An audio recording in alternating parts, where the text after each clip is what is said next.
FM HD2 Houston. Insider access, exclusive content. Sports Radio 610 here, an Odyssey sports station. Check out the BetQL Network. Wagertainment for every fan. Get sports betting tips from the best in the game. Available on the Odyssey app and our sister station 650 The Bet. Sports Radio 610 presents Seth Payne and Sean Pendergast. We coming to H-Town. Let's get the work in, man. Let's go. Great day, great day. Oh, give me some juice, baby. Oh, yeah. Cam looking for his first big league RBI. And he has it. Ball down the line. That's going to score the first run of the game. Cam Smith heads to second base. He's thinking about three. He's going to go to third. He will be safe. A triple. And the Astros lead 1-0 as Yainer Diaz crosses the plate. That was good to see. The Astros lead 1-0. Of course, they would immediately get tied at 1-1 because Taylor Scott came in. It's not been a good week for him. But if you're just waking up and you're going, you know what? I want Sean and Seth to break the news to me as to what happened with the Astros game last night. We appreciate you joining us. We will tell you that the Astros emerged victorious last night. 2-1 in 12 innings against the Seattle Mariners. Sets up a rubber match today, as they like to call it, in Seattle at 3 o'clock. And we're going to dig into that and a whole lot more today. Welcome in, everybody. We are with you till 10 a.m. today. I am Sean Pendergast. He is Seth Payne. Hello, Seth. How are you? Taylor Scott's got me feeling the worst about South Africans since Lethal Weapon 2. All I keep hearing is diplomatic immunity. Can you imagine? Or whatever. That's what they try to send him back to Sugarland, and he invokes diplomatic. That'd be awesome. Every kid's dream after Lethal Weapon 2 was like, how do I get this diplomatic immunity? Yeah. I feel like I really could accomplish some evil stuff in this life if I could just get diplomatic immunity. Till the very end, where Danny Glover was like, just been revoked. Like, ooh, that's right. Yeah, that's what happens. Oh no, that's okay. I don't need any diplomatic one-liners immunity. used to mean something in this country. Just that's right. been That was revoked. a badass one-liner. It was good. Badass game for the Astros last night, and 2-1. And you heard Cam Smith there, right out of the chute. The highlight, the triple by Cam Smith to drive in a run, which was great to see. Hard hit ground ball down the left field line. I was thinking about that set. I rewatched. I went to bed in the 10th inning, so I didn't get to see the last couple innings. I watched all the highlights this morning, and man, like the Astros. They had some balls they hit in extra innings where you look at it and you go, man, this thing shouldn't have gone 12. Altuve hits the ball off of second base in the 10th inning. I know. Second baseman makes a great play on to prevent a run being scored. They ground into a double play in the top of the 11th. They get the victory, and that was cool. I was thinking, like Cam Smith, it was great that he got the RBI. It was great that it was a triple. Like, he runs the bases fast. What did they say on the broadcast? That was the 5th fastest home to third base in Major League Baseball this year. Yeah, Cam Smith. you know what's interesting? He's got a little bit of that Kyle Tucker in him, where there's a speed above and beyond what the measurables are. Yeah, because Kyle Tucker was always his actual measured speed wasn't all that great, but he gets a good jump and everything, and he's a baller. He's a baller. But with Cam Smith, I mean, I'm glad it was a triple. Like, honestly, at this stage with Cam Smith, if it had been a hard-hit ground ball that the third baseman actually fielded, there would have been part of me that was happy. Like, I'm just looking for him to make good contact at this point, you know? He's going through a lot of the stuff. Like, the things they're working on with him now is they moved him closer to the plate. He just started seeped away from the plate for some reason. But then just the classic rookie stuff of, hey, pitchers are testing you early in the count, and he's trying to be selective and not be a rookie that just flails at everything. But he's got to be more aggressive early in the count, but also be selective. It's tough. Yep. There's some times where, man, at some point things, if he could get some regular at-bats and play every night, he could get comfortable with that. Yeah, but they're just now like, hey, every 3 nights or so we'll send you out and you can explore the space. You got to do with him what you said you were going to do. You know, which is put him out there. You got to put him out there. Yeah. And so they've been straddling the fence with him. And, I mean, he's at least been playing a majority of the games. DeZenzo, who had a great spring as well, is just a total part-timer. So, but they get the win last night, 2-1. Framber was awesome again. After the first 2 hitters, they needed 2 absolutely gold glove catches on the first 2 batters of the game, and then he settled it. he got both guys out, but it was a shoestring catch by Cam Smith and then an amazing catch by Jake Myers. And the races looked like Framber the rest of the day. He had that hairy moment where there was the bad throw by Brendan Rodgers to first, and then there was a wild pitch. And watching the highlights again this morning, you hear the other. I got livid. I got triggered hardcore. What did they I got say? triggered hardcore by somebody in the Pacific Northwest, if you can imagine. They said, we've seen multiple times Framber, he'll melt down. Happens pretty often. I'm paraphrasing. It might not have been as egregious as that. And yet, hey, that's old Framber. You shut your dirty whore mouth. I was like, really? Those are strong words from a play-by-play guy. He said that's what he said. Yeah, the play-by-play for the Mariners said Framber is a delicate mess. I might watch. His whole brain has turned to mush. It does every time. You laid it out that way. I'm like, I might watch their broadcast today just to see what trash they're talking about the Astros. We'll have to go. You know what? I'll go and grab it during one of the commercial breaks and see how extremely I exaggerated that. It was enough. It was enough. I get hypersensitive about.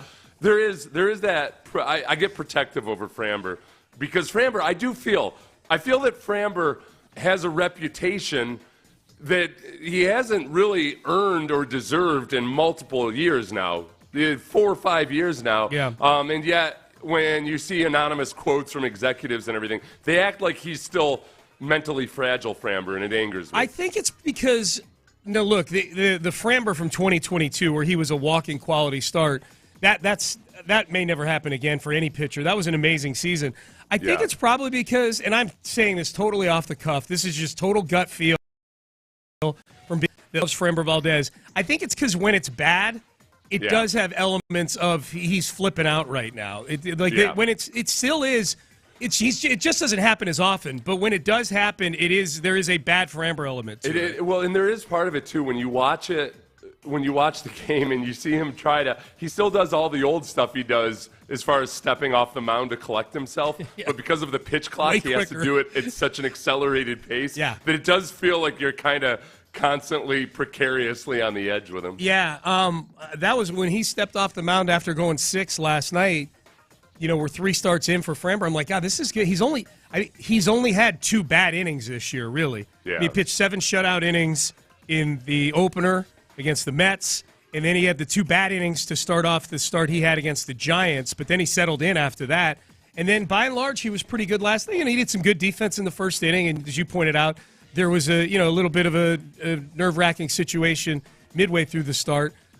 They need that today out of Hunter Brown. Like, they are – this bullpen is depleted. You had 2 starters not even go – well, you had Ronel Blanco not even go 2 innings on Sunday in the 9-7 win over the Twins. The day before that, you had Spencer Arrighetti get knocked out in the 4th inning, and now you've had an extra inning game here, and you had Josh Hader have to go 2 innings for the second time in 3 days, which I know is something – like the 2 things that Joe Espada said explicitly during spring training was – you got to get Cam Smith bats every day, and we don't want Josh Hader going multiple. And we're 10 games into the season, and it's happened twice with Hader, and Cam Smith is kind of playing sort of part-time, full-time. Well, and Ryan Gusto has come in, and he's your long relief, and he gets his first win last night, and yet he's probably going to be your 5th starter here coming up in the next turn of the rotation. It gets the Astros pitching stats are immaculate right now. I mean, the fact that the Astros are hanging around 500 is because they've had one of the best pitching staffs in the league, centered mostly around your starting pitching. So it feels precarious right now if the bats don't really start picking it up. So you got to get a minimum, a bare minimum of 6 out of Hunter Brown today. You have to. It's like it's not even negotiable. This might be. And I don't expect this to happen because the Mariners are not a great offensive team, and Hunter Brown has been very, very good so far this year. But this is even one of those games that if he's scuffling early on, and you normally take somebody out in that situation, like Hunter Brown's just got to throw 100 pitches today. And if he gives up 8 runs in the process, today is more about Hunter Brown eating innings than it is going out and throwing 6 innings of 3-hit ball. You know what I mean? There's one thing I'd say I feel good about with the Astros, at the very least. I was grasping for straws offensively this morning. They are making pitchers work more. And Yes. they're about league average in number of pitches that they've seen, whereas last year they were horrendous. But Logan Gilbert threw 99 pitches in 5 2/3 innings on Monday. Last night Castillo was at 82 pitches after 4 innings. Yep.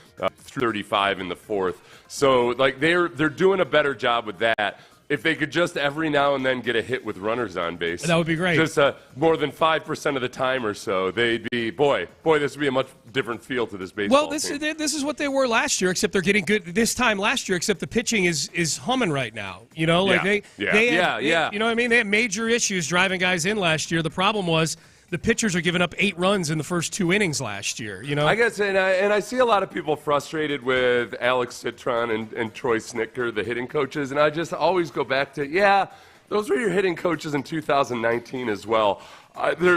Some of it is just you gotta have guys that are good hitters to be good hitting coaches. Have you seen who's made a comeback now and who's among the league leading hitters in baseball now in terms of like number of hits, leading the AL in batting average right now?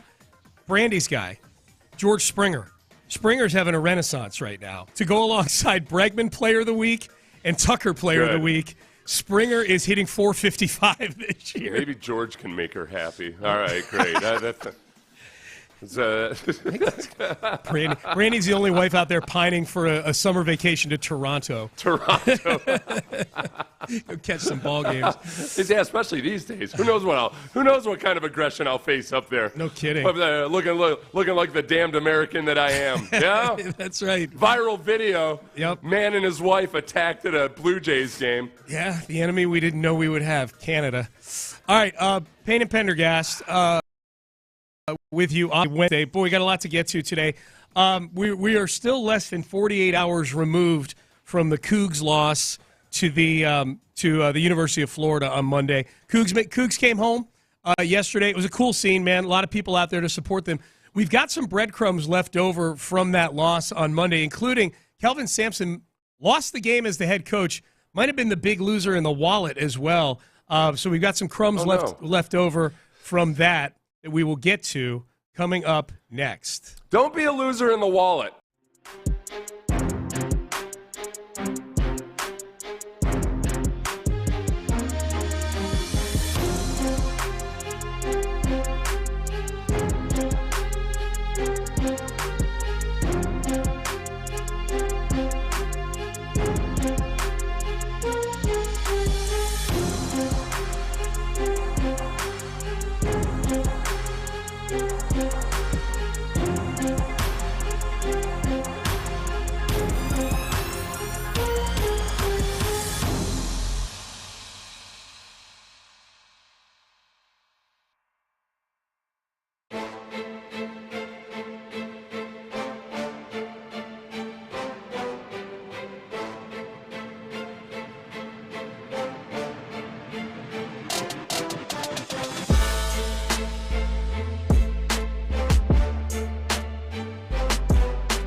Karam Injury Lawyers Studios. Sports Radio 610 presents Payne and Pendergast. All right, Payne and Pendergast with you. Ocho is up this morning, and he texts in on the Jim Adler, the Texas Hammer text line.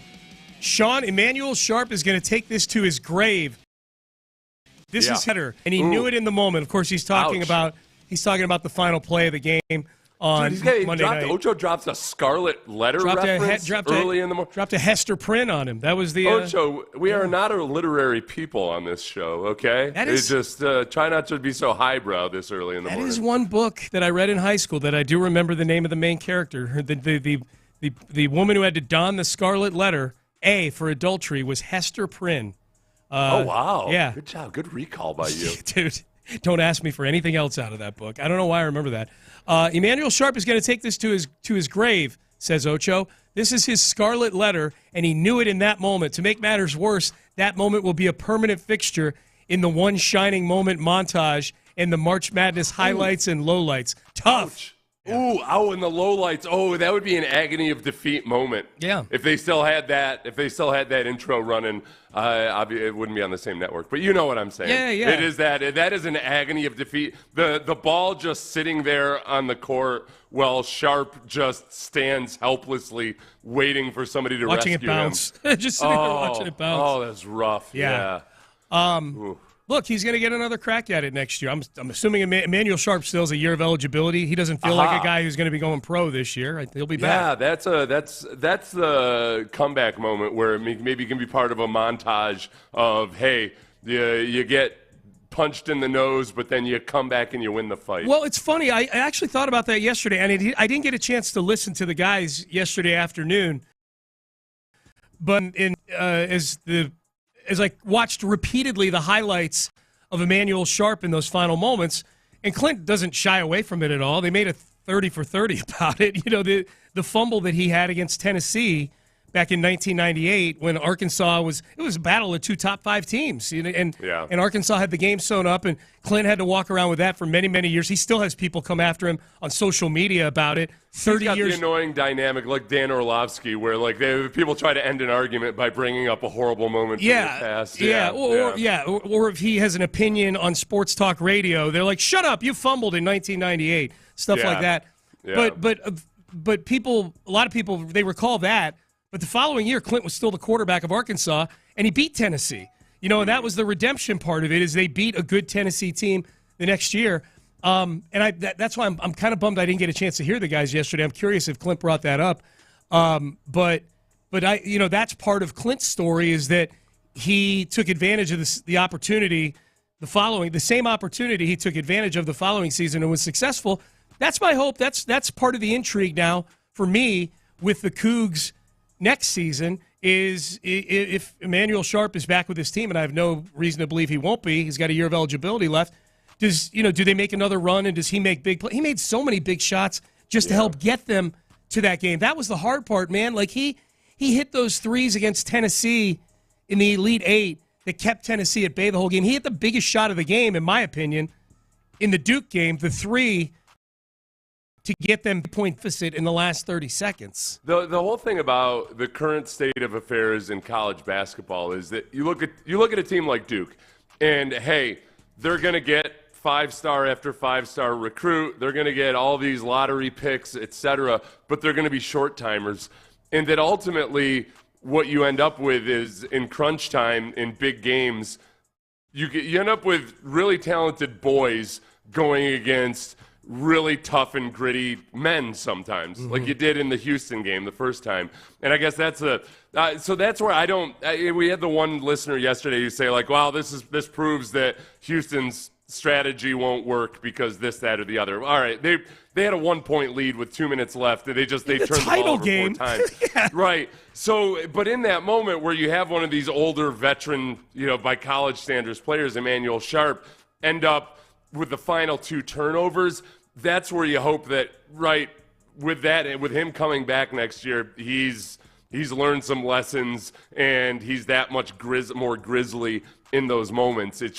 That's the precise moment where you hope that sometimes the older guys, even though they might not be lottery picks and whatnot, right, that experience comes through.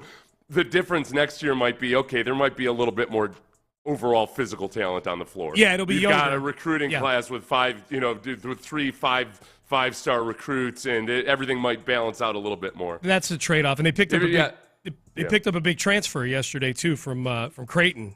Pop Isaac from Creighton. He got hurt last year, but while he was on the floor, averaged 16 a game. He's about a 38% three-point shooter. So presumably that's your plug and play for LJ Cryer graduating. Plug that guy in. I think also from the fan base, as far as I can sense it right now, Emmanuel Sharp's very much going to get the Scott Norwood treatment. Yeah, I would expect. Where, after the Bills lost their first Super Bowl to the Giants, Scott Norwood was not castigated by Bills fans. Now, yes. that is a proven strategy by a known the choke squad.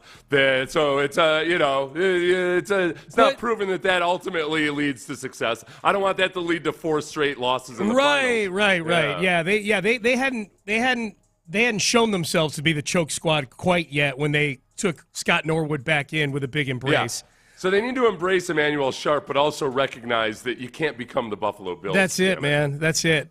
So that was they arrived home yesterday and they got a big reception. That was really cool to see. Some of the stories. There was a big story in ESPN.com yesterday from somebody who was in the locker room after the game, and it was heartbreaking to read. Like they described like Milos Uzan escorting Sharp away from the media, and Sharp has a towel over his head, and he almost takes him into another room, but you can still hear Sharp just wailing and crying over the end of that game. Like it's gut-wrenting to read. And they didn't let the media in until a half hour after the game was over. And dude, they didn't let him in for a half hour after the game, and the footage I saw of people interviewing guys, dude, were still like very tears in their face and stuff. I mean, it's a title game, so yeah. I mean, again, because this isn't just a group of 18 and 19-year-olds that are short-timers that had stumbled in there and, hey, look at this. We're in the finals. They were building to this. This is a team and they work. Yeah. They work harder than anybody else. They sacrifice. It's kind of refreshing in a very depressing way, but still refreshing that, man, for whatever you want to say about college athletes these days or anything, like this is old school college basketball, and that these guys have played together for a long time. They care about each other, and they've sacrificed, and it hit them hard. It's not an easy one for these guys to just recover from because they're about to sign a multi-million-dollar contract as a number 3 overall pick. I know Kelvin Sampson was not watching the last, at least I don't think he was. I don't want to climb inside his brain and speak for him. I would imagine, just knowing how Kelvin Sampson is wired, that he was not watching that final possession of the game thinking, if we hit this shot here, that's $500,000 for me. But that was the case. If they had won that game, if they found a way to put the ball in the bucket, that would have been another $500,000 in bonus money. That's why I could never be. That's one of many reasons I couldn't be a coach. Like those extreme bonuses that boil down to like one possession at the end of a game. I'd be like, oh my God, this is $500,000 right here. Would that be you'd call a timeout, draw everybody up, and explain to them just how much you have on the line? I'd write $500K on the whiteboard and right, go get a bucket. Do this for me, guys. Do this for me, and actually do this for my retirement condo. You realize how much HOA costs are these days in Florida? Yeah. Now I suppose you could chip some off for the players, and it's not a violation anymore, right? Like in the age of NIL. Yeah, probably. $500K. You guys, look at this. This is what I'm going to get. If we make a shot here, I'm getting $500K. Yeah. $10K for each of you, $25K for the guy who actually makes the shot. That would probably set yourself up for a bad shot, though. First guy that gets the ball in his hands, just chunking it towards you. Yeah. So he loses out on $500,000, which I'm guessing is just an afterthought for Kelvin Sampson. 100%. Not because of the money, not because he's already got so much money or whatever, but just obviously that's not what he's concerned about. Yeah. I just thought it was an interesting. But it does kind of suck. It does suck. That's one of the things. You know what sucks about that the most is knowing the way Kelvin Sampson's wired. Is at some point he's going to think, it would have been nice to have that $500,000, and then he's going to feel guilty about having that thought because that's not. He'll feel selfish for that in the moment. Don't worry, Kelvin. Yes. That's a perfectly natural human feeling to have. There was a tweet yesterday, and CFB Home, College Football Home on Twitter, actually quantified the Ted Cruz effect. I've tried like hell to find out, Seth. I've tried like crazy to find the actual list of games that comprise this. Yeah. But this is so specific. And again, it's the internet, so this could totally be made up. So so there's your caveat. Well, you brought it up yesterday. There's people blaming Ted Cruz yesterday, and just everybody, please trust that Sean and I are as apolitical as it comes. Yes. When it comes to this kind of stuff, we're just intrigued. It's interesting. Yeah. Yesterday I said I don't because everything gets politicized at some point. I'm very hesitant to just pile on and just say, oh yeah, because he's been at these games and these big moments or whatever, that he's definitely the reason or whatever. And yet you bring up a very compelling stat that this is hard to ignore. Sports. And you found it on Twitter. I did. And yet still. Yes. Sports bettors are now 18-2 since 2017 when betting the money line against teams that Ted Cruz shows up to support in person. So there's 20 games by this Twitter account, CFB Home, since 2017.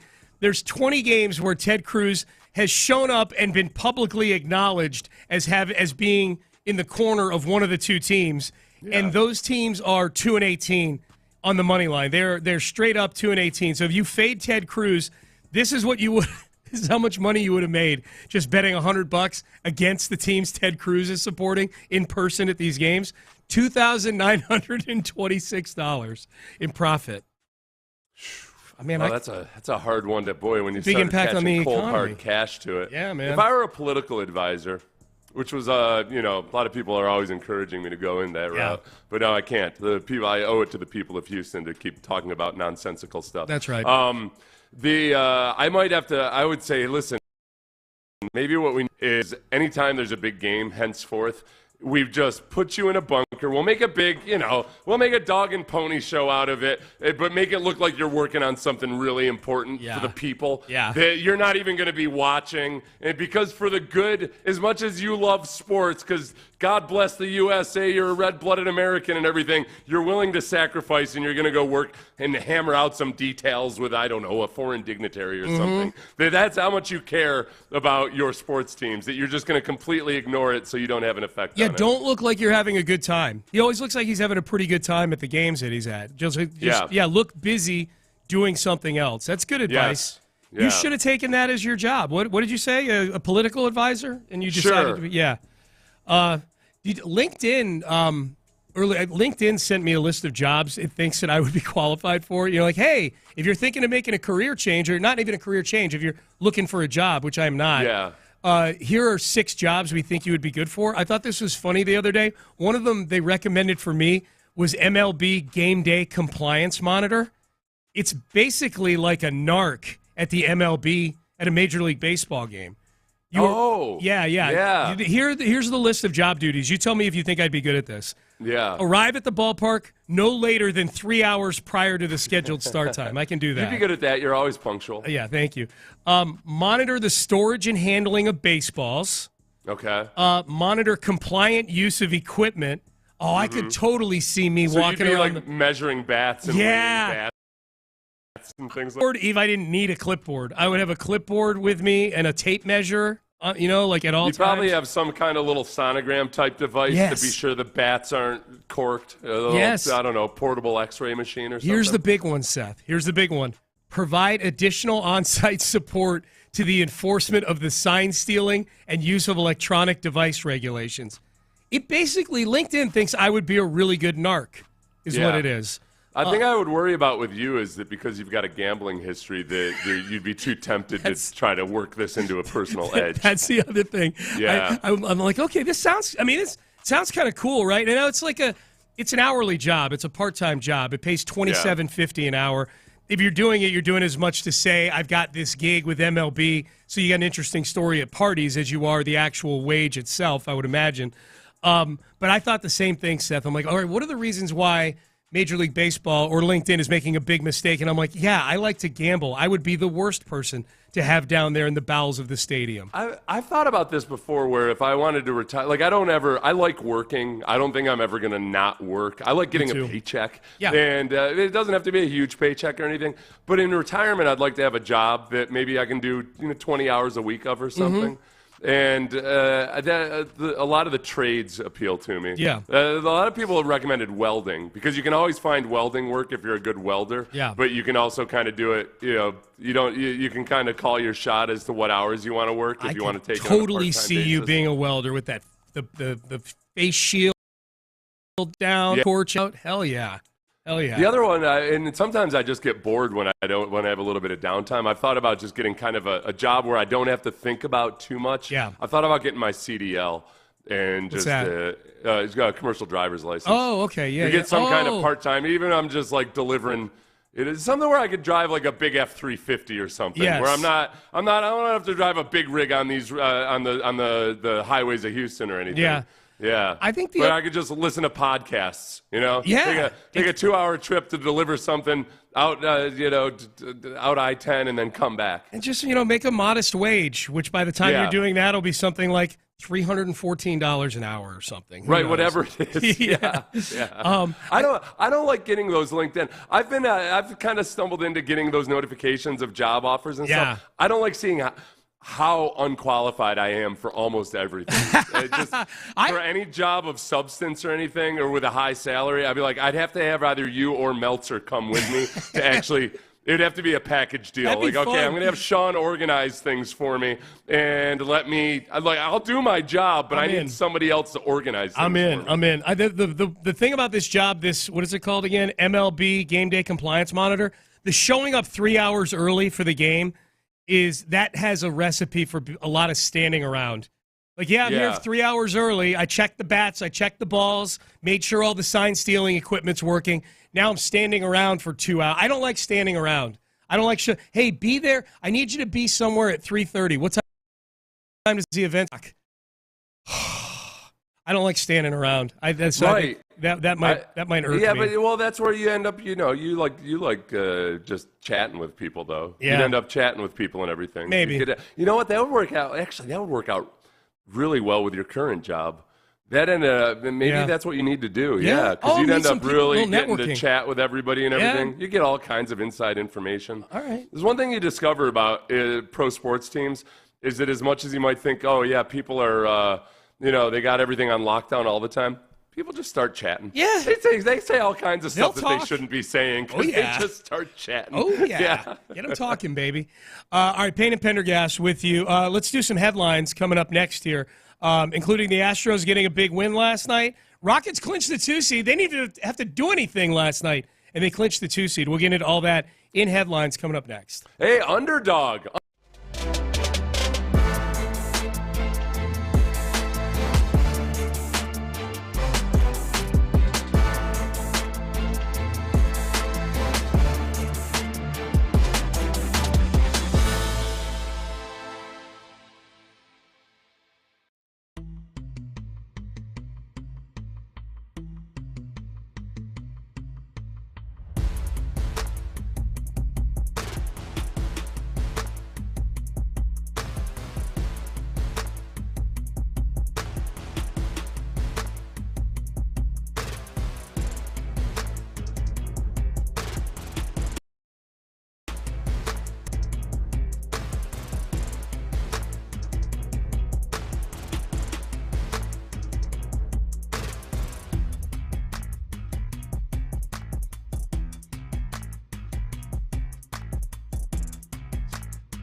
SportsRadio.com. Payne and Pendergast with today's headlines, presented by Men's Tea Clinic. All right, let's start with the Astros. They win last night 2-1 over the Seattle Mariners in a 12-inning affair. Astros got on the board in the 7th inning with Cam Smith triple, his first career RBI. That'll be a trivia question someday when he's an all-star for the Astros. When was Cam Smith's first RBI? That would be an RBI triple against the Seattle Mariners. It gave the Astros their first run. Mariners tied it up against Taylor Scott in the bottom of that inning, and it would eventually go 12. Victor Caratini bringing home the game-winning run in the 12th inning with a base hit to the opposite field. In an extra inning affair where the Astros had opportunities in the 10th and the 11th. Like, the game probably should have been put away before that, just based on how hard they were hitting the ball and how many guys they had on base. As I was watching Caratini get that hit, Seth, I'm wondering at some point, I'm not saying Victor Caratini takes over as the starting catcher, but what I am saying is Yainer Diaz is 2 for 33 so far this year. But his pitch framing has improved. Yeah, I don't need to hear about the pitch framing. Yeah. He's one of the best pitch framers in the league right now. Give me the Yainer that's batting .302 and looks like he might not be able to catch the ball back there versus the one that's framing pitches properly but going 2 for 33. Just a big old dump in the middle of the lineup, man. But anyways, Caratini, I do wonder, maybe does it look something closer to a platoon at some point? If Yainer, you gotta let Yainer hit his way out of it, I guess. I mean, as we sit here in this miserable moment too, where Spencer Arrighetti has a broken thumb by a freak accident, you're looking at Ryan Gusto gets the win in this game, and yet Ryan Gusto might also be your fifth starter this next time through the rotation. We don't know exactly how they're going to handle all that right now. Mm-hmm. So they get a win last night. Game's an afternoon game today. Hunter Brown on the mound. You got to get at least 6 out of Hunter Brown. The bullpen is tapped right now. What time is it? 6? 3:10 Houston time. Oh, I don't know why I heard 6. Yeah. Okay, 3:10. Nice. 3:10. A bunch of afternoon games lately. It's been good. Yeah, it's been good. And then they're off tomorrow, and then they're back home for the Angels this weekend. We did not touch on this in the open, but headline's a good place to hit this. Rafael Montero traded yesterday to the Atlanta Braves, along with cash, because the Atlanta Braves we ain't paying that whole salary. So and a player to be named later for the PTB. The player to be named later. So that closes the book on the worst 2 or 3 months in recent offseason history for the Astros. Abreu gone, Michael Brantley retired. That was the offseason that was within weeks after they won the World Series in 2022. They signed Abreu to a 3-year, $57 million deal. They signed Montero to a 3-year, $34.5 million deal. They signed Michael Brantley to a 1-year, $12 million deal. None of those worked out. Montero, after signing the deal, had a 4.92 ERA across 109 2/3 innings. It did not work out. Now, the great thing is that they are still paying Jose Abreu a big chunk of money this year. Yeah, that's great. So it's not in terms of where guys are on the roster, the door is closed, but they're still paying the price for some of those mistakes. Yep. Sad news yesterday. Octavio Dotel, a former Astros reliever, there was a nightclub disaster in the Dominican Republic where a nightclub, the ceiling caved in, and hundreds of people were injured. There were, at the time I read the article, 18 deaths. At the time I read the article, too, Octavio Dotel was still alive, but he was pronounced dead on the way to the hospital. He was involved in that nightclub disaster. 51 years old and very, very fondly remembered. Jeff Blum talked about him on the broadcast last night. He was teammates with Dotel in the early 2000s with the Astros. Dotel was part of the trio of relievers that were a big staple for those early 2000s Astros teams. Billy Wagner, Octavio Dotel, and Brad Lidge. And just sad news, man. Sad news for everybody involved. But Octavio Dotel, the most recognizable names. There were a couple other former big league ball players that were in that nightclub. They survived, but Dotel did not. Yes. Octavio Dotel is one of those guys that kind of, in any era of Astros baseball, he would have just fit right in. Yes. Especially with the club Astros era. He's just that kind of a lighthearted, fun guy. Yep. But they would come in and murder you and strike out 3 in a row. He played for 13 different Major League Baseball teams. I was looking at his baseball reference page yesterday just to see just to get the factoids from his seasons with the Astros, because I remember him being really good for the Astros. Those were his best seasons. The 2002 and 2003 seasons with the Astros were his best seasons as a big leaguer. The committee no-hitter they had at Yankee Stadium in 2003, he struck out 4 batters in that committee approach there. One of his best moments for the Astros. Yep. So thoughts and prayers to the family of Octavio Dotel. Shifting gears, the Rockets clinched the 2 seed last night by doing nothing but sitting around in L.A., hanging out with each other. The Oklahoma City Thunder blew out the Lakers last night, and that seals the deal. The Lakers are I believe, going to be the 3 seed. I don't know what the math is on them falling to the 4 or anything. Don't really care, because the Rockets will be the 2 seed. What an incredible turnaround, regardless of how this postseason ends up going, Seth. What a remarkable turnaround, and what so far has been just a paint-by-numbers rebuild for the Rockets. Like, just stating as their goal, like, hey, we're going to tear it down. It's going to be bad for these 3 years, and then here comes phase 2, and here comes phase 3, and they've been building this house right on schedule, you know?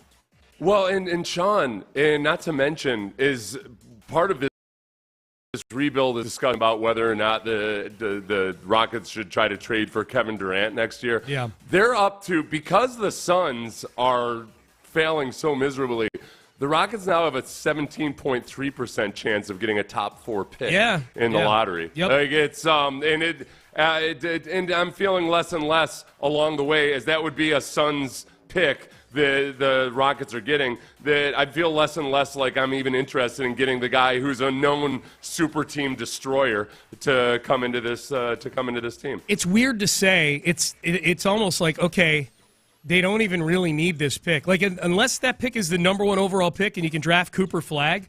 Yeah. I'm like, okay, well then find a trade partner for somebody, for a veteran who gives you something now. I mean, Reed Shepherd, if he were on any other team, would probably be in the running for Rookie of the Year. He just doesn't play for the Rockets. He doesn't see the floor. Cam Whitmore doesn't see the floor. The last thing they need is another first-round pick to sit around and do nothing. So it's good to have that pick. I think it's better to have it as an asset to go make a trade than the actual. Again, if it's the number 1 overall pick, then take Cooper Flagg and figure the rest out later. The date to circle for Rocket fans is April the 15th. That is the day, the night, that the 7 versus 8 seeds will be playing each other in the play-in, Seth. The winner of that game in the Western Conference will be the Rockets' opponent in the opening round of the playoffs in a best-of-7 series. So 7 versus 8 takes place Tuesday, a week from yesterday. So 6 days from now. Be a game to watch if you're a Rocket fan. Find out who the opponent is. Fun, man. Yeah. Playoff basketball, dude. Like real playoff basketball, not bubble playoff basketball in August and September. Right? Yeah, they haven't been to the playoffs since the bubble year, but really it's been since 2019. That's right. That you had a genuine playoff vibe here. Yeah, it's really cool. And there's a 40% chance, because there's 5 teams right now that could still wind up in the play-in. There's a 40% chance that the Rockets are playing a team that's fired their coach in the last week or two. Michael Malone. God, that won a title 2 years ago. He and the GM gone yesterday. My God. Yeah, Memphis and Denver have both fired their head coaches in the last 2 weeks. Michael Malone getting fired yesterday was a classic moment where, all right, is this actually Shams Charania's account or not? And you had to double and triple check everything. That was a very unexpected update to get yesterday afternoon. Yes, on the Doncic scale, that Michael Malone, the Doncic trade was the classic one. Middle of the night on Saturday, and Shams is tweeting about a Luka Doncic trade to the Lakers. People are like, all right, you got hacked, bro, whatever. Yeah, This is close. Like Denver firing Michael Malone, what the hell? So we'll talk about that more a little later on in the show. Those are your headlines for today. Into the 7 o'clock hour we go. Let's circle over to the Texans for a little bit. C.J. Stroud met with the media right after the season was over and talked about the standard that they need from day one. He gave his recipe. Are they closer to that now with free agency? We'll go back and take a listen to that.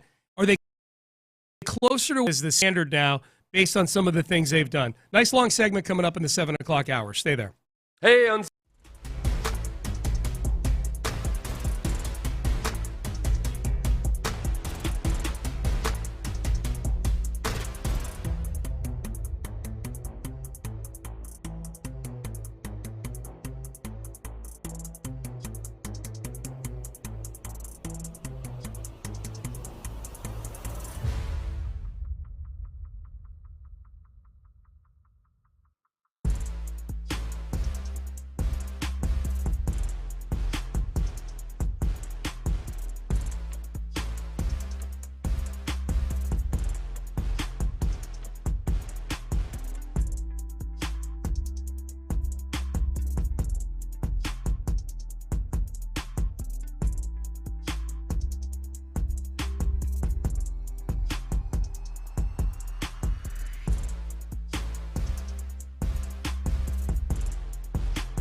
KILT. KILT FM HD2 Houston. Insider access. Exclusive content. Sports Radio 610. The Texans play here. An Odyssey sports station. Sports Radio 610 presents Payne and Pendergast. I just saw this tweet from Craig Ackerman from last night. We have to get back in the routine of what exactly goes on in the NBA postseason. It's been a while, but Craig Ackerman says Space City Home Network is going to televise every first-round Rockets playoff game that's not on ABC. Oh, okay. After the first round, everything's national TV, but even after these last three games, we'll still get the Studley team of Ackerman, Hollins, and Richardson for the broadcast in the first. They've had a good year this year, man. Craig Ackerman's been on point this year. So we get. How many years has it been for Ackerman now? He's been with the team forever. He's been the lead play-by-play guy for I don't know. I'm not sure, several years now. He was he's there for some of the good years with Harden, then came through the muck, and now it's fun to see everybody coming out of the muck with the Rockets. This is a very likable basketball team. But he's a lifer with the organization for sure. C.J. Stroud, he had this to say after the season was over. This was the day after the season. C.J. meeting with the media, talking about them. This is in the aftermath of the loss to the Chiefs in a season in which he got sacked 52 times, and a season where we knew there would be some changes. He said they need a standard from day one. Yeah, I think we're really close, and to get to that level is really. First, it starts with communication, and hard conversations have to be had. There has to be things fixed and things worked out, and just really honest conversations. So, I think that's one of the biggest things that I've learned is this team won't look the same next year from top to bottom, and you have to be okay with that and learn that there has to be from day one of off-season program, there has to be a standard set. And that standard has to be, where I come from, at Ohio State was, I'm not going to be the one to mess this thing up. I'm going to be the one to make this team win the game. If that's week one all the way to the AFC Championship, that standard from training camp, that has to be the standard. And so I feel like, that for us to get over that hump is those, if you ain't bringing it every day, you stick out like a sore thumb. And I think that mentality has to be brought here, and I think we have the guys to do it, coachingly and some guys playerly-wise as well. So I think we can get better at that as well. Okay. Honestly, Sean, I mean, the entire time, CJ, as soon as he started talking about having the standard and not being the guy that screws up, and it's starting in training camp, last year during training camp, it was hard to watch the offense practice at times because the offensive line was getting so thoroughly destroyed, just absolutely decimated to the point where we're thinking either Foley Fatukasi and Mario Edwards are the new Aaron Donalds of the NFL, or this offensive line might have some serious issues. And meanwhile, your starting offensive tackles were barely practicing at all because they got a little surgery in the offseason, whatever it might be. And some of the stuff that would filter to me through, the O-line propaganda cabal of people saying, just in conversations with people about it's hard to get the run game going during training camp because they're not allowed to cut block and all this. Yeah, but every team in the league has that issue, and they don't look the way this offensive line looks during training camp. Yep. And the level of nonchalance about how awful the offensive line was during training camp, especially in hindsight, it was disgusting. It was disgusting because those guys were getting destroyed, absolutely destroyed by journeymen, and you can't have that in training camp and expect fight offense during the regular season. It's fascinating audio to listen to a month or two afterward. He said those words in the middle of January after they got knocked out by the Chiefs. Here we are about 3 months later. And to go back and listen to audio where C.J. Stroud is talking about hard conversations that need to be had, honest conversations that need to be had, I jotted all this down as I'm re-listening to that. Things need to get fixed. Things need to get worked out. We won't look the same next year. Now, the won't look the same thing is just the NFL. Even good teams have 20, 30% turnover. That's nothing new. But talking about the standard from day one, it sounds to me like somebody found out that being a vet is not all that great a thing. You know, like being a guy that never does anything above and beyond or extra. And then you end up being one of the worst position groups in the NFL. Right. Not just one of the worst offensive lines, one of the worst position groups in general in the NFL. Maybe sometimes you got to go above and beyond a little bit. Yeah. So how are we feeling about the moves they've made, juxtaposed or kind of in light of going back and looking at what CJ was talking about there?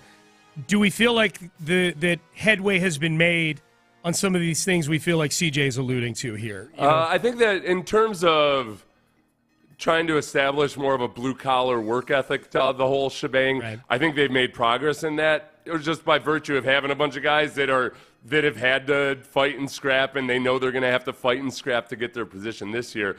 But at a certain point, you do need actual talent, too. So that's where question mark. Now, with the guys they have on the offensive line right now, if they get the most out of them, they could be an average offensive line, which would be a huge upgrade over last year. But to be a genuinely great offensive line, they've still got a lot to prove, or like a genuinely fearsome offensive line. And hopefully they get at least part of that through the draft. Yeah. And, you know, the more and more you hear people talk about this draft this year, it's that, all right, the superstar appeal isn't quite there, but it's very, very deep in terms of guys who can be day one starters. Yeah. And that's with the 25th pick, maybe a trade up a little bit or maybe a trade back into the second round, whatever it might be. It doesn't mean it's a slam dunk that you're going to get one of those guys, but they're out there. Yeah. They're out there. They're somewhere. We don't know which guys they are, but there's guys out there that can step in and start. Damn it. Yeah, just get one of those guys. That's what I saw. I saw somebody tweet yesterday. I can't remember if it was a Nugget hussy or a draft expert. Might have been an interview between a Nugget hussy and a draft expert. But it was something along the lines of what you just said, which is there's like 8 or 9 guys that are stud players or grayed out as stud players in the draft. And then the next 50 or 60, there's guys who can – teams can go out and find 3 or 4 starters in this draft. And the way it was framed was so funny because whoever tweeted it out was like, if you're a team that's got picks on days 1 and 2, you can go get 3 or 4 starters. So go get them. Yeah, like it was Daniel Jeremiah. That's who it was. Daniel Jeremiah. Yeah. He said, this is what Daniel Jeremiah said. I've talked to several GMs and head coaches over the last. Everyone seems to agree this draft is a starter draft. Maybe not a ton of star power, but your goal should be to come away with 3 to 4 solid starters. They are out there. Go find them. That's great. If you're the Texans, that's music to your ears because you've got star players already. I mean, I think you're not the Eagles or anything. You know, the Eagles got 9-10 Pro Bowl guys. Ravens do too. But you got star players if you're the Texans. Like you do. You need some. You need some guys, some plug-and-play guys right now. Well, along the offensive line, I very much subscribe to the old Bill James theory of baseball, which is that if you've got average players and they're coached well and you play to their strengths, you can be really, really competitive. Offensive line is the one part where I really feel that applies in the NFL, is 5 average dudes is way better than 2 studs and 3 bums. And right now, if you look at the offensive line, they've got starting caliber players at the offensive tackle positions. Cam Robinson and Laramie Tunsil are starting caliber players, no matter how good is Titus Howard or where is he achieves his upside, whatever. He's a starting caliber offensive tackle. It's those 3 interior offensive line positions where, hey, sure, Laken Tomlinson is a starting caliber guy, but he's also in his 30s and he's not as good as he was a couple years ago. There's some Shaq Mason elements there potentially. Center, we don't know that we've got a viable actual starting center right now. Right guard, same thing. Ed Ingram was benched last year for a guy who I believe is still out there in free agency. Yeah, Dalton Reisner, yeah. Yeah, and Dalton Reisner. So there's the offensive line where you just don't feel like you have slam dunk bona fide, hey, that guy could start on half the teams in the NFL. That's where they really got to – some of those guys got to prove themselves, but 1 or 2 of those guys may need to come via the draft. Yeah, I agree with that. Text message, good to hear CJ's voice. I thought so too. We haven't heard much from CJ. As much as I've been like, hey, stay away from the podcast, CJ. That was kind of good. I mean, granted, it was from the day after the playoff loss, but yeah. Get you a little juiced for training camp to get here sometime soon. You know, with CJ, I think sometimes because there's a certain way he conducts himself where he feels mature beyond his years in a lot of ways. Yeah. But there's also a part of him where you're reminded that he's still very young. And CJ was open at the end of the year about how he didn't realize all the things that he didn't know. He said, you think you know, but you don't know when it comes to all the pressure that it takes or that's on you to be a starting quarterback in the NFL and to be the guy. At one point during last year, I don't know if you remember that, it was towards the end of the year in his final press conference, he talked about how he, wanted to really get back locked in on the spiritual side of things. Mm-hmm. I think there's a lot going on with CJ last year where he was adjusting to being a superstar to a level that he wasn't at Ohio State because he was never the guy as a recruit.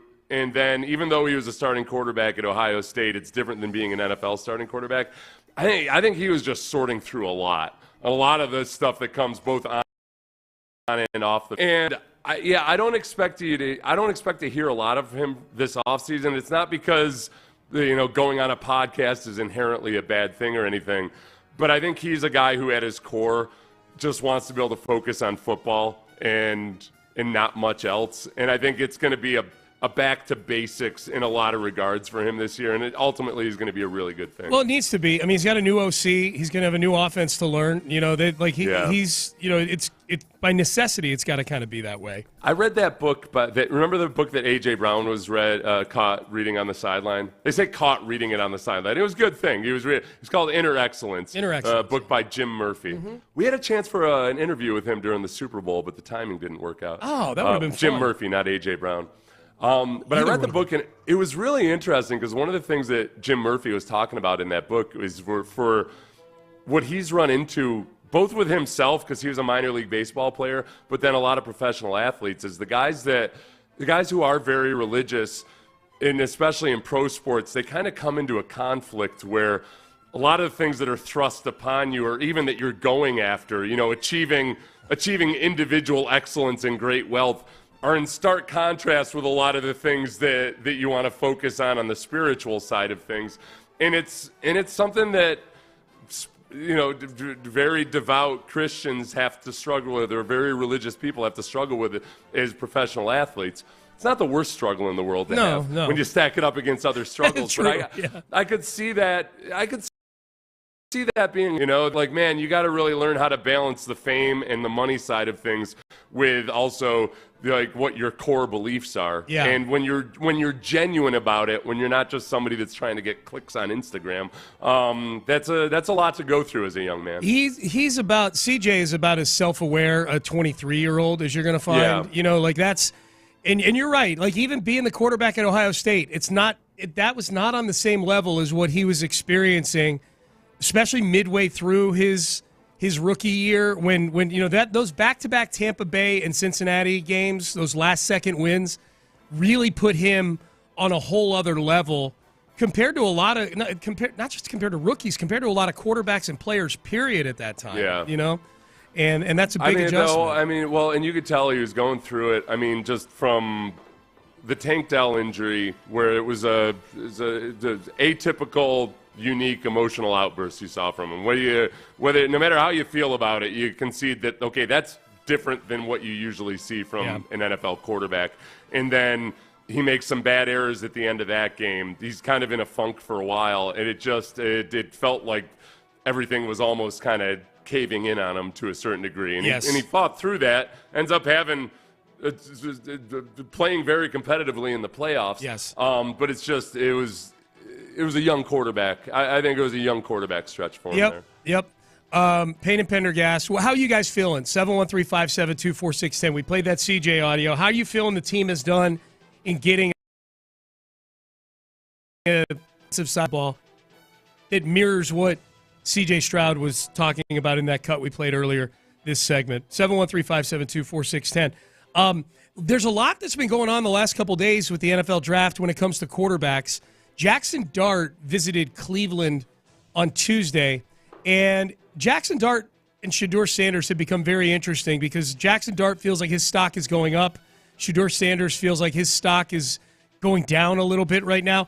I don't know that it's going to be to the extent, Seth, where they pass each other on the draft superhighway here and Dart goes ahead of Shedeur Sanders. I'm sure there's a mock draft or two out there that have it working out that way.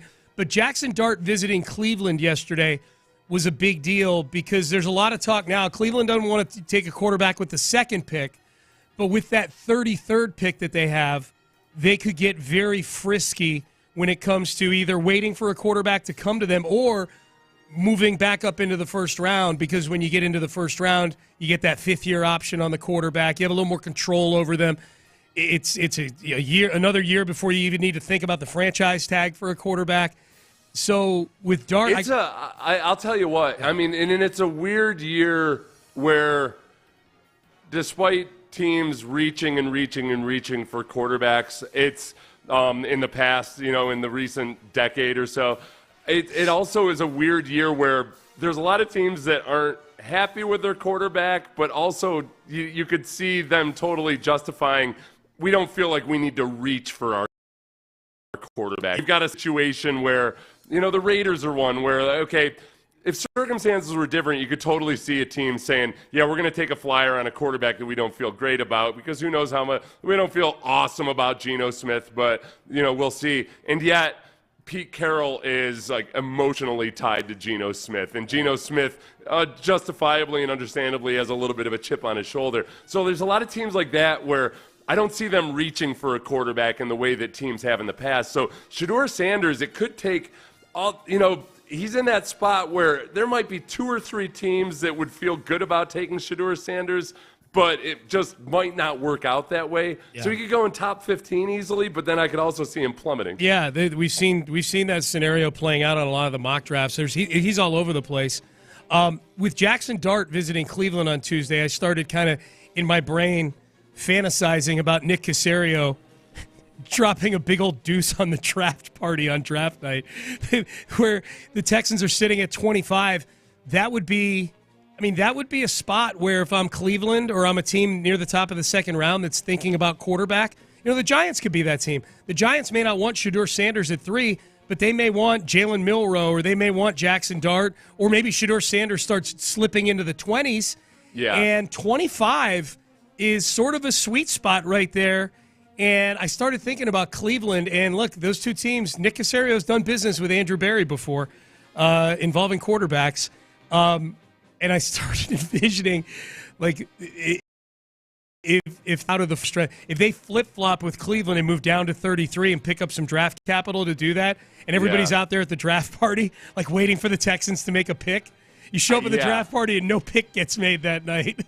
Man, I'll tell you what, it was the first thing I thought of when I saw that Daniel Jeremiah tweet, where Daniel Jeremiah is saying, hey, there aren't a lot of superstars in this draft, but that your goal as a GM, because of the depth of this draft, should be to get 3 to 4 starters in this draft. Yeah, I thought immediately, oh boy, that's a recipe for a trade back. Exactly. Well, okay, so let me throw a hypothetical at you, and we've got a basis to go off of a little bit here. The Texans were at 23 last year and moved down 19 spots. Right around this time when they traded with for it was late March because then they used that extra pick to get Diggs in early April. They got a second the next year, and they got a 5th and a 6th over the next couple of years too. No, that was the Diggs trade. They got the 5th. They got the extra second from Minnesota to move back 19 spots. Now, the move here would be from 33. If you could, let me just put it this way: if you could pick up an extra second-round pick in 2026 to move back from 25 to 33, you got to do that deal, right? I'd feel really comfortable with it. When I cringed about Caserio trading back, it was more about the whole. I also do like having first-round picks. Yeah, it is fun. There's the completely emotional fan side of me is come on, just give me this. I want to have a big moment on a Thursday. Intellectually, I'm all for him trading back. Yeah. I would feel this is a draft, and this is a year in which I think a lot of people, the people that really pay attention, I think are cool with the Texans trading back. Last year they traded out of the first round, but they tried to trade back up into the first round, and they couldn't. It just ended up that's the way it all worked out. This year, because of the depth of the draft, I would feel I'm in that mode where, hey, one guy that's a first rounder that you can hang your hat on is nice, but boy, I'd really love this to hit this out of the park and actually get a couple starters in the second round. And remember, they're coming fresh off of a very promising pick in Kalen Bullock. Yes. To where I'm like, all right, Nick. It's just like, you know what? The Rams did a hell of a job without first round picks for multiple years, where people would say that people thought the Rams didn't care about draft picks. No, they did a really, really good job with their non-first round picks. Yeah. That was part of the reason they were as good as they were. Yeah, you got Kamari Lassiter in the second, and you got Kalen Bullock in the third last year. Yeah, I would even take a 2 in 2026 to move back those 8 spots, let's say. And I'm using Cleveland totally as a hypothetical just because they're kicking tires on quarterbacks that are more late first, early second round guys than second overall pick guys, which is what they have right now. You get a second round pick to move back, second round pick next year to move back out of the first round. In 2026 you'll have a first and 3 seconds because you got a second from the Laramie Tunsil trade coming to as well. Yeah, you would go into the 2026 draft with 4 of the top 60 picks in the draft. I'll tell you where this is working out really well, though, too. If the Texans do trade back this year, is that I think because of the way this is going, and I've spent as much time kind of lingering around the 25th spot and seeing where guys go and where they've moved and everything, there's a really good chance, just for pure emotional reasons, that the Texans draft a guy, which the fan base will unanimously say, like, holy crap, that guy's a first-round talent, and they got him in the second round. Yeah. That was brilliant. Whether he is or whether he isn't, there are going to be guys who have been mocked in the second half of the first round. They're going to be sitting there in the second round, and you'll be able to, for at least a few months, feel like, oh, they stole this guy. They stole this guy. I can't believe they got him. Yep. I can't believe they got this guy in the second round.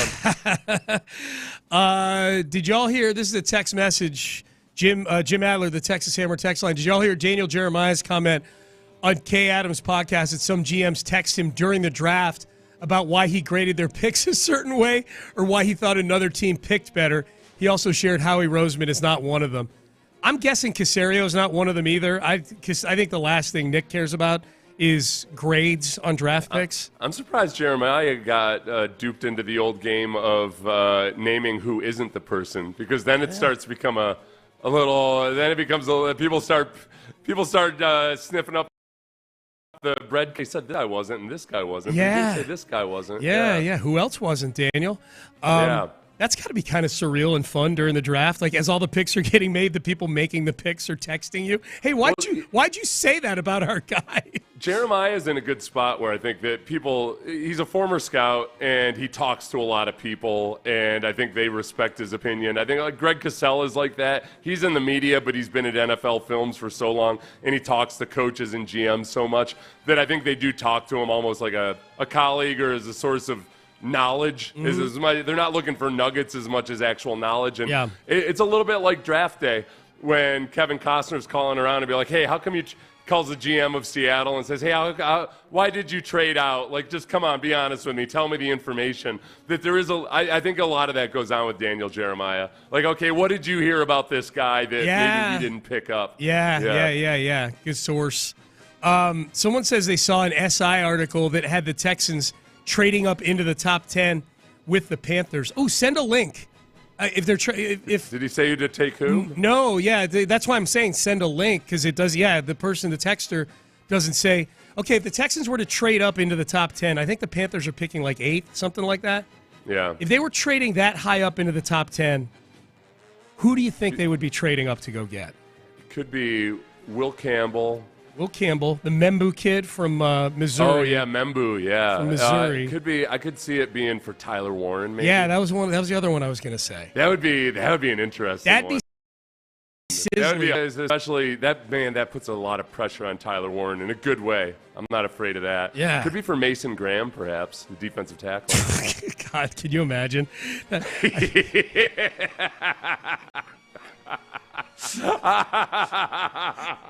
Oh, people would be so pissed. They would. I'd be over the moon. He's a great player, but he's a great player as if we're just to treat the Texans side of the defense in a vacuum, Yeah, and forget that the offense has all sorts of needs.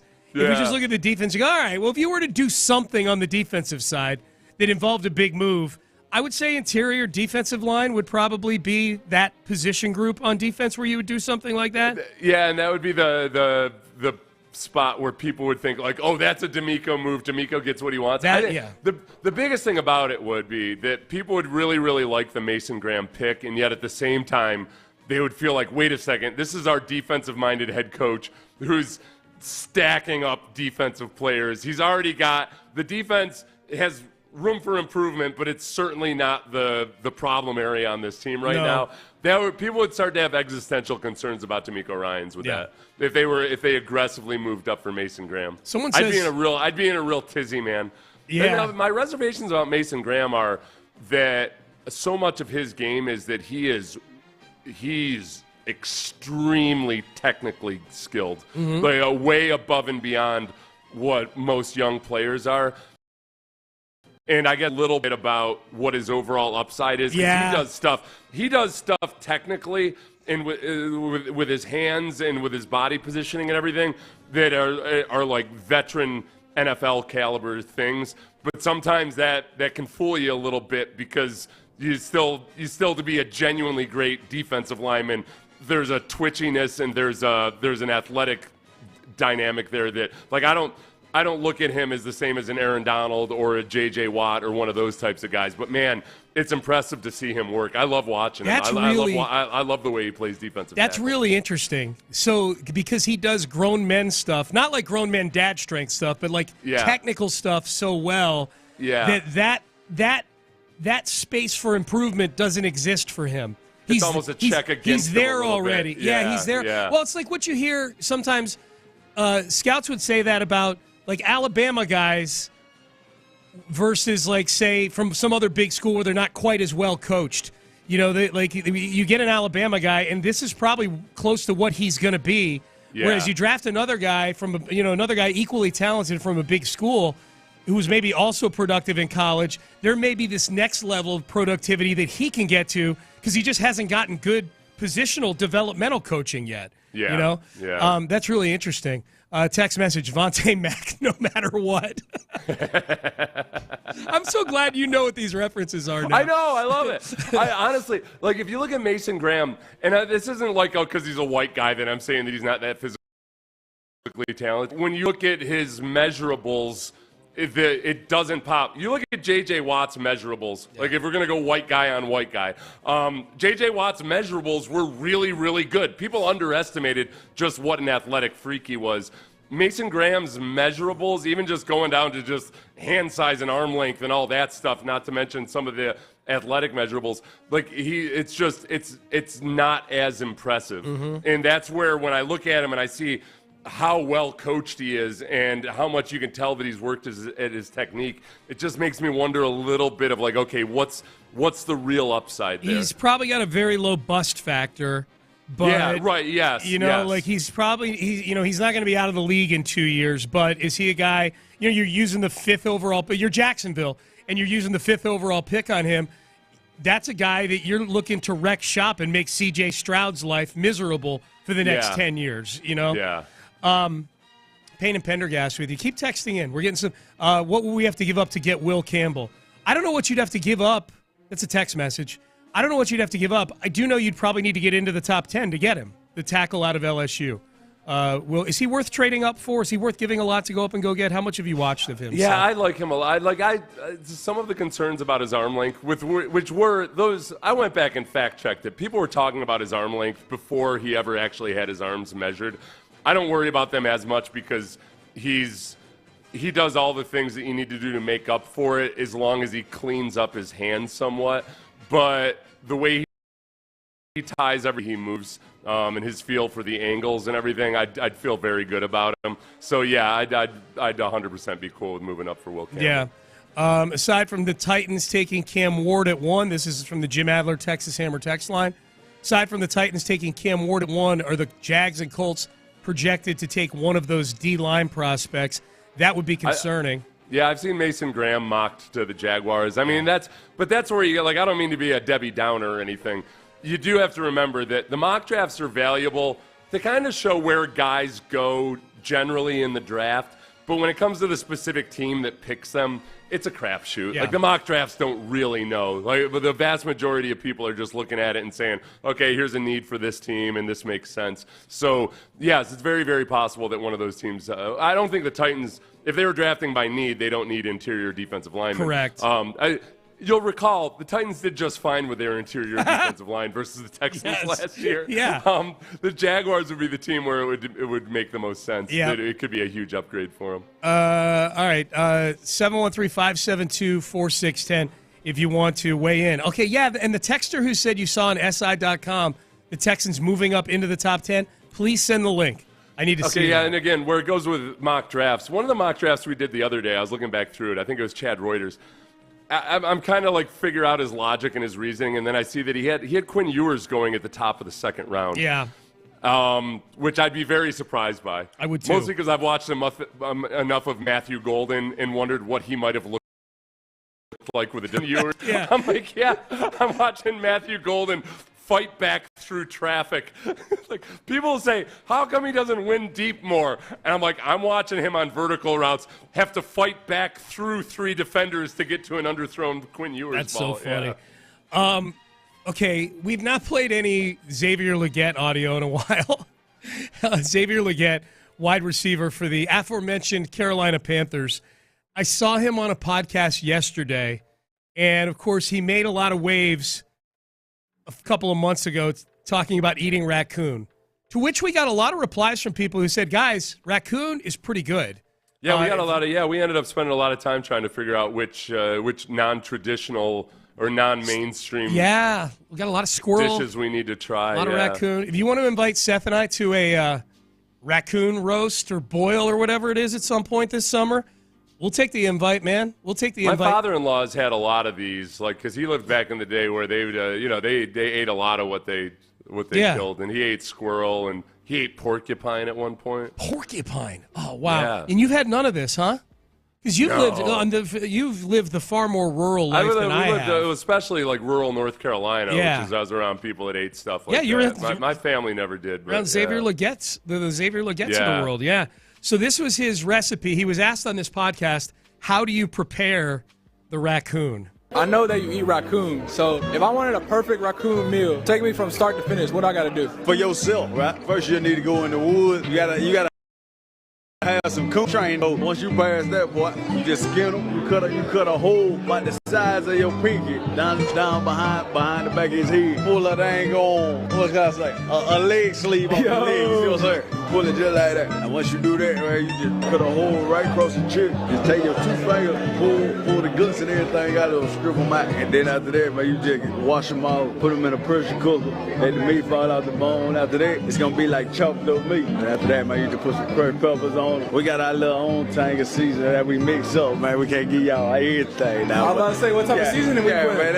it's a little bit of everything, man. But you got to put some spices on it, some herbs, and then that'll be the way to make the best coon. So you went right down to how to skin the coon. It was a lot of it was more about skinning it and cleaning it than it was about actually gutting it and then throwing it in a pressure cooker. Yeah.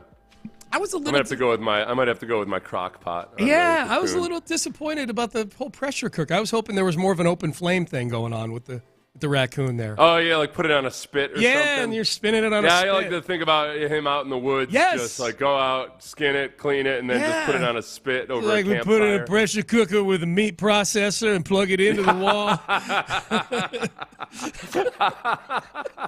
Like, what the hell? Machines? You're not supposed to use machines, Xavier. What are we doing? I wonder if his grandma's got an old cookbook that's been passed down. She has to, right? And it's just got all tattered pages in it. I'd like to see Xavier Legette sitting with his grandma and going through her old recipe book or something like that. God. Yeah, he's just the best. Xavier Legette could probably make a good living in the off season, just bringing people on as a hunting guide. Just go out and go out and have Xavier Legette and his whoever the best storyteller is from his family. Yeah. And just tell stories around the campfire while you wait for the raccoon to finish. He could get cut from training camp this year.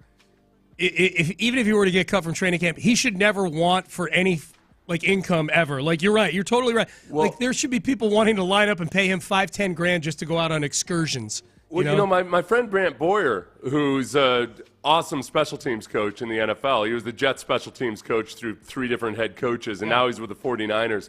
Before he got into coaching, he spent a few years as a hunting guide, and he's kind of classic. Like, he's not country like Xavier Legette, but he's a really good storyteller and he's funny as hell. Mm-hmm. And I'm getting like that the hunting guide. If you've got the personality and the aptitude for it, it's probably a pretty cool job. Oh yeah. Yeah. You meet a lot of people. Get to do something you love every day. Someone says parasites are bad. Okay. Got to pressure cook it to get it tender.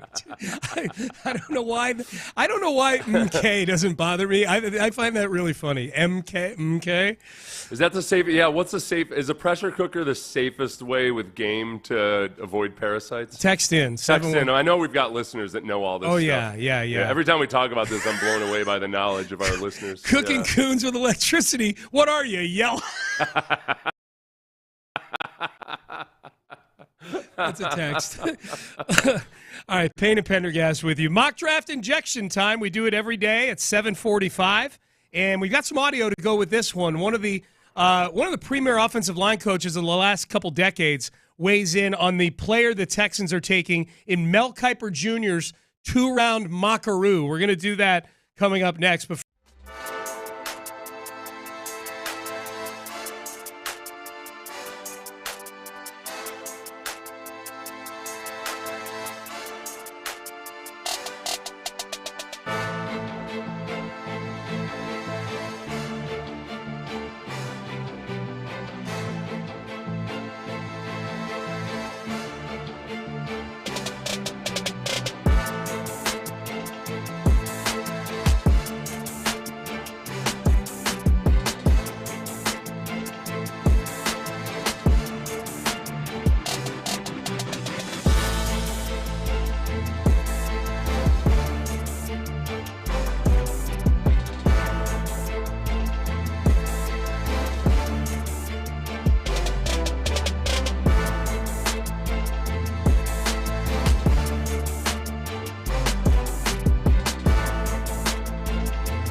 Flag. Live from the Montero Injury Lawyers Studios, Sports Radio 610 presents Payne and Pendergast. Indeed, they do present Payne and Pendergast. You know he's getting a lot of love? Amen Thompson. We'll hear it at the top of the hour. He's getting a lot of love from a lot of corners of the league lately, as he should. Outstanding young basketball player. We're hoping that the Texans find some outstanding young football players 2 weeks from tomorrow. First round of the NFL draft. Man, this offseason is flying by. 2 weeks from tomorrow, first night of the NFL draft. We've got you covered all weekend long here on Sports Radio 610 for draft weekend. That'll be fun. And we do the mock draft injection each and every day at about this time, about 7:45. We've got a handful more of these until the actual draft gets here. Today, I would say the godfather of the mock draft is probably Mel Kiper Jr. It's either him or Joel Bushbaum, the late Joel Bushbaum. They were the OGs of draft experts. Mel Kiper Jr. still kicking, still doing it for ESPN.com. And he's got a 2-round mock draft that just went up yesterday, Seth. And I've seen people breaking this thing down 10 times. The thing I care about is what are the Houston Texans doing in this mock draft? So let's get right to it. With the 25th overall pick in the Mel Kiper Jr. ESPN.com 2-round mock draft, the Houston Texans select Josh Conerly, offensive lineman, Oregon. Not the first time we've seen Conerly mocked to the Texans, but not mocked to the Texans as much as the Josh Simmons of the world. Yeah, this is a really interesting one, and I'd be excited about him just because he's a guy that improved a lot, and not that he was bad to begin with, but it looked like he really learned how to play with more power as the year went along this year, and had good games versus Ohio State and Penn State versus Abdul Carter. I was one of the best bits of audio I found about Josh Conerly Jr. was where Nate Tice, who has a podcast with Yahoo Sports, and he's the son of Mike Tice, longtime NFL coach and NFL tight end. Nate sent his father a bunch of film to watch, and he had Josh Conerly Jr. He had Mike Tice watch Josh Conerly Jr. versus Ohio State and Penn State. And this was Mike Tice, who prefaced it by saying, hey, I'm not a scout like these guys. I don't have all the measurables on all these things and everything. But Mike Tice loved Josh Conerly Jr. I love him. He was my number one guy. Period. Number one offensive lineman in this draft for me. I didn't get a chance to lose. A line coach at Oregon has done a tremendous job. This kid plays with great technique in all areas of the game. Pass sets, run the game, out in space, footwork, down blocks, hand usage. This guy has a lot of traits. Because he has so many good traits, that to me makes this guy a premier offensive tackle. Wow. There's not a lot to not like about him, unless he's got some blemish or some acne that I don't know about. That's incredibly high praise for someone who is in most mock drafts still sitting there at 25. Right. Like, he's on the board for most of these. And it's interesting, too, because I think that Josh Conerly might be one of those guys where the scouts watch these guys for years, and they kind of start pigeonholing them in their brains. But then the coaches come in and they haven't watched anybody, and then they have their own opinion. And on a good team where there's good communication and everything, scouts will realize, like, okay, the coaches have a different perspective on this. The coaches will realize exactly what Mike Tyson said, not in that audio, but he said in this interview, like, hey, like, I don't know everything about the guy and everything. But I think that there's an element to Josh Connerly where, because he improved as the year went along, some of his minuses in terms of grown man strength, he looked like he got better at it as the year went by. But you still do see, because I watched the Ohio State game, and you could still see a little bit of, man, all right, he's given up a little power rushes, but he's doing a really good job of recovering. And when he pulls and on down blocks and all that, he's got a lot of swarm traits. So Connerly is one of the guys where we talked earlier about how this seems like the kind of draft where if you trade back into the second round, you're going to end up taking somebody that the fans are still excited about because they'll say, oh, wow, he went in the first round in a lot of mock drafts. Yeah. I could see Connerly being that guy, but I could also see him being a guy that a lot of teams are going to look at and think, all right, if teams are looking at him as a high second rounder, we got to snatch him up now because there's probably a few other teams that are actually really impressed with him. Yeah. But, yeah, everything about him, the way his upper body and lower body is tied together, the way that I think on film he looks more athletic than what the measurables might say. He moves with a lot of speed and with a lot of intention. And as Mike Tice said, he looks like he's coached up really well. There's a lot to like about him. So now, I don't know if he steps in and starts immediately. That was my next with the question. Offensive tackles they have right now. Yeah, that's where does that my mind? Man, you're reading my mind. My next question for you is going to be, how does he fit into 2025? Right, because right. you got Cam Robinson, who you gave $12 million to. You got Titus Howard, who can be either a guard or a tackle. You got Blake Fisher, who was your starting right tackle at the end last year. Yeah, and then I think some of that turns into, okay, are they looking at Titus Howard right now as a guard? Potentially. That if the situation is right, they move him to guard. And because Titus Howard, last year he actually embraced it and he does good things at guard. His body of work at guard is really not impressive. But some of the good things that he does, including in the run game, are really, really good. It's just a matter of, can he embrace it and can he be coached properly? Like, I could see upside there. It's just the fit on this current team that I wonder the most about. Simmons getting drafted with the 25th overall pick doesn't really play into what I'm about to say too much because he's got that patellar injury, and if you're drafting him, you know that. And I almost think you can't Josh Simmons from Ohio State. From Ohio State. Yeah. So I think Connerly's a little different because he's healthy and productive. If they were to draft Connerly, I almost think that's a tell that they view Titus Howard as a guard for two reasons. One, we've heard D'Amico Ryan say, we draft somebody in the first round, we see them as a potentially a starter day one or year one. And two, if you have Cam Robinson at one tackle and then Titus Howard at the other, and you're drafting Josh Connerly, and you've got Blake Fisher on this team, that's an awful lot of high draft capital to have sitting on the sidelines. You know what I mean? Yeah. At a position like you got your first round pick and your last year's second round pick competing to be a swing tackle for your team right now. That just feels, in terms of roster construction, asset allocation, which is a phrase Nick Caserio likes to use, that feels odd unless Titus Howard is going to be your left guard. Then it makes a lot of sense. One of either Fisher or Connerly is your starter, and the other guy's the swing. Yeah, and I think that the whole thing about best player available versus drafting, a tiebreaker, drafting for the tiebreaker can very easily be what are your needs, and that this draft is shaken out. It looks like, man, at any given point late in the first round or in the second round, there's going to be guys that you might look at equally as in terms. You might grade them if they're an interior offensive lineman versus an offensive tackle.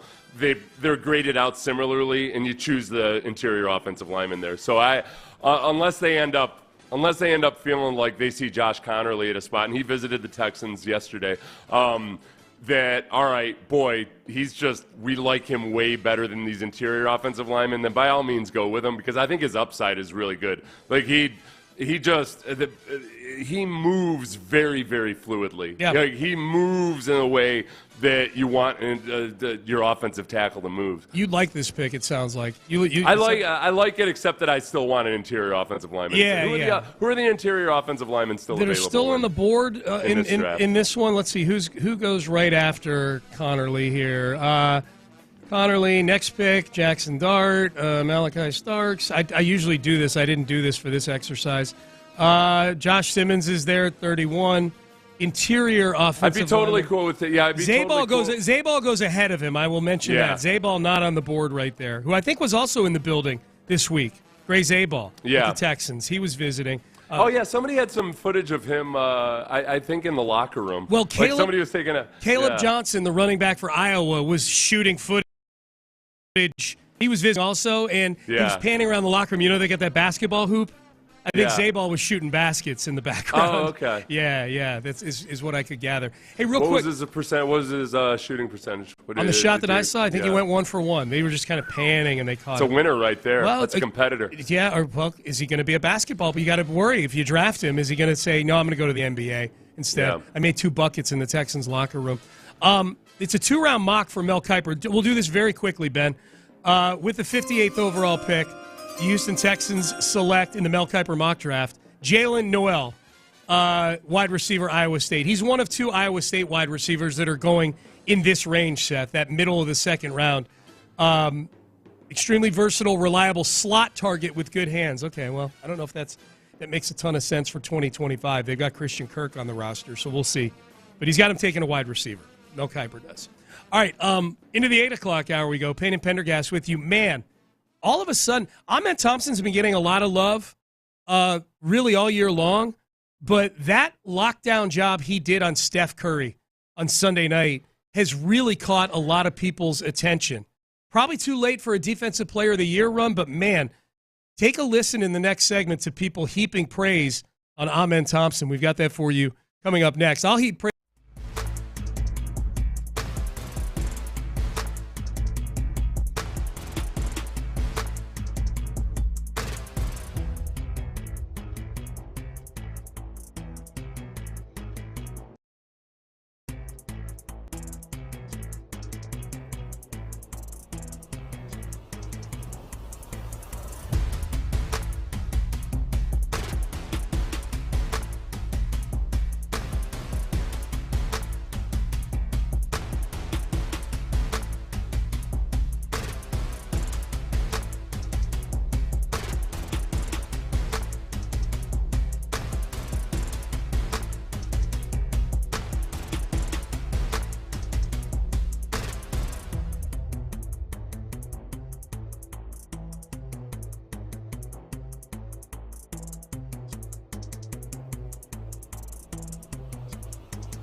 FM HD2 Houston. Insider access, exclusive content. Sports Radio 610. The Texans play here. An Odyssey sports station.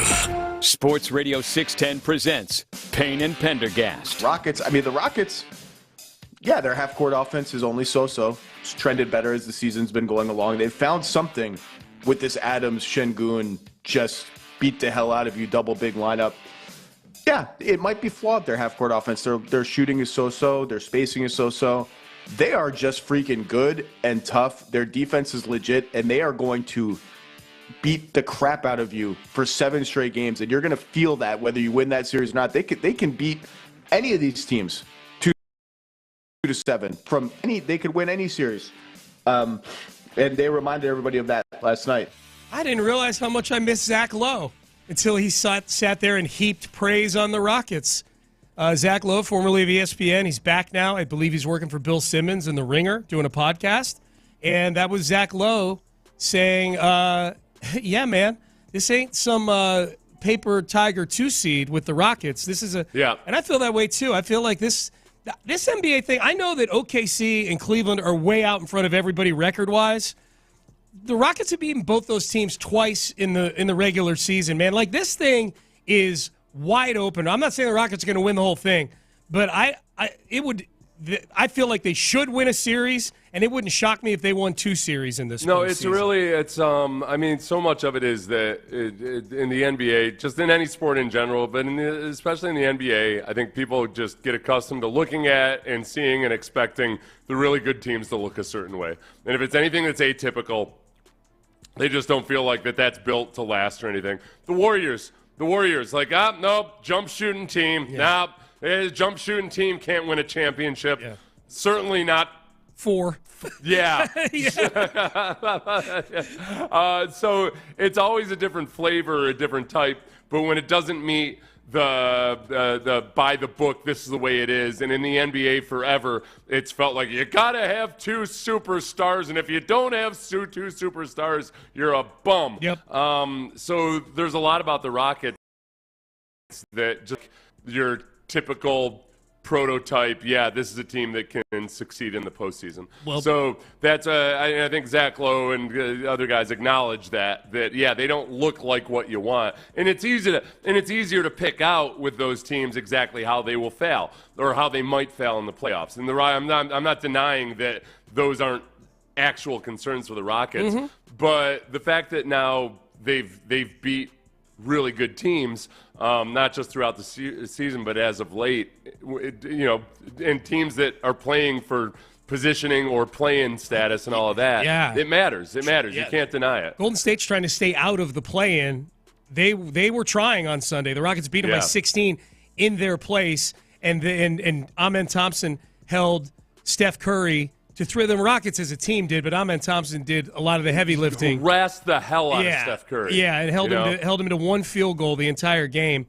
And it's probably too late for Amen Thompson to make a run at Defensive Player of the Year. A lot of those narratives are set early. In fact, the favorite, ironically, heavy favorite, is Draymond to win it, mostly because Wemby is going to miss too much time to win it. If you look at this Rockets team versus the Harden-era Rockets teams, where the most frustrating and infuriating thing about some of those teams was that, look, a lot of times they were a better defense than people gave them credit for, but they'd play the Warriors and they'd play this little game of let's lose track of Steph Curry. Let's just go ahead and forget about Steph Curry and let him roam freely about the court. Yep. I don't worry about that with this. This team knows and understands the challenge. Well, we're going to make life miserable for Steph Curry. Yeah, and we're going to get to the audio on Amen Thompson here in just a second. But along those lines, Seth, like Zach Lowe's description of the Rockets right there, they're going to beat the hell out of you for 7 games in a series. Their superstar is Ime Udoka. That's the Rockets' superstar, and that what Zach Lowe is describing there is Ime Udoka. That's the culture that he's instilled in them, and credit the players, obviously. They're the ones going out and executing it. It's going to be fun, man, and it starts next week, and the Rockets clinched the 2 seed last night. They didn't even play. They clinched the 2 seed because Oklahoma City beat the Lakers. So the Lakers can't catch the Rockets anymore. Rockets are going to be the 2 seed. And here's some of the audio. First, this is actually Alperen Şengün. This is after the game on Sunday. the Rockets win over the Warriors. Here's Alperen Şengün with Vanessa Richardson after the game describing Amen Thompson's demeanor the day of the game that day. Amen's defense, Jalen's big fourth quarter, Jabari and Tari off the bench. What did you like about the collective and complete effort tonight? Man, everybody, Amen wasn't smiling all day. He was like that, couldn't even talk to him. Like, he was like that in last 2 games. He's like in the best players in the world right now, best players in the league, That's impressive. That's just his second year, and he's putting names over there in Defensive Player of the Year. You know what I'm saying? It's just great to see him like that. It's just a lot to come more. Yeah, Alperen Şengün on Amen Thompson right there. Yeah, he couldn't even walk up and talk to him the day of the game. He was just so locked in. That's like Grizzly. That's like a that's a good analogy. It feels like a starting pitcher who's just got a gristly attitude on game day. Yep. And the thing with it, I don't doubt that Amen Thompson can keep up that attitude for a 7-game series. Oh, that's the biggest question is, all right, how long can you sustain this versus a really good team in a long playoff series? I feel like because of Udoka and then the character of some of the guys on the team like Amen Thompson, they're capable of sustaining it. Oh, yeah. And the back-to-back road games and everything that you see in the regular season that have been a bugaboo for this team this season, that's not an issue in the playoffs. So just the ability to sustain that kind of edge, I do think they have that. Yes, and they have to, because at some point the shooting is going to be a concern. For sure. The shooting is going to be an issue. So, and you're going to have a couple games in the series where the shooting is glaringly not at the same caliber as the other team, but you just gotta win that defensive and mental battle more times than the other one. This is De'Aaron Fox. He was on a podcast. The name I forgot to write down in the email here. But De'Aaron Fox, now San Antonio Spurs guard, Houston native. He's gone up against Amen Thompson a number of times already. He says Amen Thompson may be the best athlete in the NBA today. 3. Who we're counting as like 3s, though? I had in my mind Amen Thompson, if we're counting him as a 3. Yeah, I would say Amen Thompson. Amen is ridiculous. His quick twitch, first step is insane. I think he's more athletic than his brother. It's a demon versus demon right there. I know. Yeah, it's OD. I've seen some people say he might be one of the best athletes the NBA's ever seen. He might be? He definitely is, right? No. He might be the best. He might be the best. Oh, the best. What makes you give him? I mean, I've seen him. Not in person, though, but... Well, he guards me. So... Okay, yeah. How do you know? He guards the Deep 3 podcast is what that audio is from right there. That was De'Aaron Fox, who himself is one of the best athletes in the NBA, says that guy is the best athlete in the NBA right there. Amen Thompson is rapidly approaching that status of he's going to be the guy that it's the equivalent of claiming that you were a fan of a band before they hit it big. Yeah. A lot of people planting their flag. I knew him when he was playing in a garage. Yeah. And then the next stage will be when they were like, he used to he's not the same guy he used to be back when I was a fan. Right. He sold out. Yeah. There's cycles with these things. Next one here, actual Draymond audio. Now Draymond is the heavy favorite to win Defensive Player of the Year. Amen's not even in the top 5. I think success awards-wise and accolade-wise would be if Amen Thompson got named first team all-defense. He deserves it for sure. Here's Draymond Green on his podcast earlier this week praising the Rockets, but especially Amen Thompson. Give them some credit. They stepped up. They made some big, They made some big shots. Jalen Green had a really good game. Dylan Brooks played well. Amen Thompson, I've been a fan of him. He's so athletic, and he's just getting more and more confident. He's starting to see more and more pictures develop. So I think he really the key to that team. And Jabari had a good game off the bench. So you gotta get him. Şengün played well. So you gotta give them some credit. They played well across the board. I think Amen Thompson was doing stuff with the Rockets in that game on Sunday that he probably feels like, man, against crappy teams or mediocre teams, I get away with this stuff all the time. I get in their heads. And I think my only wish for that game was that the Rockets had actually made more of the free throws that Draymond was causing. That part sucked.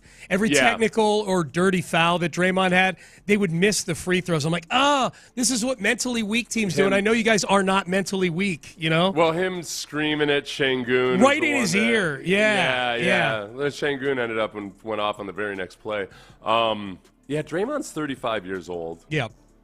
Might win Defensive Player of the Year. He's a favorite to win Defensive Player of the Year. Is he, for this century, he's got to be at the apex of like the power ranking of guys that NBA fans wish would just go away. Yeah.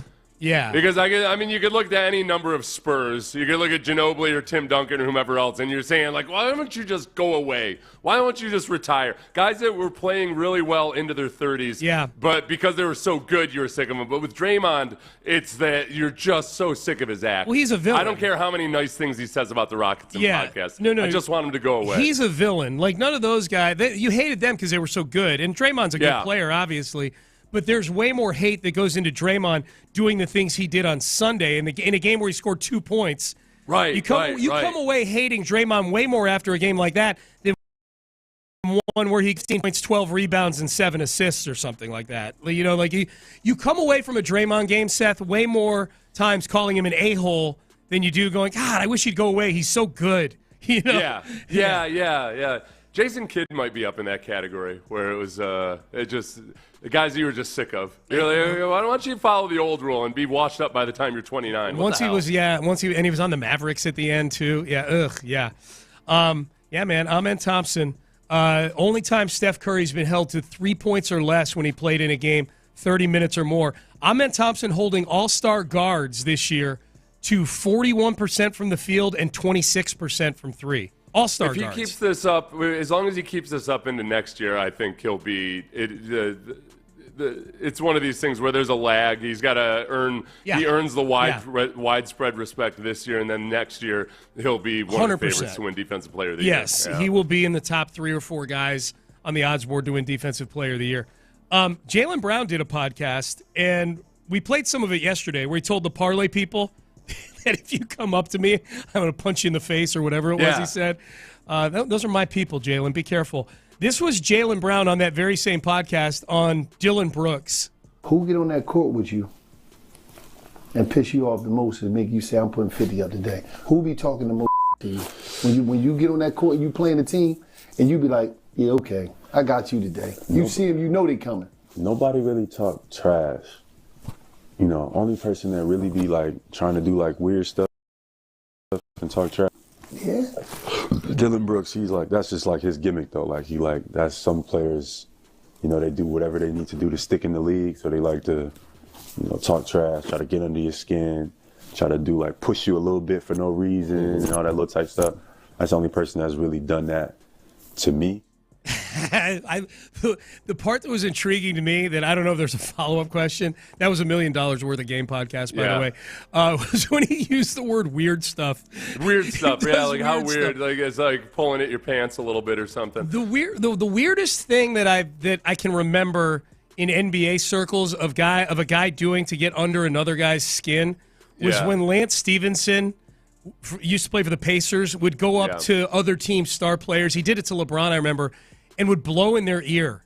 He'd stand next to them and blow in their ear. No, and I guess Pat Beverly, it wasn't as much weird. It was just Pat Beverly would do extra stuff. Yes. That, like to Russell Westbrook in particular, where it crosses a line, which is refreshing, and it's in a throwback in many ways, is that where the NBA has become so much of a fraternity of guys being on each other's podcasts and being buddies and riding banana boats together and everything, that they don't care. They don't care how well liked they are. Yeah. And that's refreshing. That's a throwback to the era of actually just not giving a damn whether guys on the other team like you or not. And I feel like Dylan Brooks is very much in that territory. Yeah, Dylan Brooks is in that territory. I mean, obviously Draymond is the gold standard for that right now. I guess maybe, and I am somebody who harkens back to 90s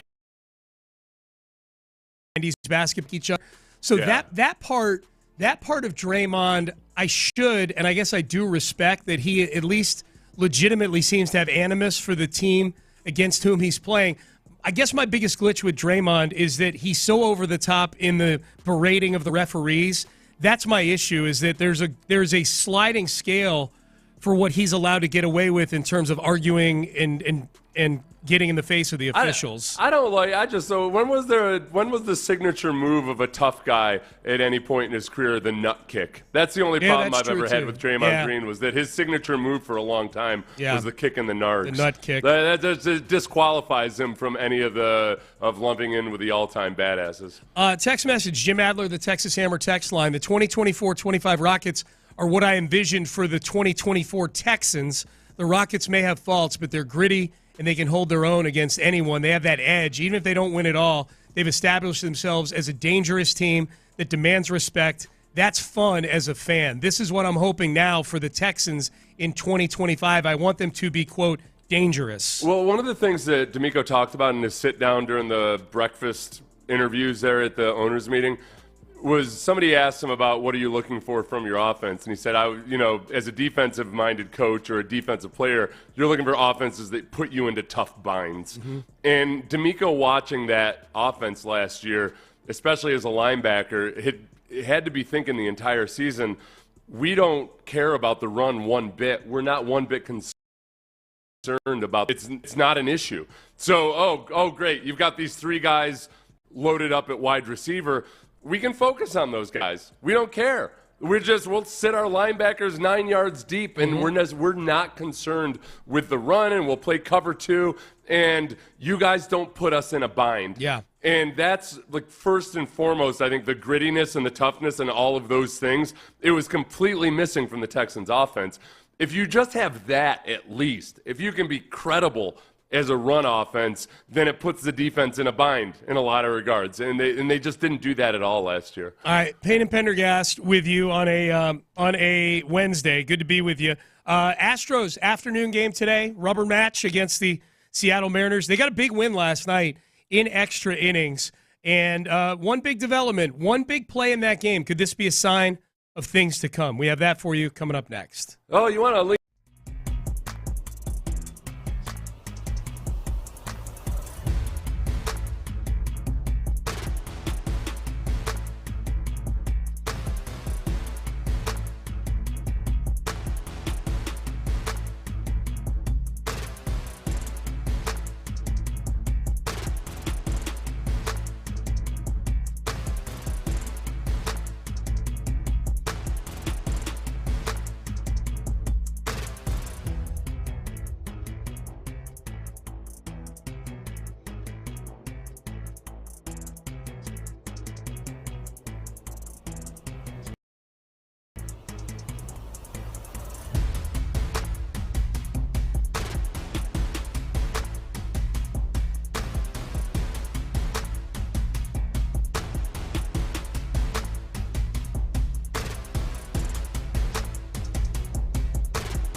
Pfizer. Payne and Pendergast is driven by West Point Lincoln of Sugar Land on the Southwest Freeway. Exit Kirkwood and take the first U-turn at West Airport under the giant American flag. Sports Radio 610 presents Payne and Pendergast. Cam looking for his first big league RBI. And he has it. Ball down the line. That's going to score the first run of the game. Cam Smith heads to second base. He's thinking about three. He's going to go to third. He will be safe. A triple. And the Astros lead 1-0 as Yainer Diaz crosses the plate. Let me tell you something underrated on that whole thing. Look, the RBI was huge. Seeing Cam Smith pull the ball was huge. A lot of his hits, both in spring training and so far in the big leagues, have been opposite field. Yeah. Underrated, a triple to left field down the left field line. I mean, usually if it's a triple, it's usually to the opposite. It's usually to right field. It's a gapper. It's one of those things. That was a hot smash down the left field line, and he turned that into a triple. Yeah, and I think you can almost see like some of the things that they've been working on him with. You could see it in real time in that game. Extra credit to the extra innings that you had extra, opportunities. But just being more count, he's been fighting that battle of trying to use good judgment at the plate as a rookie, and yet at the same time, pitchers are attacking him early, and he's laying off at times. What was the phrase he used? You got to have that go, wait mentality, or yes, no mentality. Mm-hmm. He's got to be a little bit more aggressive and just know when to lay off, but have a mindset to go after it. And he looked more aggressive in his later at-bats in that game. And he had a nice play in the field early on, too. He did. He and Jake Myers early in the first or second inning. It was the first play. It was the first two batters of the game. That's right, yeah. They both made some really nice plays but in the field. You'll take this in bite-sized bunches, but Cam Smith showing some progress last night. Yeah, how about this for a revolutionary idea? Let's play him today. How about we start him in right field today? You know, get him some more at-bats am I being wacky to get with better this? At batting in baseball? Am I being crazy that the manager who said if Cam Smith makes the team, he needs to be getting every day at bats? Yeah, that he should be.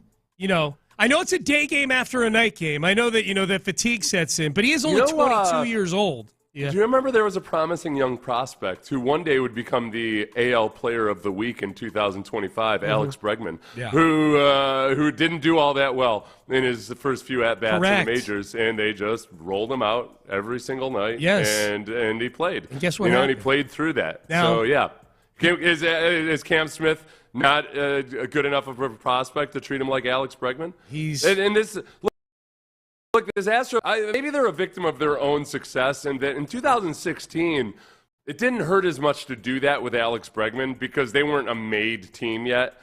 They'd won one playoff series, quote unquote series versus the Yankees, but they wouldn't go on to go to the playoffs in 2016. But it felt more like, okay, yeah, we're going to play the rookie that we feel really good about. Yeah. And he's going to go out there and he's just going to keep getting at bats. Yeah, you were still building back then. Like now, I think Cam Smith made the team because there's an urgency about winning, and he coming out of spring training gave you a better chance to win. At least it looked like he would on an everyday basis than anything else you had to trot out to right field. It would help a lot more if the rest of the team were hitting. Right. And just right now, the disparity between the pitching and the hitting is just so extreme. I did a yin and a yang this morning, Sean. Okay, let's do it. Where I just wanted to go through and look at the pitching versus the batting. Okay. Didn't break it down into starting pitching or anything, but the so the yin, so the thing the pitchers are doing well versus the things the batters are struggling yin, with. Yeah, well, I don't know if what's the good and the bad, the yin or the yang. Listen, I'm not an Eastern philosophy professor, right? But okay, Astros pitchers lead the league in strikeouts. Sean, do they really? They do. Okay. Yes. Okay. In a good way. Yeah. Astros have the 7th most strikeouts at the plate. That's a bad. that's a bad that thing. That is not good. Yes. Yeah, that is not good. This is the best, and that's the best gap I found between the two. Let's look at ERA versus batting average. Oh, okay. Astros pitchers have the 7th best ERA. That feels accurate. They're up there even higher than that, I think.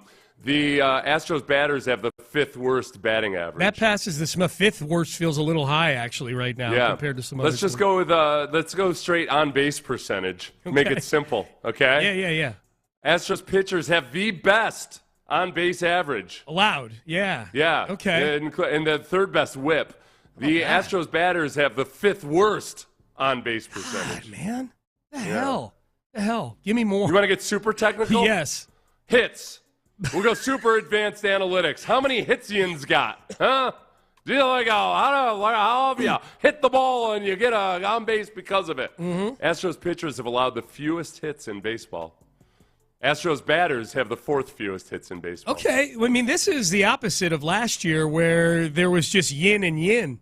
There wasn't, at least we're getting good performances out of the pitching. Which do you feel stronger about? The pitching being able to remain where it is? I mean, that's some elite stuff you just laid out. For a pitching staff that's lost a lot of guys over the last several years, but they've replenished it, do you feel more strongly that the Astros pitching can sustain being this level of elite, or that the Astros hitters have a chance to kind of punch their way out of this thing and at least be average at some point? Before I answer that question, let me ask you one thing. Yeah. Have we seen any updates on Spencer Arrigetti's timeline? No, just that he's going to miss some time. I haven't seen anything, And that between Arrigetti's injury, where Gusto might end up being your 5th starter here very soon, and Gusto's been impressive, is a long relief type guy, but he's still. I mean, he got his first win last night. He's raw. And then because of that, where I was already uncertain about the relief staff, I don't feel super confident that as an entire staff the pitching staff can maintain this level of performance. Yeah. And I'm also not that optimistic that the hitting is going to be a whole lot better. It's not like Yainer had a great year at the plate last year, but it's not. But I've also seen Chas McCormick have some promising performances at the plate and then fall off a cliff as a young player. I love baseball. I love going to Astros games. I love sitting down and watching baseball every night. Yeah. Like, this is a fun time of year. There is a part of me with this team through the first 11 games where I'm like, can we just fast forward to the last week of the year when they're battling and the division's – it's going to take 87 games to win this ratchet division, and the Astros are going to need to go 5-2 down the stretch. I feel like that's what we're headed towards. I feel like this has all the makings of a team that is going to hover right around what their Vegas win total was, which I think was 86.5. Yeah. One good thing so far is that the Rangers have been atrocious at the plate as well, so at least that makes you feel a little bit better. Yeah, but they're winning games. I know, but at the very least, I don't know. Yeah, I mean, like, obviously Jordan's going to be just fine. Yeah. Who are the guys that have hit at some point historically that are all batting in the 100s?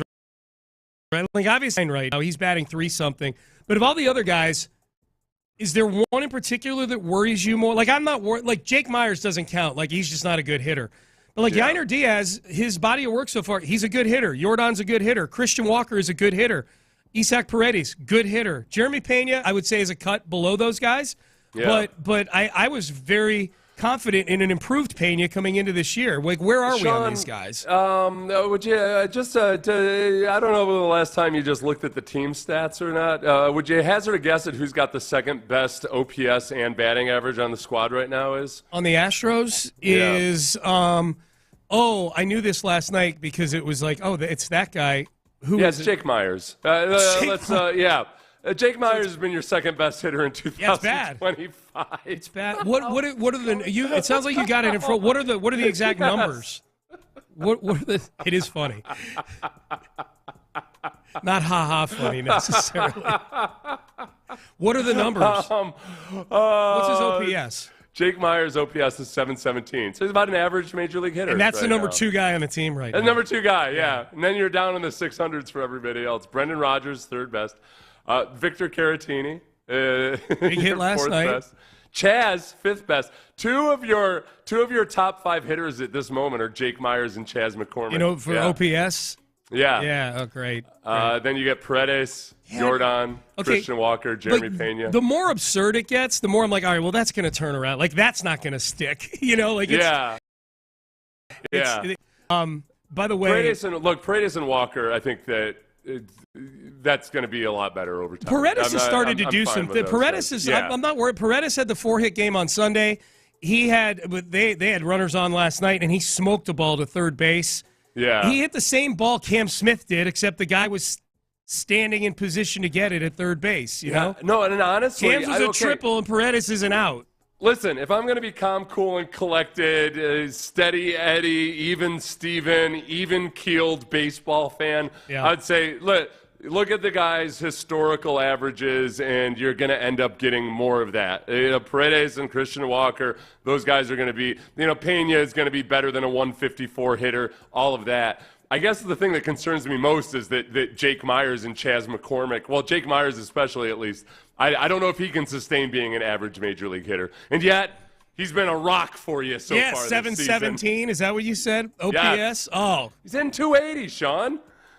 Dude, I would like nothing more than Jake Myers to turn into a good big league hitter. I know it feels like I hate on him a lot, but if he turned into a good big league hitter, because I hate on him because I know they're going to put him out there every day. Like, he's going to be the everyday center fielder, so if he's going to be out there. He may as well hit. By the way, who do you think is going to be more consistently above a 150 batting average? Who do you think breaks the 150 mark sooner? Cam Smith, Zach DeZenzo, Mauricio Dubon, or Yainer Diaz? Not Yainer right now, I'll tell you that. Cam's got a chance. He's at 143. And recently, by recently I mean his last at bat in last night's game, because he got taken out. He got replaced by Chas after he gets that RBI, and they're like, oh, okay, we got a lead now. Let's bring in Chas for defensive purposes. So, Jeremy's got the lock on that right now at a 154 batting average. Yeah. So it's, you gotta knock off the king of the hill there at some point. Jeremy it's Pena. Not just getting above 150. Yeah, it's like, can you surpass Jeremy Pena's 154? The yin embodies darkness, passivity, and femininity. Okay. While the yang represents light, activity, and masculinity. Oh, so the pitchers have the big yang right now. They have the big yang, removing any misogynistic tones from the masculinity and femininity part of it. Yeah. The yang is the light and the activity. They're dangling their yang out in front of everybody. They're yanging all over. The yin is cowering in the corner. Check out the Astros my yang. bats, Yeah. other than Altuve, are just cowering. Yes. Yeah. And then the yin, darkness and passivity, I would say, yes, that is the offense. Show a little more yang, bats. Yeah, man. God, ironic enough that the bats are the non-yang. Yeah, they're the yin. All right, Payne and Pendergast with you on a Wednesday. Astros afternoon game today. Let's get it. Let's take this series here.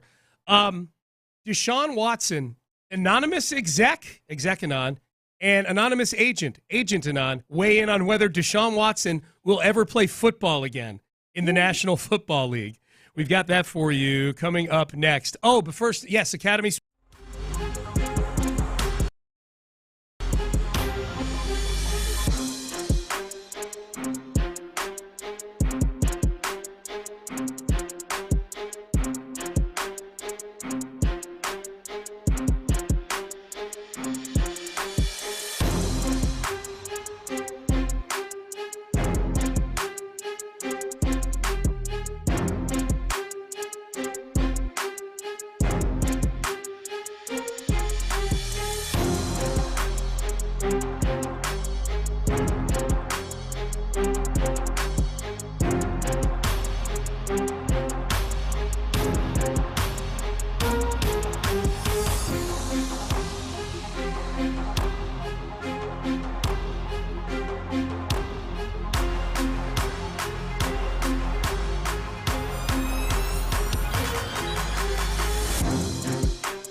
from the Montero Injury Lawyers Studios, Sports Radio 610 presents Payne and Pendergast. All right, we'll get to Execunon on Deshaun in a second. You know what? This is actually relevant, Sean. Okay. One of my random tangents is actually going to be relevant on this.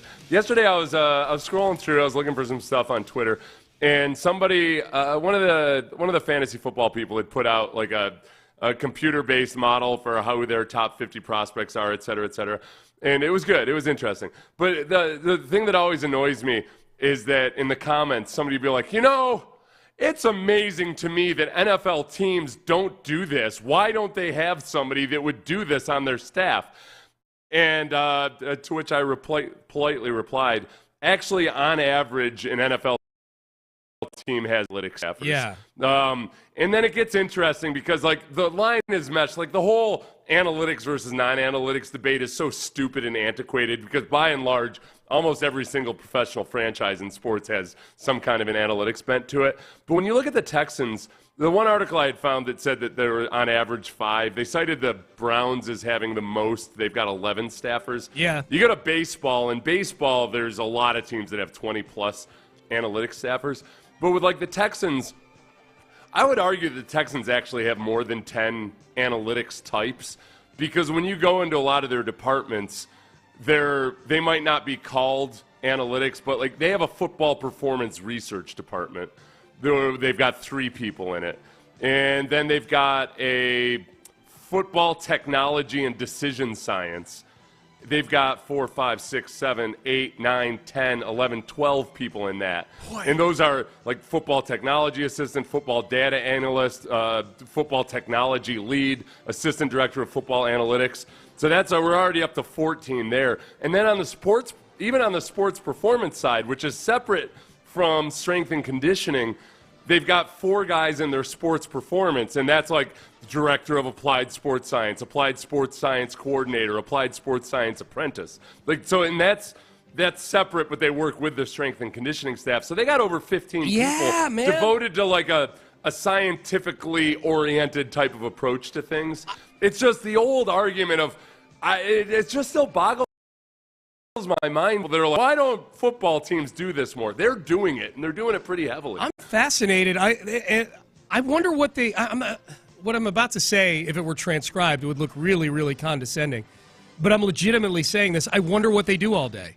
Like, I wonder what those jobs entail. I'm legitimately curious. I'm not saying they don't do anything. I'm saying, like, I would be fascinated to see how that part of the sausage is made. Well, there is like in the old days when it was just your coaches and scouts on a staff, in the down times, a lot of what the coaches would be doing is studies on their own of trends, or they might be tasked with figuring out exactly which teams struggled versus which coverages and everything. I think a lot of it is it's the same type of stuff. You're just doing it more intensively, and you're trying to find edges. Yeah. And a lot of it is you're doing a lot of these different studies and trying to figure out, okay, where might we find an edge, or where is this actually, separating the signal from the noise. Mm-hmm.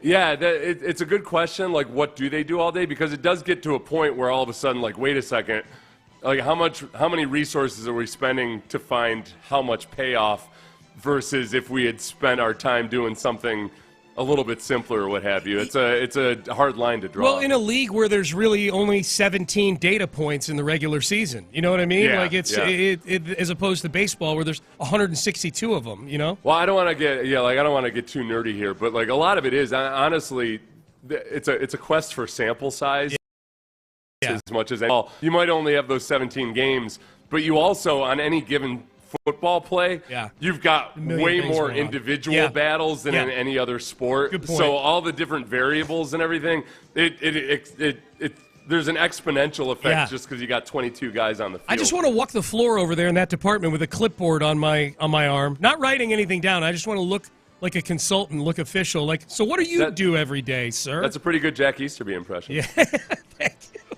Yeah, it is. The way it was described to bald-headed me by everything. people is that it sounded like a lot of what Jack Easterby did was walking around and Yeah. like trying to streamline and efficientize. Yeah. We're going to efficientize the entire organization. There's an episode of The Office where Michael Scott walks out of his office. He turns to the camera and goes, managing by walking around. Let's go. Yeah. All right, so we have an exec anon and an agent anon, anonymous quotes on Deshaun Watson. One executive and one agent that have divergent points of view on whether or not Deshaun Watson will ever play in the NFL again. Seth, I'm going to read these, and I want you to tell me which one you side with more on this, okay? The executive, this was an NFC executive, told ESPN, quote, if released, I don't see anyone picking him up. And then down the road, the question will be, will he take low QB money? Would he even be motivated to play at that point? End quote. So this is an executive who's leaning more towards Deshaun not playing again. That executive is a coward who lacks imagination. Okay. Because for one, my rule on I don't see anybody doing anything in sports. It's weird stuff all the There's time. 32 teams and there's some dumb ones, yes. Yeah, and the cowardice part of it comes in. So I think he lacks imagination, but then the cowardice part of it comes into like, okay, you don't see anybody picking him up. All right, like, okay, because there's nobody out there who's not afraid to just roll the dice. I think there might be somebody that wants to get him in the building and see, all right, let's get into his head a little bit. Let's figure out what's going on with Deshaun, and maybe he's salvageable because there is still in there somewhere. There's somewhere in there, there's an upside. There's good in him. There's good in him. If you can sign him to a one-year deal and or maybe you could get him right and whatever, like I think somebody picks him up. Okay, well, let me read the agent, and it sounds like you may agree with this guy or gal. Yeah. The quote, the league is forgiving with quarterbacks that have exhibited high-level talent. There's a shortage of good QB play. That's why I think a team could take a chance on him if he proves healthy. Some owners could have a problem with that because of the past, but not all will. Yeah, that's the key. Not all. Yeah. That previous executive does genuinely annoy me because he doesn't understand one of the realities of the NFL or just life in general. That his perspective is, hey, I wouldn't pick him up. It's not worth the bother or whatever. But you're not acknowledging the fact that there's 32 GMs in the league. Yeah. And everybody's wired differently. And there's like, if Belichick, are you going to tell me that if Belichick were still around, he wouldn't take a look-see at Deshaun Watson? Correct. Don't be an idiot, Yeah. NFC exec. Yeah. Now, that said, I'm on record as saying I don't think he plays another regular season snap in the NFL. You lack imagination and you're a coward. Who? Me? You know what's wild is that the quotes from Jimmy Haslam, where he said we took a big swing and we missed. I think people are reading that as that's closing the book on Deshaun in Cleveland, like he's done there, and I think that's true. They're acting like a team. They're bringing in quarterbacks that they might draft. They traded for Kenny Pickett for whatever that is. They may get Kirk Cousins, who knows? But it seems like Deshaun is done in Cleveland. He is acting more like a Cleveland Brown now on social media than he ever did when he was actually playing for the Browns. He's doing these videos now. He's working out in the building up in Ohio. Like him posting videos on Instagram of him in the state of Ohio, oddly enough, is a new thing for Deshaun Watson. It's a classic behavior pattern for somebody that like, oh, wait a second, I pushed it too far. Oh, no, baby. Yeah. Oh, I respect you so much. I love you. Dude, no. You don't understand. It's because I care so much that I was acting the way that I did. Yeah. He's in Browns gear in their facility doing the ropes and taking the medicine ball and going back and forth to each side of his torso and then sitting. And while the music's still playing, telling whoever's off camera interviewing him about how everybody's doubting him, and this is how great the comeback's going to be, and it's just he's an odd duck, man. Like it falls into the category of too little, too late. Yeah. Like it's so weird. And but I do surprise. Now, part of this is also, does Deshaun Watson actually want to sign somewhere? Yes. The coward who lacks imagination, the one thing that he said, which is true, was will he take low QB money? Yes. Will he be even motivated to play at that point? I think there will be teams that are interested in picking him up. It's a question of, all right, is he willing to sign a one-year deal somewhere for a look-see? And I think there's probably a really good chance that he's not. Yeah. I think he falls into that category like Cam Newton, where he's either a starter or he's not in the league.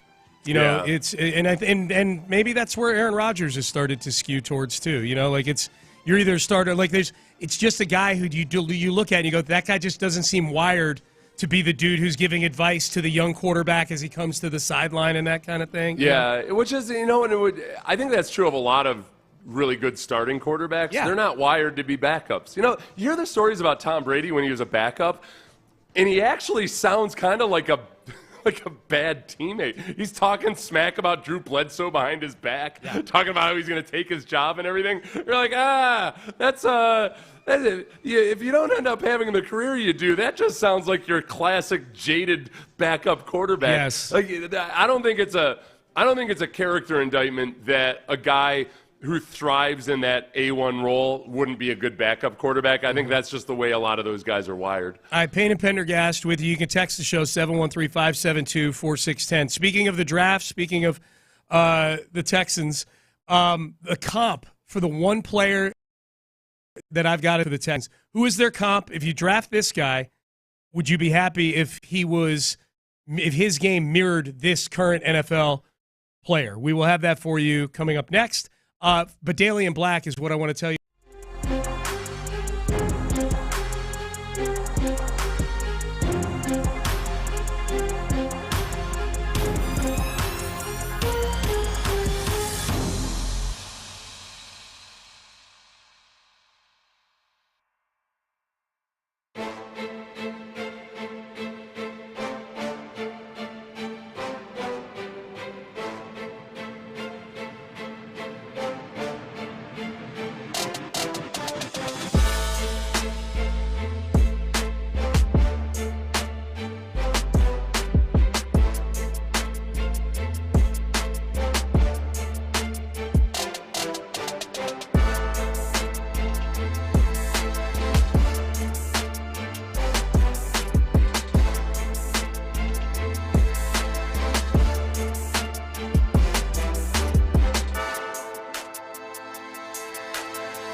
to Houston. Insider access, exclusive content. Sports Radio 610. The Texans play here. An Odyssey sports station.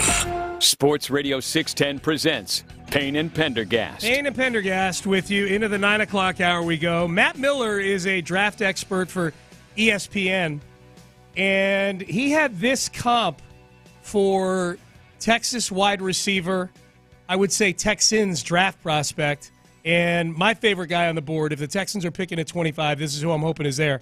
Matthew Golden. Who is the comp for Matthew Golden? A lot like Garrett Wilson. Garrett Wilson surprised me when he ran as fast as he did coming out of Ohio State. Matthew Golden surprised me with the 4.29 at the combine. I think he's fast. I didn't think he was that fast, but the time is the time. And it does show up on tape with his chunk plays. He had 23 catches of over 20 yards or more last year. That was best in FBS. And you see that some with the scheme at Texas, the way that they ran him open. But like Garrett Wilson, I think he has that ability to be crafty as a route runner, to find his space and then explode through it with the ball in his hands after the fact. And both guys they're not the biggest receivers, around 5'11", 190 pounds, but they have that route running ability and the hands to be true number one receivers at the next level. And if you get Garrett Wilson, the equivalent at the 25th pick overall, that's a damn good pick right there. I think with Matthew Golden, there's a part of it where if you just do the old game of where you swap it out and have Matthew Golden go play in that Ohio State offense, Garrett Wilson go and play with Quinn Ewers, you might have a different assessment pre-draft of Garrett Wilson and Matthew Golden. Mm-hmm. And without making the direct comparison,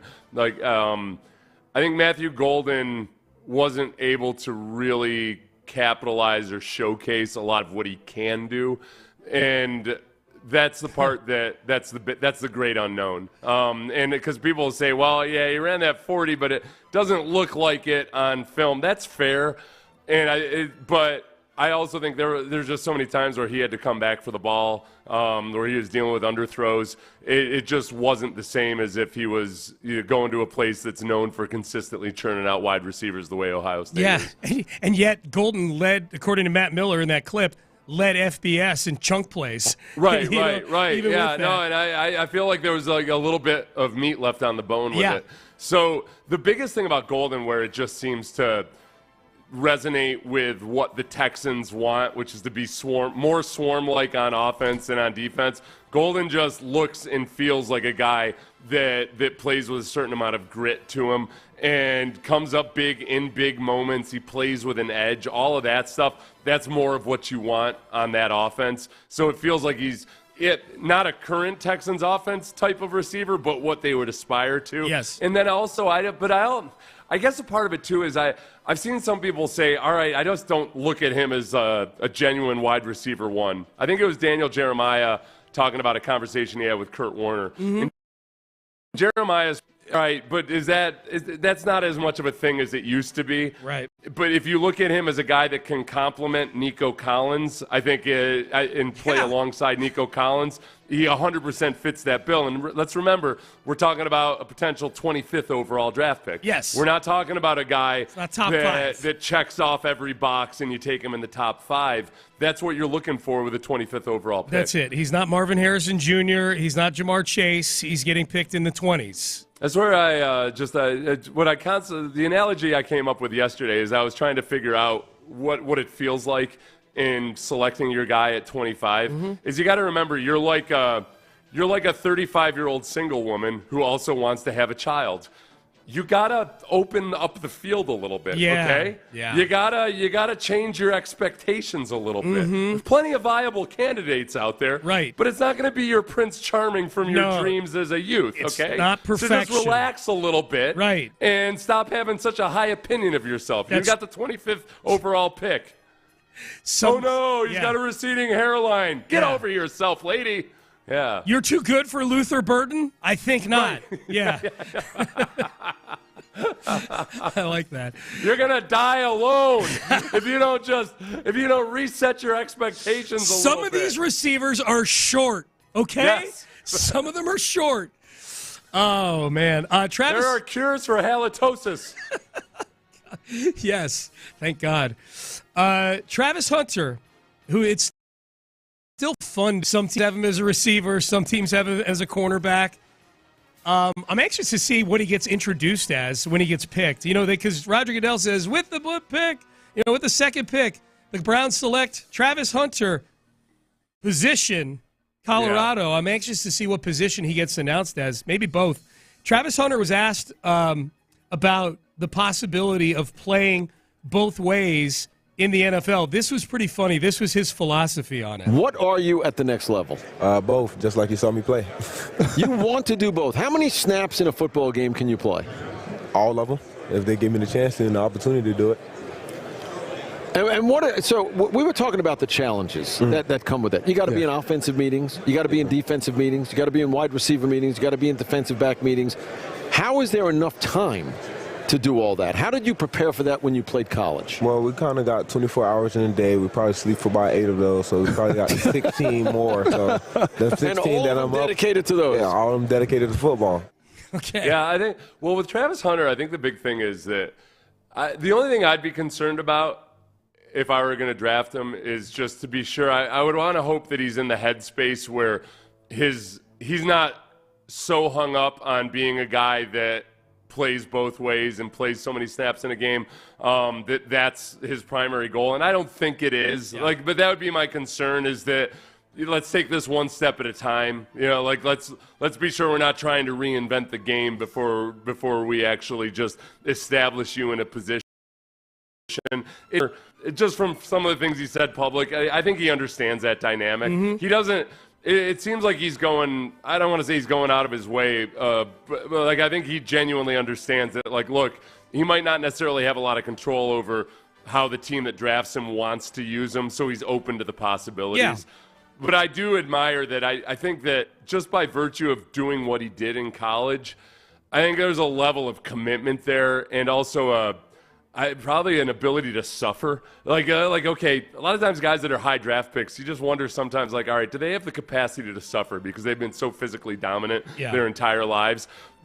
Travis took that and turned it into I'll suffer for 120 snaps a game. That's the thing. There's a number you can attach to it. His ability to suffer is quantifiable. The dude played every snap of every game. That's not easy. I don't care how gifted you are. That's really, really, really hard to do. And somebody yesterday asked us, hey, how come you guys are so hung up on Shedeur? Is it because of his dad or whatever? And you came up with a great analogy that, if you think about the Ball family. Yeah. When Lonzo Ball was coming up, very few people were critical of Lonzo Ball. Yeah. It was all about his dad. His dad was so bombastic and over the top. And if anything, I remember feeling bad for Lonzo Ball. It didn't seem like Lonzo Ball was wired in that way. The annoying thing about Shedeur is that Shedeur will be the first one to remind you who his daddy is. That's what annoys you about it. It's I'm like, dude, I don't want to hear about your daddy, okay? Yeah. I want you to go and make it on your own. Yeah. I don't need to hear about it in that same sphere. And you don't hear people acting like somehow Deion Sanders is a reflection on Travis Hunter or anything. No. Travis Hunter is very much his own man. Very much. The ironic thing about him saying, and he's probably being more funny than anything else when he's saying, well, we sleep for 8 hours and we got 16 hours for football.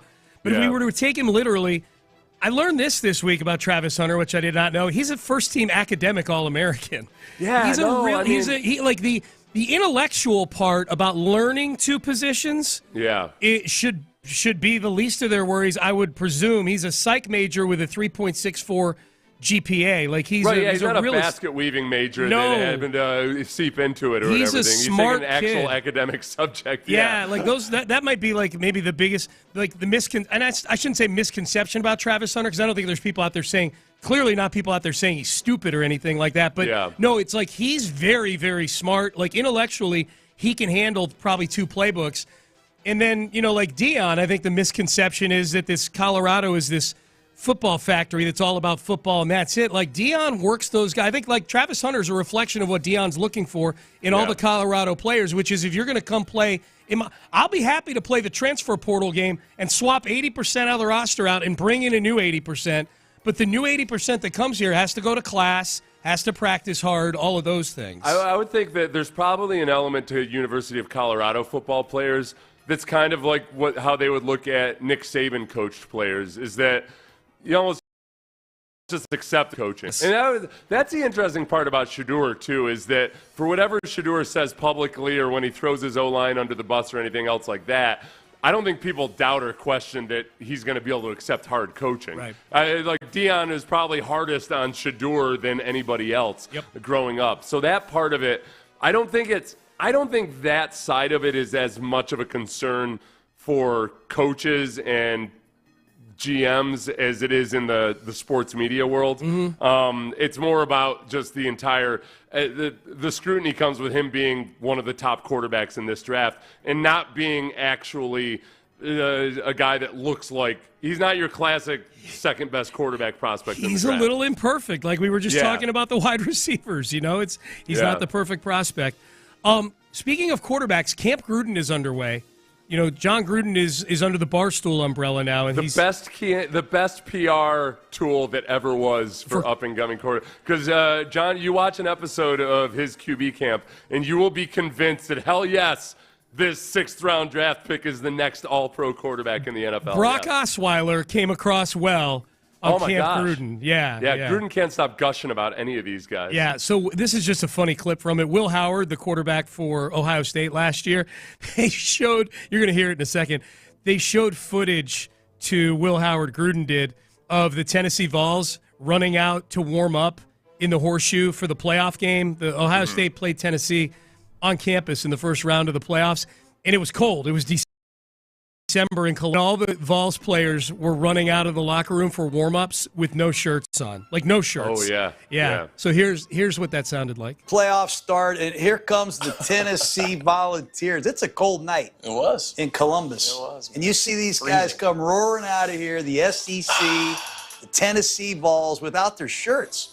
And it seemed like they were trying to intimidate you guys. Oh, yeah. Well, the funny thing is they came out with their shirts off, and they ran over to the opposite end zone and immediately put them back on. I was like, what are these clowns doing, man? Like, at that moment, I knew we had them.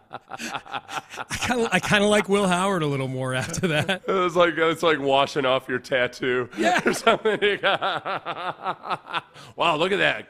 That guy's got it. That guy's all tatted up, and he washes him off. That is, yes. That is totally a for the gram moment. Like, we're going to run out with our shirts off. Our social media team's going to get a bunch of pictures of us running out with our shirts off. And then the first chance we get, we're putting those MFers right back on, man. Very Shooter McGavin. Yes. It's just, that's... Yes. Oh, man, that is funny. Okay, so as you know, I have John Gruden's cell phone number. I got it from him when I ran into him in the French Quarter when we were at the Super Bowl. We were eating at we were sitting at the same bar eating. He was filming content for Barstool, and I walked over to him and introduced myself and told him that we play some of his stuff on our show, from Barstool, like some of his video. We play some of the audio, and he's like, well, why don't I give you my number, and you don't have to play the audio. You can just have me come on and be the audio. Yeah, the real McCoy. Yeah, so early on, like, he's got QB camps stacked for, like, the next 2 weeks on Barstool. So that'll be my in. I'm going to say, hey, Coach, I saw that you guys are running the QB. Can I take you up on your offer of coming on our show now? So I'm going to text him today. Do you think I will be successful in getting John Gruden on our show? Yeah, I would imagine so. He seems to be embracing the role of just whatever being in sports media is these days on the social media side of things. Yeah. I think he's up for anything. Yeah. If anything, we might be a little bit beneath him because we're just a couple of middle-aged sports radio guys. Maybe. If you were, if you had a bigger Instagram following, if you were Alex Earl or something, right? Right. Yeah, I'm not Alex Earl, but I still have bookmarked the tweet with the video he was shooting for Barstool in that restaurant, and you can see me sitting in the background right there at the bar eating my shrimp po' boy. So I'm thinking of just sending him that tweet and like, remember me? I'm this guy right here, and like putting an arrow pointing towards me. And, we should have him on. You want to have him on pre-draft or post-draft? I think right now would be a good opportunity because we have an olive branch to offer, which is you got your QB camps going. This gives you a chance to promote it on our show and talk about it in the moment. Yeah, good call. He may like us so much he'll come on with us after the draft, Yeah. So, because we're two likable guys. We have a text. What? We are. This sounds like a couple of wild and crazy guys. 713-572-4610. Jim Adler, the Texas Hammer text line. Seth, if Golden Book, Harmon are there at 25. Who would you pick of the three? I almost want to play Kiss, Marry, Kill with this and not just who would you take. Okay, we'll do that. Yeah. We'll do Kiss, Marry, Kill. Matthew Golden, Tyler Booker, Derek Harmon. Yeah, look, I wouldn't want to do it, and I would probably cry as I was doing it, but I'll kill Derek Harmon. Yeah, I knew it. Just because, look, he's a defensive tackle. Yeah. I do think that there's parts of him where I feel like, man, he'd be a great find in the second round, but it doesn't scream first rounder at me. And he's a defensive tackle, which is not what I'm. I would love to. I'm like D'Amico. Yeah. I understand, and I really, really want a stud defensive tackle, but right now, this year isn't the year to go after it. Oh, Tyler Booker versus Matthew Golden. I would kiss Tyler Booker because I'm a chubby chaser, but then I would marry Matthew Golden because, damn it, look, I've got a future. I've got a family I want to build, and I feel like the thing that could help the team the most, and it's harder to find the traits of Matthew Golden, the physical traits, than it is the physical traits of Tyler Booker. So yeah, you're right. Like I thought you would go the other way just because Tyler Booker seems like that kind of down to earth. You know, you got that. Now Tyler Booker's the guy that if you're 35 years old and single and you're looking to settle down with a family, he seems like that guy. People gush about his leadership and his maturity and all that. It doesn't seem like they're the same caliber of Will Anderson, but he's that type of guy. So yeah, makes sense. So, but I'm in a different stage in my life. Give me something fun and exciting and flashy. Golden, my first husband, and then Tyler Booker is my second one when I have more realistic expectations. That's what this sounds like. Seems like love. I don't know. Yeah. All right, Payne and Pendergast with you. So big doings in the NBA yesterday. There is a 40% chance, by my calculations, that the Rockets could be playing a team in the NBA playoffs where there is a nearly unprecedented situation going on. That is coming up next. Tell you what, if I had to pick somebody to take to a buffet.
Meet me there.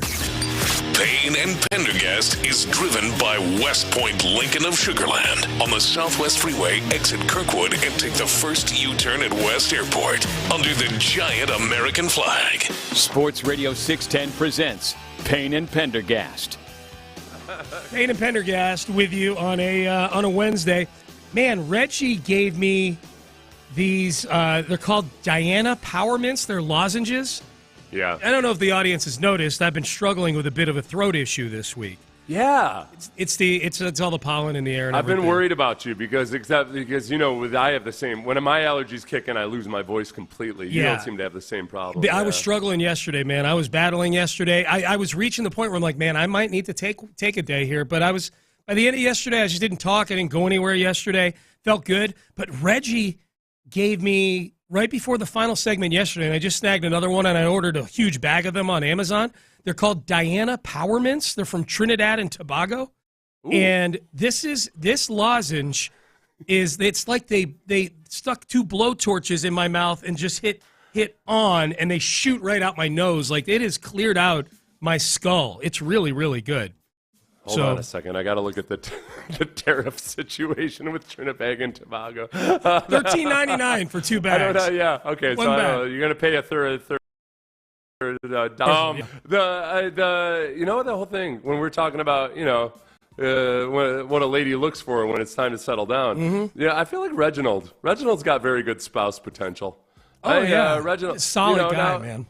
Now, I think guys Reginald's age these days feel like they're not ready to settle down for at least 37 more years. So I don't know, but if I were a young lady, I would target Reginald. He's a good. I would just go ahead and people. Yeah. I would sneak into his DMs and present a different image of myself than I actually am. Yes, not in a sultry way, like at But Reginald is good. He'll be a good husband and dad someday. Oh, yeah, for sure. I 100% try. And more, he's not just all about throat lozenges, okay? Right. Yeah, no, there's more to him than just Diana Power Mints. He'll lozenge all your parts, ladies. Mm-hmm. Yeah, yep.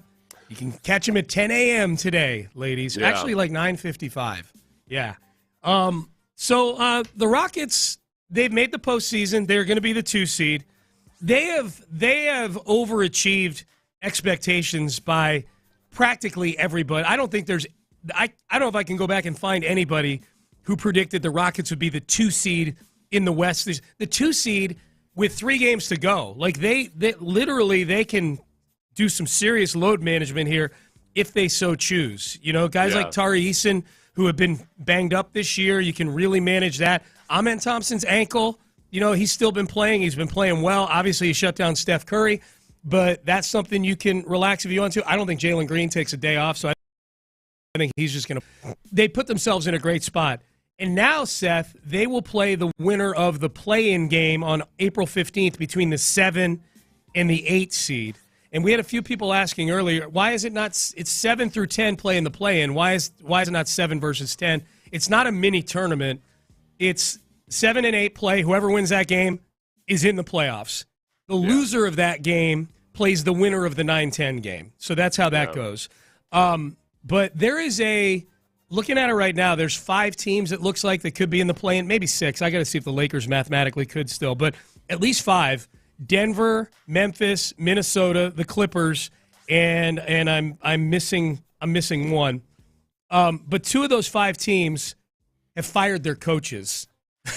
Two of the 5 possible teams the Rockets could play, 40% of the teams, have fired their coaches within the last couple of weeks. Michael Malone got fired yesterday by the Denver Nuggets. Here was Kendrick Perkins, ESPN, on the Malone firing. I'm actually not surprised. Here's why. Okay, we all know from watching the this past season that it was trending towards this direction for us, Michael Malone. He's been lost the ears of this locker room. We have been seeing the frustration in Nikola Jokic. I always say, if you want to see how a team feels about their coach, watch their effort and watch them defensively. How many times has Michael Malone had to call his team out for not competing at a high level on the defensive side of things? And now all of a sudden you're looking at him being fired. Well, guess what? You got Nikola Jokic, a generational talent, the most skilled big to ever play the game of basketball, a guy that is knocking at the door of being a top 5 center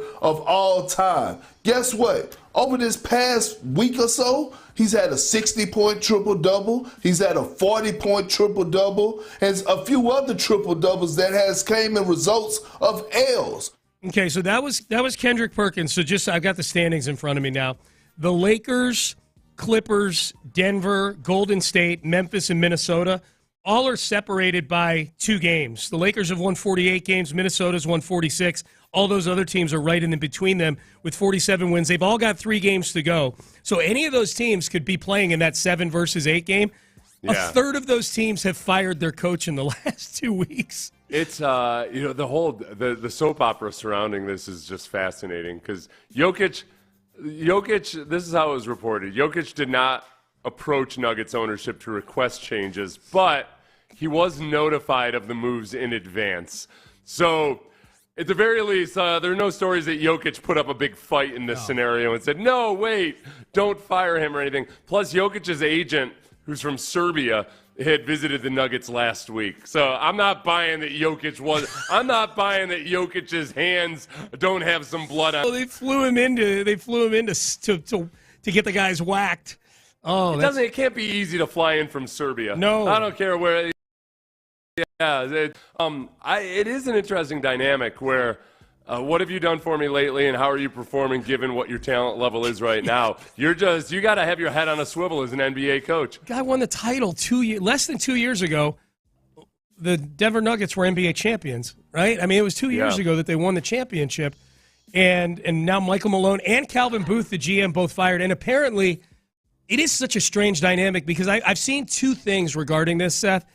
And I read a lot about this because it makes me happy about how in sync the Rockets are and the Texans are right now. Like our teams seem to be very aligned right now when it comes to that chain of command of GM and coach and how they work with each other. The 2 things that I saw about this Denver situation, one is that there were players on the team that were mad that Jamal Murray and Nikola Jokic were getting what they thought were preferential treatment by Michael Malone, which seems strange now that, well, I guess if Jokic might be mad that Malone's gone now, who knows? But to your point, it does look like there's some blood on his hands. The other thing that's funny is that apparently Booth and Malone hated each other. They were super catty. They would talk behind the other guy's back all the time. And so apparently there's probably an element to ownership where they're like, you know what, screw this, you're both gone. We're just this little power struggle that you guys are trying to play a little Game of Thrones action with here. Nobody wins. How's that? And we know that Kroenke, the owner, is not the sentimental type. No. He'll pluck your franchise out of St. Louis for a better LA. Yep. He's the Rams owner. Everybody. Yeah. He doesn't mess around. Yeah, man. So they fire Michael Malone yesterday, and apparently too, there was a big riff between Booth and Malone. That Malone was playing a lot of the like Russell Westbrook specifically is getting a ton of minutes, and he's clearly over the hill. Yeah. And Booth has drafted and brought in a bunch of young guys who he's like, hey, man, like, how about playing some of these young guys I brought in? And Michael Malone, boy, can we blame this all on Russell Westbrook? Russell Westbrook, it's amazing if you look at the teams he's been on. Like 5 of the last, he's been on a bunch of teams the last few years. Like 4 of the last 5 teams he's been on, the head coach has gotten fired. Yeah, Coach he'll blow up a franchise for you. Man. He's going to have a reputation as a cleaner, the guy you call in when you need your dirty work done. That's it, man. That's it. Jokic numbers in April, 45 points per game, 12 rebounds per game, 11 assists per game, 0 wins. Yeah. He's averaging a 45-point triple-double, and they haven't won a game yet this month.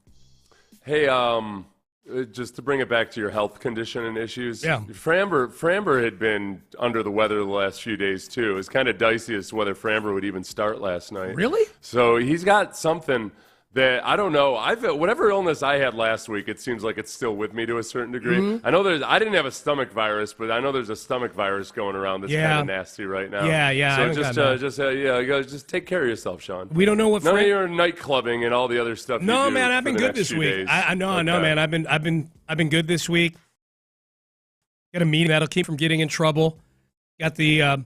And it's a good thing I got my voice back because I am the Media Alliance of Houston Gala is tomorrow, the awards, and I am the like the voice of God in the building. I'm the one that's like introducing people, like the voice of nobody sees. That's an interesting way to call the MC. The voice of God. No, I'm not the MC. I'm not the MC. Oh, okay. You're the voice. Oh, okay. You have this voice that booms down like to tell people to get in their seats, and now I would probably introduce the MC.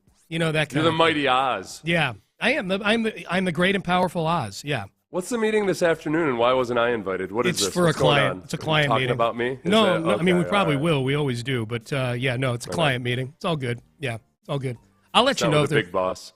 I'll let you know it's not. I'll let you know if they're talking about you for sure. Should the Rockets rest anyone or not on the Jim Adler, the Texas Hammer text line? If they feel it's the appropriate thing to do, yes. I wouldn't go full bore load management for these last 3 games, hey, see you in the playoffs kind of thing. Like I would make sure guys are still getting 20 or 25 minutes a game. At any given time when they're healthy, it feels like they're playing with a 13-man rotation anyway. Yeah. So the load management is kind of more just steady as she goes and keep on doing what you're doing. Yeah. Keep on trucking. That's what I tell Udoka. Keep on trucking. That's right. That's right. Text message, I've also met John Gruden before. I was shocked at how vertically challenged he is. Yeah, he's not a tall guy. He's not. Is he short? He's short. Yeah. I've met him. I guess I never really thought of it. It's tough, though. In NFL's just, everybody seems short other than the offensive lineman. Yeah. No, I'm down at that level where I can go like, okay, am I eye level with this guy or not? You're eye level with very few people, Mm-hmm. So do you think the ladies? You know what's weird about that is that I'm 6'4". I'm a solid. Actually, I think I've shrunk an eighth of an inch or two, but I'm like I'm an even 6'4", Mm-hmm. and it's when I meet somebody who's 6'6", I feel like they're towering over me. Yeah. So it's weird. It's hard for me to imagine the perspective of people that are constantly looking up at people that are a foot or two taller than them. Because I notice just the 2 or 3 inch difference. Yeah, I would guess it's because, especially in your post-playing career, you're not around a lot of people that are near your height, That's true. Yeah, like when I'm around a group of offensive linemen, I feel like I'm in like I'm at the bottom of the Grand Canyon. Yes. It's these guys are freaking massive. Right. But so it's a matter of familiarity and just how often you see it. Yeah, like around here, you're around people like me and Ben. You're just like you're. Yeah, I didn't feel that way when I was a player. Yeah. It's my theory. Although it was fun. Remember Todd Wade? Todd Wade was freakishly tall. Mm-hmm. And it was fun going out with him because he was like a circus attraction. And he had a kind of personality, too, where women would treat him like a circus attraction. They would just, want to hang off of his – they would want him to, hang off his bicep in the air and stuff and try to – yeah. You Google it. There's a picture of Andre the Giant holding, 5 women at one time. Yeah. Or Arnold Schwarzenegger back in the day yes. like that, too. Women would treat Todd Wade like that. It was hilarious. Fun. Yeah, that's fun. Payne and Pendergast, there's a big event going on tonight, not here in Houston, but at this event, do we get an answer to one of the NFL offseason's biggest questions? We've got that for you coming up next. I'll tell you this right now. We talked about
Live from the Montero Injury Lawyers Studios, Sports Radio 610 presents Payne and Pendergast. There is a chance we get some big news in the NFL today. What? Well, the Pat McAfee night out that he's doing in Pittsburgh. Never heard of him. He's a former punter who has a very popular streaming show, which ESPN co-licenses with him now. Good for him. I hope he makes it. Check it out. Yeah. He's made it. Yeah. But he's doing it sounds to me, Seth, the equivalent of like what Jim Rome used to do with the tour stops, that he'd go to a city and it would be at the local arena and Jim would come out on stage and it was a pep rally type atmosphere with a bunch of different guests and things like that. One more man tour. Yeah. Back when that's how it's. So he's doing like his own Charlie Sheen thing, but he's going out in Pittsburgh and they're gonna do a show, and one of the guests is Aaron Rodgers. Well, correct? that's we don't know. We don't know. That's right. That's right. Yeah. The speculation is that they're gonna announce that he's going to the Steelers. That's where I was going with that. Is it? So McAfee's got his show. It's sold out. He sold tickets to it, and it's sold out. He's already got a lot of WWE people lined up for this thing because Wednesday's sort of a dead day on the WWE calendar. He's the color analyst for Raw, Monday Night Raw. McAfee is. And, yes, that's the big speculation is that Aaron Rodgers has just been sitting out here really publicly done nothing nor said anything about where he's going to go. But he did have a long, long meeting with the Steelers. That's the only team, it sounds like, that he's had a productive sit down with everybody in the chain of command. There was a lot of smoke around Minnesota for a while, and then Minnesota reportedly backed away from Rodgers. So the thought is that Rodgers, who's a friend of McAfee's, comes on the show, of course gets paid buku dollars to come on the show, but that is any sort of Aaron Rodgers content lives on the McAfee show, that in Pittsburgh, McAfee's hometown, where the Steelers are located, that tonight is the night that Aaron Rodgers unveils that I've chosen to take my talents to the Steel City. Yeah, I wonder. I'm skeptical of this just for multiple reasons. But first and foremost is I don't know why the Steelers would not need to make this decision before the draft unless they've just flat out said, hey, we're not going to draft a quarterback. Depending on because it's anybody's guess to how it goes with the quarterbacks this year.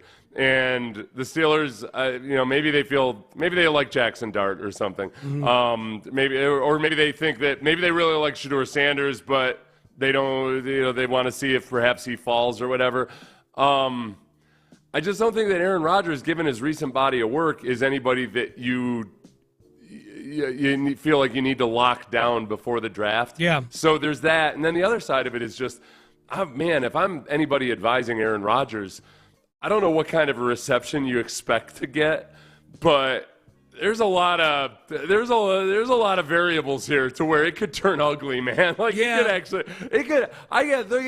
doesn't seem unrealistic to me that he could get booed by that fan base there. I don't know if Steelers fans are thirsty for Aaron Rodgers right now. He doesn't seem like a Steelers kind of guy. That's a very blue-collar town with a blue-collar team. Now, reportedly, the Steelers have made a one-year contract offer to Aaron Rodgers. So they made him an offer. But I'm with you. Now, could they be so quarterback thirsty that this might be one of the few cities he does get cheered in when he gets unveiled? But I think that's where it goes with the 1 year offer to Aaron Rodgers. It's like for them to actually get him in and lock him down. Mm-hmm. What was the offer they made to him? Sure. And exactly just if Aaron Rodgers isn't up for it, it might be that they're already considering drafting a quarterback. Yeah. So just wanting Rodgers to be a bridge or a mentor. So I would put the odds of it happening that Aaron Rodgers gets announced tonight. I put it at 25%. I was going to say 20. I don't think it makes sense. If you're going to do something like that, it's like clearly it's a publicity stunt. Yeah. And I don't think it's just not a slam dunk that it goes the way you want this publicity stunt to go. Well, if I was power ranking NFL teams in order of teams that would unveil their quarterback via a publicity stunt, the Steelers are probably bottom 5. Well, and it wouldn't be the Steelers that were making the decision, though, too. It would be Aaron Rodgers doing that on his own with Pat McAfee. McAfee doesn't work for the Steelers. That's great point. Great point. Yeah. I guess I'm assuming that whatever team it is somewhat complicit in all this. You know what I mean? You're assuming that Aaron Rodgers was going to clear it with management first? I'm not buying that as a go-to slam dunk either. Yeah, probably not. Probably not.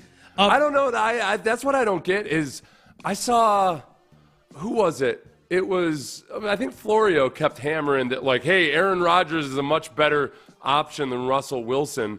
And I'm not so convinced that that's true. There's nothing that Aaron Rodgers has done in the last 2 years in A, tearing his Achilles tendon, which is a classic old man injury, and then B, playing the way he did last year, where second half versus the Texans, he looked really good. Yeah. But those were few and far between.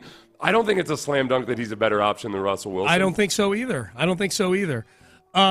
So the guys are going to be coming in here in a second. Reggie Atatula and John Lopez in the loop. They're in light of the Masters and the Masters dinner. It's Scheffler, the Champions dinner. Scotty Scheffler knocked it out of the park, at least in terms of the menu items. Now, did the cooks at Augusta actually go execute properly? I have no idea. But as far as the selections go, sliders, mac and cheese, meatballs, Frito pie, ribeye steaks. These are all things I can get behind.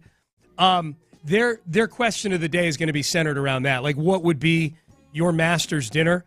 This is where I wish that Xavier Leggett had chosen golf and was a really good golfer instead of a football player, because I think this would be the first time, possibly, that we would have ever had raccoon served as the Champions dinner at Augusta. Here's Xavier Leggett, wide receiver for the Carolina Panthers, giving his recipe. We know he likes to eat raccoon. He was asked, how do you prepare the raccoon? I know that you eat raccoon, so if I wanted a perfect raccoon meal, take me from start to finish, what I gotta do? For yourself, right? First you need to go in the woods. You gotta have some coon dogs that's trained to go. Once you pass that point, you just skin them. You cut a hole like the size of your pinky down behind the back of his head. Pull that thing on, what can I say? A leg sleeve on the leg, you know what I'm saying? Pull it just like that. And once you do that, right, you just cut a hole right across your chin. Just take your 2 fingers, pull the guts and everything out of them, strip them out. And then after that, man, you just wash them out, put them in a pressure cooker, let the meat fall out the bone. After that, it's gonna be like chopped up meat. And after that, man, you just put some crushed peppers on it. We got our little own thing of seasoning that we mix up, man. We can't give y'all everything now. I was about to say, what type of seasoning we put? Man,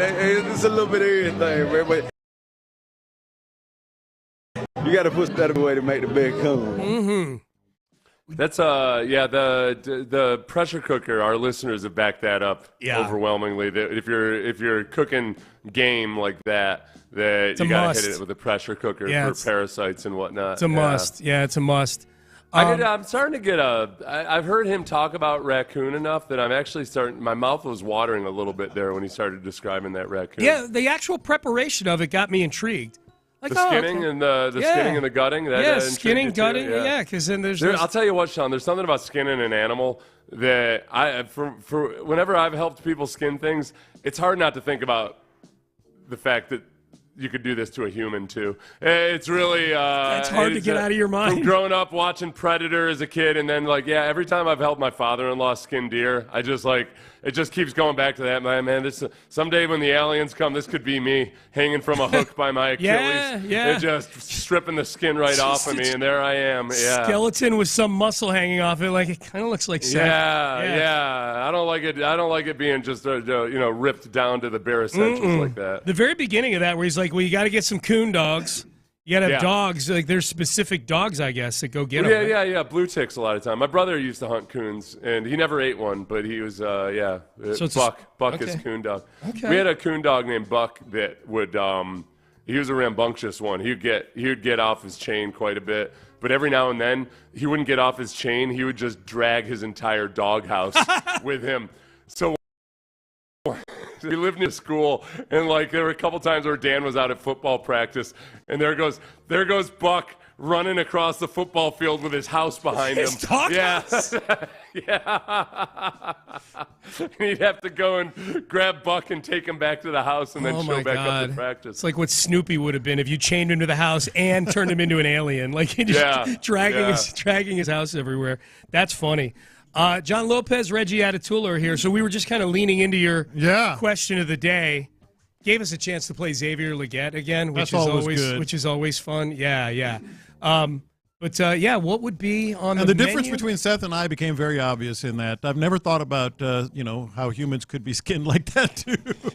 And you're an outdoorsman. And I am I've cleaned many a deer. Yeah. Yeah, I just need more reps. I don't know. reps. It's just something about it. It's just it's just a mammal just like me. Yeah, I wouldn't put it past Seth in that moment to then begin thinking about mortality and such. Like that makes sense. I see it. Yeah. It does help with the circle of life. That's It one of the does. best things about hunting or farming. You teach you learn from a young age. You're like, oh yeah, everything dies. Okay. Yeah. And we're no different. That's how it I just goes. hope I'm not strung up by my Achilles on a hook Right. when it happens. Everybody dies, and I might get eaten, but I'm not around for that. I'm not going to see that. If I'm tasty, then who cares? Yeah. I thought Scotty Scheffler did yeoman's work with the menu that he had. Yeah, he did a great job. It definitely feels like he hit the spirit of, I think, what you're trying to do with the Masters dinner, which is try and say something about yourself. Yeah. A Dallas, Texas resident, or at the very least, just a Texas resident. You're getting out here with the Fritos, Frito pie and the sliders and the cowboy ribeye. Yeah. I absolutely get that. Like, let me be a little bit of skin nutria. Yeah. Give it to me. Give it some corny dogs in there. Reggie, we were giving you some really positive pubs. Seth appreciate especially was. I brought up the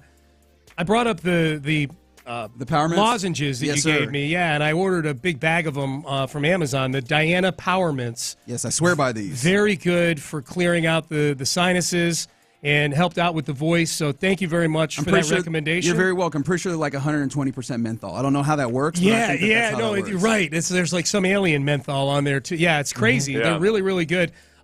Seth just took it next level after that and said, I think Reggie would be a great catch for any woman out there. How about I that? want eHarmony on your ass. Yeah. I like it. And I saw someone on the text line text in and say, you think ladies are listening to listen to Reggie or whatever? And I responded, I think that all of my dates have come from Payne and Pendergast referrals. So I appreciate you fellas for all of your How fine many work. of those have you cycled through? It's not like we have zero female listeners. All right, at times it's a healthy 10%. Yes. Yeah. Hell yeah. Plus, there's some women listening in the car right now who might not be. They might be disenchanted with the guy that's listening to us.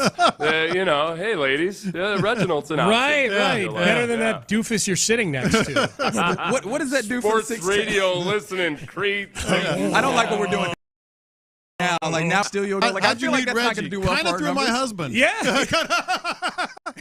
Exactly. Kind of through my husband. Exactly. As I understand it, the way dating works these days, Reginald, is that you meet women and then they pop a balloon if they don't like you. Is that how it happens? I haven't been in that get space. a hodgepodge from sports social media. That's the Charles Barkley thing? Yeah. Oh, yeah. They've made that into like a full show on Netflix now. Like it was kind of a web series of sorts. Oh, yeah? The pop the balloon kind of dating show, and now that's okay. So if you want to get a better if you want to do some film, watch some tape. That's what I've been Netflix. seeing then. Okay, explain this to me in 45 seconds like I'm a 10-year-old. All right, so balloon it's popping. a dating show of sorts, like prospective dates lined up. And they all have a balloon, and then here comes your eligible bachelor or bachelorette. Okay. And they're immediately asked questions, I guess, in order to feel them out. And at any point, if you're out, it's the gong show. Like you just boom, pop the balloon, So I'm it's out. just a different method of saying I'm out. There you go. Pop Exactly. the balloon. Okay, Yeah. very jarring. Yeah. By the way, Crosstalk is sponsored by D&M Auto. Never jarring I that. told you guys that. I'm going to tell you that again in a minute, just so you know.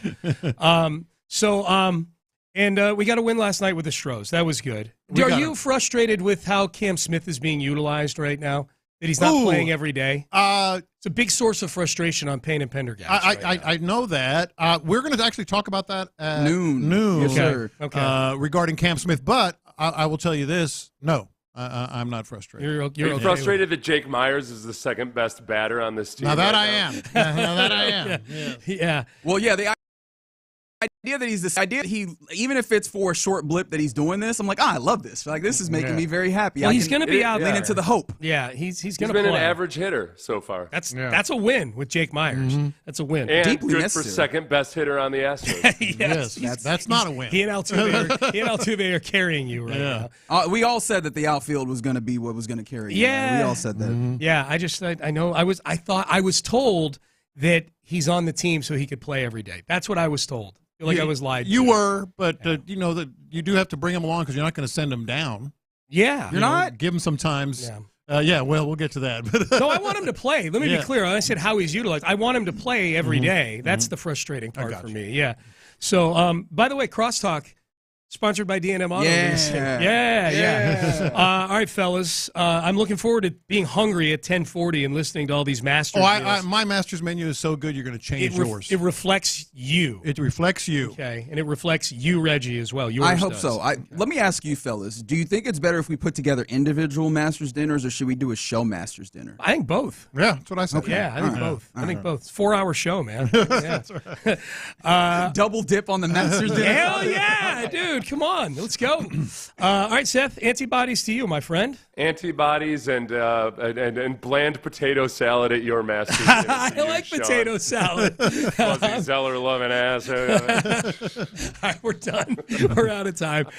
You're listening to KLT AM, KLT FM HD2, Houston, an Odyssey Sports Station. Reggie Atatula, Jay in the loop. And they start now. Happy Wednesday to you. Thank you you. are indeed in the loop. Yeah, that was specifically for you, Sean. Appreciate that. You're very welcome. All right, you're in the loop here on Sports Radio 610. John Lopez, Reginald Atatula, Figgy Fig, hanging out with you. And you get involved with the program on the Jim Adler, the Texas Hammer text line. The Texas Hammer. 713-572-4610. That is the number there. Also, shout out to Mo Karam Injury Lawyers for the live streams. We keep it 100 on YouTube and Twitch. It's a fun little dance. I enjoy that every morning. It gets me going. I hope that it does the same for you. All right, fun show. If you like hearing Texans radio, if you like talking Texans, you definitely want to be here at 1 when we talk to John Harris. Let's circle back around. Let's see how he's feeling about a couple of weeks out from the draft. Like, we are 15 days? 15 days out from the NFL draft. So super excited for that. Let's get a little taste of what John Harris I think he was bouncing around a little trade idea as well. Yes, he was. On Texans All Access. Yeah. I heard that. So, yeah, maybe we ask him a little bit about... Some jackass in the media said... Yeah, that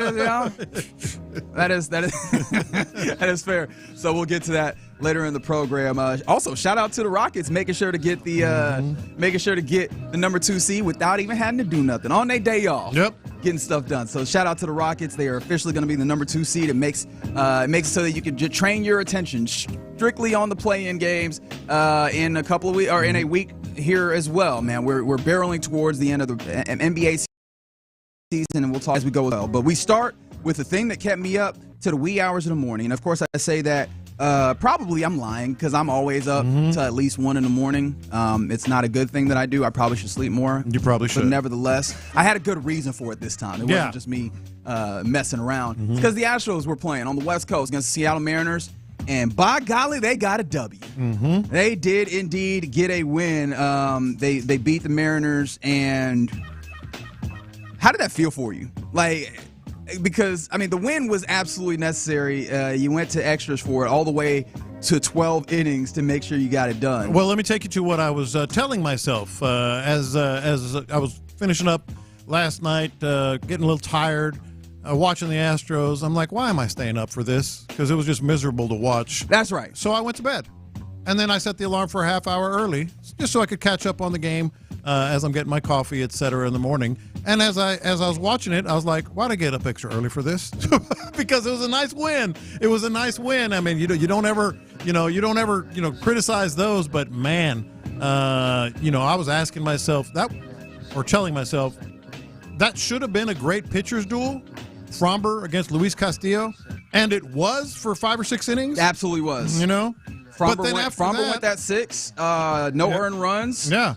8 strikeouts. Like, I mean, really solid. I mean, there's a little bit of some hard hits, especially early. Like, I think the first inning you had a couple of opportunities in the outfield for Jake Myers and Cam Smith, which is not typically something you expect for Fromber, but he gave you another good outing. Talk about Scott, by the way. Yeah, we will talk about him. But then after those 2 guys were out, Castillo and Valdez, that's kind of why I plugged in.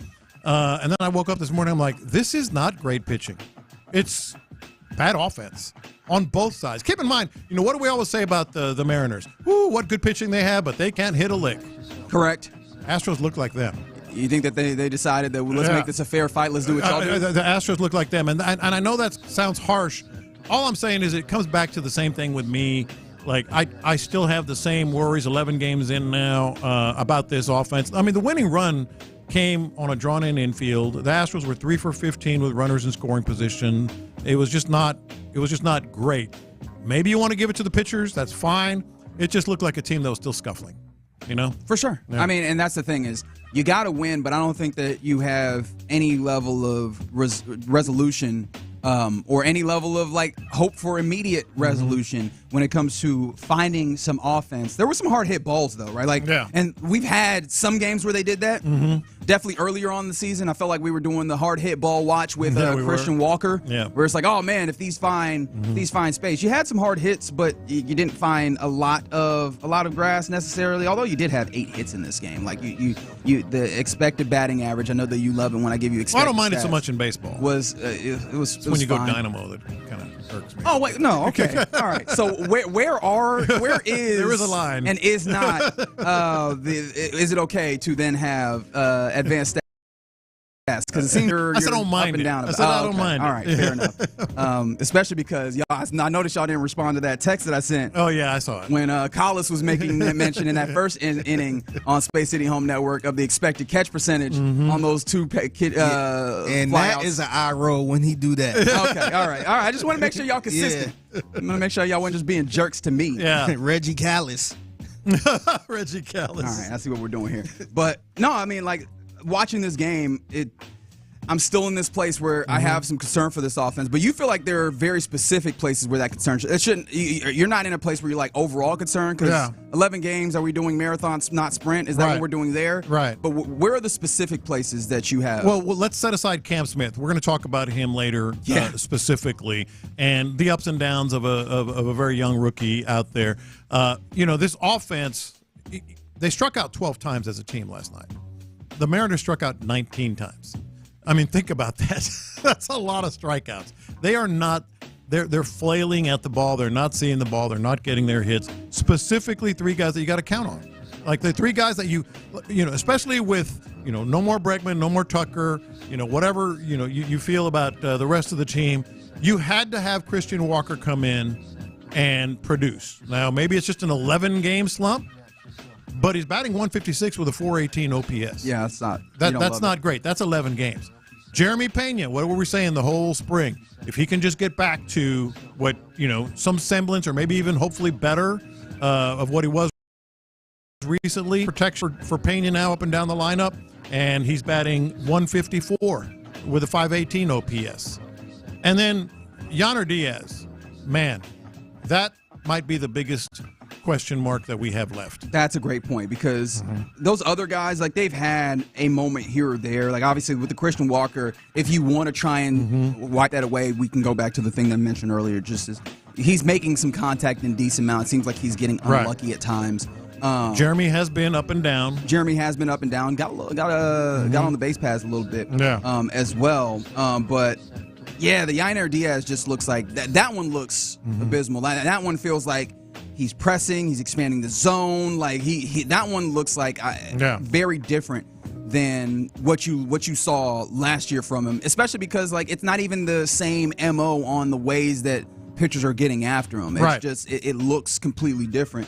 And you wonder like when does that find a way to level? And then also at what point do you and this is probably like nuclear in this instance, but at what point do you have Victor Caratini a little bit more frequently in your lineups? Because it seems like Joe Espada is willing to do that and kind of to use him.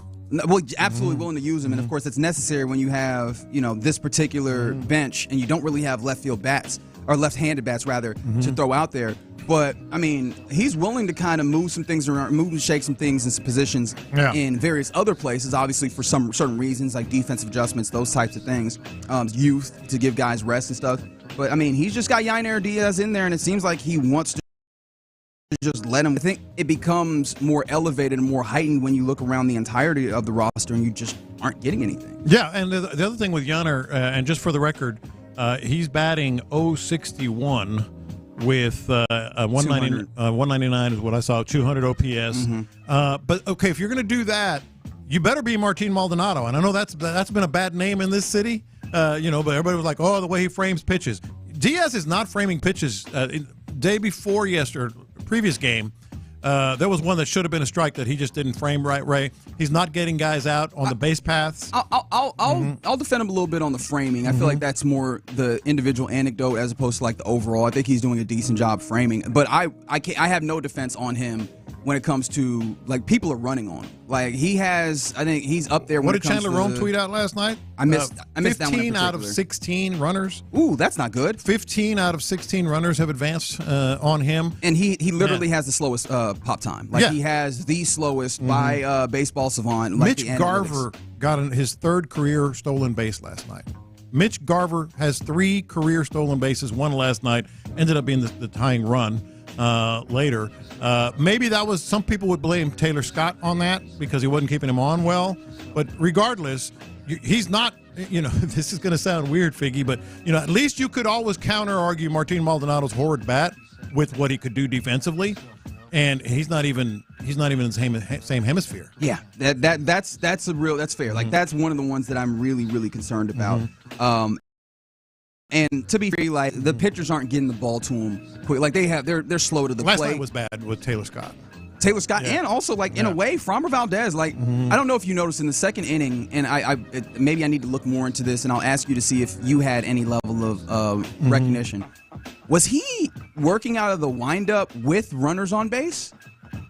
I don't remember that. Because it did feel like that was the case, and I'm like, well, what are we doing? Like, of course people are going to run on you in circumstances like that. I'll do a little bit more digging to make sure that I did, in fact, see that correctly. But, yeah, man, that's a real concern, especially because if your offense is not going to be there, you can't be giving away free bases. Obviously, when it comes to the walks, like that's the first place that you get to, and then letting people get into scoring position because you're not going to always face the Mariners who are going to leave a whole bunch of runners in scoring position. Like, you're going to see folks who are going to put the ball in play, and then you also pair that with the fact that, especially if they're long balls to the outfield, you got some concerns about making sure that you get those outs and then keeping runners at the bases that they are at previously. So.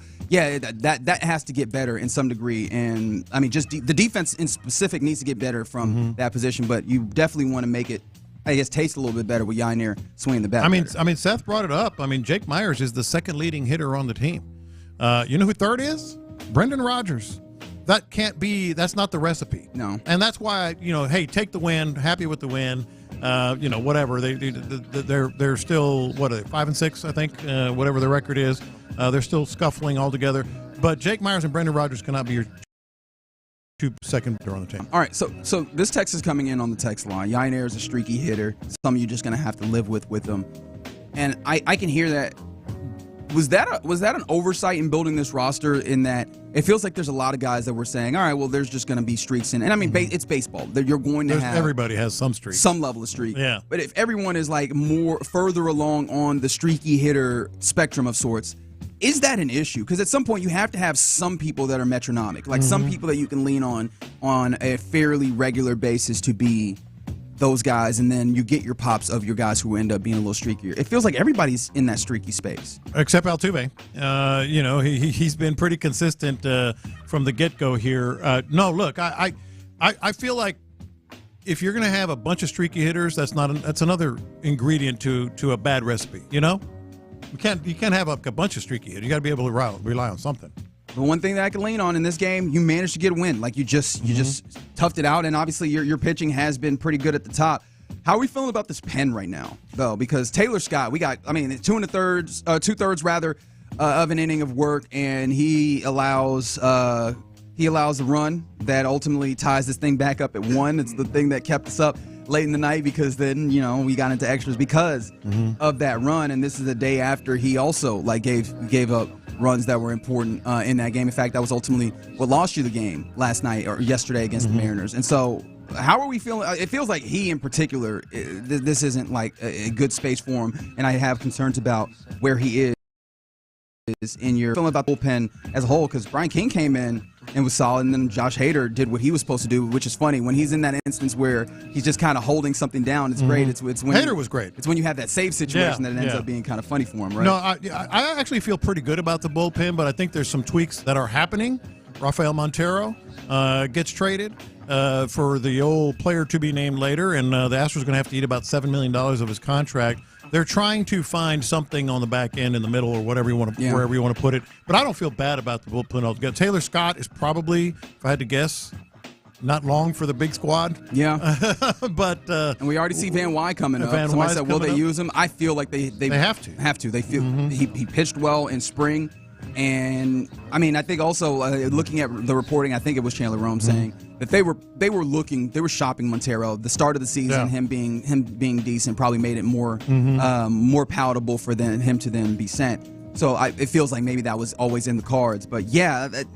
And maybe this is unfair because I want to take a step back. I'm looking at all these various aspects and talking about Taylor Scott. This does not feel nearly as bad as if your offense is hitting. Like I have to I feel pretty good. Okay, about the bullpen. Right, I always have to try and step back and look around and go, all right, am I complaining about this because it's a problem, or am I complaining about this because this other portion is not carrying their weight? Right. And I think that ultimately is part of it, which is why it needs to come around. It's a day game today, 3:10 first pitch, and I'm like, one of the things that I was looking at was like, all right, maybe the Mariners, you can do something there, and I completely forgot. And it's a stark oversight for me because it's always been the T-Mobile Park where the Mariners play is literally the most pitcher-friendly park in the majors. So I don't know that I'm looking forward to the possibility of runs today, but man, I'm at the place where I'm just hoping. Like it's just existing off of hope because I've not seen enough to get me to the place where I'm like, yo, this offense is going to get going anytime soon. I don't know that I've fully gotten to the place where I am concerned about the offense as a whole of a season, and maybe that is, I don't know what that says about me, but at least for this particular stretch,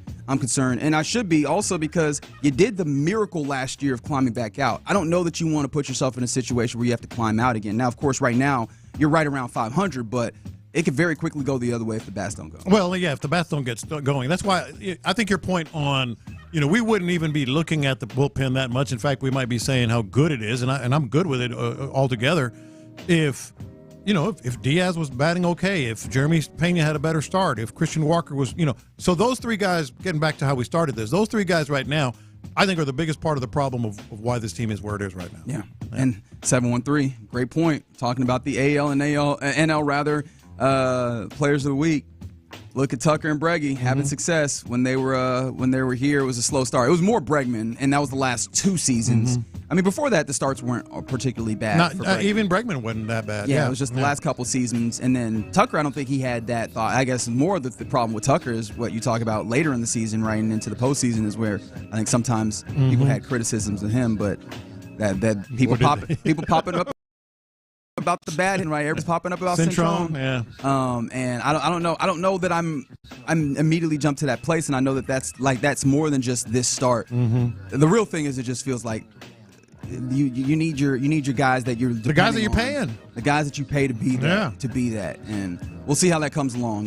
They'll get the getaway game today. Getaway game today at 3:10. Hunter Brown on the mound. That at least instills confidence for me that at the very least the Mariners, who already aren't great bats, won't probably go off. And of course I say that and I probably jinxed it. I'll be completely honest. That's where I am with this team. All right, you're in the loop here on Sports Radio 610. Just getting going on a Wednesday. That was a 3-hour, 34-minute extravaganza, by the way. Yeah, that's why I woke up at 5. That's right. That's right. All right, coming up next, the Rockets in a really good place, 2 seed, ready to go into the postseason. But before we get to the postseason, there's going to be some awards. Can we make the case for Amen Thompson as Defensive Player of the Year? Let's try. You try along as well on the Jim Adler Texas Hammer text line, 713-572-4610. We'll do it next.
with permission. Figgy has hit him big time.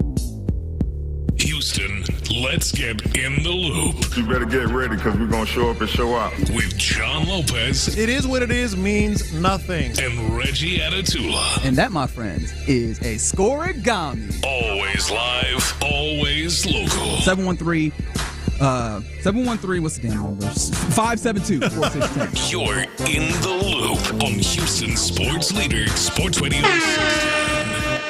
All right, you're in the loop here on Sports Radio 610. Lopez, Reggie, Figgy, hanging out with you on a Wednesday. Hope you're having a good time. Get involved on the text line, 713-572-4610. That's the Jim Allen of the Texas Hammer text line. Texas Hammer! Can you make the case for Amen Thompson as Defensive Player of the Year? Let's talk about it.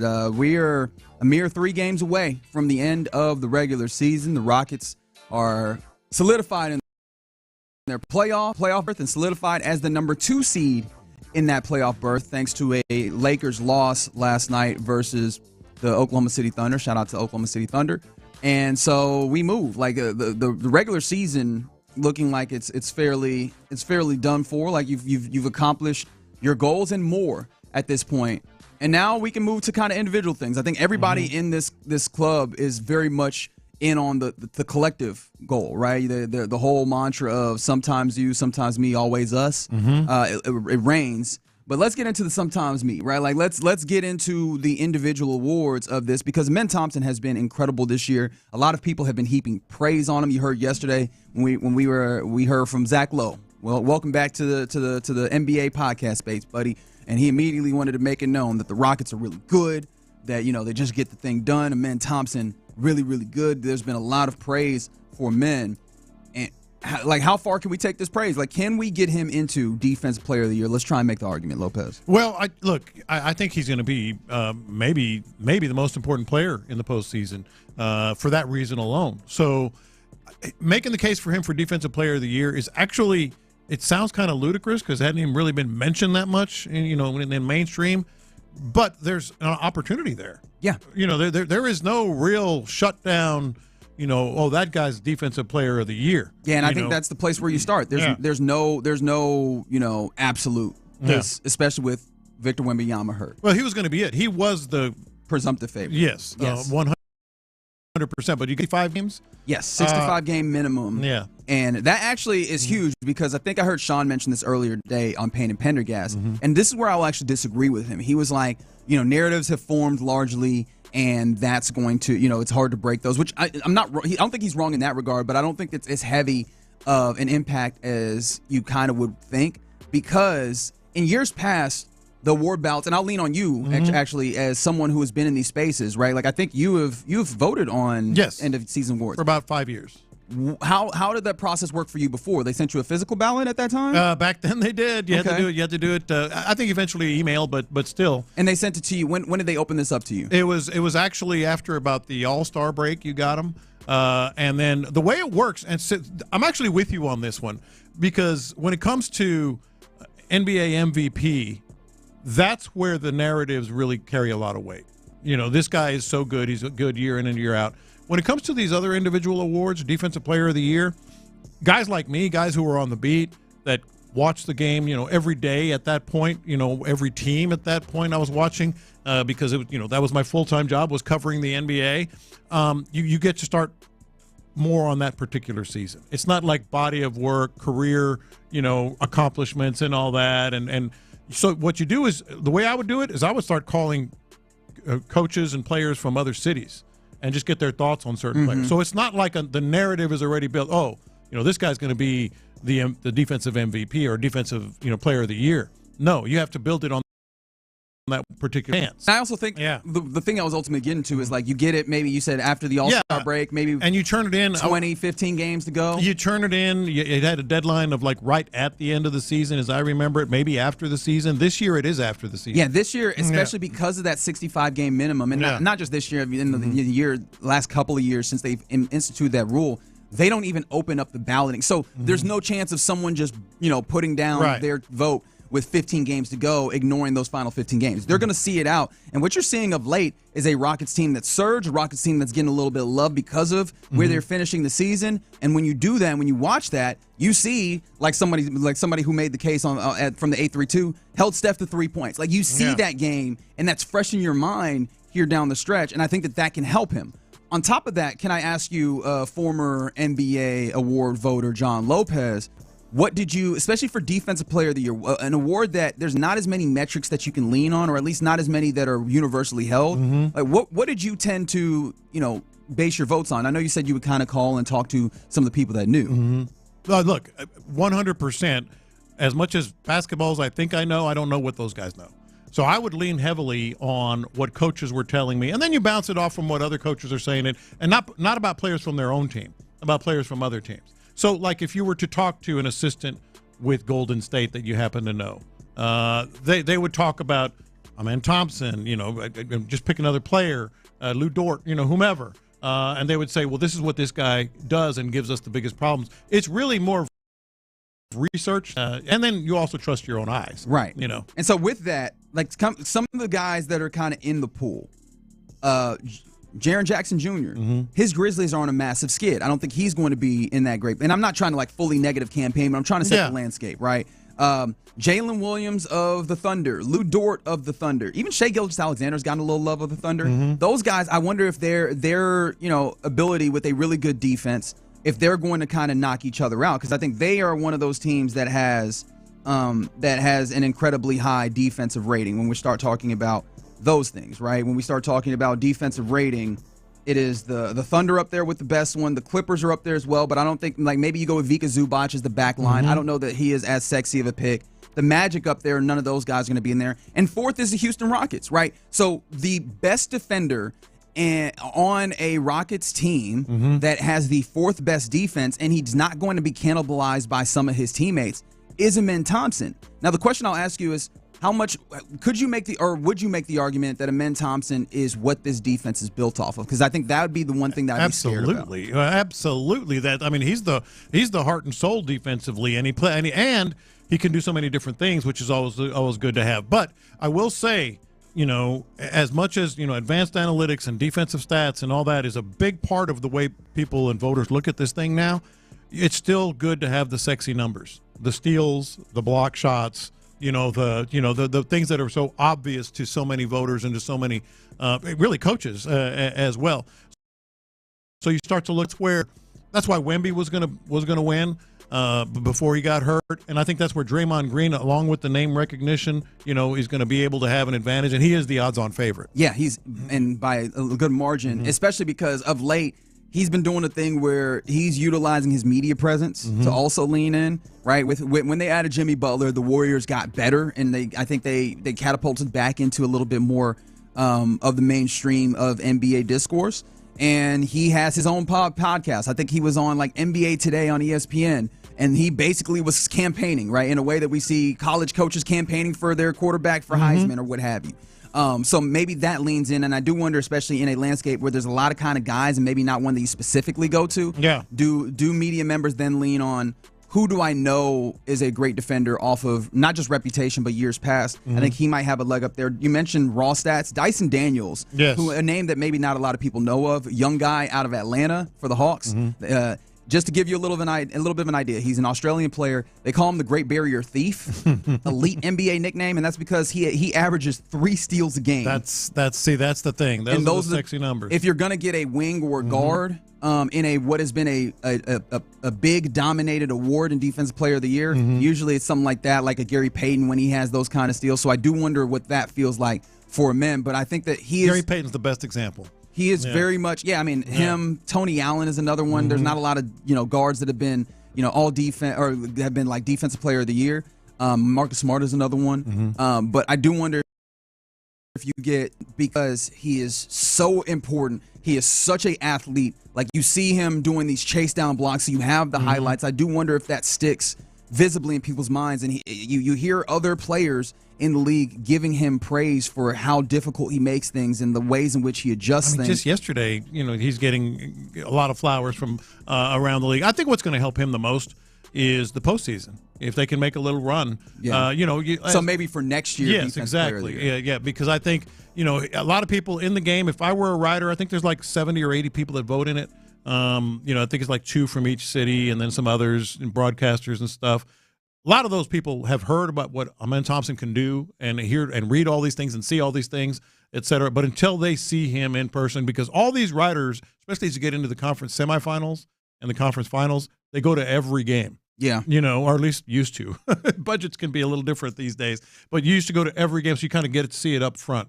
Yeah. So I'm going to be honest. I don't think he wins the award this year. No, I don't think he wins it. Unfortunately, you look at the odds, and he's not even on the board for a lot of places. They've got Draymond Green, Evan Mobley, a man that I didn't mention. He's a defensive stalwart for that Cavs defense that is really good, although has slid a little bit. Lou Dort, Dyson Daniels, Jaren Jackson Jr., Shai Gilgeous-Alexander also in there. Yeah. They're all on the odds board, and Amen Thompson isn't. I think the thing that you rest your hat on is it seems very evident that he will be a first-team all-defender, and maybe that's a little bit stretched, but he'll definitely be on one of those all-defense teams, yes. 100%. I think I'd probably put it at like a 70% that he's a first-teamer for right now, but he probably is stepping to a space where he might be a perennial, just jot him down and in the postseason on the short list of Defensive Player of the Year, which at this point, that's enough, but it'd be nice if he could get a little bit more accolades for this season. All right, you're in the loop here on Sports Radio 610. Coming up next, it is Masters Week, ladies and gentlemen.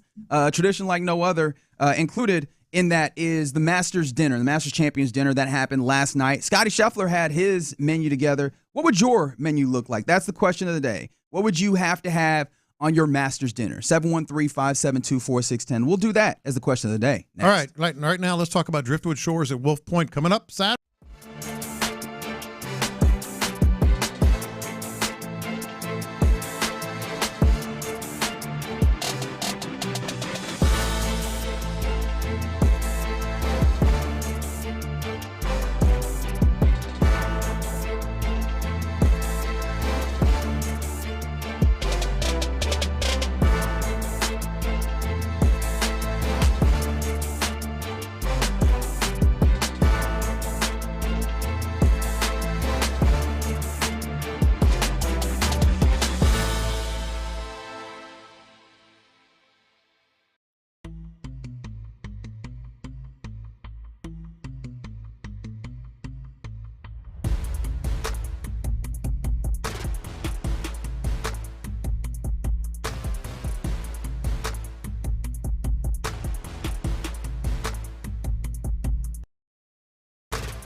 It's April 19th versus New Orleans. It's the Battle of the Bayou. Y'all meet me there. Live from the Montero Injury Lawyers Studios, Sports Radio 610 presents In the Loop with John Lopez and Reggie Atatula. The words verbatim that just came out of John Lopez's mouth when this bumper music came on was, Figgy's in a mood, and he didn't mean it in a bad way. He meant it in a good way. Figgy's in a mood. How we feeling, Fig? I'm feeling good, man. Yeah, man. You know, I've been in this mood for a couple weeks now, man. Mm-hmm. That's right. I feel Feeling like good. Yeah, I feel like a lot of people like it too, Oh, man. yeah. Heck yeah. Great You music. You can't go wrong with this. No, you can't. And I feel like you can't go wrong with a steak. That is one of the things that was on the menu at the Masters Champions Dinner last night. Ahead of the Masters 2025. And so in honor of that, Scotty Scheffler, the champion last year, and he has an opportunity to win it again this year. But in honor of that, let's get into our question of the day. What would you have to have on your Masters Champions Dinner? Because Scotty Scheffler put together what I think a lot of people looked at as a pretty good menu. It was very indicative of himself. Like, I think you have to do it like that. It has to be a representation, a reflection of who you are. I feel like there's one of two ways. It's either that or you just do, hey, what am I trying to eat? Like, what do I really like? You know what I mean? Because sometimes, are we allowed to play this? I legitimately don't know. A little bit. Them people at Augusta National, bro, they could be litigious, and they have the money to do it. Like, they don't do anything that they don't want to do, and you don't do what they don't want you to do. They're a little stuffy. Did you see the dude who was on social media, like, pleading his case because it's a lottery to get tickets. Yes. He won tickets, and he prized possession, put him in his safe personally, like made arrangements, only told a few friends, and then all of a sudden out of nowhere, he gets a letter from Augusta National saying, your tickets have been revoked. You can't come because we got wind that you were trying to sell these. And he's like, what? I would never. Come to find out, somebody had made a whole Facebook account with his identity trying to sell some tickets, which first of all, how'd y'all know he had these tickets? Yeah. And second of all, what was your plan? Because once you agree to some, sale, you ain't had no tickets to send, right? That's called scamming. That is called scamming. But like, dude is like, I appreciate it because he clearly loves the Masters. He sent the tickets back, and he's like, I know I'm not gonna go there, just trying to get it so that in the future maybe I can go back. He is really they need to take pleading care his of case. him. They got to. They need to take care of him. I ever tell you my master story about the media tournament on the day after the Sunday, on the Monday after the. You got to play. Well, I was about to say, you better not. Like, I'm gonna be mad. I'm not even good at golf, but I'm gonna be mad. No, this is a reflection of how, and I love you guys, but there's a little wink going on over in Augusta National. So there's probably 300 or 400 members of the media that go to Augusta National every year to cover it. And I covered it 3 years in a row.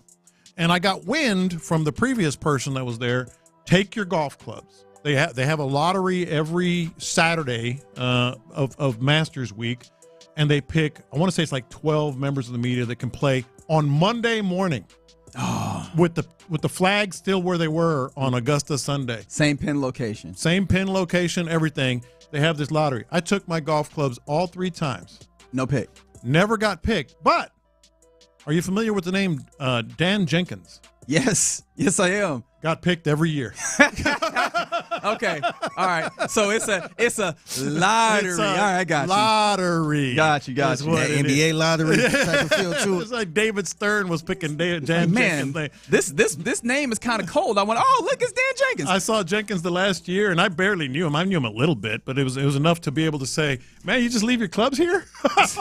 He got one of them lockers in there. You got a locker? Man, I'm feeling lucky. Man. All right, so if you did not know, Scotty Scheffler's menu is he went very layman. He went very blue collar, I think. I mean, obviously relatively upscale because it has to be. It's Augusta National. Sure. Cheeseburger sliders apparently serve Scotty style, whatever the hell that means. And then firecracker shrimp, which nice little touch. It feels a little Applebee's, but I ain't mad at you. And then I like this. This means a little bit more than what it sounds like. Papa Chef's meatball and ravioli bites, which is pecorino cheese, tomato, and basil sauce. And it's like, all right, so he had ravioli.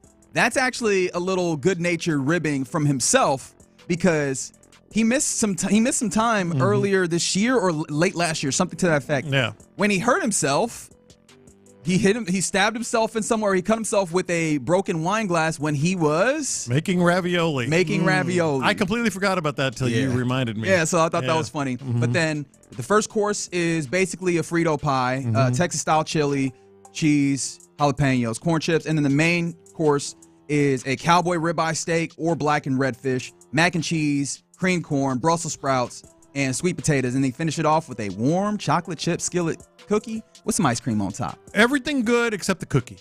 See, you also getting on it. The cookie is great. The cookie. But I'm not gonna lie, the whole menu does feel like you went to BJ's Brew House. Like it's good, but also like this feels kind of chain. It feels kind of chain restaurant. So Lopez, how are you? Where are you going? Because it seems like you're going with something that speaks to your heritage. I wrote mine down. I was so excited about this because what you got? Because it has to be a reflection of you now. Okay, and who you are. So wait, Reggie, you got your passport? You got the passport? I actually need to. This is funny. I need to go. Probably go over to France. No. It's me. It's just like who I am. Now we going to San Antonio. I don't need a passport. We got to go to Germany. So to get this wine. You got me thinking a little bit. There's one in Argentina that I might have. But anyway, appetizer, pork empanadas, and chicken enchilada dip. I'm here with it. You got to go. I'm here. That's my roots. That's where it starts. Homemade pork empanadas and chicken enchilada dip. Then you go into the real me now.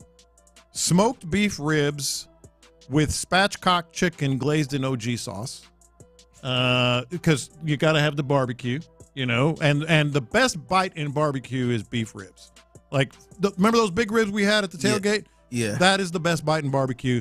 And spatchcock chicken is so good. It's the one that's kind of flared out, open, so good. And that's the first course? Is that the main course? The appetizer would be the empanadas and chicken enchilada dip. Main course, beef ribs, smoked beef ribs with spatchcock chicken glazed in OG sauce. You went all the way. You just give me the basics, dog. What is happening here? Sides. And you've had some of this before because it's the same recipe. Grandma Lopez's potato salad. Okay. And charro beans with Elgin sausage cookie crumbles. Okay, cool. You ever had Elgin sausage? Best on the planet. I have. Best on the planet. I'm very, very fortunate to have had some. Yeah, that's mixed up, crumbled into the charro beans. And then dessert, homemade peach cobbler with homemade whipped cream and homemade vanilla ice cream. I respect that you went with an elevated dessert. Yeah. That's the only thing I got to say against Scotty. Relatively simple. Go ahead and go elevated in my mind. Some people that are on the text line here, some people said that the crab meat cheesecake. Wait, what is that? Crab meat cheesecake? Crab meat cheesecake. I am confused as to what we're doing here. 713, Caesar salad, main entree, lamb shank braised in port wine, served with prosciutto wrapped asparagus. Oh, y'all went wild rice. And then they went with a souffle for dessert. I'm judging everybody on the dessert. I'm going to be honest. That is particularly where I'm going. Someone said pig wings and sweet potato waffle fries for one of the appetizers. I like what you're doing there. Chicken fried backstrap and black and red snapper. Okay, that's Nuttin Clear Lake. Shout out to you. And then someone said pork ribs over beef ribs. So they're shouting you out there. Figgy, all right, you don't have to give me a whole menu. I don't know if you have one, but what's something that you absolutely got to have on here? Yeah, I tried to come up with a whole menu. So with the appetizer, I got to go with the bacon jalapeno popper dip. Oh, of course. Yeah, of course. The MVP of Super Bowl trip. That's right. Yep. So, and then I'm looking at his list. So, he got like a first course. Yeah. Appetizer. Is that kind of like an appetizer? Yeah. Too? Yeah. I'm gonna go with the some dry rub, probably like some dry rub wings. Okay. Some type of seasoning That's dry smart. rub wings. That's a good call. And then I want to throw in the charred grilled oysters. Oh God, that's a good because pick. that's not That's too a good heavy or pick. nothing like that. Yeah. And then for the main course, I would like to do like a char grilled steak with the 5 pepper seasoning on it. Yep, good choice. As far as size, I got to go with the Brussels sprouts, maybe put it, and probably some honey on them. Yeah. I don't know what they be putting on because I had some 2 days ago, and it was really good. I went to Bungalows. Okay, they had some really good Brussels sprouts, but top it off with some mac and cheese. Like a of real course, good I should have picked that one. Yeah, I should have seen that mac. one coming. Yeah, like a real good baked mac. Yep. Chips and chili con queso, boudin egg rolls, smoked wings, brisket banana pudding. All right, brisket banana pudding? Brisket and banana pudding? Is there a separation in there? There's got to be. I might be bugging here. All right, so this is the thing for me, fellas, is that I can't put together a full menu because what I would my theory would be too elevated for me to execute. I'm not a restaurateur. My thought is, in your same vein, like do something that speaks to you, and I'm trying to pull way too many things together. Like I'm trying to pull my Nigerian Like identity. I didn't even do any fish. I'm trying to hit Houston hard. Yeah. All right, so I'm like, all right, so I definitely want some like jollof rice, right? We just need some Nigerian, and that's not even. I could go crazy with it. I could do some pound of yam or something. I'm not doing all that. But I'm also like, I want to get like some crawfish or something in here. Mm-hmm. Like I want you got it. Come on. Like I want to get some. You all over the. Yeah, I want to make get. a call, I want to get like some pad see ew from some Thai food. Hey, that chef I want to get some chicken. is throwing up his hands right now. Like I want to go rice in there too. That you see it. I was like Korean wings. I'm like I'm doing way too many different things. I don't know how I can make this happen. But Pick a lane. The one thing I know Pick a lane. I just wanted to let you know I want all of those things. In fact, I'm gonna do the thing where I just throw this out here. I'm like, hey, y'all gonna eat all this. One thing I need some fire bread pudding on the back end. See, like, those are the kind of desserts I like. You're like me. I like the bread puddings. I like the cobblers. I like, so good. Somebody said justice for skillet cookies. Look, I don't mind cookies. I think they're good. Yeah. I'm not knocking them down. I just feel like we need to elevate the dessert. Like you need to have something with a little bit of complexity to it. So I appreciate you. Somebody said Popeye's fried chicken is all they want. From the 8-2, bro, they're gonna kick you out. Now when you win the Masters, you gotta they gotta respect it. And I'm taking this all the way down. I'm like, look, we gonna have all sorts of different stuff. I didn't go that far as to like have Popeye's chicken. Right? I didn't do that. Lobster thermidor. Oh, I know you doing well. What if you had to do a Masters dinner with just fast food? Ooh, that's interesting. That's a whole nother thing. All right, let's see. What are the absolute musts if you're going fast, or are we going like fast casual? You got to be in your car to pick it up. Oh, okay. You got to be in your car. You got to be in your car to pick it up. Ooh, I would go red beans and rice from Popeyes. That's a good shout. That's one of my sides. I'd do the. You're killing me because I've tried mac and cheese from Chick-fil-A. Is that? Yeah, that's good. I don't love you don't like it? I mean, I'm not. It's not that I don't like it. It's I don't love it. Are there still KFCs? What do you mean? Look at every man, John Lopez. Are you peasants still eating? There's not KFC? as many in Houston anymore, man. There's just not. So I'll change it to KFC mac and cheese, red beans and rice from Popeyes. Put a Trill Burger on here. What you mean? I would. We can get that on the car. Yeah, Trill Burger got the drive-through now. Give me some Frenchies. Sour box. Okay. And then waffle fries from Chick-fil-A. All right, I do hit Chick-fil-A with the waffle That's fries. the best fries, you think? Oh, yeah. Okay. Yeah. Somebody said 281, you're about to get in an argument who has the best French fries. Yeah. Well, we did. Damn, they're close to Yeah, I'm not going to dig all the way into that. It's like Crystal Burgers.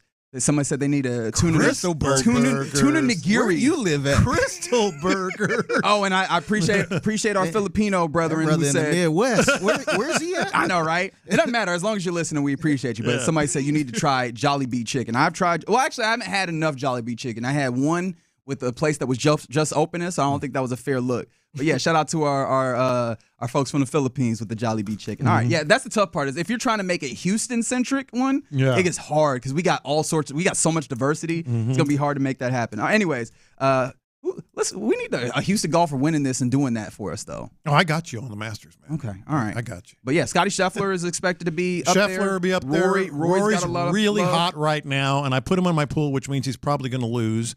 Really hot. I would say Morikawa. Real hot right now, real good at Augusta. Maybe some long shots. Will Zalatoris makes a real appearance. He's back. Remember he had that broken wrist last year? He's playing pretty well right now. He helped me get to Vegas. Yeah, he's a long shot. He helped you get to Vegas. Looking forward to all that. some money with Will. Also looking forward to in the 1 o'clock hour of this show. Are you a fan of comedian Brian Regan? We'll be giving away tickets to a show for him. I think he'll be having that in December. Or wait, when is that? Again? December 4th. December 4th. Okay, so later in the year, but you have an opportunity to win those tickets listening. All right, coming next, let's go around the NFL, including who is possibly, or actually, let's get into just the sports Emmys. Sports Emmys are out, and there's an interesting omission on this. We'll talk about that and more next. All right. What's been Nick Casario's biggest priority in the Texans offseason? I think the big thing that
Insider access, exclusive content. Sports Radio 610. The Texans play here. An Odyssey sports station. Let's go around the NFL in the loop style. Why are you smiling? Because I love football. Here's John Lopez and Reggie Adatula. I'm going to tell you all about how much fun you're going to have this season. On Houston sports leader, Sports Radio 610. All right, let us indeed go around the NFL here in the loop. And we begin with a little bit of news of visits. Visits continue happening in this time period, and visits typically being something that matters because when teams want to get more information on a player, it usually means that they're interested in them. The one that I find interesting is a player who's had a lot of conversation around him, and his name is Shedeur Sanders. I don't know if you're familiar with this gentleman. Have you heard of him? I have heard of him. Okay, yeah. His father. Yeah. Who? His father played a little bit of NFL football at a point. I don't know if you remember him. His name is Dion. No, but Shedeur is... Don, you say? Dion. Yeah. He plays a little baseball too. You might have heard about that. Seen that as well. Yeah, that's such a dumb. It's such a dumb gambit, but it makes me laugh every time personally within myself. All right, Shedeur Sanders is scheduled to visit the Steelers tomorrow, and so this is interesting because there's been this conversation about is he falling or what have you, and you know my general philosophy on like draft stock. I think it's kind of nonsensical to take this time period where you didn't have as much information as to how teams are feeling, and then say that. You know, now that you're getting closer to this time period where more of the factors involved in the organization are getting their feelings known, and now that some of the draft scouts are getting more intel into what teams are feeling, that means somebody's falling or what have you. But with that being the case, it does seem like there's a possibility of him going a little bit lower than I think people had previously thought before we got to this point. And just to illustrate that, people were talking about him as, earlier on before we had more understanding and more testing and insight into what the offseason and what this draft lead-up looked like for Shedeur. We were talking about Cam and Shedeur being the two quarterbacks on that tier at the very top. So possibly Shedeur Sanders being drafted to number 2 to the Browns or number 3 to the Giants. And those are still possibilities, we know. But now it feels like he's more in a secondary tier somewhere between where Cam Ward is at the top and where the next group of guys are below him. And that seems like that can put him anywhere from, in teams that are interested, number 6, Las Vegas with the Raiders. I think he's had a visit with them as well. Number 9 with the New Orleans Saints. And now, number 21 pick, Pittsburgh Steelers are there. It seems like it's possible, though, man. Oh, for sure. It is very possible because when you talk about the Raiders, they got Geno Smith. So I don't know if they want to spend that high of a draft pick on another quarterback like that. That's not going to play right away. Well, and that's an interesting perspective. New Orleans is probably more realistic. Yeah. But even New Orleans, I know that they have a quarterback. I don't know how much they like their quarterback in Derek Carr. But both of those guys, I think Geno a little bit less of this, but you could probably view them as some level of like gap quarterback of sorts. It feels weird to say that because, I mean, they gave Carr Geno, for sure. Geno just got an extension, right? Yeah. Which was, 3 years? Yeah. So, like, reasonably you can see him playing there for a while, but also I don't know if it's so exorbitant that if you have a dude on a rookie deal who then outplays him, right, that you wouldn't put him up there. But I do wonder, especially for this draft class where you have guys who maybe their high end is like being the 12th best quarterback in the league, which is not a bad thing, but you do wonder like how much capital you want to spend on that. Is it nice to then get a quarterback and still have a quarterback that you can lean on and then bring him up, and then whenever he is ready to be your starter, then give him that opportunity? And that's one of the things that people have kind of talked about in the general sense of possibly being the best way to bring along a quarterback. No, I think it is, but I think those days have faded and if not gone altogether away. You draft quarterbacks now in the first round. It used to be like a number 2, top 3 or whatever. Those guys you figure are going to start right away. Nowadays, I mean, we were talking about Michael Penix Jr. in the break there. I mean, according to Justin Simmons. Yeah, he's got. I don't know what it is, but you got it, kid. He's got it. No, but my point is, first round quarterbacks start right away these days, more often than not.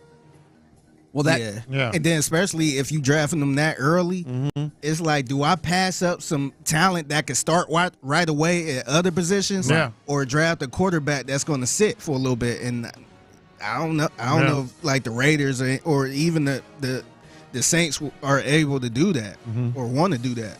And I think that the 281 here on the Jim Alley, the Texas Hammer text line has a point. And I read the text. The problem for Sanders is this: how confident are you that he's going to have a better career than Will Howard, Jackson Dart, or Quinn Ewers? If you think you can get one of those guys the second or third round, why would you pull the trigger on Sanders? And I think that first and foremost, you look at it, and I think that's a fair question, but I think that you can see the better talent than a lot of those guys. I think those guys are more question marks, especially because like there's limiting factors on all those. Like Quinn Ewers is just you see the arm strength just isn't there, and the mobility or the lack thereof is a problem, especially in this modern NFL where I've gotten to a place where mobility is a prerequisite for being an NFL quarterback, not a added benefit as it was in the past.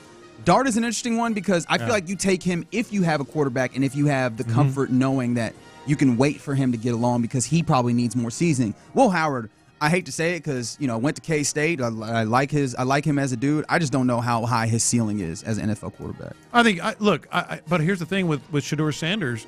Everybody thinks, oh well, he might be dropping because of Dion and all these other things. Air quote dropping. I think it's largely because I don't think he's got those. There's questions about his physical tools as well. Well, I mean, he's got the arm strength. I know that Andre Cisco, formerly of the Jags, now in the AFC East with the Jets, made a big stink over the weekend with some video of Shedeur patting the ball when he threw the football. That's too much. And he made such a big deal of, oh, man, we going to be jumping those. You better get that figured out. And that actually caused NFL Twitter and NFL Spaces into like a stir with some people saying it's not a big deal. He'll be able to adjust. I talked to our guy Clinch, obviously quarterback and trains quarterback. He's like, it's not a big deal. He can figure it out, if he needs to train that. But defensive players, including, who was it? It was a defensive tackle. Was it Cam Hayward? Was talking about it on a podcast saying that, hey, defensive players, if you give us a little bit of something to key in on or work on, like that's all we're trying to do is find those things. And so that could be an issue. I think that I lean towards, and I'm going to lean on the expertise of people that have played the position in particular, that it's not going to be as big of a deal to adjust. But yeah, those are all the types of things that I think come into this. Now, speaking of quarterbacks, Jackson Dart is visiting two of the teams that have top 10 picks ahead of this draft. And I know people are starting to look, and you've been on record very early on that you like Jackson Dart. How much do you think this is a possibility that a team goes interesting and actually takes him or as the second quarterback? As the second quarterback, yeah. Possibly, because I know he's visiting with the Browns and he's visiting with the Raiders. Browns have the second pick, Raiders have the sixth pick. How much do you think is a possibility that you go there, or that we're looking at early in the second round for a Jackson Dart selection? No, I think there's going to be a surprise. And if you had the quarterbacks that are on the board, based on, what people have been talking about here lately, as we get closer to the draft, 15 days away now, and that's getting interesting. More and more top 30 visits. We've talked to John Harris. We're going to talk to him again at 1 p.m. today. How those might be valued a little bit more. I think it's very possible. I think Jackson Dart would be the most likely of all those quarterbacks that are, again, air quote, rising to be the second quarterback taken. Yeah, because there are people like kind of the raw abilities. They're just like, hey, just needs a little bit more polish. So maybe I'm very locked in on the idea that ain't no way you telling me that a team that has a chance at one of these blue chip guys in Travis Hunter or Abdul Carter, or a team that has an opportunity to add like one of these guys that we know is one of those tier one kind of players, at least in this draft, and like Ashton Genty is going to go, nope. Give me Jackson Dart instead, a quarterback who we still have questions on what the ultimate ceiling looks like. And, of course, that's not about Jackson in particular. That's all these quarterbacks. Yeah, that's how I feel about Shedeur Sanders. I don't think it's him sliding because of his – I just think it's better players at that position, like elite players at that position, where I'm like, man, I'd rather take a flyer on a Will Howard in the later rounds or something like that rather than reaching for him a little early.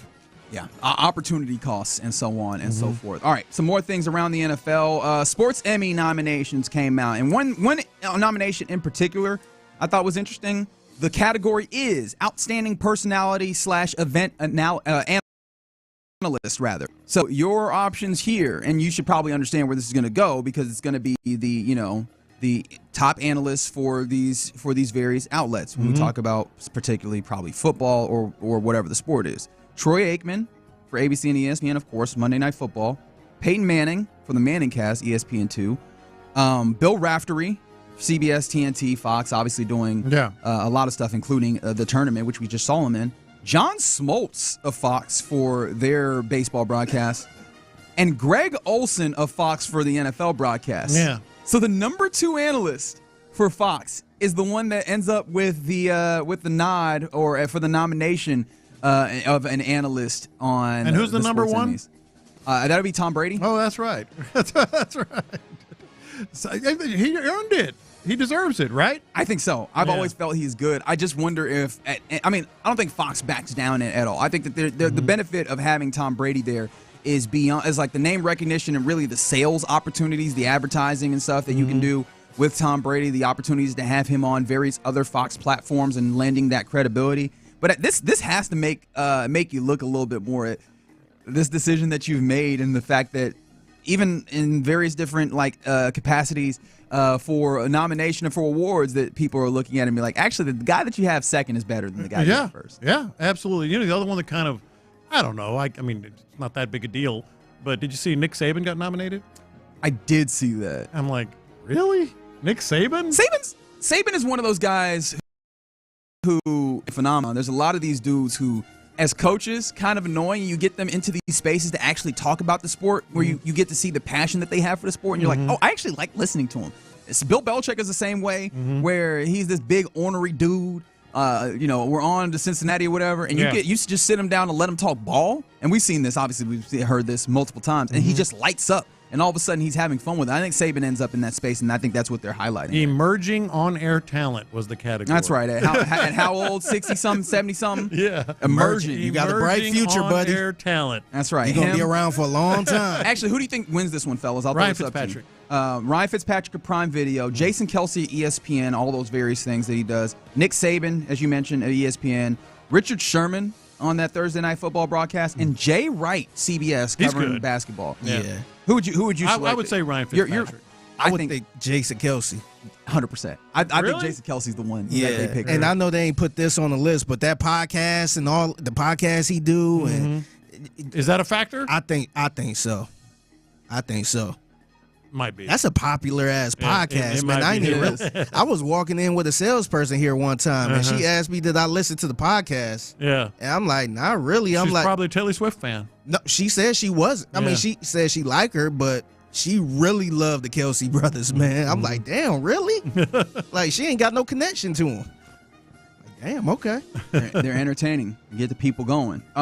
So yeah, I found that to be interesting. Some other things around the NFL, some reporting when it comes to the top end of the offensive lineman. Will Campbell is only a slight favorite over Armand Membu to be the first offensive lineman drafted. And then also, this was something that I found interesting to hear because, you know, the one of the things that we talked about when it came to league meetings was rule changes that they were considering. Yeah. This one popping up was one that we were like, hey, this could possibly affect the Texans, seeing as the Texans got home field advantage a few times due to winning the AFC South, even though the AFC South can be a little bit of a depressed division to say the least. The NFL apparently, like the NFL league office or what have you, was the factor that nudged the Lions to ultimately propose that change to playoff seeding, taking away that home field advantage for winning your division. How does that hit you? Because obviously it's one thing if it's just, hey, the Lions feel like this is necessary. But if the NFL themselves, who should be kind of outside of the purview of this, this should come to the teams making that decision and then ultimately the competition committee. The NFL seeming to put their finger on the scale to try and get this done. And mind you, this was something that they didn't put through because I guess there was some level of debate still needed, but they tabled it. They didn't completely, say no to this. It feels like the NFL is really trying to get this over. Yeah, you asked how it hits me. That surprised me that the NFL was, I guess, obviously overtly doing this. Like, hey, can you do this for us? Hey, can you make this recommendation, this suggestion, whatever it is, proposal? That's the first thing that hit me. Secondly, is what you just said. It's not over. It's tabled, and if the NFL's behind it, I'm sure they're working behind the scenes too. Which makes me wonder, is this one of those things where it's just a matter of when, as opposed to? And I don't mind it. I obviously can affect the Texans, but it always just struck me weird, that happens. Yeah. So I'm still. I think I'm still in the place where I don't want that change to happen, even though I understand the competitive balance. And I saw this happen with the NBA, and I was actually largely in favor of it. But one thing that I did see with the NBA, and the NBA is different because those kind of division bonds aren't nearly as strong. You have more of a round-robin tournament where you play everyone, or season where you play everyone compared to the NFL. But I think those division bonds matter so much more in football, and I think it's part of the passion that drives this sport. And I would hate to see those weakened or even damaged by not taking away that. I think the rivalries are still going to be there. Just the division banners don't matter. All right, if you say so. Like I don't want to be negligent in overlooking the possibilities of that. But hey, the NFL seems to want it. We'll see where we ultimately get. The NFL has not been the hog that gets slaughtered just yet. So we'll see what it looks like as they go forward. All right, you are indeed in the loop here on Sports Radio 610. Coming up next, I think I'm locking in on a pet cat for this draft.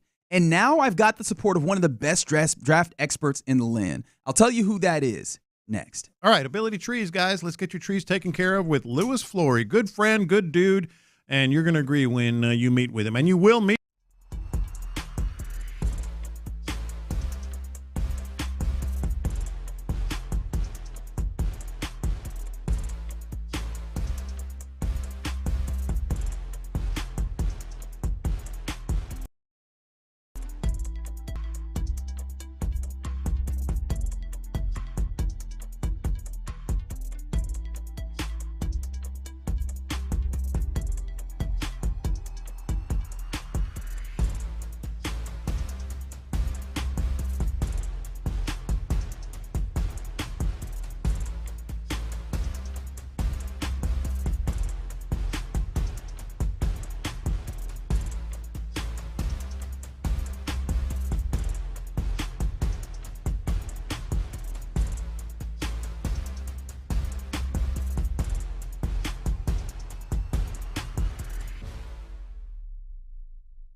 find you the skilled candidates you want. At Robert Half, we know talent. Visit roberthalf.com/talent today. Live from the Montero Injury Lawyers Studios, Sports Radio 610 presents In the Loop with John Lopez and Reggie Atatula. All right, you are indeed in the loop here on Sports Radio 610. You heard the big voice, man. John Lopez, Reggie Atatula, Figgy Fig hanging out with you on a Wednesday. I hope you're having a good Wednesday to this point. Nice out. It's a little overcast, though. Yeah, it'll clear up. No, a little chance of rain today, and then it's going to clear up. All right. I didn't mean to do a weather update. I just looked outside. Yes. I'm one of those. This song also feels a little like, feels like there's a little bit of whimsy where you just kind of look out the window. I did that real quick. Anyways, let me lock back in. I'm going to lock back in. And I'm locked in to the draft as we all are. 15 days until this annual selection meeting, as they like to call it, in the National Football League. And in fact, we'll talk to our guy, John Harris, at 1 p.m. a little bit more about some draft stuff for your Houston Texans. If you have any questions you want us to fire off at John Harris, I will give you the opportunity to text us on the text line. But I think that I've narrowed in on a pet cat of sorts. Mm-hmm. Remember early on, I felt like I liked Xavier Restrepo, but he's not useful to the Texans, I don't think. Like, right. he's more of a true slot guy. Great hands, but I don't think that you need like a true slot guy. You got to adjust these things, man. Yeah, you do. Yeah. And especially with the Texans and what we're doing here, I think I've narrowed in on a guy, and I feel like also I feel better about it because they have the support, or I rather have the support of one of the best draft experts in the land. That draft expert, before I give you who the player is Dane Brugler. So Dane Brugler, in fact, today came out with the Beast. He works at The Athletic, and every year, even before I think he was at The Athletic, he put together like one of the most comprehensive draft guides that I have ever seen. It's wild. He talks to tons and tons of people. He breaks down. I mean, he gives you like backgrounds on the players, strengths, weaknesses. Obviously, that's to be expected, but he gets in depth. And so I'm looking forward to diving in because that only came out this morning. But he was on with Mina Kimes earlier in this week, and she does this really interesting practice, which is a war room mock draft, where she takes a draft expert like Dane Brugler, and all the way through the first round, she offers them two different pick selections in that moment to give them an opportunity to see, hey, would you do this or would you do that in this moment to suss out something? Spades and opportunities to trade back and move. So the Texans do not trade, I'll tell you that, at 25. But here is the selection that she gives Dane Brugler. She gives him a couple of guys who have been attached to the Texans. One of them is Kelvin Banks Jr., and the other one is my pet cat, Josh Connerly Jr. of Oregon. This is what Dane Brugler had. I like Banks, but I like Connerly more. I do. Connerly to me has the higher ceiling. I think the strides that he made this year, the improvements that he made, tell me where he's headed. And I like Banks. I'm not head over heels for him. I think there's some balance concerns there. Connerly to me has the more upside. I think he has the talent to play right away right now. So Houston, we know, offensive line, good chance that's the direction they go. There should be a few options, and if they have a chance at either of those two, I think they're in a good spot. I'm going to lean Connerly. The interesting thing about that is, we were talking about the alleged, perceived, rising and falling type thing. Connerly has been rising across the board. But not a ton. Like, he still kind of existed in a lot of people's kind of mock drafts or what have you. But later like than this. Early second round. Later than this. Compared to all the other names that we'd seen, the Armand Membous, the Kelvin Banks Jr.'s, the Josh Simmonses, like all those guys have kind of been up there. Josh Connerly had seen sat a little bit further down. And the place when I really locked in on him being a favorite of mine, I mentioned this earlier. I think Seth also mentioned it earlier today, or I mentioned this like weeks ago, was when Mike's son Tice on the Football 301 podcast, and he just kind of did his look at some of the offensive linemen, and he said that Josh Connerly Jr. is his favorite lineman in this year's draft, period. That's a former NFL coach. Yeah. And not to say that every former NFL coach's opinion is going to be 100% right or 100% the same. Yeah. But I that caught my interest, and then you hear Dane Brugler, not only does he like him, but I love what he said about him. Has the ability to play now, which that's what you want in the first round pick. D'Amico Ryans has said, and it's something that is well believed across the league, is you want a guy that is going to be a starter day one. But then also has still room to grow. And that's one of the things I think that held people back on Josh Connerly is the idea that that, at Oregon last year you really saw an uptick, and maybe like how much can you believe in that? Sure. But he's still got some development to go. And I think when I think about this offensive line, we're definitely in a place where you need someone for 2025. But I think the moving on from Laramie Tunsil was also to build this line for years to come. Obviously, specifically with, giving yourself more salary cap relief. But also, you want to have a player that can get to really great heights. And it feels like Connerly has That's that. the thing. It's one thing like to plug and play a guy, and then he becomes, and this is with a lot of respect, just a sort of a good offensive lineman. You're trying to pan gold here. You're trying to get a guy that can play right away, but also maybe has an upside where he can be that guy at left tackle or wherever. Yeah, absolutely. And so I haven't dug into the beast, and I want to see what Dane had further to say, but I'll lean on the Ringer. They call Connerly and of course it moves as soon as I wanted to get to it, but they call Connerly big, smooth moving left tackle who blocks with light feet and good balance, got good smooth footwork, short area quickness, infinite upside. A lot of this is draft buzzwords, I recognize that, but I think all of these things sound appealing. The question that pops out to me, and honestly popped up to me when Mina dropped her two potential picks here, they're both tackles. Yeah. And you have Cam Robinson, and you have Titus Howard, should he remain a right tackle, and you have Blake Fisher, who also can be a right tackle here. And I know Cam Robinson you have for 1 year, right? But how do you feel about the option of taking a tackle when, there's been love for Zabel, who is an interior offensive lineman projected? I mean, even Kelvin Banks, I'd gotten to that place based on the idea of he can eventually move to tackle, but he can also kick into guard early if you need him there. An interior offensive line is something of a big need for this Texans team. That was a real big problem for them where they allowed a lot of pressure. How do you like the idea of taking a tackle first round this year? Well, I think I do like it, and the reason is, when you have these two tackles, they have questions. I think you can pretty much pencil in Cam Robinson right now. Yeah, I think so. At left tackle. Right tackle's a different story. And certainly that's a place where you can have the competition. I've used air quotes 3 times today. It's an air quote kind of day. It's an air quote cut where you have the competition. I'm going to start adding air quotes on things that don't need air quotes. With a guy like You're listening to In the Loop. Well, people might think certain things about that. And by the way, forget all the draft buzzwords and all that stuff about currently has come to Houston for a top 30 visit. He hit. There's reciprocal interest there. Correct. Obviously. 100%. Yeah. So I've been interested in him. The one thing is that question I asked you is just, are they willing to take that tackle? And I do wonder if that becomes more palatable and I've been kind of working this in my mind, if Titus Howard is a guard, but then you're in the place where you have Blake Fisher in this instance, whichever tackle you get, Connerly or whoever you end up with, and they probably have the opportunity at either right tackle and the other one is a swing tackle, knowing that Nick Caserio likes 3 or 4 tackles on this team. And then you're adding to having your best 5 on the line. And I think that's what gives me the opportunity to do that, even though it feels like Titus might be your best option at right tackle as of this moment. But they've used the terminology best 5. So I do think that they might be willing to move some things around just to make sure that they get all 5 of their best opportunities on the line. And I think that this could be a way to do it. And I'm not with you on Titus Howard. I do think they're not penciling him in, but heavily considering the option of keeping him at guard. And that would give you another reason to think tackle.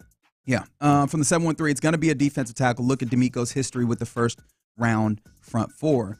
I think that's fair, but I think also the history might be a reason why they don't go D-tackle there in that, one, like opportunity cost of getting guys.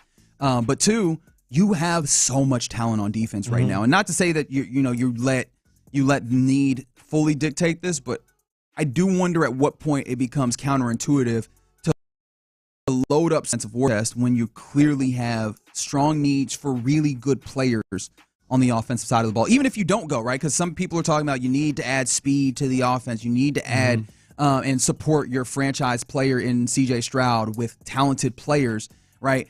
I understand that, but that's even a way that you could go in the first round is adding that kind of – I don't know that I like the idea, and it's weird for me to say this out loud now because I don't know that I'd fully gotten to this place, but I don't know if I like the idea of continuing to add more to the war chest on defense when you clearly have a strong need on offense, and that was the limiting factor for you last year. I think they're absolutely adding offense in the first round. I don't necessarily think it's a lineman, though. And we'll get to that, at some point. But I think it's absolutely going to be offense. We say it all the time. This whole, obviously DeMeco has a big influence. Obviously DeMeco really has a great defense that he would love to add some elite level players to, and you would get one at 25 presumably. But they know they need offense. They need offense at least 2 or 3 different places, maybe 4.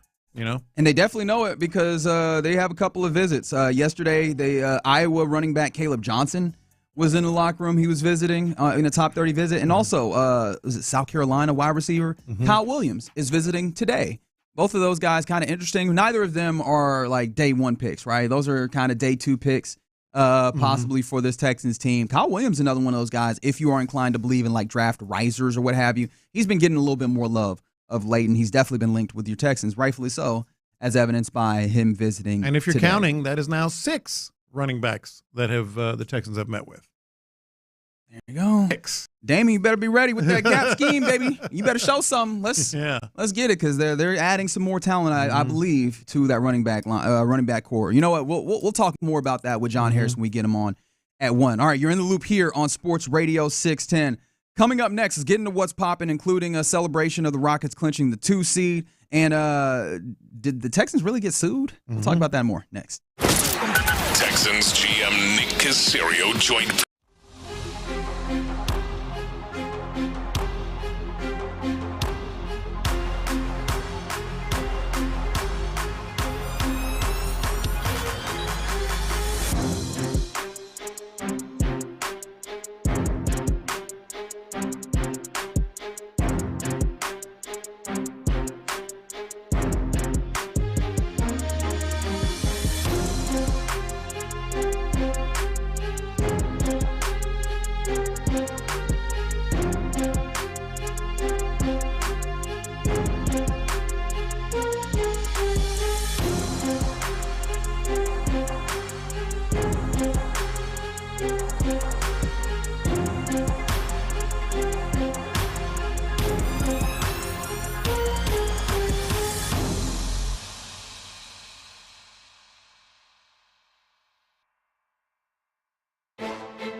That's AmericanEagle.com 773-NETWORK. The best burgers in town and so much more at Beck's Prime. 10 Houston area locations, Beck'sPrime.com. The biggest stories in entertainment. Sports Radio 610 style. In the Loop presents What's Poppin'. All right, let's get into what's poppin' here on this Wednesday in the Loop. We are actively, just letting you know, pulling the curtain back, we're actively looking at the incredible greenery that is at Augusta National. The Par 3 contest is happening right now. It feels like that time of year, baby. Like, it just feels different when you see all the beautiful green, lush colors that are coming from Augusta National right now. It's absolutely gorgeous, and as I've always mentioned, TV doesn't even do it justice. It's so good. So good. Yeah, but they try and make sure it looks pretty solid. And Reggie doesn't know the difference between a boy and a girl. All right. So I don't like what you're doing there because without context, that sounds insane. Scotty Scheffler was being interviewed by one of my favorites at ESPN, which is Marty Smith.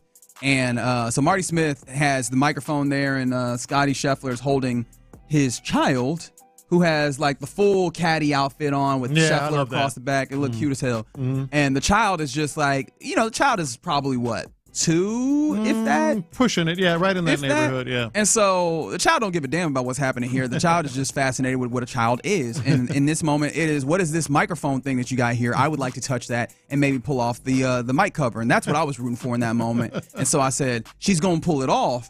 And you go, no, that's a little boy.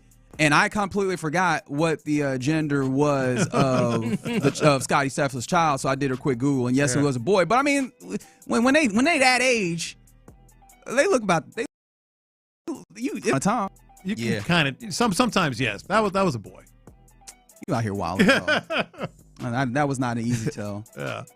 Anyways, that was not. I don't know how I didn't think I was expecting to start there, and I don't know how I pivot from that to a fairly somber tone. We learned this while we were on the air yesterday. In fact, we didn't learn this. We learned. Yeah, he was in an accident. That he was in an accident. The he that we're speaking of, former Astros reliever Octavio Dotel, who unfortunately was involved in a collapse at a nightclub in Santo Domingo, in the Dominican Republic. Was it yesterday that it actually happened? They confirmed it. I don't know. I guess it was early yesterday morning, maybe. Yeah. And so when we learned about it, we learned that he had been rescued from this. So there was still a somewhat hopeful tone within it, even within a tragedy where hundreds of people had gotten trapped under this collapsed building and this collapsed nightclub. Unfortunately, as the show went on, we found out that not only was he rescued, but in the transportation towards a hospital and towards emergency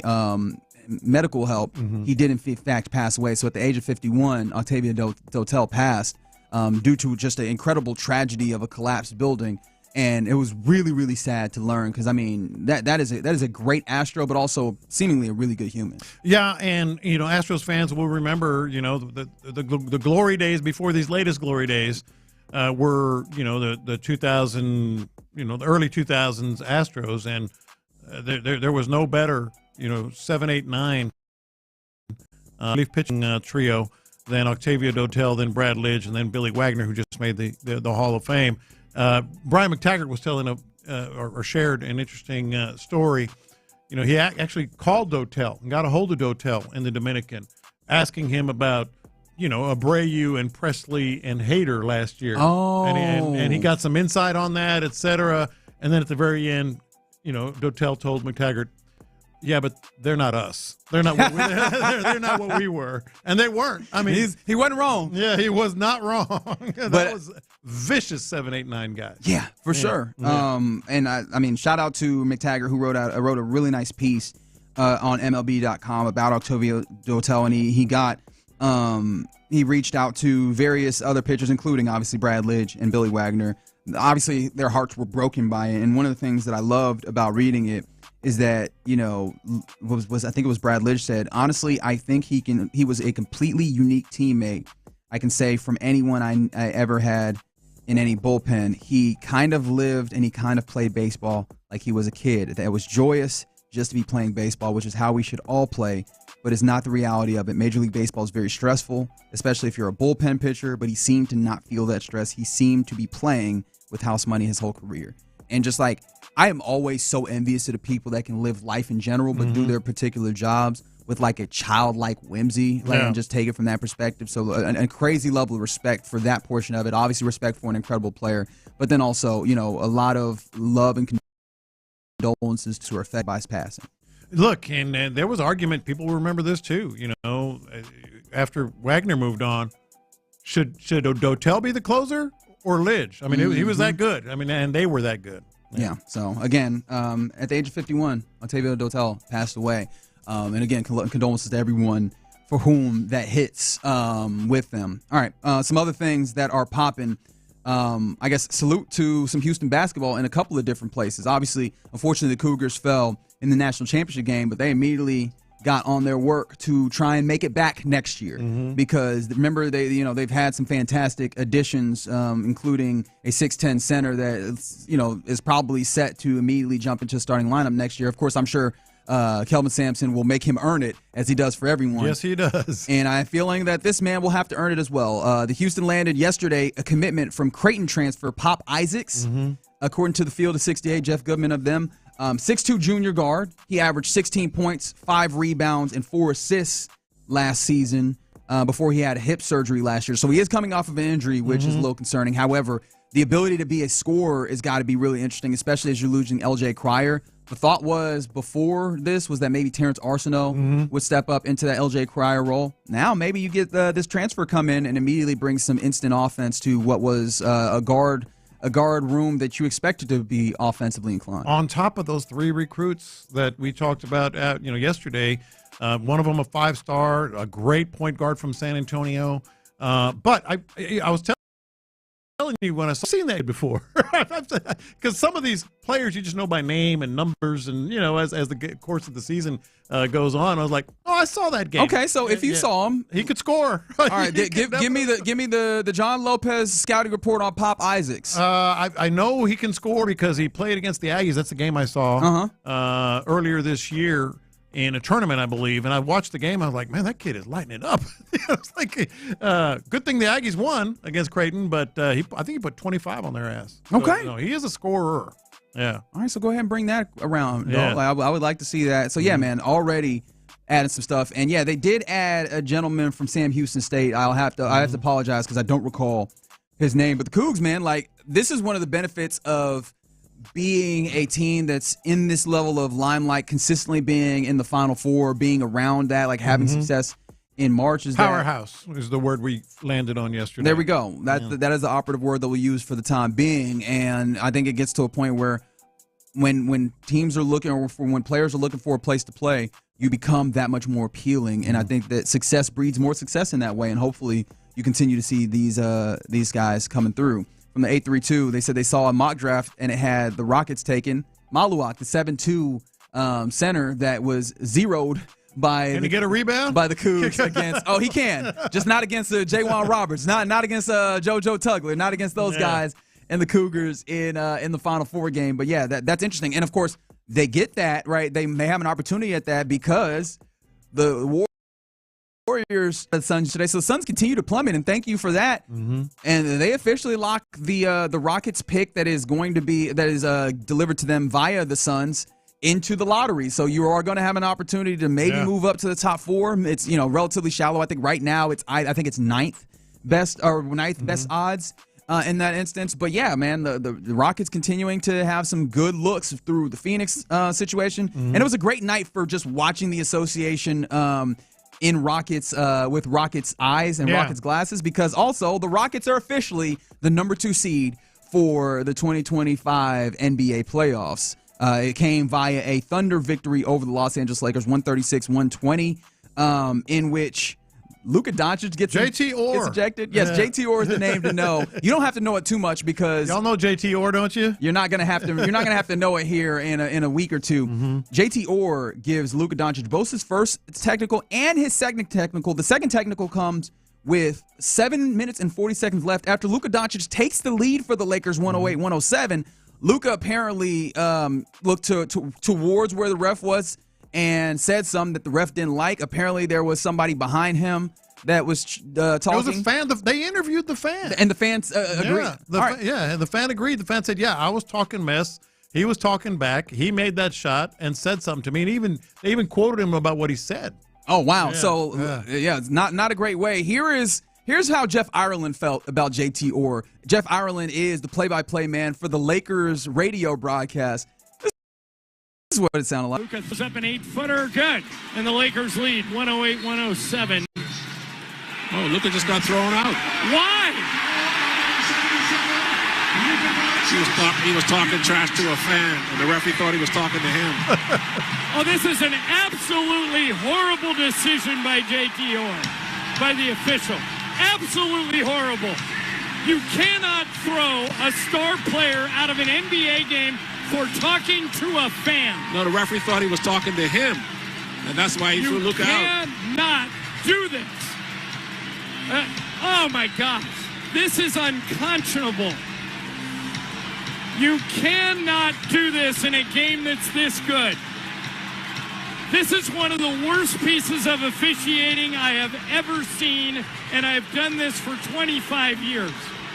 I hate this call, and I would say the same thing if they were doing it to Shea.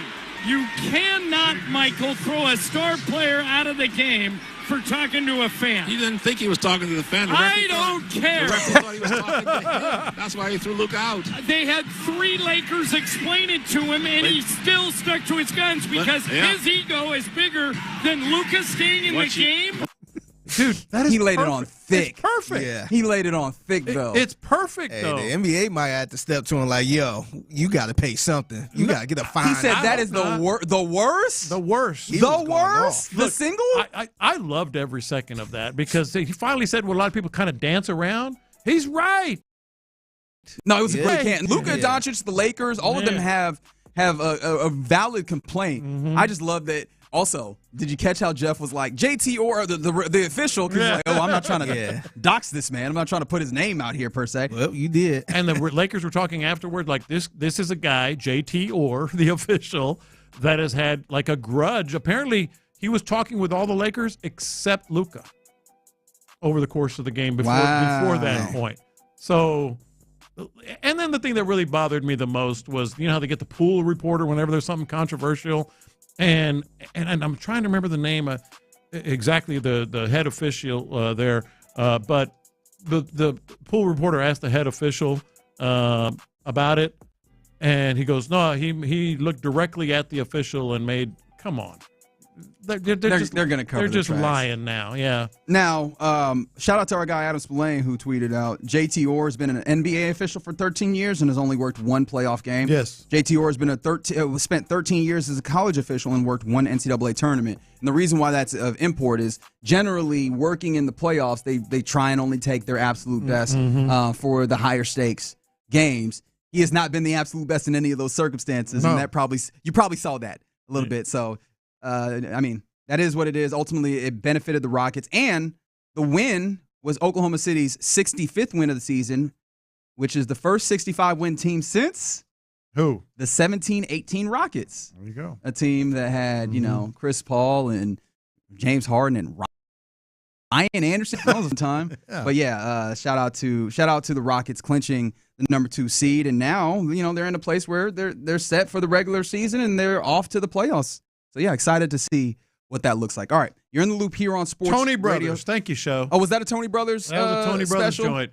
He said, no, he looked directly at him, and it was assessed a technical. Get the hell out of here. Which is kind of surprising. Tony Brothers is usually a pretty damn good ref, well-respected and everything. But I guess that's one of those you close rank and cover your guy, I guess. That's that's one of the places where people really might be a little sensitive, right? Yeah, that's what it is. Yeah.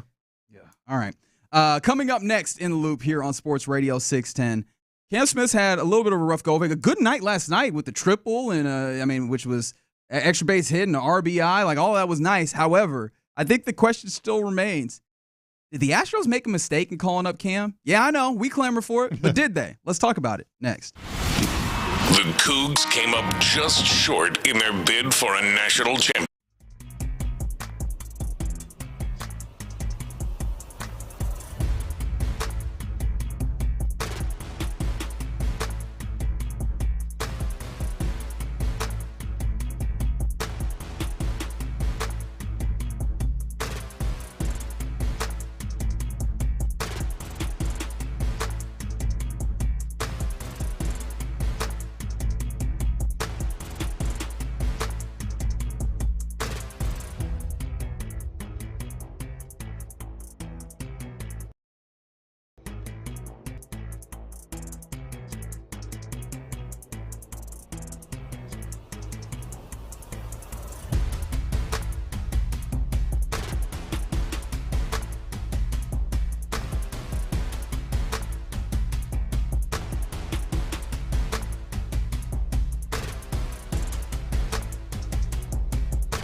Sports Radio 610 presents In the Loop with John Lopez and Reggie Atatula.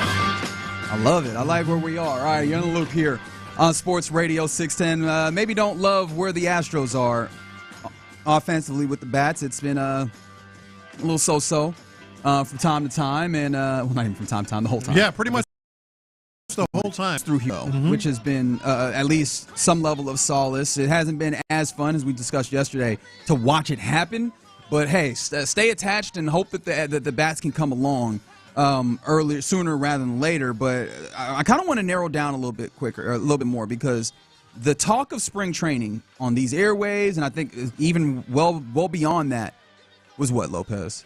You got to bring him up. You got to bring him up. Him being? Yeah. Cam Smith, like acquisition that you had, your number one prospect after you traded away Kyle Tucker.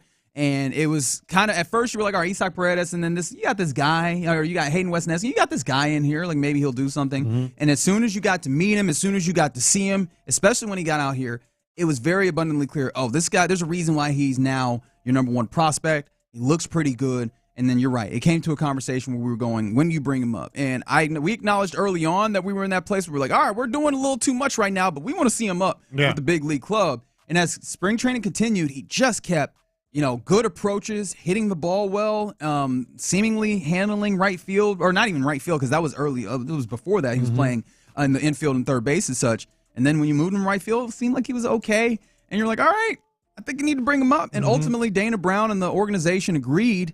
And he starts with the big league club. And since then, it has not been what you could have expected or hoped, and maybe is the better way of putting it, as, he is batting a robust 143. And, of course, that's a joke. It's not robust. And his OPS of 488, and that has helped greatly by the fact that he was 144 yesterday with that RBI triple. His first triple, his first RBI. And it was great. It was one of those, it was pulled down the line, and it was one of those things that you imagine that when you pull it down the line, maybe that's a double, but he's got so much speed where he turns it into triple. I was so happy to see that. And yet and still, I was like, did they make a mistake? Now, full disclosure, I was thinking this before yesterday's game. And yesterday's game, I do wonder if it changes your mind at all. But, Lopez, do you feel at all that they made a mistake in bringing up Cam Smith, a man who had only had 20 at-bats in the minors prior, and you no experience in right field as you were changing him there just to get him up? Like, did they make a mistake? Did I make a mistake in clamoring for this to happen at the start of the year? I think, frankly, not only did they not make a mistake, I think it's kind of silly. Silly? Obviously, not silly to have the discussion, because obviously it's going to be a discussion, with his batting average and the struggles and as you mentioned, sometimes even looking a little lost at the plate. My point is this, and I'm adamant about this. You made this decision based on what you saw in spring training, the prospect that he is, and the approach, his attitude, his general makeup, et cetera, et cetera. But the other thing that was a factor here is you knew this was going to happen. We said it. We said it on the show. He's going to have some bad stretches. He's going to have some lulls. I kept bringing up the example of Alex Bregman. And I can't remember the numbers exactly off the top of my head right now, but I want to say it was like 3 for 35 in that range to start his career as an also college player. Had a few more minor league games, but not a whole lot more. Maybe like 80, 60, something like that. So you make this decision knowing this is going to happen. This should not be a surprise. You base the decision, though, on all the other factors of how he can play, what you can see, and, certainly his makeup, et cetera, et cetera. It was not a mistake until we get to June. And if it lingers, to me, it's a no-brainer. In fact, you should probably put him out there even more, although I get not playing him every day because you want him to sort of regroup, get into the cages, go under the stadium, hit off the machine, talk to some veterans, talk to the hitting coach, which might be a mistake. But anyway. Whoa, okay. You're going to get on the conspiracy at this point? Is that what you want to do? Was that out loud? Do you really want to do that? Work on everything. Understand you're a kid. We expected it. Keep going. Okay. The only thing about that, and you hit on one of the places where I want to go, so let's just go there.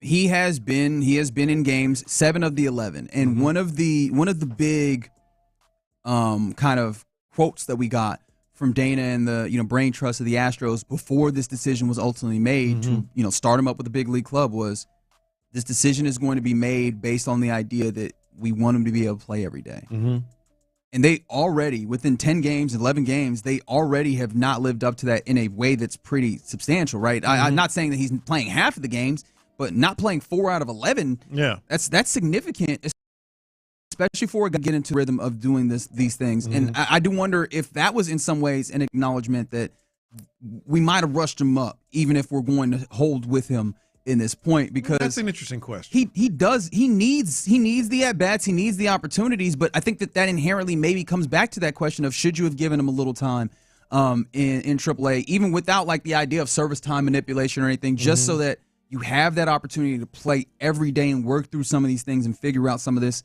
at a closer to major league level, because he is out here like just whiffing. Like his barrel rate is literally 0. And I know that's not like that's an advanced stat that maybe doesn't mean a lot to some people, but he's literally just not barreling things up. I mean, his approach is still one that I think is admirable, but there's a lot of things that he is learning and developing in, and that's the whole idea of him playing every day. And I do wonder if like it wouldn't have been better to give him an opportunity to start off at that level. And I understand what I'm saying now is in direct opposition with what I was saying earlier. I am holding that myself. But I mean, you're looking at, and of course, being entirely results oriented isn't the way. And I think that's what you're talking about is look at the process that you went through. But I think even with the process, you have not held steady to that. And that's in part because I understand the defensive substitutions really late as he's learning. But the idea that you have him entirely out at times to put other guys out in the outfield and to take those at bats feels like it's in some ways betraying the I guess contract of sorts that you set up to start this thing. Well, I don't think it's a bad argument to ask the question, or bad question to ask the question, should we have maybe start him at AAA or Sugarland or whatever for the sake of or AA, I should say, Corpus Christi, for the sake of his game, not the service time. But my point is you came into this starting him with the big club with your eyes wide open, knowing what was coming. So it's almost like it's not like an admission of guilt. It's almost like you're taking a step back at this point because you do want to play him a lot in the big leagues with big league pitching. You understand, as I mentioned, what he is as a person and how he can handle these things. You might ask the question, maybe we should have gone the other way. But I almost feel like you're too far in now to all of a sudden. I think that would hurt his mental approach more than keeping him sending him down and having him confident. Yeah. Okay, so and having his back. So let's fully talk about this, right? Like you have him, you have Zach DeZenzo, you have these guys here, but he clearly isn't hitting well. Like, is this something where you're willing to just write it out and try and let him find it? Because you've already shown that you're willing to move some things around, and some of that I imagine is to get DeZenzo some opportunities. But you've played. Was it Dubon? Dubon was I think was in center, but Dubon was in right. Like you've played a utility guy, and it's kind of interesting, and I guess probably to your happiness that he has exhibited more of a utility role with Mauricio Dubon. But even he has come in and played in right field in a place where you're not playing either of the young guys that you said you were trying to give every day at bats to. In that instance, it feels like that is in some ways an acknowledgement that there's still like you want to give him some space and some room and some development. Does it not seem like something that would be maybe beneficial to give him an opportunity to get to jumpstart this, especially have no curve for him? Like I feel like you probably saw this as a possibility of maybe he struggles, but you have other guys that you need to be able to produce. Those guys aren't doing it either, and I think that again shines a heavier light on the idea that Cam Smith does not seem like he's like the bat is fully ready, or at least it's not doing what you need to at this level right now. Is the bat not fully ready, or is it just, a matter of learning what he's looking at now, the adjustment game, et cetera? I mean, that was like what he did yesterday. I mean, we kind of casually talked about it. That should not have been a triple.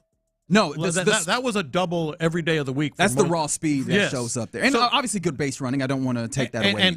And hitting the pitch the way he did. And, in that moment, he obviously showed exactly what he is. I just feel like you look not necessarily look. I think your process of bringing him up should be questioned if you send him down right now. Again, maybe late May, June, whatever it is, and he continues to struggle. That's one thing. And I just looked it up. How many games has Cam Smith played? 11. First 11 games, Alex Bregman played 5 for 42. I mean, this is what happens when you have if you know what you have, you ride it out.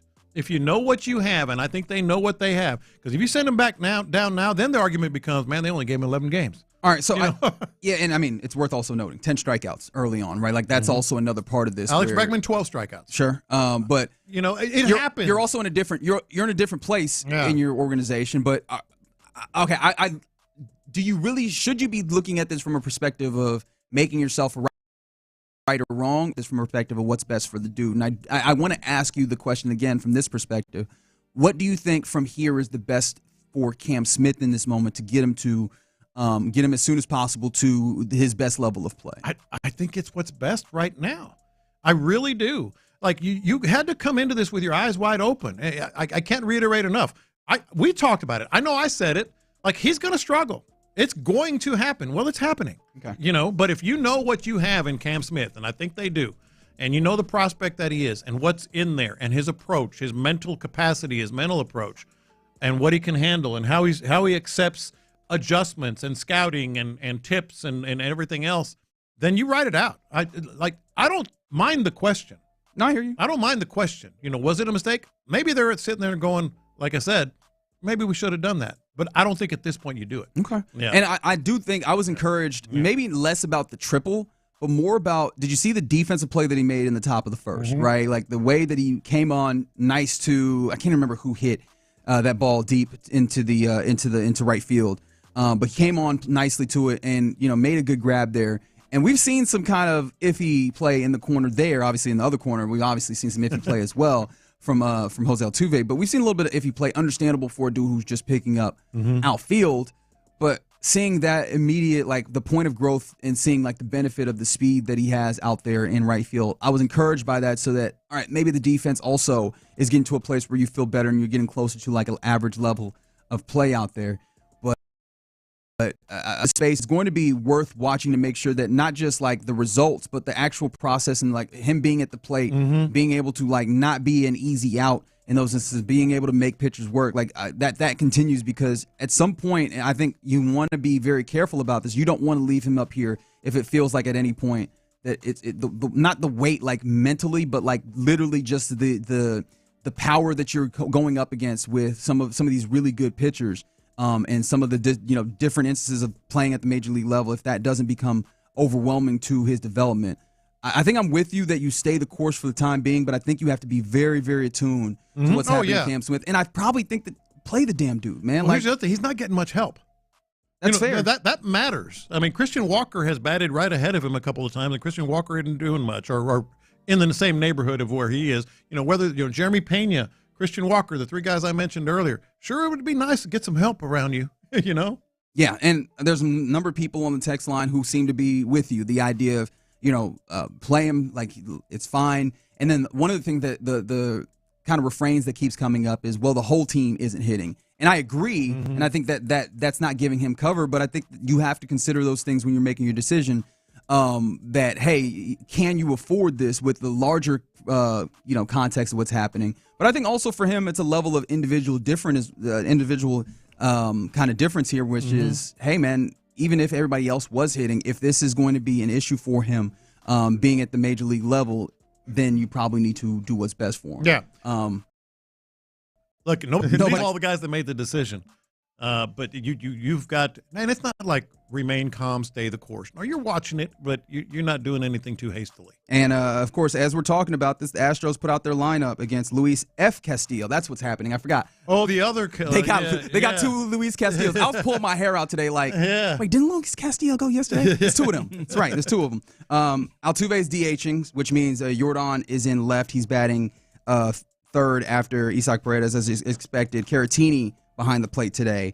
And all right, that's interesting. Cam Smith in right field. Batting eighth? Batting ninth. That's so okay. In some ways that's an acknowledgement. Right. Yeah. In some ways an acknowledgement of what we're talking about here. But get him in, at least let him play. That's my portion of it. At the very point, at least, let's live up to, you talked about, you made your decision, you went on this process. Live up to that. Let the man get his at-bats, because that's the thing that'd be a real problem. Like, obviously, I'm concerned that you're not seeing the fullness of, what you were hoping for from his bat.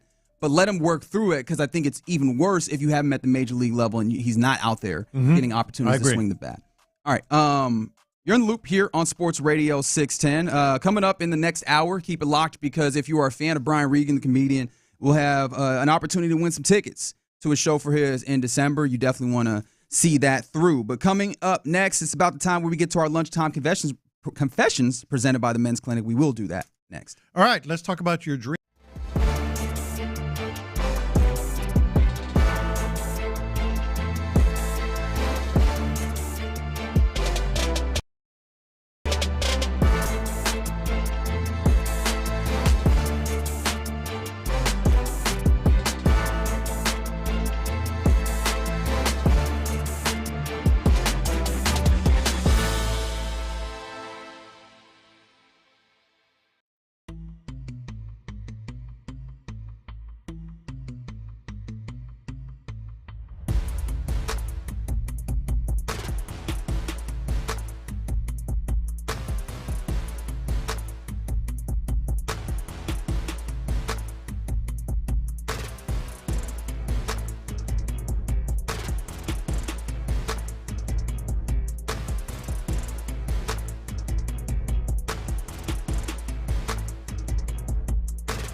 .com/value. Sometimes it's sports, sometimes it's not. Whatever it is, Reggie and John are keeping it real. It's In the Loop's Lunchtime Confessions, presented by the Men's Clinic on Sports Radio 610. Watch this. These are my confessions. All right, so we were just talking about Cam Smith, right? That is correct. My memory, if my memory holds from the last segment. That is correct. We were just talking about Cam Smith. And over the course of the segment, I realized something. He kind of needs to change his name. What? Why? One of the favorites to win the Masters this week, starting tomorrow, is Cam Smith. So? Cam Smith is a more popular athlete than Cam Smith, the Astro. How long do you think that takes to change? A while. Cam Smith has won 2 majors, I believe. I ask again, how long you think? A while. No, but here's the thing about golf. Really, seriously. And I say this more to speak to just how great Tiger is. Yeah. Like ain't no Tiger, right? Like where you ask your mama who's a golfer and they go, "Oh yeah, Tiger Woods." Like, yeah. If you're not indoctrinated into the golf, I would bet good money millions that you could ask a sport fan who is not inherently a golf fan. Ask 10 of them. You get 1 or 2 that are like, oh yeah, Cam Smith. I know who that is, right? That ain't stopping baseball Cam Smith's show at all. Yeah, let's say I think it depends. Sorry, Figgy. I think it depends on the circles you run in. Hell, like I'm deep into obviously baseball, but I am deep into golf, and there are a lot of people like me. Yeah, but let's say I think it's a lot more niche than yours. Let's say Cam Smith, the baseball player. Let's say he have a good rookie year, win Rookie of the Year. Do he overtake the golf player Cam Smith? Name. You guys are thinking it's a lock. I'm asking. Or at least Reggie does. Yeah, no, I'm not saying immediately. Asking the question. I'm just asking, like, when does it happen? Because Rookie of the Year, I'm not quite sure. I'm trying to see what is the level of baseball success that he gets to. What would make him start going by Cameron or Cammy or something? I don't think anything's gonna make him. I think he gonna be called Cam Smith because that's what he likes being called. Yeah. I think that locker room's already. And I think the other thing is, and this is way too early, but if you Google Cam Smith, which Cam Smith pops up? That's a great point. Let us do that experiment here in a second. It's a good week because to do it. Right now it will probably be the golfer. It is the golfer. I'm gonna actually use Google right now. Yeah, it is the golfer. Yeah. Yes, it is. And of course, my computer decides to No, go. I'm Why does that happen? Right here. Yeah. Every time Cam Smith, first 3 stories are Cam Smith the golfer. The next 2 are Cam Smith the baseball player. Now, I know it could be tricky, too, because depending on what you search personally, no, that's true. Because mine pulled up American Baseball 30 results about Cameron Smith. So I don't know how. Yeah, go ahead and text in. If you have the ability to do this on your own, I'm interested. Like, what do you think? Because, so I took this to, and I don't even know what to do with this because I took this to, like, private mode, right? So hopefully that takes in less. I know that there's still, like, cookies involved because we live in a surveillance state. And I'll show you, Lopez, what I got when I searched the words Cam Smith, nothing more. On the right side, both. On the right side, I am seeing third baseman. Although now right fielder, Cam Smith. Yeah. And then on the left side, I'm seeing the top stories about Cam Smith, the golfer, because it is Masters week. Right. I do think if Cam Smith is that player we think he's going to be, like, really good, where to the point jerseys are flying off the shelves type of good, then I do think by that point, I think the baseball player Cam Smith. Let's keep this in mind, too. Just for the jersey aspect of it, too, and just because it's baseball. Yeah, but let's keep this in mind, too. We're in Houston. We all know Cam Smith. America might be going Cam Smith golfer all day. Right now, yes. Yeah. And I agree. I fully agree with that. Yeah. That's why I'm trying to see what is the breaking point for Cam Smith, baseball player. And I was like, Rookie of the Year, I do wonder, because I think even those national, those kind of, season awards, those could be a little niche at times as well, unless you're even MVP. Like, I wonder how many, like, just specific baseball fans remember that. But I do wonder if the Astros are in the playoffs, especially if they make it deep into the playoffs and you have that visibility with a Rookie of the Year, what have you, does that then maybe shift? By the way, Cam Smith won the U.S. Open in 2022, runner-up to the Masters in 2022. He's a big-time golfer. I'm not trying to say that he's not. Like, I like that you're trying to make this about the merit. I believe it. My thing is, do you feel like golf is a bigger sport than baseball right now? Not across the board, but golf is enormous. Like I said, they're having 11 hours of coverage of the Masters. No, I agree with you. I'm not saying golf is a little small thing. Yeah. But I think it comes down to the bigger sport and more visible person, which will probably be like a Cam Smith if he's that good. I think we're getting to a place where we're getting to multiple Americas. I don't know if it's specifically two. They're all coming in too. Because some people are like, never heard of Cam Smith. Someone's like, no, Cam Smith is worldwide because he's Australian and big overseas. Yeah. And then you've got someone else who's like, there are more Astros fans than there are PGA fans, period, which I think that you're not acknowledging how many golf fans there are. No, right? I can tell them. You're wrong. So I think you're wrong. No, I mean, people hate the Astros. Yes, you are incorrect. Okay, and then how about this from the 210 to go on the other side? If Cam Smith, the golfer, wins the Masters, then there's no comparison. That's interesting. And then someone else springs up on the YouTube. What about Cam Smith, the Dolphins cornerback? A person who I just learned about. No, I knew about via Cam Google. But wow. Yeah, that's great. That's actually an interesting topic, and I don't know what the breaking point is, but I'm interested. And 281, I appreciate you doing doing the work. They said that they more stories about baseball from them. And then 281, listen to you guys every day, had no idea who the golfer Cam Smith was. One, appreciate you listening, and two, thank you for adding it to the social experiment. Keep those coming. I'm interested to see. Let's see if we can crowdsource this to a point where we get an answer that somewhat is appealing. I don't think we're going to fully find this out. No. But it's a really interesting dynamic that I had not considered. I can tell you it's millions more right now that know Cam Smith, the golfer. Because he's played he won the British Open, is what I said. USO. He won the British Open. He's finished second in the Masters, third in the Masters in the last 4 years. Rocks his mullet and everything. Yeah, and also the baseball player just got in the MLB, so it's very, very early. I was like, maybe he needs to change his name. Yeah, I don't think he needs to change his name. Mama called him Cameron. I'm going to call him Cam. Or Mama called him Cam. I'm going to call him Cam. Someone said Hunter Renfroe was in the very similar situation. Yeah, with the baseball Hunter Renfroe and then football Hunter Renfroe. I don't know that.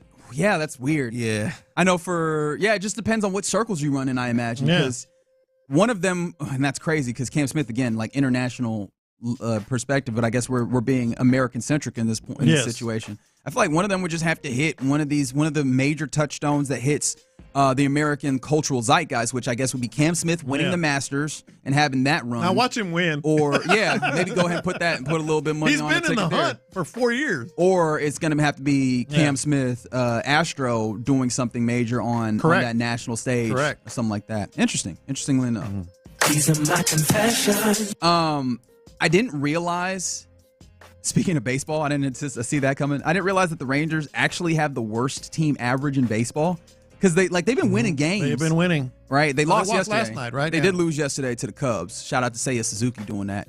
But so they have a good record, a better record than the Astros. But on batting average, now one of the things that's hurting the Astros have no slug. Like just extra base hits aren't coming through. So I think the Rangers are somewhere like in the bottom third, but not all the way at the bottom like the Astros in slug. But it made me happy to know, they're not hitting well either. So this come back down to earth. This could come back. Like their pitching has been really good, but whatever. But maybe this thing evens out to where, because one of the things, as I kind of alluded to at one point, I'm afraid of is I don't want this thing to look like last year where you get into such a hole that now you're having to chase back, because I think the Rangers are better this year. But I also, if you look at the process of it rather than just the results of the records, I do think that they're a lot closer in stature. And so I felt better in that moment when I realized that the Astros are not far off. I feel better. They're not super far off pace. I hadn't noticed that, Yeah.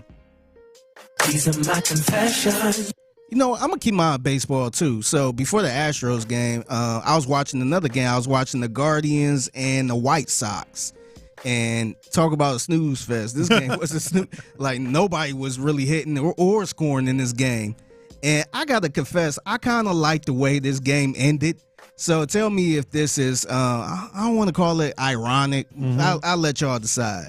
So ninth and the bottom of the ninth, Mike Clevenger, who used to pitch for the Guardians, and ended up getting traded because it was a wild situation that happened, I guess, during COVID and all this other stuff. So he got booed when he got to the mound. And so somebody, I think, I forgot who it was, but it was an error where somebody got on base. This dude had three in a walk-off walk win. Yeah. And I felt like that was so hilarious because he was getting booed. He looked like he lost a lot of steps, by the way. This dude looked a little chunky, lost the long hair. And I'm just like, man, this looked like the old hot high school chick. You see her 20 years later with 5 kids and all fat. But that was the high school reunion. Yeah, exactly. Damn. It was just like a damn homie. In high school, you was the man, right? Homie.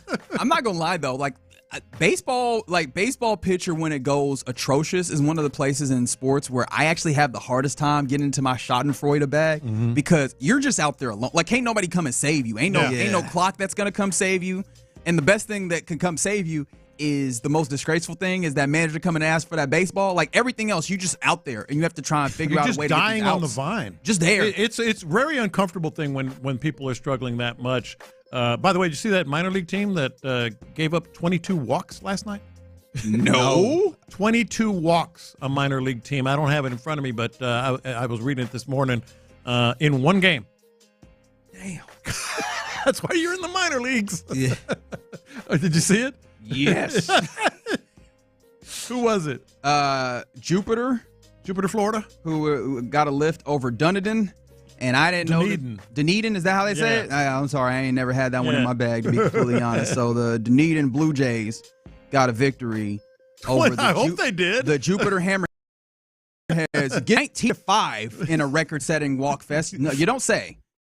22 walks. 22 walks. Man, they gave crazy. up. Most in a full season minor league baseball game in MLB stat portal history. That is wild. Mike Clevenger need to go there. Yep. He'll fit right in. These are my confessions. I get where the Dallas Mavericks are coming from on this. I totally get it.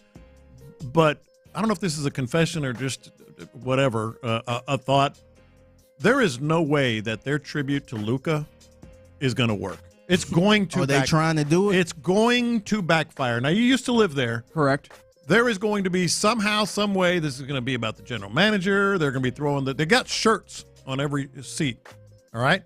And the shirts say in Slovenian, thanks for everything. Why are they doing this? Because they're trying to win back. That fan base is mad at the organization. But do you agree? For good reason. No way this is going to work. No whatsoever. Zero. Then people see through it. Like, they have had months and months and months of missteps, unforced errors by the organization, and them fans not hearing it, bro. Like, they just aren't. And then also talk about tone deaf.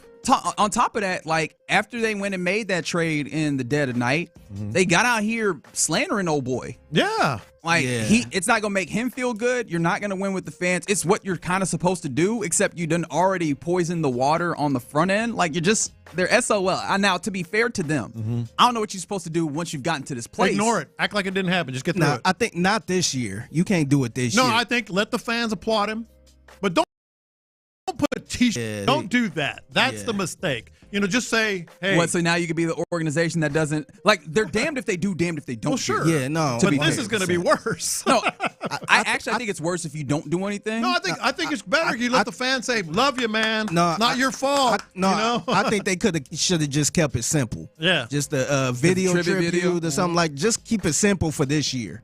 At least for this year. They're going to bring Sharpies and write stuff on these shirts. And let me be clear, ain't nothing they can do about this. Yeah, no, this is a nothing's going to make it better. Yeah. But I think they should have just kept it simple, man. You don't need no T-shirts, man.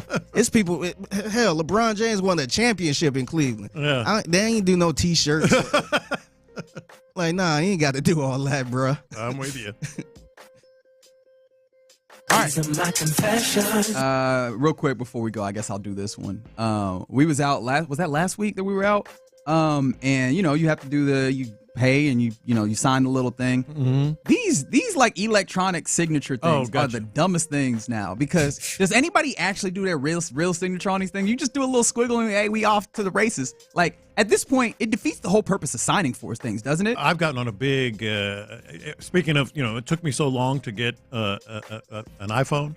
I'm all about the Apple Pay now, man. I'm boom, boom, boom. I'm firing that stuff everywhere, which you don't have to do that as often. Yeah, I guess so. But even then, like, click it and go. If you're like at a bar, they still will have like, or if you're at a restaurant where they have little systems that the waitress has, and they flip it, and they're like, "Can you sign this or whatever?"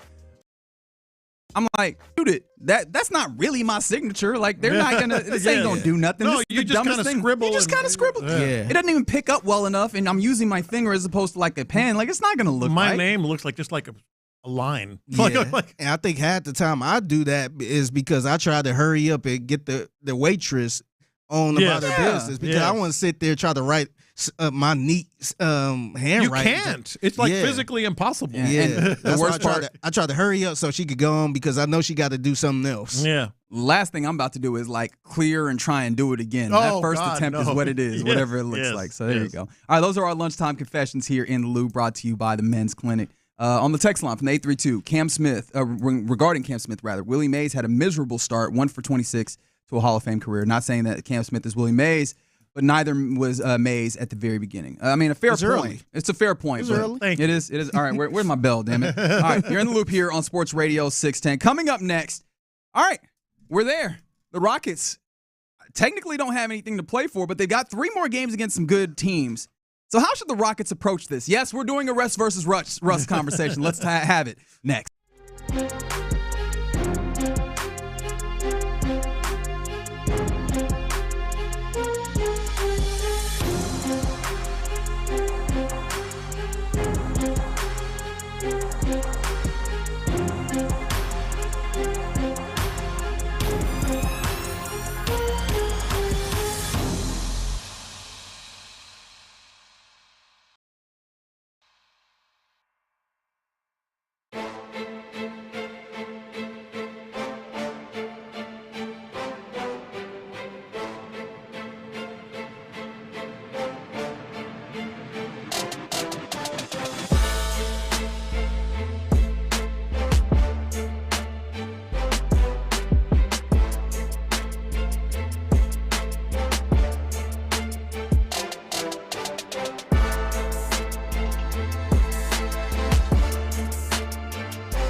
weather, y'all. Word on the street is we may be boiling some crawfish. Come join me, y'all. April 19th, SaberCat Stadium. Y'all meet me there. Live from the Montero Injury Lawyers Studios, Sports Radio 610 presents In the Loop with John Lopez and Reggie Atatula.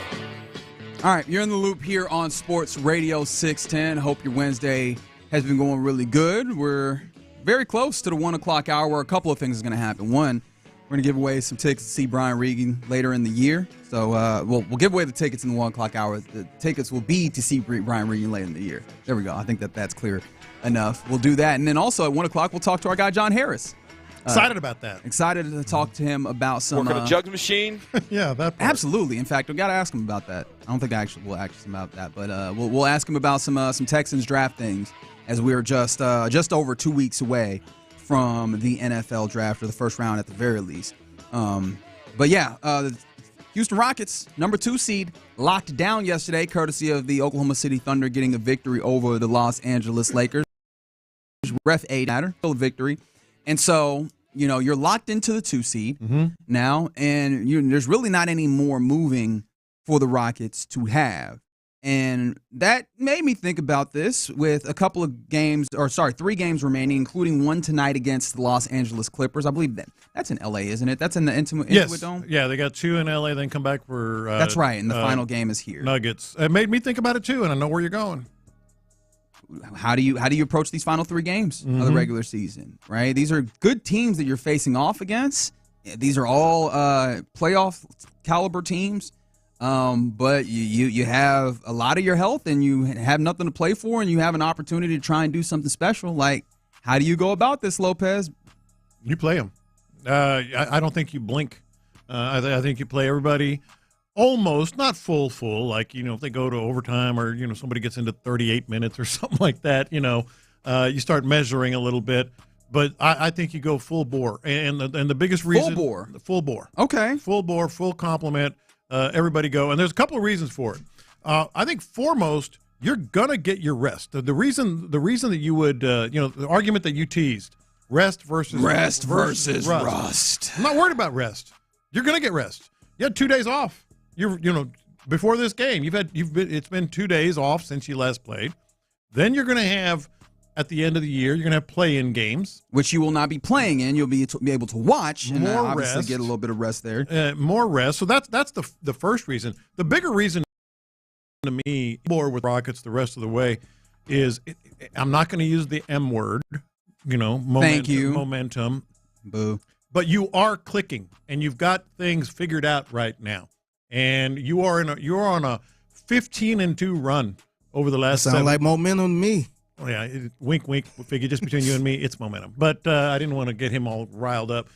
So everybody listening, Figgy, it's momentum is what we're talking about. But it also is like you're in a groove. You're clicking. You've got the second best offense in the entire NBA, and the 4th best defense in the entire NBA. Or I might have that backwards. Second best defense and 4th best offense over the course of those 17 games.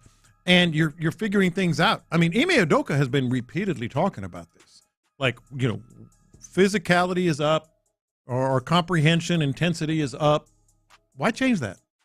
Well, I mean, because sometimes maintaining that for an extended stretch can be difficult. And I do wonder if that's something that pops up. I think also in the favor of your case is these are teams that you're going to have an opportunity to play and give them, depending on who they play, because also you look at it, and there's teams that are still playing for things. These are actually all teams that are playing. These are the 3 teams beneath you. You're playing the Lakers on, Friday? Yes. And then obviously you have the Clippers today. They're currently sitting in the 4. They're a game back from LA. And then the Nuggets, they have the same record as the Clippers. You'll play them on Sunday on the return trip to Houston. And so all these teams that you imagine are playing for something. One, like, injuries happen, right? And I hate to put, knock on wood and put that out there, but you would hate to lose somebody of importance in this period of time. That is one thing. And then I think also on top of that is like I'm saying, like that level of intensity that you want to maintain. I think that yes, you're young and you go, hey, we'll just kind of play through it, and then you'll take that week to kind of regather. But I think that it is fair to say at what point is it tough to kind of maintain that intensity, and does that possibly drop off, especially once you get into the rigors So that are you going on the playoff other basketball? way? You going the other way?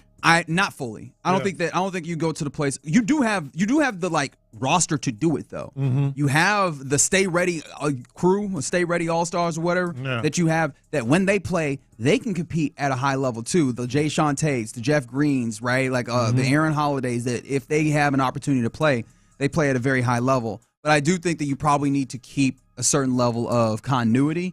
I do think, though, however, it might be worth getting a little deeper in your roster and maybe kind of lightening up the load on your guys so nobody is really dipping beyond 30 something minutes, right? Maybe keep everybody. That's what I'm saying. If you start getting into 37s and 38s, that's where you maybe draw the line. But I mean, the other thing that Ime has been talking about is he's giving them more. He's starting to treat practices and meetings and whatever as playoff. He says, I'm throwing a lot more at them. And that's fair. With that in mind, and so here you go with Clippers, Lakers, Nuggets, teams that are going to be in the playoffs. So you're throwing more into the reps, for lack of a better way, of a playoff thing, and they've never been in the playoffs before. No. Yeah. But I don't know if this is going to fully simulate that playoff aspect. But No. I do appreciate the aspect of just keep a certain level of continuity. Like if you're trying to keep, or if you've been trying to throw a playoff-like atmosphere to try and get these guys who have not been there, outside of Dylan Brooks and Fred VanVleet, when you talk about the guys who are going to play consistently, outside of those guys, they have not been there. To give them some feel of it, I get it. And so I would understand just seeing that all the way through with that feeling. And yes, fair enough. This is another aspect that you could put in the column for keep it going like nothing changed. They want to 8-2, just want to beat the Lakers because their fans talk way too much. All right, fair enough. That's absolutely fair. They talk to fans. You can always scoreboard them as well, though. But I understand that aspect of it. The last thing I want, though, especially for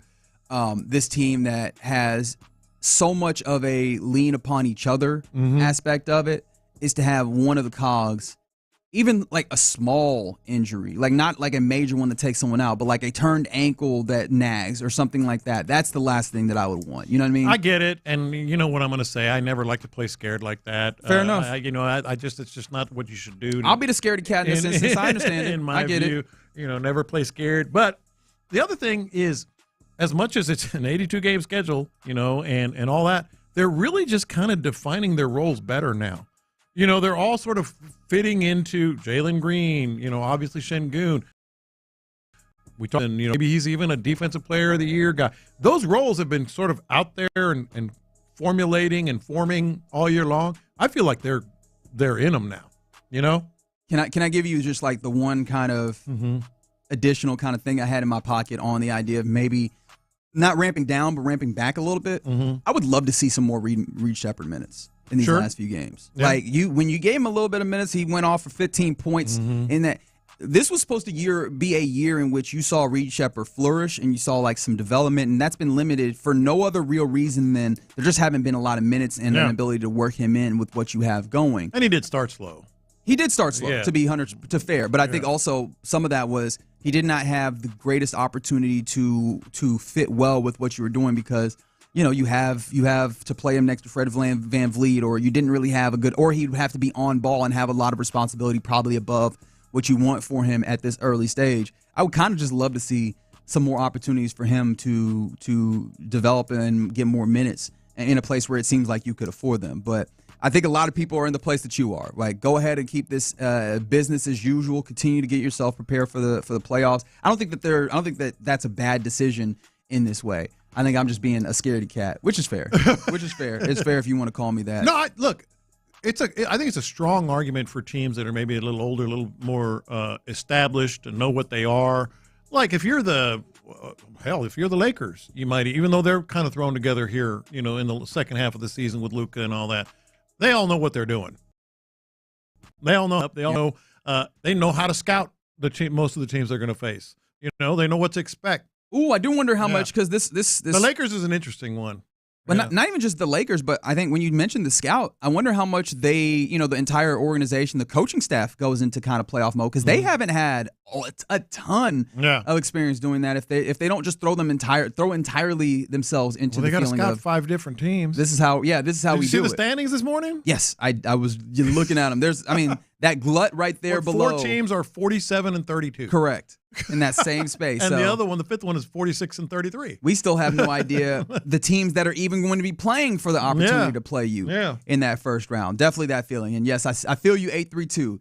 They just need to practice free throws all day. Yeah, they definitely do need to try and tweak those things. I imagine that's in that week off, getting an opportunity to just kind of get yourself in that space. But I don't think, as much as you want to keep that playoff intensity, I think that's fair. I don't think anything prepares you for that. That first round is what'll be really interesting. And the Rockets, I think they've prepared themselves well for it. I'm super excited to get to that place, and we're mere 2 weeks away, I think, from getting that going here. Actually, a week away, I believe, because I think the play-in game happens on the 15th. Yeah, I guess in a way, a couple weeks from NBA playoff basketball. All right, you're in the loop here on Sports Radio 610. Coming up next, let's hit the phone line and talk to our guy. He's the sideline reporter for the Texans. You hear him on Texans All Access, and he is knee deep. Actually, he might be chest, neck deep. He might be eyeball deep in NBA and NFL draft stuff. His name is John Harris, and we talk to him next.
Exclusive content, Sports Radio 610. The Texans play here, an Odyssey sports station.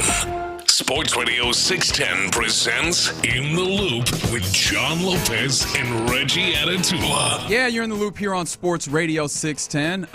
Let us turn our attention to the phone line to talk to our friend. You hear him all the time on Texans All Access. You definitely hear him when you're listening to Texans games here on Sports Radio 610. And you can see his fine work covering the NFL Draft on footballtakeover.com. His name is John Harris. What's happening, man? What's happening, boys? How we doing? Doing pretty damn well. 15 days is how we're doing. That's right. That's exactly right. We are on the countdown. I know you're on the countdown. I'm going to jump right into it. I have kind of really taken a liking to a player that the Texans had visiting this week. Josh Conerly of Oregon. I know that there's been a lot of love for him recently. What do you think of that player? And then also, how do you feel about the possibility of the Texans taking a tackle, specifically considering you have some tackles and the weakness on the interior? Yeah, to me, you just throw the paint on the canvas. That's the way I look at it. And if it's Josh Conerly and a tackle, great.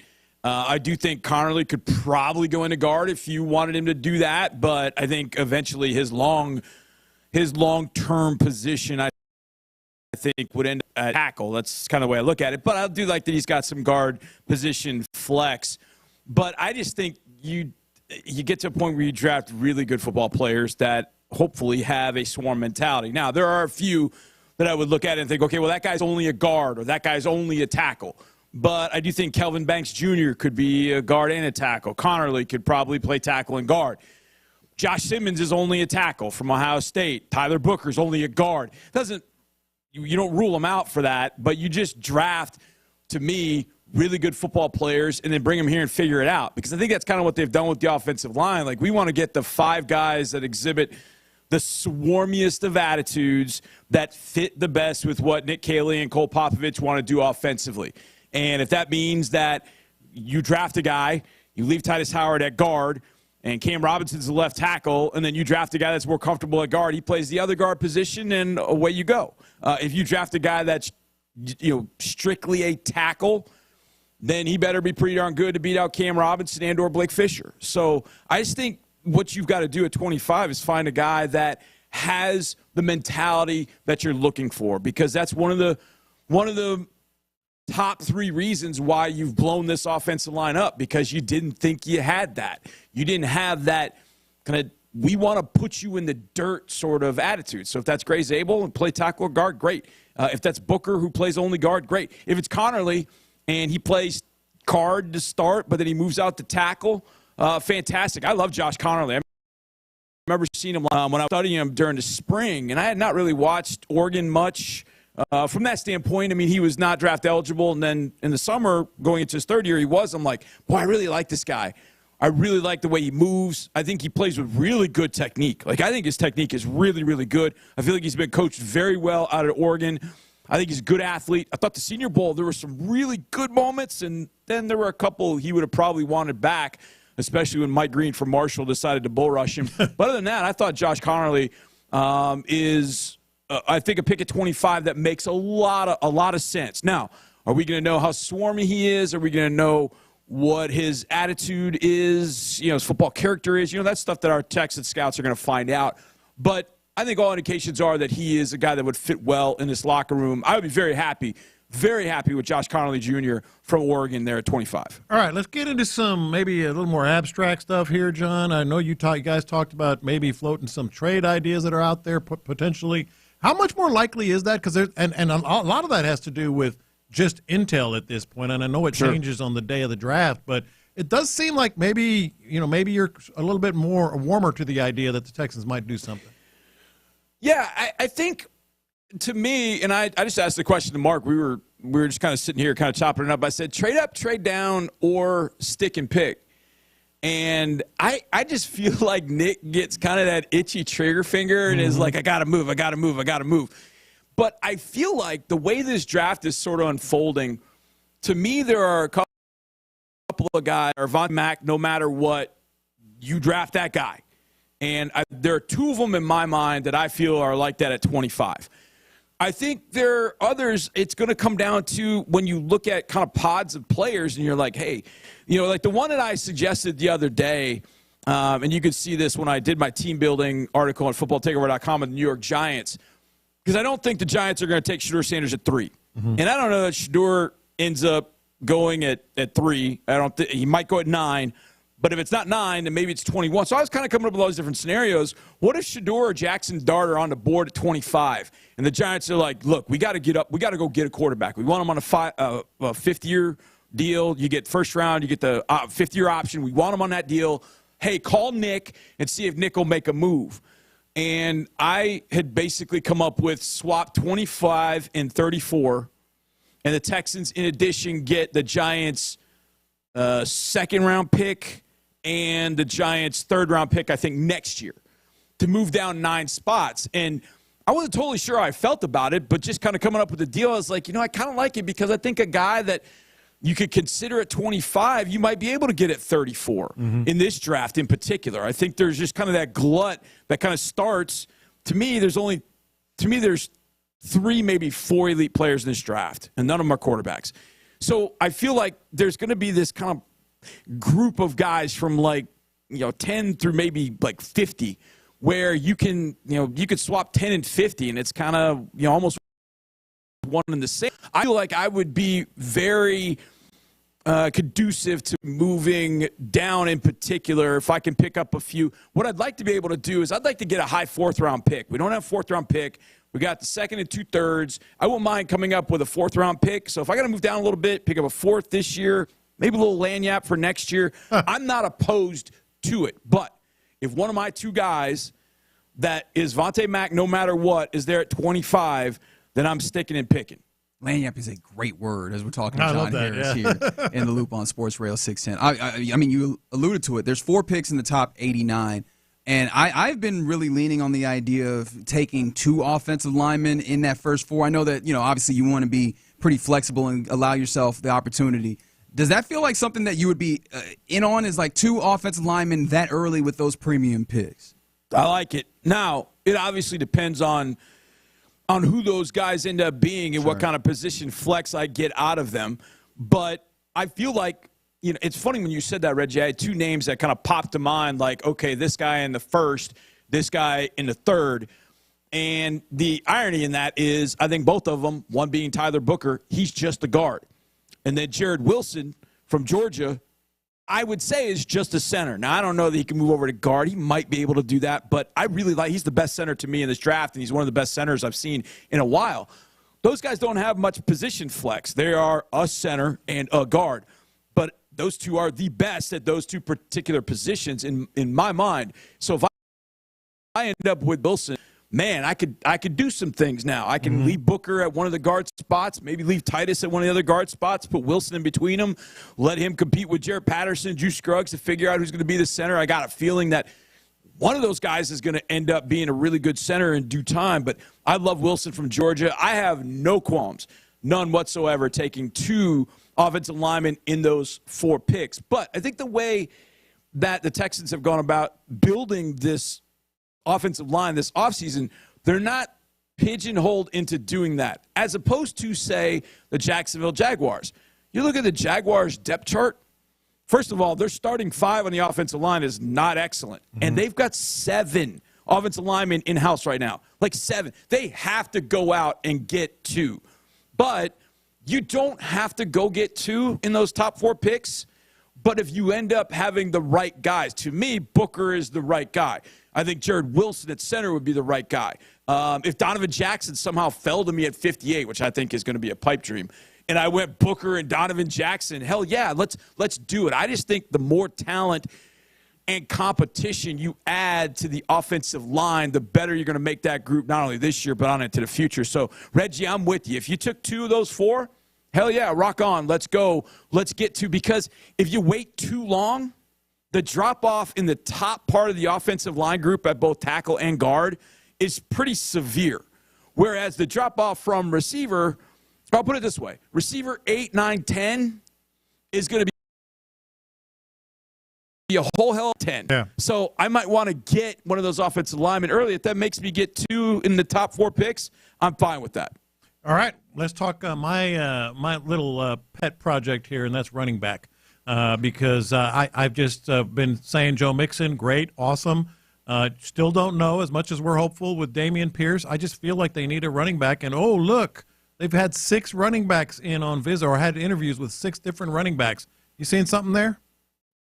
Yes and no. Now, I heard you guys talking about this yesterday. Now, I've said – when somebody asked me last year, hey, what does this team need, obviously outside of offensive line improvement, I just felt like we needed a game breaker. And, a guy that you get the ball to and say, hey, go get us yards. And that guy goes and gets yards. And I don't care whether you catch it, you run it. I don't care. And it didn't matter to me. But when you look at this running back class, it's so damn good and deep. Mm-hmm. There's so many different flavors. I mean, it's like Baskin-Robbins, 31 flavors of running backs, and I love that. Now, look, there's a lot of 5'9", pocket rockets, 5'9", 205 to 220 that have good quicks. I mean, the R.J. Harveys from UCF, Devin Neal, who's a little bit bigger than that, from Kansas, DJ Giddens from out of Kansas State, but they all have a little different. There's differences in their games, in their modes and styles of operation. Mm-hmm. So I absolutely think that there is something to the running back thing. Now, here's the one thing. They're just 30 visits. It's not the way that we talked to Nick about this, and he always makes that point. He's like, look, this isn't the top 30. This is just we get 30 visits. And so it's 30 players that they want to learn more about. Now, the fact that they are running backs, and there are a number of them, I think speaks to, we would like to continue to upgrade the position. And they had Omarion Hampton in here. Yeah, and hopefully he didn't look in the mirror because they would have seen Joe Mixon on the other side. That's my comp for Omarion Hampton from North Carolina. He is Joe Mixon. Like, when I turned the film on for Omarion Hampton, I went, oh, my God, he's wearing 28. He runs like Joe. He's the size of Joe. Like, oh, my God, he's looking in the mirror. But he's a fantastic football player. So it's like, do you want to hit a team with Joe Mixon, version 1.0, and then all of a sudden he gets a little tired, you bring in version 2.0? Okay, let's do it. Do you want a guy like Rashard Smith from SMU that you can maybe get late day 2, early day 3, who used to be a receiver at Miami of Florida, has got all kinds of juice down the field in both run and pass situations? Do you want Cam Scadaboo, who just puts a hurting on defenses, in a 4-minute drill, but has great hands out of the backfield, and he's just gritty and tough and all the things you want to say about the Arizona State running back? Do you want Jaden Blue, who runs 4.29 or 4.3 and out of the backfield can be an absolute nightmare in passing situations? And I think some of that we won't totally know until, A, you see him drafted, but B, what does Nick Caley want to do? Does he want to be more 11 personnel? Does he want to be a little bit more 12? How does he want to go about that? So I think that is something we won't know for a little while. But I don't think, I was kind of in agreement. I do think running back is absolutely in play, especially because this is such a damn good group. Now, the question of Dameon Pierce, as you said, John, is what does that mean for Dameon? I think Dameon has carved out a nice little slice for himself here, adding in the kickoff return game. And I think kickoff returns are going to become even more important. But can you get even more explosiveness and production from this rookie draft class at running back? Absolutely, because you can grab one in every single round, and I could say, yep, I can see where this guy will help you here. Yeah. Yes, maybe in the future, maybe this guy right away. But there are so many good running backs in this draft that you could just fall in love with. I love this running back class, and I hope the Texans end up getting one of them that especially helps them in the different versions of pass game, protection, and receiving, and then can fit into any of the run games, gap, or zone scheme. Now, we're talking to John Harris here in the loop on Sports Radio 610. And, John, you alluded to something that's been kind of gnawing at me, is that we don't really know exactly what Nick Caley's going to do, which would be so helpful in trying to understand where guys would fit in. But one question that we asked earlier in this week, was that earlier in this week, maybe last week? I just keep looking at this tight end position, and I'm like, how do you get the most out of this position? So I'd like to lean on your coaching experience. How do you think this Texans team, with a Caley that seems to like bigger personnels and getting his tight ends involved, how do you think they maximize the tight end position? And maybe is there a guy that you throw in there to help do that in this draft? Yeah, I think the one thing with the guys you have, when you think of Dalton and Brev and Cade, I'm of a belief that Cade's ready to step forward and be a guy that they rely on any number of things. But to me, Cade is probably still more of a move guy, is more effective in that particular way. He can play attached to the line, but I really think the tight end group probably lacks a wide inline guy. A guy that can just line up next to Cam Robinson and fourth quarter comes and guess what we're running, guys? We're running behind Titus Cam and this wide inline tight end, and he just kicks ass. That's what I think we probably have lacked. And I think, to me, Tegan Quatoriano was supposed to be that guy, but Tegan could just never stay healthy. He never could stay healthy. So this draft at tight end, I think, doesn't have as many of those guys. I do think guys are willing. There are a lot of tight ends I like aren't really that kind of guy. Like, I love Elijah Arroyo from out of Miami. He put on a show at the Senior Bowl. I love that guy. He's out of Frisco, Texas. He learned his American football in Mexico. They moved to Mexico from Miami. He grew up in Mexico learning the game. Then he moved to Frisco and is a stud. He's got great hands. He had one drop in all of 2024. He roasted everybody at the Senior Bowl. But he's probably more the athletic lineup up in the slot. He's more an F tight end. Jackson Hawes is the name that keeps popping in mind, and not just because he's a former Ivy Leaguer, but he played majority of his career at Yale. He had one more year eligibility being a COVID kid, and he ended up going to Georgia Tech. Went to Georgia Tech, and nobody really knew who he was.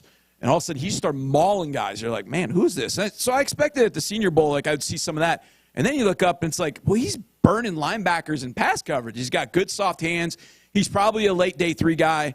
But he's kind of the guy that should get in line and start a fist fight and win them. Not lose them, but mostly be on the field. So I do think tight end has got some work to do. I mean, look, they only have 3 bodies. So I think, and then you add in fullback-wise, why am I blanking on, Jakub Johnson, who they just added as a true fullback. So he can give you some of that fullback move stuff as well. But I think Cade's ready to break out, but I don't think this tight end position is completely set yet. I do think they'll try and find a nasty run blocker like Jackson Hawes maybe on day 3. Thank you for confirming that for me, because I kept thinking it feels like the guys who can get in line are either at the very top or closer to the bottom of the draft. And I'm like, I feel like I would love to have it in the middle, but you don't choose with the draft class that you get, right? Yeah, in a sense, it's funny. I start thinking about what if I have these moments, like what if the Texans traded up to like 5 or 6? Would they take Tyler Warren from Penn State? Oh. Would that be a guy you'd want to have in this offense? I'm like, F yeah, of course. Like, give me Tyler Warren all day long. And can you imagine Tyler Warren and Kate Stover? I mean, we'd be in 12 personnel the entire day. And at that point, I think it probably changes what your offense is. And as it pertains to what the offense is, I always go back to Sean McVay. When he got to the Rams in 2017, he said he wanted to be an 11 personnel team. And he gets out there and he realizes that Cooper Kupp and Robert Woods are such good run blockers. He's like, I mean, wow, this is kind of changing the philosophy of what I want to be. He's like, I think we might be a little now because I've got these 2 guys that block so well.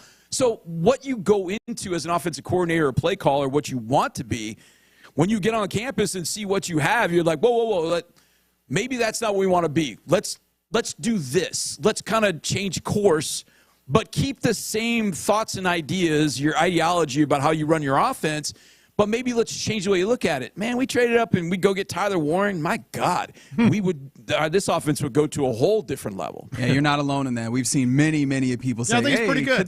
Could this be something that's within there? Yeah, we'll see, man. Nick Caserio, he likes that wiggle room to do anything, so I like how dangerous he looks. John Harris, you hear him on Texas All Access. He's on Texas Radio, and, of course, footballtakeover.com if you want to get a little bit more of the wisdom that he just dropped on us. Appreciate you joining us, John. Appreciate it, guys. Yeah, I just dropped my Harris 100 on Monday. Is that what the young kids say? I dropped it. Yeah. It dropped, so my Harris 100 is there. People come check it out. Subscription site, but it's a small price, and I appreciate it. Appreciate you guys.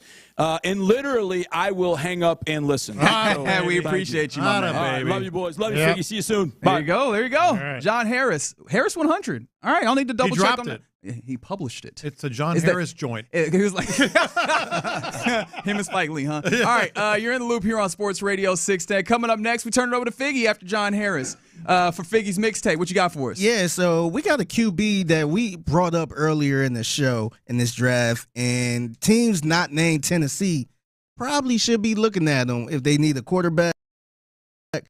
plan your own funeral. Oh, wow. This is really close to home because I was talking about this yesterday. I am uncomfortable, but we'll still do it next. All right, let's get Underdog going, man. The Underdog Sports app.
in Columbus. It was. And you see these guys come roaring out of here, the SEC, the Tennessee Vols, without their shirts. And it seemed like they were trying to intimidate you guys. Oh, yeah. Well, the funny thing is they came out with their shirts off and they ran over to the opposite end zone and immediately put them back on. I was like, what are these clowns doing, man? Like, at that moment, I knew we had them. Man, I didn't know he had that much fire in him, man. He's got some spunk. He strikes me, and maybe this is just a little bit of Kansas judgment. He just strikes me as like a nice, clean boy. Just absolutely. I ain't even know he cussed. He's got no fire in it. You sent him to Ohio, and now they start cussing. Like, he was a good Christian boy before then. Hey, wait till you get what's in his playlist. Oh, really? Okay. So remember when I think John Gruden sat down with Ashton Genty. Yes. And he got John Gruden hip to Migos. Migos, as John Gruden like to say. I got to listen to that. Yeah. Yeah, just wait for it. So here's John Gruden asking Will Howard about his gold headphones that he wear in pregame. And then he asked him the most important question. What are those things? Those are my gold headphones. What are you listening to, Migos? Hey, I saw that video. Did you like that? Yeah. What do you like Migos? Migos? Migos, man. Hell yeah, I like the Migos. What do you listen to? I listen to a little mixture. Come on, give me the list. I'm a Drake guy. I like country music, but before games, I'm listening to Future. I'm listening to some Young Boy. Young Boy? Throwing some, Young Boy. So if you don't know who Young Boy is, it is NBA Young Boy. Yeah. I want to say he's from Baton Rouge. Is he from Baton Rouge? Brother, you are. He from Louisiana. I saw your eyes come over here, and I was like, brother, I ain't got nothing for you. You know, I'm gonna just say Louisiana because I don't want to offend our New Orleans and Baton Rouge people because they are not the same cities. But he's from Louisiana. He was born in Baton Rouge, apparently, so I'm guessing that is accurate. Yeah. Okay. I'm glad I ain't say New Orleans then. Here's John Gruden actually listening to NBA YoungBoy, just like how he did with Migos. Here's him listening to NBA YoungBoy. What you doing? What are you listening to? This is NBA YoungBoy. This is Will Howard put me on this guy. You ever heard of him? Listen to this. Watch film a lot faster. He was right. Got a little something to it. Do you like it? NBA YoungBoy, check it out. You ever heard of him? See, look, you can say a lot of things about John Gruden. And, you know, I have in the past, I'll be honest. But one thing that's very evident, I can see how he was a good football coach, right? Like, for sure. That way to, way to, you know, meet with your players wherever they are. He's like, I'll try it. Yeah, no, what is it? Let me hear it. I'll listen to it. Oh, yeah, that's good. I like this. Like, that's a way to bond. But then also, and when we were talking about this with Frank Caliendo when he came in, was that last week? Yeah, Friday.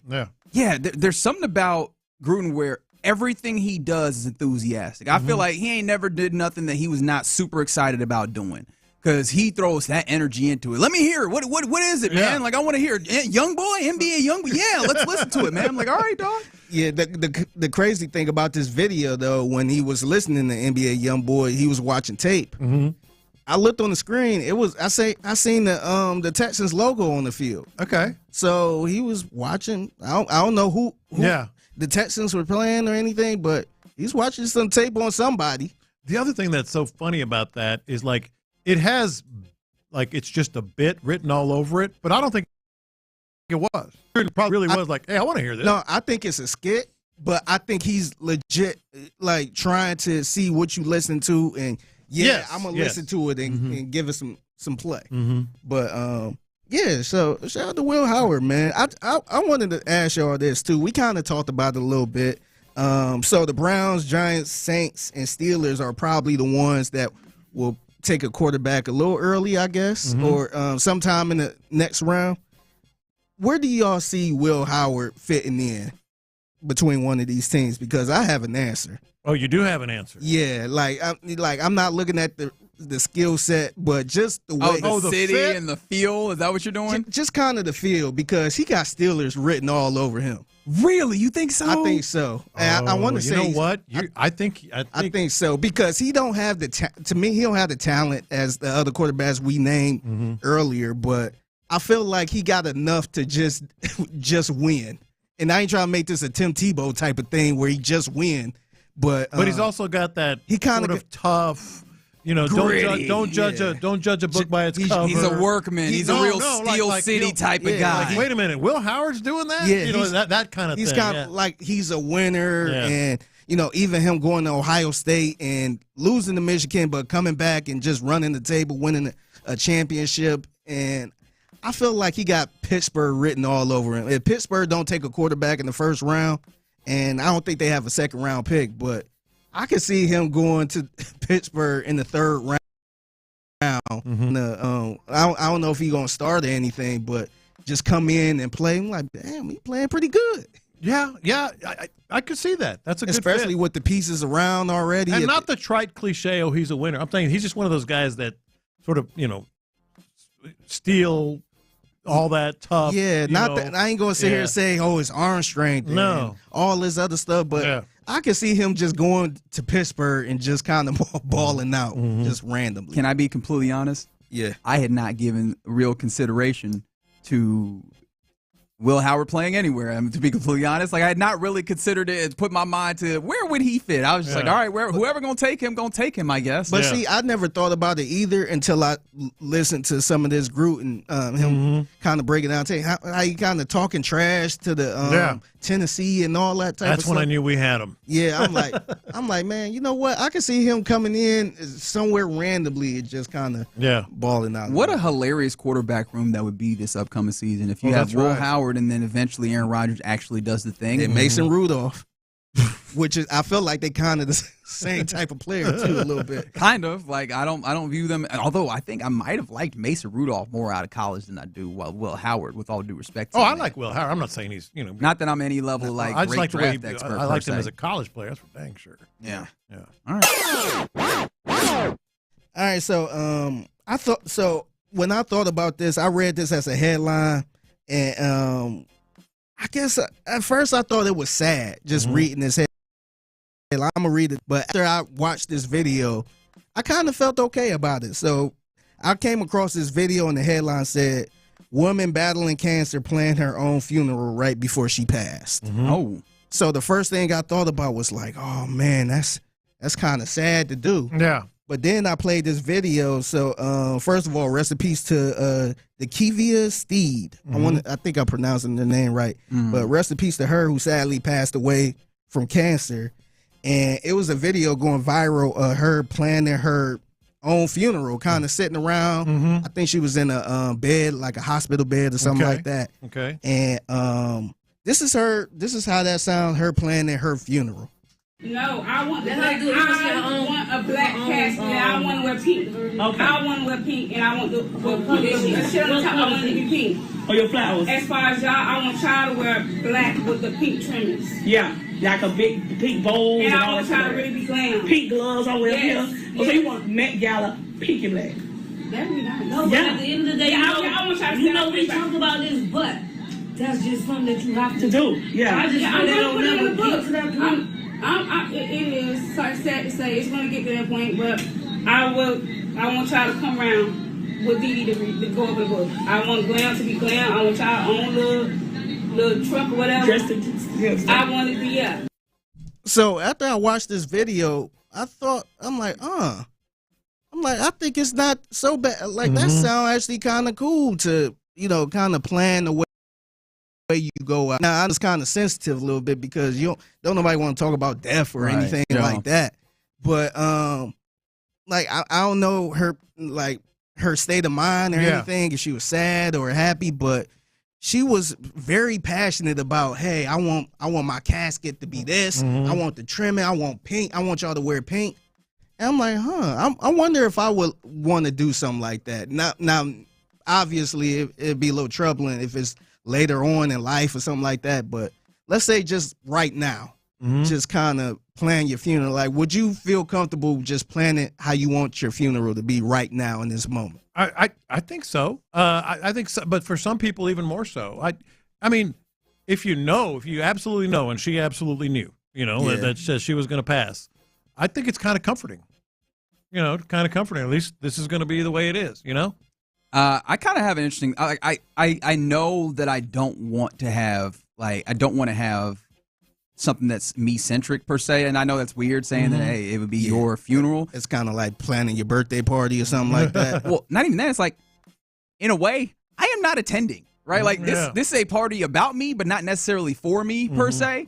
And so, in my mindset, like, I've always kind of thought what I want is, or what I would like, even though I don't even want to go to want, what I would like is for everybody to, like, kind of have a level of appreciation and maybe have some level of fun. But that's what I think a lot of people, including me, I'd rather it be like, The biggest thing for me is like whatever y'all need from that day, because y'all are the people who like ultimately this is for, like mourning, grieving, celebrating. When y'all make it that. Like that's my big thing. I don't necessarily want to get to y'all need to be wearing this or that. Y'all need to find a way to like have a way to move on in life, so that you can mourn my loss. And so whatever y'all need the party to be, or if it's not a party, or whatever y'all need it to look like, go ahead and get that done. That's but how in terms I of view planning, I don't mind it. Yeah, and also just being on that other side of it, like if it was my mother or my loved one and she wanted it this way, that would kind of make me want to do that to honor her. And it's comforting for you too. So she said, I want all of y'all to wear purple. Yeah. With purple and black or whatever. Yeah. I'm like, damn it, we got to wear purple and black because mama said it. Exactly. And it's really helpful because it takes away. It's a stressful time dealing with like someone who passed. It's very stressful. So yeah, that would actually be somewhat helpful that you know that they were passionate about it and they have all these details set out. So that's fewer things that you have to think about in that moment. That would be cool. I can respect that. From the 713, they said Gruden was watching the Charger playoff game. I guess he was looking because at that. they showed the camera real quick, and I just saw the Texans logo. So I'm like, oh, what he watching? Who you looking at? Who you watching? 713 said for their dad's funeral, they had a mariachi band, fully catered bar, all of that at his request. Yeah, Dad wanted y'all to turn up. I had mariachis at my mom's. Really? Really? Okay. Did she ask for that? Awesome. No, I got them. Because she loved mariachis, like I did. Oh, okay. I was about to say, damn. And it was awesome. It was terrific. Yeah. And this is a fair point that comes in on the Twitch from Lady T. In order to imagine that scenario, Figgy, we would have to be dead, and we don't want to imagine that, which is fair. That's 100%. Yeah, that's why it's a little tricky kind of bring, because you don't want to think about that. Yeah, but it's a celebration of life. Just flip it that way. All right. That is Figgy's Mixtape. You catch it every weekday right here on Sports Radio 610 at 120 at the Figgy Fig on social media. And Figgy, we got some tickets to give away, don't we? Yeah. You want to give them away now? Let's do it. Call number 10 right now on 713-572-4610. We'll get tickets to see Brian Regan in December of this year. It's later on, but you can win them now. See the comedian Brian Regan by calling in 713-572-4610. All right. You're in the loop here on Sports Radio 610. Coming up next, we get ready to hand it off to the fellas of the drive, and we'll do that next. All right. Let's get you over to Matagorda Bay, Driftwood.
Luxury Lawyers Studios, Sports Radio 610 presents In the Loop with John Lopez and Reggie Atatula. Any day you can have a little Steely Dan is a good day, and it's been a good day on this Wednesday. Hope you have enjoyed the show thus far. We're getting ready to hand it off to the fellas of the drive. I believe today it is Ron Hughley as usual, and Luke Morrow in for Clint, if memory serves me. We'll see if I remember correctly or if I just lied on air. We'll see. But yeah, it's been a fun one. We'll talk to them here in a second. Always appreciate you guys getting involved with the program on the Jim Adler, the Texas Hammer text line. That's 713-572-4610. The Texas Hammer! What up, Jim? Before I jump there, I should also appreciate John Harris for jumping on with us earlier. He jumped on with us at 1, talked a little bit of Texans, especially as we're 2 weeks out, just over, for the NFL. Get there. We'll talk to him again, I think, before we at least once before the draft. I think so. But I take you to the text line where we were just talking about in Figgy's mixtape. You know, the people that when going to pass or before they pass, kind of giving their specific wants before they pass, and when it comes to services or what have you. Yeah. 281. They said when my mother passed away in 21, she wanted to be interred at a mausoleum. Apparently, their dad always said he wanted to be cremated with no barrier or mausoleum. So he honored the mom's wishes, and when his time comes, he will also be interred in a mausoleum. So she'll win. She'll win is basically the Mom point. always wins. That's right. And then in an entirely different space, Ocho, our obviously super texter here on the text line, he said he has a hot take. He doesn't think Cooper Flagg is special. He thinks he's going to have a nice NBA career, like a Lowry Markkanen type player. Also reminds me of Tom Chambers, Ocho says. Well, first of all, I think Tom Chambers was a multiple-time All-Star, and certainly one of the better players during his era. But I also think Flagg's going to be better than that. I think so too. Just starting with the different era allows a player of his magnitude to have the ball in his hands more often. Yes, and he already knows what to do with that. He has been tasked with being a playmaker, as we saw, and he does that to a pretty high degree. I think that in and of itself is going to have him have a higher usage rate and more opportunity to be impactful to games than someone like, with all due respect to Tom Chambers or even Lowry Markkanen. So that's one of those things where now that the Cougars are past them and that we're past that, there's a lot of people like, hey, Rockets, with that Suns pick, you want to just get real lucky and you add Cooper Flagg to all this fun? It's out there. Hey, if that happens, screw you, KD. Right. Hey, we keeping this pick. Yeah. By the way, Tom Chambers, 4-time All-Star, 2-time All-NBA, and 86, 87 All-Star Game MVP. Back when the All-Star Game MVP meant something. Dude could hoop. That's right. Hoop. Don't do the All schism. NBA? Don't do the schism just because he's a tall white guy. Don't do that. Right. All right. That's right. We saw what he did. All right. Did you see this? That last week, or at least I saw this last week.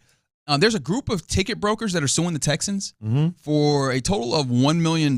So the genesis here is that there's a group of ticket holders who have owned PSLs, permanent seat licenses, with the Texans since the team came back, right? Like since the team got here. And the brokers allege that before last year, the 2024 season, the Texans unexpectedly raised season ticket prices on these particular brokers, not all the way across, but also restricted their ability to buy more tickets, obviously, stopping their ability to sell or whatever. And of course, from the from the Texans' perspective, clearly this is a objective to make it so that there's more Texans fans, that tickets aren't being sold to opponents, like what we saw against the Lions, where the resale market. Yeah, the resale market, and the Lions were able to buy so many seats where there's a lot of Honolulu blue and not as many, or not an overwhelming amount of red, deep steel blue and battle red in the ways that you expect at a Texans home game.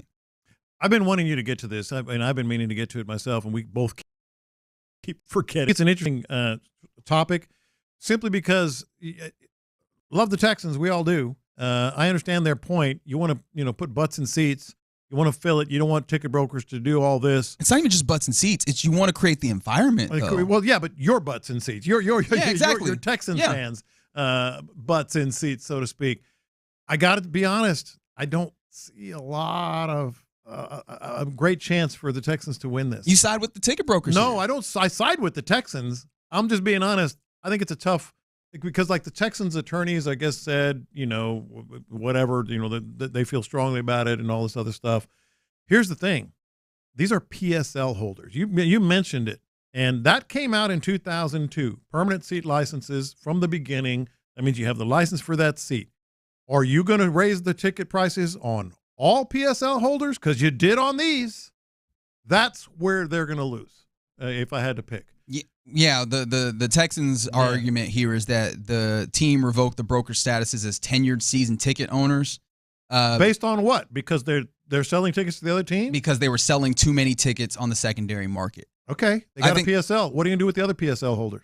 Yeah, and that does open that can of worms of like watching the percentages of tickets that are sold. I hope the Texans win. Because that does seem to lean. But it doesn't feel right. Well, I mean, I do wonder what the jargon is, the legal jargon in there, and it's well beyond me to know exactly how to parse that out. I ain't got nobody's JD or nothing like that, right?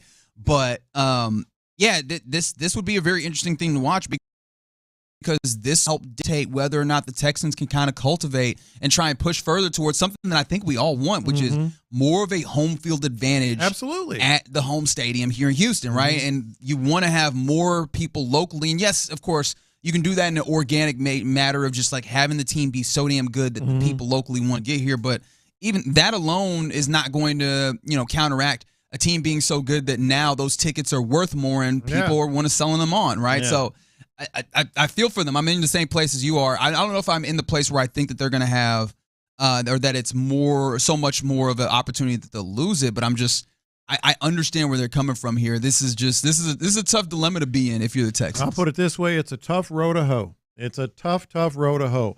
Unless you're going to be doing the same on all because that's a permanent seat license. That is part of the way that they funded a lot of the things for them. I sure hope I'm wrong. I sure hope the Texans win this. I want to see that stadium full the right way, with home fans. But it does not feel like this is something they can win.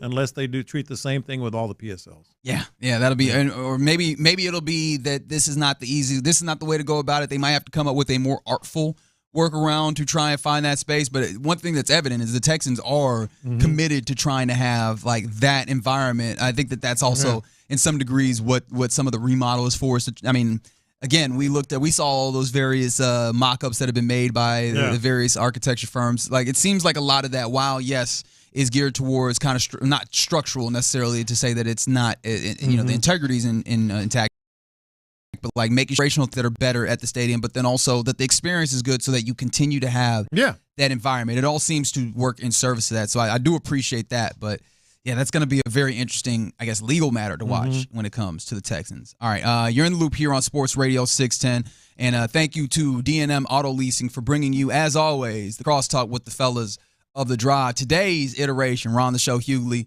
Luke Morrow joins us wearing a Tommy Cutlass shirt. Okay. Yeah, that's right.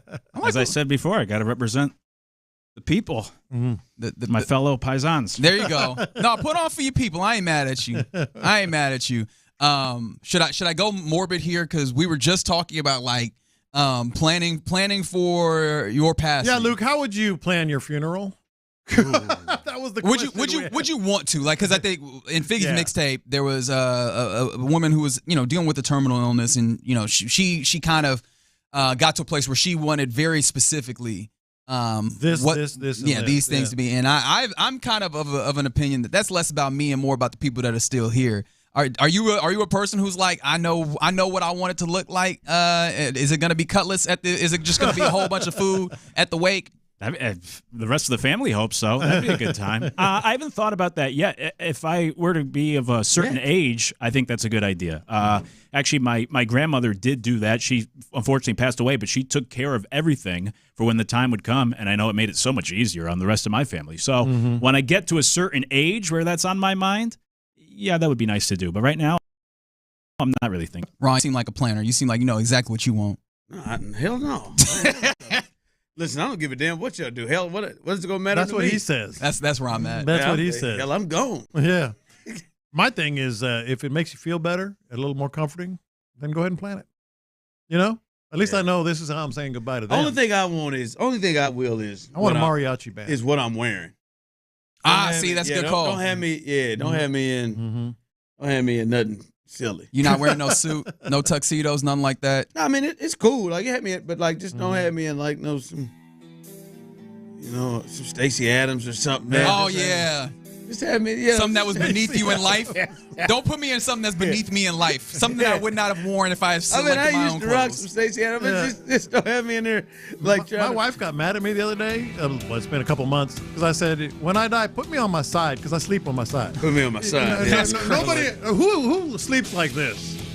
Who? You want to look like? I want to. Yeah, this is on my side. You don't want nobody to be able to get a full picture. Facing the people or facing the No, I'll go. They'll be the big spoon. He's gonna have it look. He's gonna have him have his eyes open, look like he's sitting there. No, the crowd can be the big spoon. I'll be facing the wall. Just facing the wall. Yeah. Showing them your ass. That's right. with the crack showing just a little bit too. Yeah. Doing bits on my side. You doing bits with your funeral? Is that what's happening here? No. Unbelievable. All right. Again, I don't care how they prop me up. Yeah. I ain't gonna be there. But just don't have me in. So there's nothing too far. We can't have you like taxidermy to standing up. Yeah, man. I don't care. All right. I just useful for the point. I just want my hair to be right. Of course you do. If I got any. All right. Appreciation to D&M Auto Leasing for providing the crosstalk. We're done for the day. We'll catch you tomorrow. We leave you with the fellas of The Drive. You're listening to KLT AM, KLT FM, HD2 Houston, and Odyssey Sports Station. Luke Morrow in for Clint. And right now, The Drive is live. The Drive is live. As you heard Luke there, Clint is out today. Tyler is in the building. If you are on YouTube and Twitch, you can see our beautiful electric faces. And I'm hip to your get down here, Luke. You appear to be someone who likes to wear conversation starters. Like this is the second time you have worn a conversation starter. I respect it. Like he wore the referees get up. Oh yeah. That led to us. I didn't know that's where I was going to go. That father-son umpiring team has a umpiring school somewhere in Florida that we had no idea. Now he's doing it for the culture. And now he's doing it for the culture. Oh! He knew exactly. He has not walked into a room where nobody hadn't said Tommy Cutlet. It did it to us. As soon as he read in, Reggie said it. Tommy Cutlet. Luke had some gabagool for lunch today. Yes, sir. Right. Somebody on the elevator too, by the way. That's you. Damn it. Luke ain't slick. So this is how you pull him, ain't it, Luke? Luke gets out there and starts conversations with the ladies, just conversation starters by the how you doing? Wow, Tommy Cutler, that's a really cool shirt. Really, thank you. Yeah, I like that. I like it. I see what you hit to. I see what your game is. A lot to get to today. It is Wednesday, so a little stock up, stock down in the 3 o'clock hour. We'll hear from our guy. As the Rockets, they clinch a playoff berth. Not just a playoff berth, but they clinch the number 2 seed in the Western Conference, which is a hell of an accomplishment when you look at this team. Let's go, Rockets. Started, we'll hear from Brandon Scott. Rockets report 440, so stay tuned to that. But I do want to get to the Astros because there's some news there. But would you all, I don't know if you've seen this, LeBron James.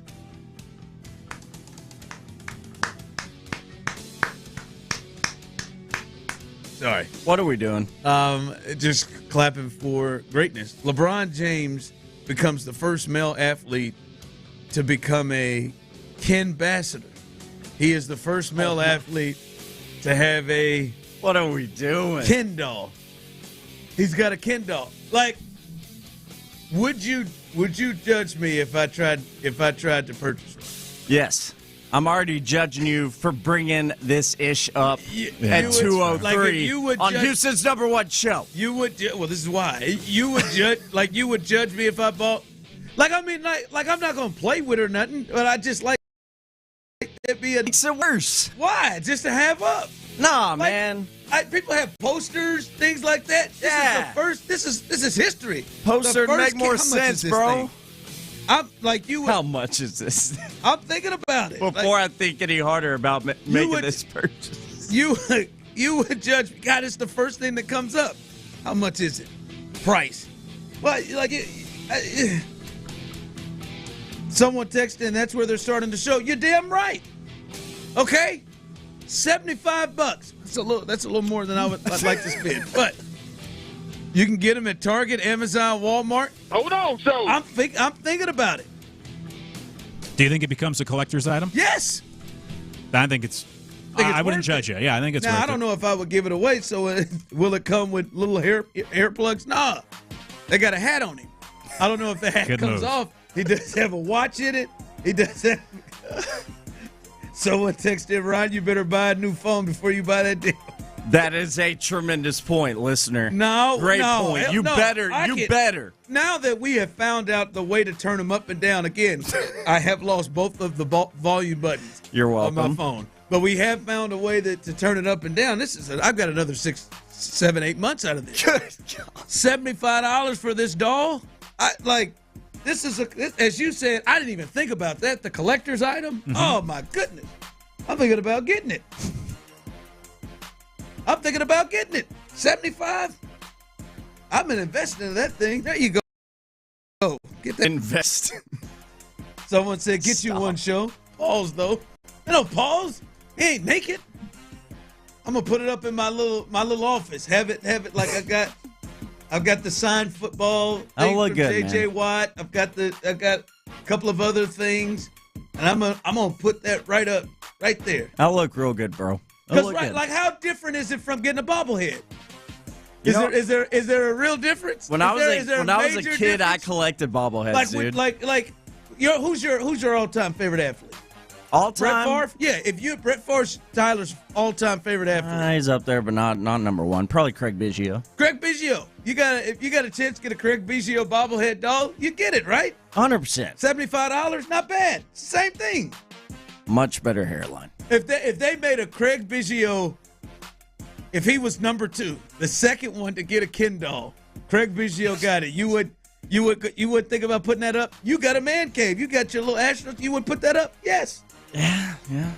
You bring up. I just got a new bottle of Blanton's on the way, boss. Coming, $150. Great choice. On that, and here we go. Tremendous choice, by the way. As soon as I heard that yesterday, that was the pick. Look at it. It comes with a watch. It comes with multiple pairs of shoes. Well, you make it seem like you could use the watch. And you could wear the shoes. Who cares about the outfit? The accessories. Who cares about LeBron? I do. And most of you do. Do you believe, real quick, I didn't mean to get here. Do you believe in hate watching? Absolutely. Do you believe people really hate watch? Or are you secretly entertained? Like, do you watch by entertaining? Like, honest to God, do you turn on, because I feel like if you hate something, you don't watch it. That's an interesting question. You know what I mean? Like, I think in some way you're entertained. Like, many of you, oh, God, I can't wait till they fire your ass, Ron. When are you going to leave the show? And I say to you, come on, man, you're entertained. You keep coming. Like, you keep coming. Not only do you keep coming, you're texting. Like, there is no basketball game that will probably be more viewed than anybody from him. Yeah, you mentioned you're entertained some way. LeBron in particular, in my own fandom, in my own NBA fandom, I can speak directly to that because I have both at different times. I have tuned in and watched LeBron James for his greatness on the court. 100% have, especially those Heat days. But I've definitely tuned in to sports hate, watch LeBron James as well. I know I do. I can't speak for everyone else, but I definitely sports hate watch sometimes. I don't think you're hate watching. I think you're entertained. I see where I think you're entertained. Like my man right here, Kick Rocks. I go out of my way to not watch LeBron James or the Cowboys. So you just take half sports off. But that right there, if you really hate something, you hate it. That's why I tell people when they text in that nonsense, well, then why are you listening to something that you hate?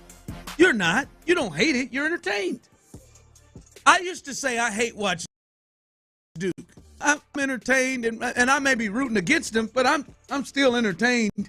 Like I'm entertained. I was entertained by Cooper Flagg, even though he didn't really do what I was hoping he would do. But I don't know that I believe in hate watching.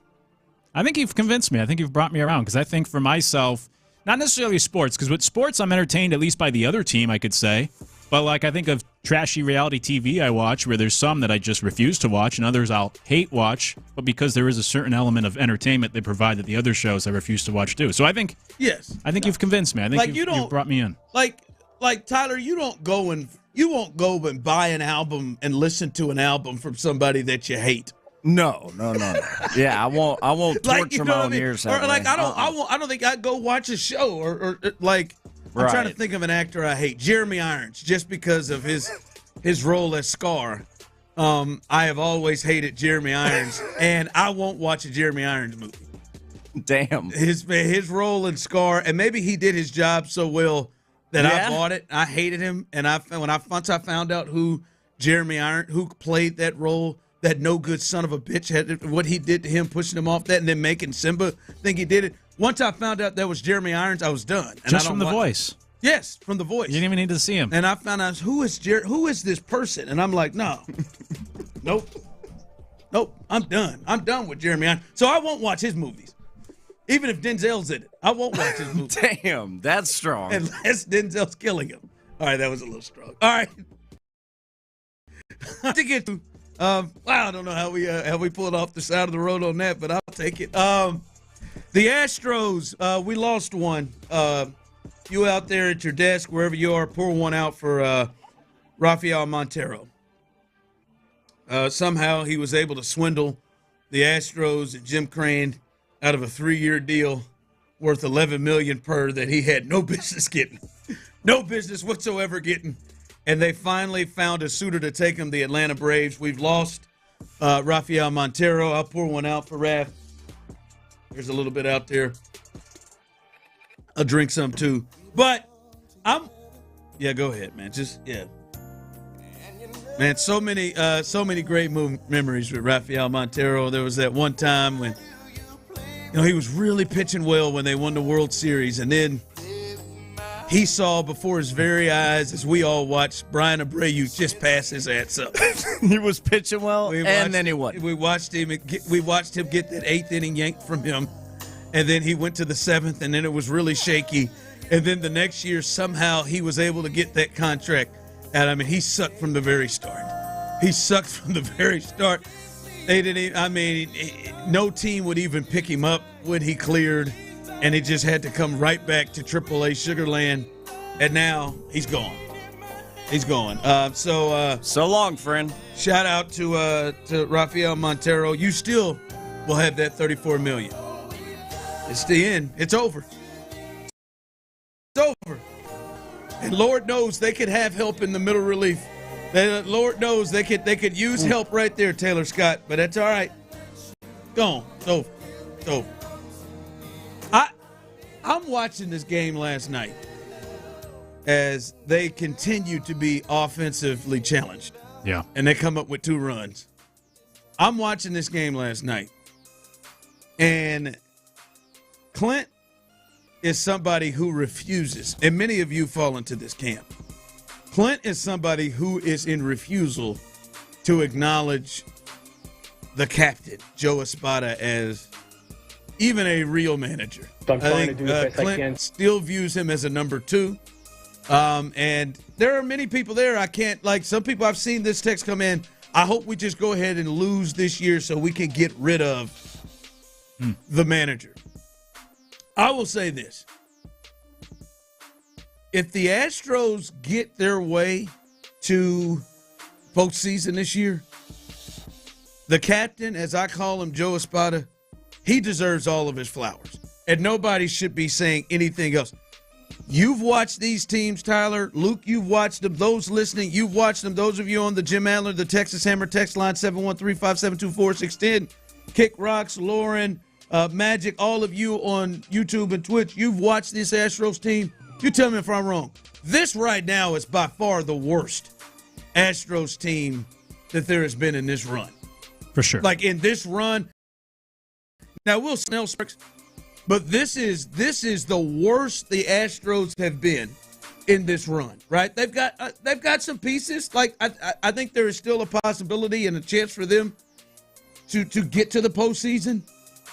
But I think their manager is going to have to play a much bigger role than the manager maybe has had to really in the past, because especially during the regular season, because of the rosters they've had.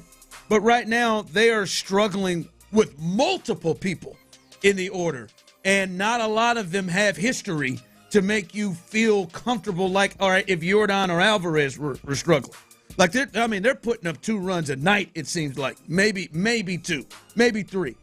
They're struggling to get to Abreu and Hader, right? Taylor Scott has given up runs multiple days. Blew the game yesterday, or 2 days ago. 2 days ago, gave up a run yesterday. Their 2 most dependable players are 34 years. 2 of their 2 most dependable players in Walker and Altuve are 34 plus years old. Like, help the rotation after Framber and Hunter.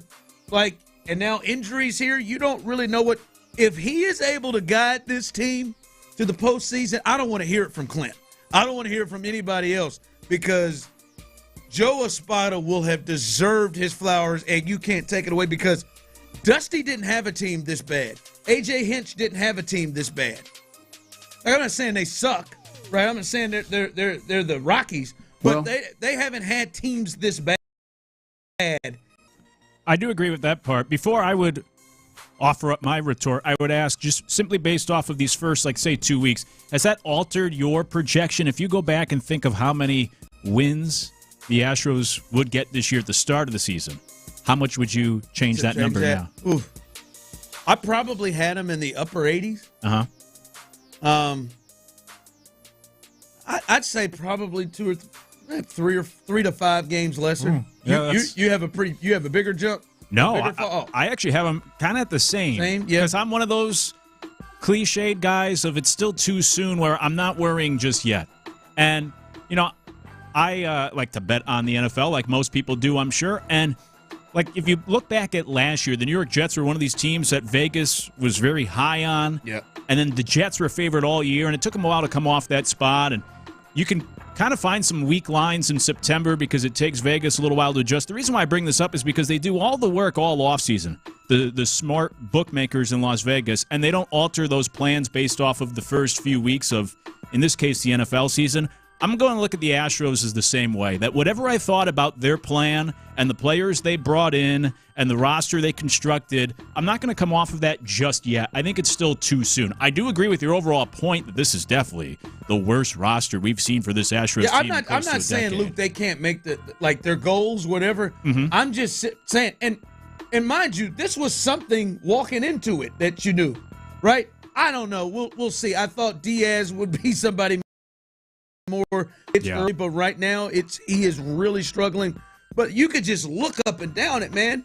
They was having Correa and Springer and with a prime Altuve. They had all of these guys at once, like that wife swindler Reddick was like the worst player on the team, right? In the rotation, you knew, well, guys, this is not close. Even the last year's roster, right? With Tucker for most of the time and Bregman, and that, like, this doesn't even jump to that, right? And I'm just simply saying, Joe Espada, if he guides this team to the postseason like they have been for the last 8 years, like, this is like there's a case to be made. This is a better managing job than what the previous 2 managers did, who both won championships. Yeah, that's probably fair. I think I would also put last year kind of in that category too, where they had a bunch of injuries, as they already do this year. Yep. They had some young guys come up and have to play, especially on that pitching staff, starting rotation, play a bigger role than maybe anticipated.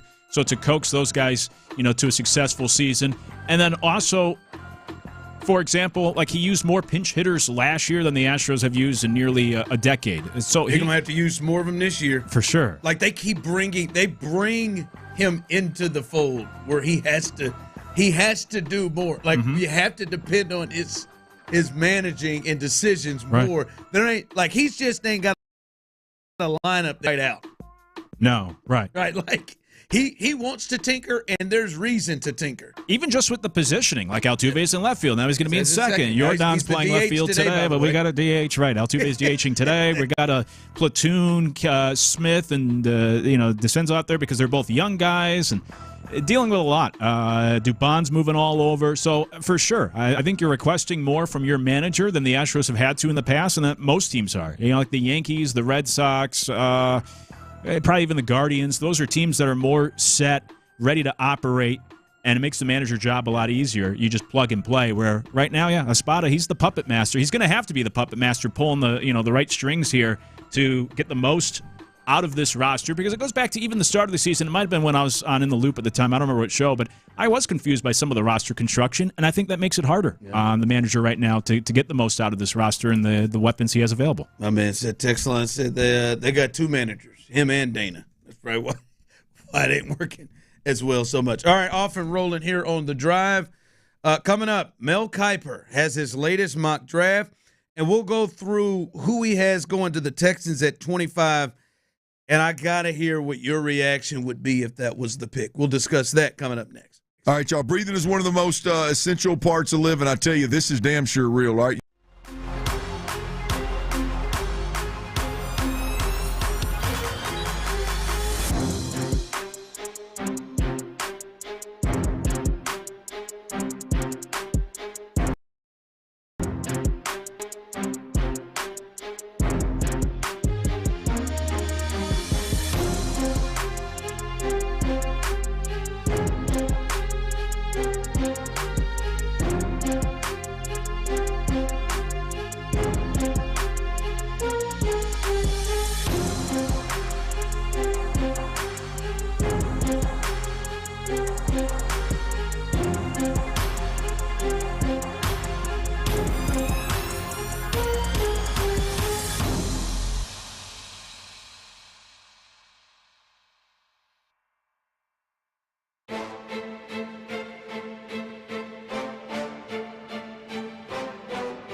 your comfort and guaranteed for life.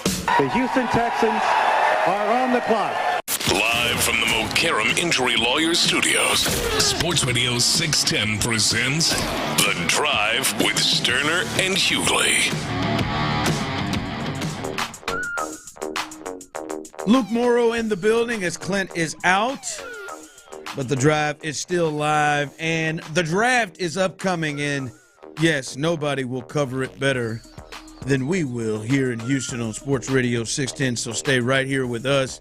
Shout out to who generally comes on Texans All Access behind us. He was on with the boys on In the Loop and gave some great draft conversation there. You might want to check that out on the podcast page to hear John Harris, who's one of the best in the business, and he knows all these players and had some really cool things to say.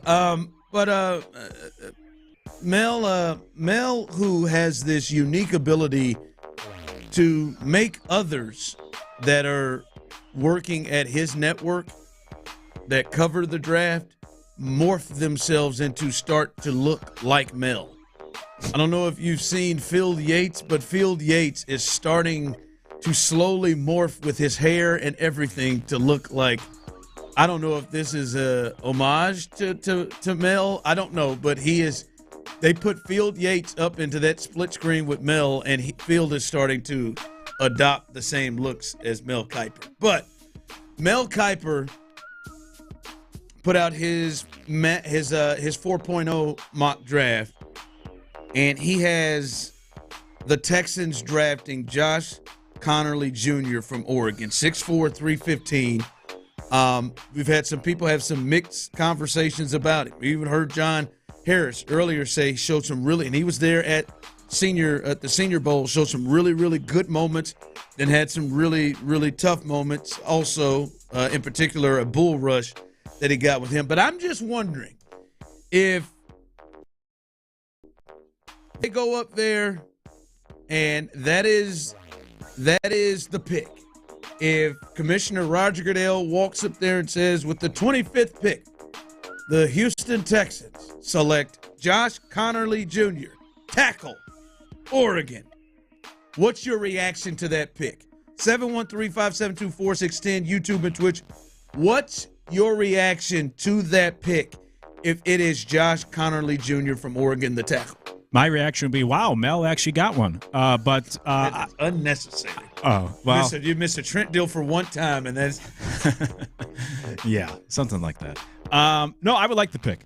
I would like it a lot. By all accounts, certainly a first-round talent. He was a big prospect. Went into this past year as a top tackle, got off to a slow start, and I think that hurt his draft stock in a lot of ways, and finished the season strong. But I think for the Texans, for me, the way I look at it is I just group the offensive line together. Ideally, I would like a guard, but if there's somebody of value at that spot that, say, there is a guy you view, maybe him as that starting tackle that could be one of your bookends for years to come, then I think it's certainly worth taking. So best available on the offensive line at that point. I would still have questions about the construction of the offensive line and the resources being devoted to the tackle positions more so than the interior, and this would continue to move in that trend. But just in general, I think you come away with a player you can be excited about to try to bolster really the biggest weakness of this team. I would like the pick if he's available. They grab him then. I think he has the potential to be start right away and be your guy here moving forward for hopefully the foreseeable future. Cornbread on YouTube and Twitch says, no! We need an interior offensive lineman. No, God! I think I would probably be closer to that range. Let me ask you this. If they made this pick, is it a guarantee to you that he starts? It should be. He should start. Is it no? See, don't mince words. Well, is it a guarantee? Is it a guarantee, Luke, that they draft the tackle? Because this would be now. They got 4.5. I know. They got 4.5 tackles that you could sense and see starters. Maybe Trent Brown at the lower end of it. I know how you feel about Cam Robinson, but Cam Robinson's there. You've got, I'd say 4.5, because Titus is a half, right? Even though he may be your best tackle. You've got Blake Fisher, who you just drafted in the second round last year as a tackle. right? And then this would be another one. Like, is it a guarantee that he starts? I don't think it's a guarantee that he starts. I would agree, based off of the roster construction. Yeah. And I will be damned if the 25th pick, your first-round pick, is not a straight-up, especially if you draft him on the offensive line, that he is not a step-in day one starter. Like, that to me, and D'Amico has said it himself. D'Amico has said, yep, we expect that guy to be a day one starter. I just think they can draft anybody. Now, I'm not saying he can't. Like, if he just sucks in training camp and just not a good player and is struggling, that's one thing. But not to draft him in there and just, hey, man, he's going to be the fourth or fifth tackle. Like, your 25th pick can't be what Blake Fisher was last year. I agree. Like that you don't like. So it's got to be either an interior lineman that you are going to draft, to me a receiver. Hell, I don't think they should go defense. But hell, if it's a D tackle that you think is going to be a starter for you, that makes more sense. They can't draft. They can't bring on their fifth tackle and him not start, right? And then if he does start, then I'm sitting there thinking, y'all pay $14 million for Cam Robinson not to play, to be a swing tackle. Like, to me, this would I would have a real problem with this pick if it were actually Josh Connerly Jr. I understand the upside, whatever, but you didn't carve this out. Y'all not in rebuild mode. Y'all trying to get to the next step. You have laid it out what you're looking for. I just like that would be problematic for me if they went here. Man, I'm trying to get my thoughts. I see both sides. I don't feel as strong. I do prefer the interior lineman. I don't feel as strongly as you do in that regard. But I would also say, I guess more long term. I mean, if this could be a guy that could be a starting tackle for you for, let's just say, hypothetically, the next 10 years, maybe the Texans see him with that sort of upside. What's more valuable? What do you view as more line, the tackles or the interior, just in general? I think the tackles and centers are the most important offensive linemen. Because you make the case, because you do have, the tackles you brought in are on those one-year deals. Could you make the case that for the next, say, 5 years, it's better to grab this guy who could be that tackle beyond this year and help shore up, the end, say your left tackle to help your young quarterback for the foreseeable future, as opposed to an interior lineman? Listen, I'm not saying that doesn't make sense, Luke. Yeah. But you have let it be known, like, y'all not rebuilding right now. Y'all not building up. Y'all trying to get past where you were, and that is AFC Championship. He's still trying to kick the door down.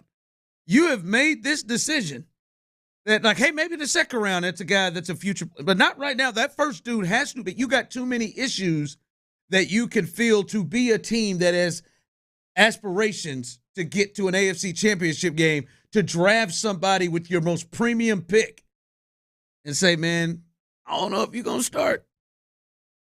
Like, you can play as good as as well as you can. I don't know if you're going to start.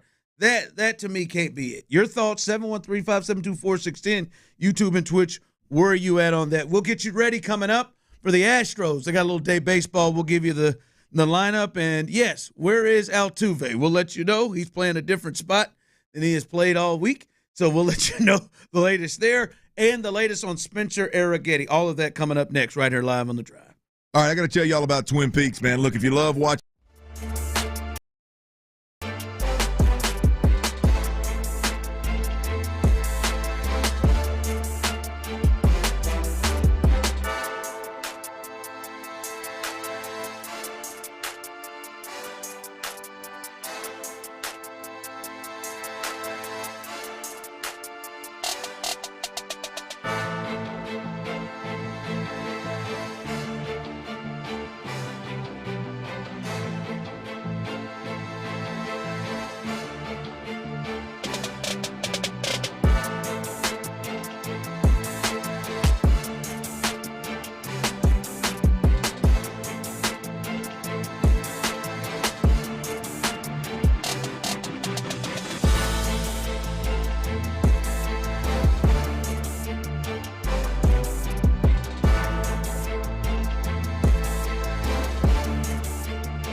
4414179. It's Ability Trees. Ability Trees, Houston's, say it, leading tree care professional. Well, hey, boys. Live from the Montero Injury Lawyers Studios, Sports Radio 610 presents The Drive with Stoerner and Hughley.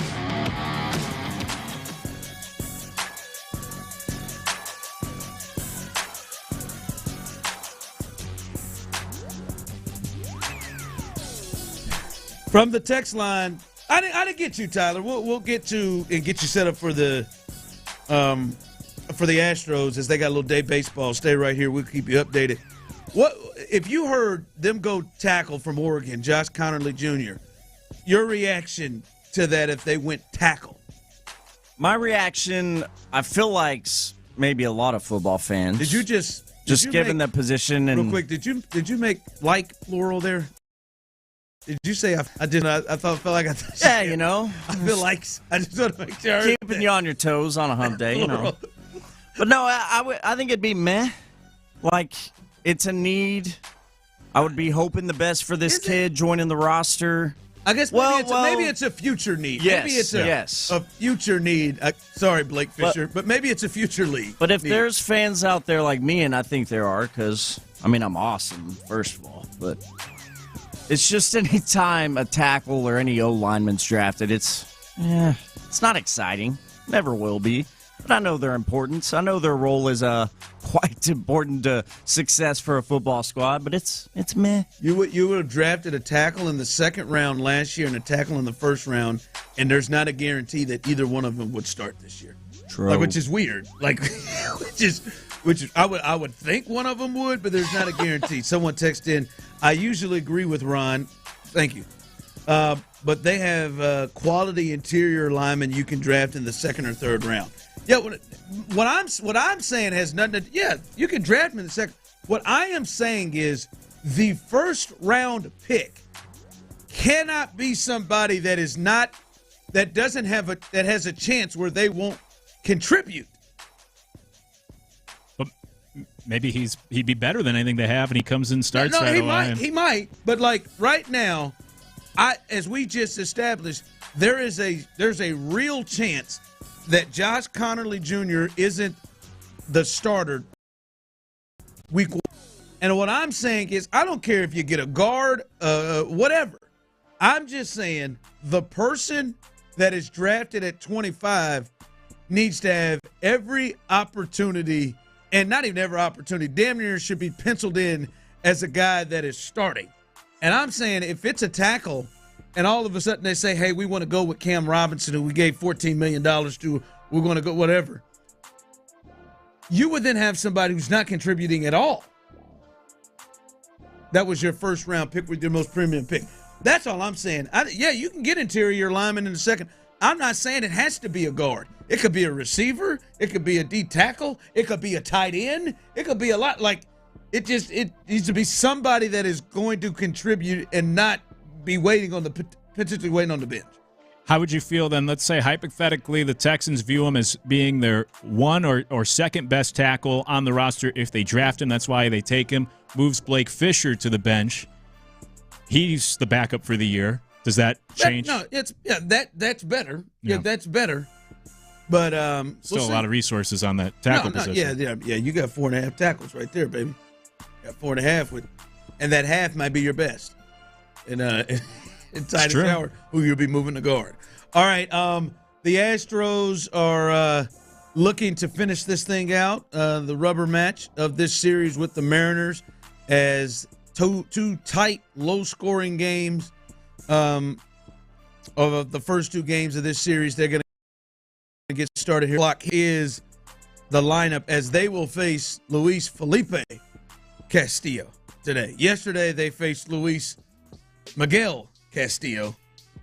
That is the damnedest thing in baseball right now to me, that you just got two Luis Castillos back to back in your rotation. That's the part, man. They're back to back, like they're not even spaced out. It's Luis. I think Dan is having some fun with that because he could put somebody in between those two. But no, they get him the lineup today. Altuve, where is he playing? Left field, second base. Nope, DH. DH today. He still leads off. Paredes at third. Alvarez, he is in left today. Walker, hopefully he can get going at first base. Pena is at short. Caratini is catching, giving Diaz the day off. And then Rogers is at second base. Myers is in center, and we have arrived to the point where Cam Smith is hitting behind Brendan Rodgers and Jake Myers and batting ninth in right field. So that is the lineup. Hunter Brown gets the ball there. And Spencer Arrighetti, real quick update on that. Spencer Arrighetti, as we told you yesterday, he is that freak incident, breaking his thumb on his throwing hand while in the outfield during Mariners BP, which, I mean, just okay.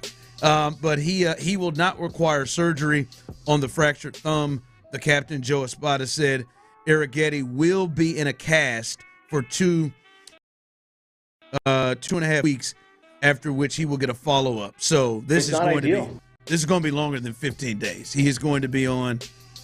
So he's not even going to hold a baseball for 2 weeks. So it was such an avoidable injury, man. It's kind of like for the Astros too. You know, how the hell's that happen? Based off of last year, it's kind of like they always say: if you ask a woman how many partners she's had, you have to double the number. I almost feel like for injuries with the Astros, you have to double the time frame as well. Damn, Luke, that's well said. That's a month. Yep. Yep. What's your body count? They say 2 weeks. Nah, come on. Yeah. Spit on that name. Yeah, they're spitting on it. That means 4 weeks. That's 4. At least. At least 4 weeks. So that is the latest. I thought you brought up something really interesting. You said to the point, like, are the Astros, are they becoming closer to the Seattle Mariners, the way that they play baseball and the way they're constructed? Seattle, who has been offensively challenged for years, but have been competitive because their pitching has been really competitive. I don't want to go that far yet, but both these teams look like this is the type of game that we play right here. Give us 2-1, 3-2, baby. Yeah, I was thinking that as I was watching the game last night. It's like the Spider-Man meme with the Spider-Mans pointing at each other. I mean, these were two teams that neither one could get a big hit. They were striking out a bunch. Good, the aces on the mound, good starting pitchers that were strong, and just frustrating at-bats, and no one could score. I was thinking, man, the Astros are playing the Mariners game here. This is what we've seen from the Astros. And if you look at the stats, the Astros batting average is right there with the Mariners. They're hitting the same. They both have struck out exactly the amount of same times this year. They're both right now top 8 in ERA. It's so early in the season. But when you look at the numbers right now so far, I mean, they have the same profile as Seattle. And I don't think that's going to continue. Yeah, I was going to say that we're still on this early. It's still early. It is. I trust this lineup. I think they'll get going, especially playing, half their games in their home stadium. But as we sit here currently, the Astros team we've watched so far in 2025 have looked a lot like and have played a lot like the Mariners, where they can't hit a lick. They strike out way too much, can't put the ball in play in big moments, can't get the big hit with runners in scoring position like last night. And thankfully, they've had some good enough pitching, at least good pitching overall, that has allowed them to win the games that they have. It's an interesting thought. Again, as you said, I think it's still early to get there. And I think Julio Rodriguez is one of the top 20-25 players in baseball. But he's not Yordan Alvarez in that lineup. No. He's not Altuve. They still have that in those two guys in their lineup to where, they can carry, a lineup for a little bit, right? So they still have some things, but there are still concerns with that lineup big time, because if they're anything close to Seattle, like you're saying, it's very problematic because Seattle's pitching is much better right now than the Astros, right? So those obviously need to hit more than the Mariners do, but a lot more, because the Mariners, they might have the best rotation, right, in Major League Baseball. They've got a really good bullpen. Their closer, we were able to see him last night kind of shut them down when he was in there. The Astros have more question marks when it comes to their pitching staff. Now, I think their back of the bullpen is really, really good with Abreu and Hader, but the middle is concerning. And then once you get past, Like, once we get past these 2 days with Framber, who was excellent yesterday, Hunter Brown, who I'm sure will shut down the sorry-ass Mariners offensive lineup. But once you get past that, now Spencer Arrigetti's going to be in a cast for, the next 8 weeks? Like, once you get past that, well, they said 2 to 2.5 weeks, but guys, come on, it's the Astros injuries. Like, after that, now they're going and dipping into guys that aren't guys that I think they really have comfort starting games like they're going to have to. Yeah, how about the fact that yesterday was April 8th, and they were already using Josh Hader for multiple innings and back-to-back appearances. I saw that too, man. That's something he never did in San Diego. Yeah, he's done it twice now back-to-back here in the first 2 weeks of the season. My biggest concern with this team is still the bullpen. Taylor Scott, my guy, has not pitched well the last 2 days. And you go back to what we opened the afternoon with Montero, and you look at Montero is not a very good pitcher until that 1 year at the Astros, got the big contract, and then regressed to the mean. Now, Taylor Scott didn't get a big contract, but before he came to the Astros, he had a 9 career ERA. And he had a good year last year, but now I think regressing to the mean. I mean, even he's on the IL right now, but like Caleb, or same idea, terrible before the Astros, had the good year last year. These are just not guys you can rely on, which maybe the same could be said for some of the guys in the lineup, too, that last year was a little bit of a overperformance, and you can't bank on that returning or duplicating this year. But, yeah, my biggest concern is still the bullpen. I think the lineup will come around. Yeah. It's still too early, but the way they've played so far, like I said, they've looked like the Mariners. This lineup has been atrocious. They got to put more balls in play. They got to get a big hit yesterday. It was tough on the eyes, and try to score some more runs. Good hope. You got him on the over today, Tyler? Runs? What is it? It was at 4.5, so I'm not. But I have a. It's at 4.5? Yeah, for the Astros. The team total. Yeah, the team total. The game was around 7. But I was just telling Kicks Rocks on YouTube. I have quite a substantial wager today on Jordan's bases. Ooh, so God. I'll be watching his at bats as I always do. How many does he need to get? Over 1.5 total bases. Got a couple Benjamins on it. All right, Lord. By the way, just to interject real quick, for an under like today or in general, always bet the unders on the afternoon getaway games. Yeah. Which this is. I bet them all. Right now it's looking like 6-1 so far today if these games hold up. So for this game, take the under, Astros Mariners. Do it every Wednesday afternoon game. You two degenerates are just ridiculous. This guy here. I just need a Jordan double. Just roll through that like that. I just had to check to make sure. All right. They had a night yesterday and they didn't even play. They are now locked in as the 2 seed, an amazing accomplishment. But now we got to deal with them as the 2 seed. Now we got to look at our expectations as a 2 seed, or do we? We'll discuss that coming up next. LowTCenter.com is where it's at, man. Get started with testosterone replacement therapy. Get TRT rolling and get back to living your best life, man. Low T Center.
281-222-2222. KILT FM HD2 Houston. Insider access, exclusive content. Sports Radio 610. The Texans play here. An Odyssey sports station. Hey, thank you, Tyler Milner. Sports Radio 610 presents The Drive with Stoerner and Hughley.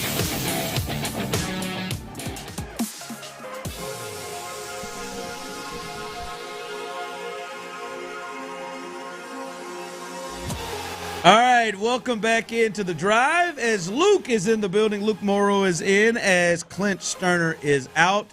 Tyler Milner behind the glass, holding it down. Really trying to get us with this party music here. Hell yeah, bro. Paulie D and him right there. Hold on, if Clint was here, I guess I just need to grab my damn glow sticks right about now and Yeah, I don't know if that accent is sitting well with me, man. I don't know if I don't know if that's it. Well, I mean, I don't need a country as Clint is, even though we're both from Baytown. But it's the best I got. What you sounded like was, my description, you sounded like someone country, but like 75. Like it was a mix of your old man voice that just had twang to it. Like you felt older. You didn't sound like Clint but you went country with it. Yeah. It's the case with most people's impressions. They really just have one voice, and then they kind of alter it very slightly for each person. It's not the case here. I got some damn good impressions, Luke, okay? It's not just all one voice. Let's hear another one, because I feel like it's going to sound very close to. I got another old man. A very, very recognizable voice from a TV show. Well, you can't. The old man was what we were. Haven't seen the paper boy in a while. Hey, Chris. Hey, Chris. Yeah, but again, I still think Luke is correct here because help me with my back here, Chris. This is not your impersonation. This is you're taking this. I need that newspaper. This is not one of your other voices. This is a voice that you're stealing off of something. But it's an impersonation of a TV character. No, but if I tell you, all right, give me an accent of something. Oh, just like it's going to run into your old guy voice. They all sound the same. No, that just happened to be an old man character. Get the hell out. Y'all ain't going to hate on my impersonation. I'm not hating on it. I thought it was a great one. I think the point that Luke made was everybody generally just has one voice, and even if they try to change it, it's still something like that. Unless you're super talented, like the people off like Family I am. Guy Mm-hmm. and the guys off The Simpsons. And the Cleveland Show. I got more. I'm just going to drop them in on y'all throughout the show today until you admit that I'm a talented impersonator. You're talented, but actually I have an assignment for you, and I want you to get this done around 4:25. I would like for you to give me a top 5 animated shows. I would like for you by 4:25. I'm going to give you time to rank them. Okay. I want to give you time to rank them. I'm thinking in my head, this Cleveland show, does that belong? But I want top that 5 won't be top 5. animated shows right there. Did you hear Luke? Luke checked up and got himself excited. I'm giving you a little time. I'm giving you over an hour. I'll make you proud. Like this one's like Michael Jordan, though, right? The Simpsons is clearly one, right? I would say so. Right? Like, we got to wait to see. I don't know. But hold on. I just want to make sure I'm clear on instruction. Is this my personal top 5? Your or top is it 5. the greatest cartoons top 5? You take it however you want to take it. I'm going to do my top 5. Do your top 5. Again, still, I believe The Simpsons is got. They won't be in there. Okay. They'd have been in the greatest of all time just from a broad view, but no, they won't be in mine. Stay tuned. 4:25. Top 5 animated shows, and The Simpsons isn't in it. How about that? Did watch that as a kid quite a bit, I'm but teased up for that one. I don't know how you get there. I know. Damn, Hanks. Maybe with the Cleveland show. All right. The Rockets 2 seed last night as the Lakers lost to the Oklahoma City Thunder, and an official with an agenda last night, a JT Ort. What the hell was that about? But I digress. They claimed the 2 seed. They are now 52-27. We know they're locked in there. Now we don't know who they're going to play. They could play anywhere from Minnesota to Golden State to Dallas, I think. No, probably not Dallas. They probably won't get up there. But Memphis, they could play any of those teams. So we'll figure that out as the regular season comes to a close. But I want you all to chew on this, be thinking of this. Now that you understand they're the 2 seed, now we see they're 52-27. They've got 3 games left. They could punt on these games if they want. What's your expectation now of the Rockets in the playoffs? Be thinking about that. We'll get to that. But before we get there, because I do think this kind of connects with that. It's been a crazy, I'd say, week, a little week plus in the NBA, in particular in the Western Conference. When you look at a lot of these teams running into each other, we saw maybe a little chink in the armor of the Oklahoma City Thunder. We've seen Houston, who had struggled beating teams that were good teams, have a really good weekend and kind of change that over. We've seen Golden State move, whatever. Has the last week changed your thought of the Rockets in the Western Conference the last couple of weeks? Yeah, a little bit. I mean, I wasn't already that concerned with the Grizzlies to begin with, but now I have a lot of concerns with an interim coach. And I know, like, Tyronn Lue won the championship as an interim, and go back long enough. Pat Riley. He had more than 3 games to. It's true. It's true. Yeah, I don't know the last time a team got rid of a coach this close to making the playoffs. So my point being, Grizzlies, I cross off. The Nuggets still have enough talent in Jokic, obviously, but I have a lot of concerns. Now you get rid of a good coach, and the playoffs are when the coaching is most important, and you bring in this interim first-time coach. So I'm not as concerned about the Nuggets anymore. And then what the Rockets did themselves. I mean, beating the Thunder like that. And I know in the playoffs it's a series. It's not just a one-off. You got to do it 4 times out of the 7, but that just gave me a lot more confidence in this Rockets team going into the playoffs because I didn't think that they could keep up with even the Lakers, the top teams of the Western Conference. But seeing what they've done. And even that game that they lost to them, you saw the good things. Now, they just had the weird Jalen Green bench thing and the struggles that they have of late in games where they're going to go. But still, that game was played at their pace. They were in that game. They held Luka, LeBron, and Reeves down defensively. So even that game they lost, that game was played in the upper 90s, low hundreds, which is exactly where they want to be. So, yeah, I think the confidence level for them has to be big from the Laker game to the Thunder game, and then obviously the number they did on Steph and the Warriors. For sure. And that's why I don't know how they're going to treat it tonight.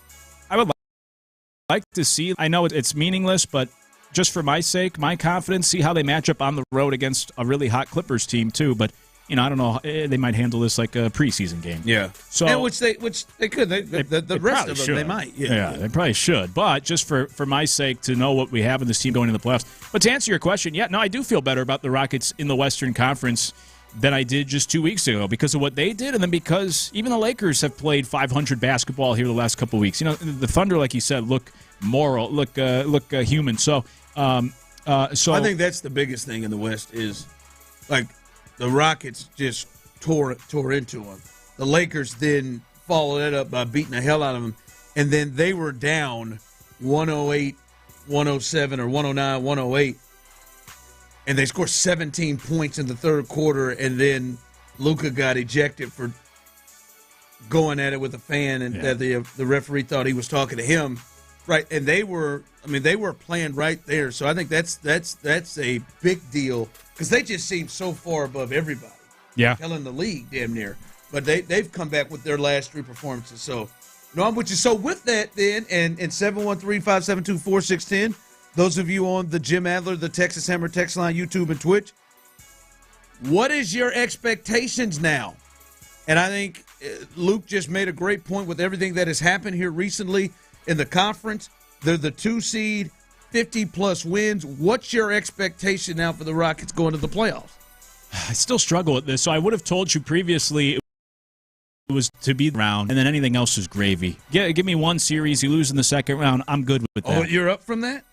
I don't know. That's where maybe. Because if you look at the way the West lines up, they'd get, potentially the Lakers in that next round? If seeds held, they would get the Lakers, yeah. And that's the team, when I was in with you quite a few weeks ago, I said I'd rather face the Thunder than the Lakers. And then the Thunder went out and blew out all these good teams. I thought, okay, maybe that was a stupid take. But now, after seeing the Thunder the last couple of weeks and what the Rockets did, like, I don't know, maybe I would. But I don't know. I've struggled with this. You get LeBron and Luka in a playoff series, that probably doesn't bode well. But the way the Rockets have played and some of these other teams, these top teams in the West have come down to earth, maybe it's crazy, but I feel like I am convincing myself into thinking like, you know what, the Rockets, they are the 2 seed. Maybe they should be in the Western Conference Finals. Maybe I give them now 2 playoff series victories. And I don't want to be a prisoner of the moment. So you're entertaining like the expectation is to play to their seed.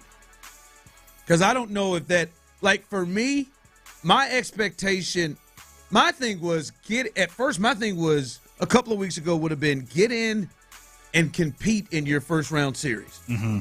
That was where I'm because I think this season is incredibly successful right now. For sure. Right? You go from a team that was 500 and trying to get into the play-in last year, and you weren't able to do so, to the 2 seed in this West.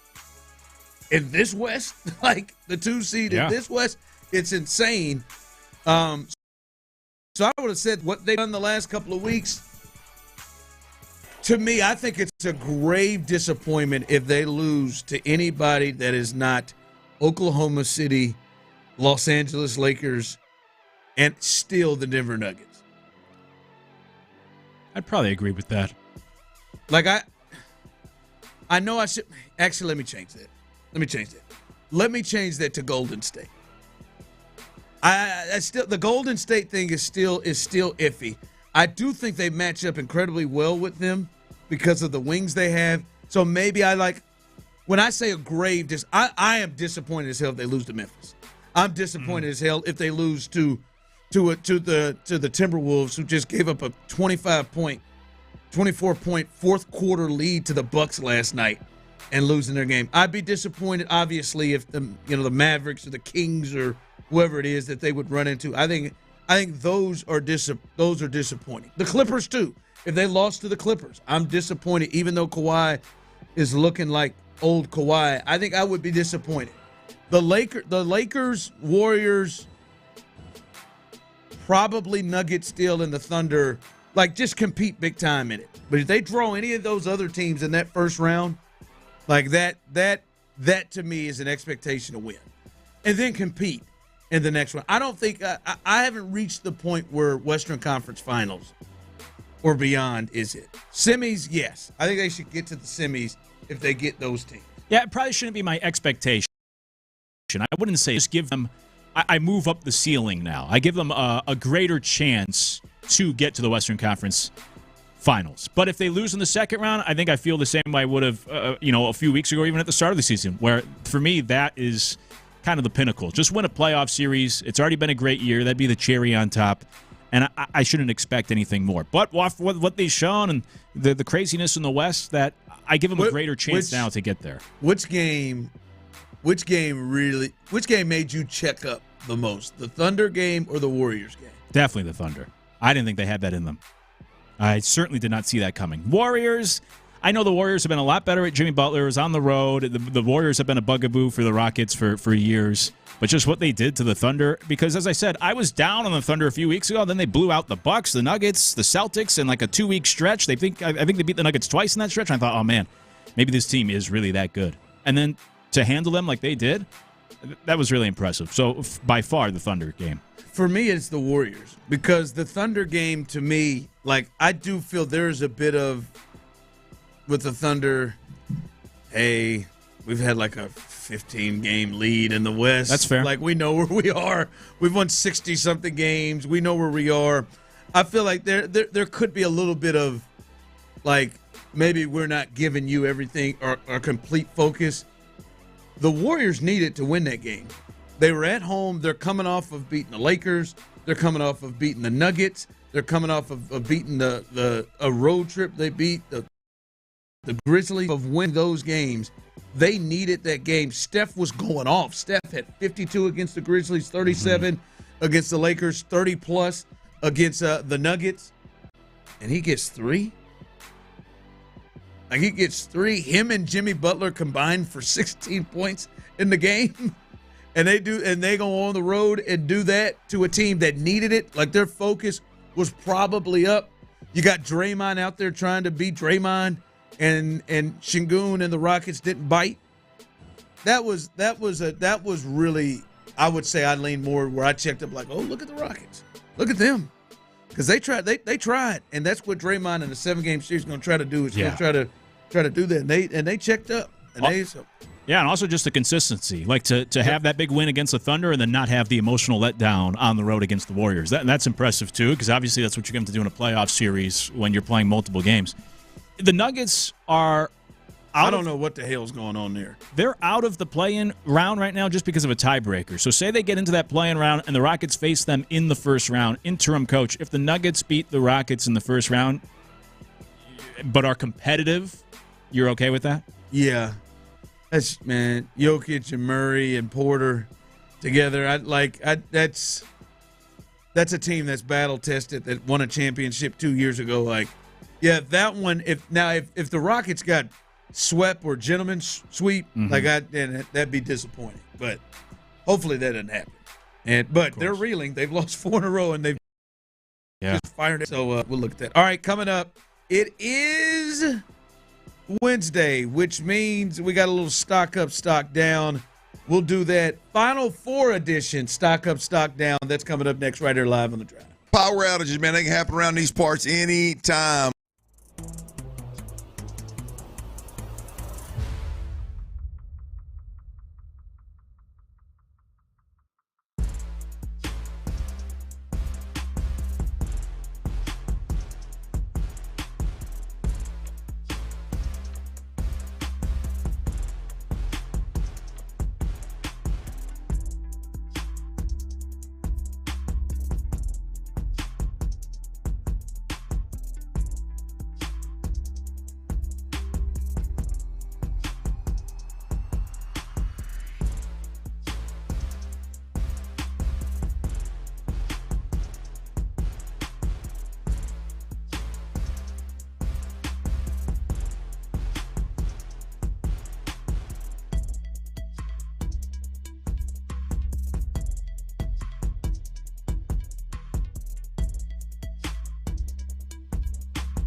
are the issues you really want to get to the bottom of. The Commercial Break is now available on the Odyssey app or wherever you find your podcasts. The Drive with Stoerner and Hughley is presented by Verlo Mattress. Verlo Mattress, handcrafted for your comfort and guaranteed for life. Every season brings highs. I'm in my drop top, cruising the streets. And lows. No way, because I know one of you two ass would have done the same thing that I just did. Are you kidding me? This trio always has eyes on the market in H-Town. It's time to buy or sell. It's stock up. The arrow's pointed up. Stock down. They're selling, Mortimer. On the Drive with Stoerner and Hughley. That's right. Every hump day on Houston's #1 afternoon drive sports talk program. That'd be this one, The Drive with Stoerner and Hughley. We do this stock up, stock down, a different flavor for you every week. What's it, program? Something that's really not even intentional. Beautiful program right here. Beautiful stock up, stock down, because today's edition, little Final Four edition of Stock Up, Stock Down. We'll get through this together. We told you yesterday out there. Know a lot of you Cougs listen with us every single day. We'll get through it together. We'll continue to do so today. So I want to start with Ron the Show, Hughley. And as I tend to do, I like to get these negatives out of the way. Get them bad feels out of the way so we get to the positive. We're a negative show. Yeah, yeah, apparently. Well, Shout out to what's his butt that gives you hell all the time. Stock down, Final Four edition for you, Ron the Show.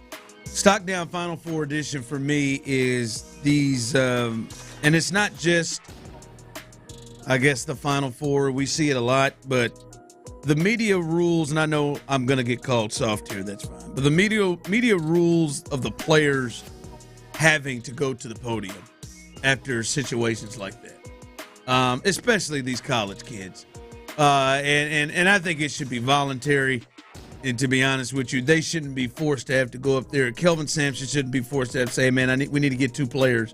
Like, I don't know about – I didn't need to see Juwan Roberts and L.J. Cryer just absolutely devastated, clearly not wanting to be there, clearly just rolling through this thing and not even – like, Juwan Roberts did the best he could to answer some of these questions. I watched L.J. Cryer. He was not going to answer a single question until somebody said, L.J., this one's for you. Like, do you have – I don't know, man. In those situations, that's always just like – why do they? That's tough. Like it ain't just, it's 15 minutes. 15 minutes right after this thing. Hey, well, we need you to come up here and everybody's awkward and uncomfortable. Hell, I've been there. Like, sit there. Hey, man, what the hell happened in them last 4 possessions? Like but it's been pretty loud. Like, to a point where I'm like, if the dude want to just cut off and let me have it, like I get it. Yeah. You know, and obviously they're just doing their job. Like Kelvin Sampson, the head coach and the adult, that would have been enough. That's enough to me. Like, we didn't need to hear from Cooper Flagg. We didn't have to. Now, if they want to come and talk, that's one thing. We need to hear from them Duke players after they were just had their hearts broken. To me, that's silly. Yeah, I their co-sign NIL that. package. Yeah, man. Those emotions are very raw, very real. I got to co-sign that for sure. I mean, sometimes you might get, hear what we do. Like, you'll get a soundbite maybe, but it still don't don't sit well. We give Clint hell all the time, but to think that he had to go and do a press conference after the game against Tennessee where he dropped the ball. Fumble roast. Where, as he said, I just wanted to go and crawl in a hole. But no, he had to go talk to a bunch of us overweight guys over here taking – some of us overweight guys over here taking notes. I'm sorry. Luke's in good shape. But, I mean, like, it's stupid, man. All right, so that's Ron the Show. Hughley's stock down for some Final Four edition here on a hump day. The Drive, Stoerner and Hughley. Luke Morrow, our guy filling in for Clint Stoerner today here on The Drive. Luke, over to you. I want to know your stock down for this year's Final Four. I really want to say John Shire, but I'm going to say Kelvin Sampson's chance to win a national championship, which probably is the low-hanging fruit because he is going to be 70. I don't know how much longer he's going to coach. But I think this was obviously the best opportunity, the best team. And I almost compare it to Virginia, where I think certain coaches have things that allow them to be successful, but then ultimately hold them back as well. Yeah. And so, like Nate Oates with Alabama, I think they only have a certain ceiling to them just because they play one style. They don't play defense. They can't play they got to slower get a tempo. stop. It's just not in their nature. Yeah. And when you got to go get buckets, it's not always in Right. the nature of Houston. Although I thought it was. I thought they had the guys to do it. But for him, he didn't just put the ball in the guys' hands that could do it. He tried to run a play. Yeah, so this was their chance. And the way that it ended with those possessions at the end of the game when you needed a score and you just couldn't get it done and you couldn't draw it up. That last play, even if you go back and you watch it, I don't know what they were doing. They were slow up the floor. Everybody was out on the perimeter. You didn't need a three. They were setting poor screens. There just seemed to be a lot of confusion. They didn't have a good plan for the biggest play of their season, and you could even argue biggest play of their careers or even Kelvin Sampson's career. And I would compare it almost to Virginia, where Tony Bennett was similar. Great defensive coach, never had enough offense. Now, look, he broke through and won a national championship. I was surprised he did. You look, it was a big outlier where his offense was so much better that year than it ever was, specifically shooting, kind of like Houston this year. And then Virginia lost all those guys and were never nearly as good again after that. I think this is the outlier for Kelvin Sampson, where his offense will never be this good that will allow him to get to the national championship. Look, Houston's going to be good. They just got a good transfer. They have good recruits coming in next year. They have a good program. But to actually go and finish it off and win the national championship, this was their opportunity. You're up 12 in the second half. So, unfortunately, Kelvin Sampson going to turn 70 during next season. I think that was his chance. I don't think he'll ever get it done. All right, that voice you just heard right there, that is Luke Morrow in for our guy Clint Stoerner. You are listening to The Drive with Stoerner and Hughley. And as we do every hump day, a little stock up, stock down. Today's edition, Final Four. Focused on the Final Four. We got the negatives out of the way. Now it's time for some stock up. We're on the show. Stock up for you on this Final Four edition. Well, damn, my stock up is Kelvin Sampson. Damn! Funny how that works. My stock for Kelvin Sampson, I won't say ever. They're gonna bring back another really good team next year, as well as Emmanuel Sharp, who I'm sure is practicing and getting jumpers up. He might get 2,000 up a day after the way that ended. They've got a good, strong recruiting class coming in, and he has been as good as anybody in the portal, getting guys that fit what he wants to get, from LJ Cryer to Uzan, be honest with you, could have hit that stock down, to be honest, with his play. 7 and 6 points in the Final Four. But I go Kelvin stock up because, and this is hard for somebody to, when I say somebody, I mean somebody in my position. He has come to a point where he is, without a shadow of a doubt, running and the ruler of the Big 12 Conference. And that is with Kansas in it. And that is with, this is the second toughest this year, arguably year in and year out, with all these new teams added, the toughest. And he is running that and running the Big 12 Conference. He's clearly, they right now are the best program in that conference. You could argue overall, Florida, they just kind of showed up now, but the best program in the last 5 years, they just don't have a title to show for it, outside of UConn, obviously, who has multiple titles. But stock up to him. He has come into the Big 12 Conference and is running it. So that's Ron Stock Up, the Cougs head coach, Kelvin Sampson. Back over to you, Luke. The arrow's pointed up. Your stock up for this Final Four edition on The Drive. I got to go obvious. Walter Clayton Jr., because it's what movies are made of. 0-star recruit out of high school, turned down football opportunities because he wanted to play basketball. Rick Pitino took him in at Iona, the only school that offered him, and Pitino at the time called him fat, slow, and a guy that can't shoot. And then here, you fast forward a couple years later, and he's winning a national championship. He's the player of the Final Four. He's going to be a lottery pick, it seems now. Played great in the semifinal. Houston did a great job on him in the first half. He became more of a distributor with, 7 assists. And then once the big guys got in foul trouble, then he got his points, had a couple of huge buckets. He had those back-to-back hand ones. Mm-hmm. One time, Houston kind of missed him one time on a curl, and he hit that big three to tie it. So, yeah, it was big, and I think he's moved. He was in the second round draft boards that I saw going into that game. Yeah. I don't know how that is. I feel like he's going to jump up. For sure. I know. I saw some mocks today that have him now as a lottery pick. So whatever that is with top 14. So, yeah, just a great story. Great tournament. Helped Florida win. But yeah, it's funny because this is what we always talk about. You and I were together at the start of March Madness, right before it started, and you always have these stories every year, whether it's Steph Curry, go back, pick your favorite player. And we were talking about Cooper Flagg, this being his chance to really elevate his game. Now, Walter Clayton Jr. is not going to be the next star of the NBA, but I think if anybody, or of anybody, that elevated their stock in the tournament, nobody did that more than Walter Clayton. He was the star of the tournament in that regard, becoming now potentially a lottery pick after, like I said, was a 0-star recruit. So props to him. It's a good story. Yep. All right, coming up as we continue right here live on The Drive, that's a little stock up, stock down. We'll give you an update as the 0-0 tie in Seattle has been broken. We'll let you know what's going on there. And much, much more. I got a tough question and conversation that's going to be tough for many, many Houston sports fans.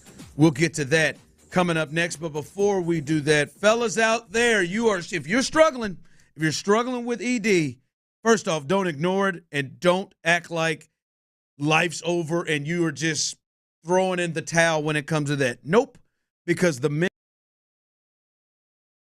clinic product is far more advanced and has much more success rate than the old products that maybe you used in the past. You know those pills. You know the color, the yellow, the blue ones. You know the ones I'm talking about, the ones that have those side effects.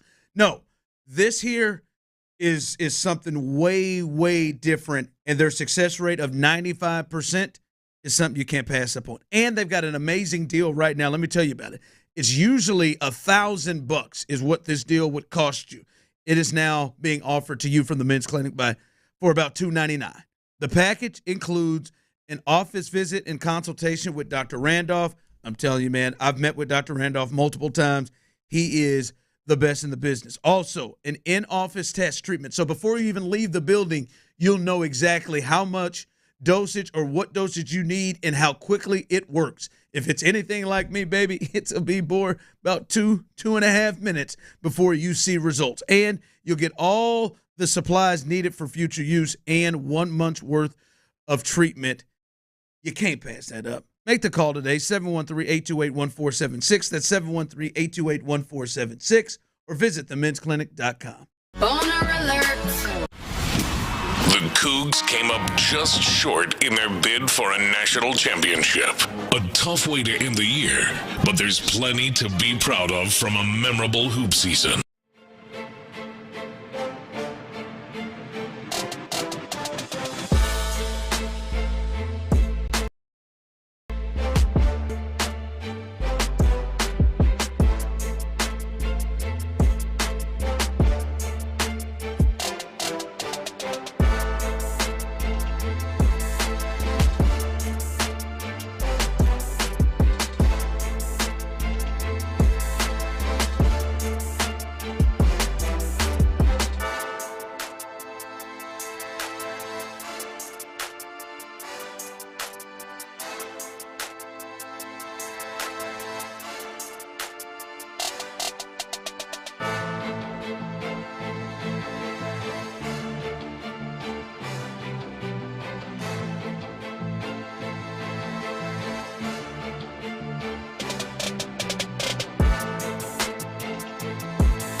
which keeps my driver rating right where it belongs. Picking up Oscar. Live from the Mokaram Injury Lawyers Studios. Sports Radio presents The Drive with Stoerner and Hughley. The Astros as a whole not very good with runners in scoring position this year, but Altuve has been excellent. Grounds this one. Diving stop by Moore. He gets up to throw. No chance. Infield hit. Another run batted in for the Astros. A 3-0 game as Altuve has an RBI infield hit.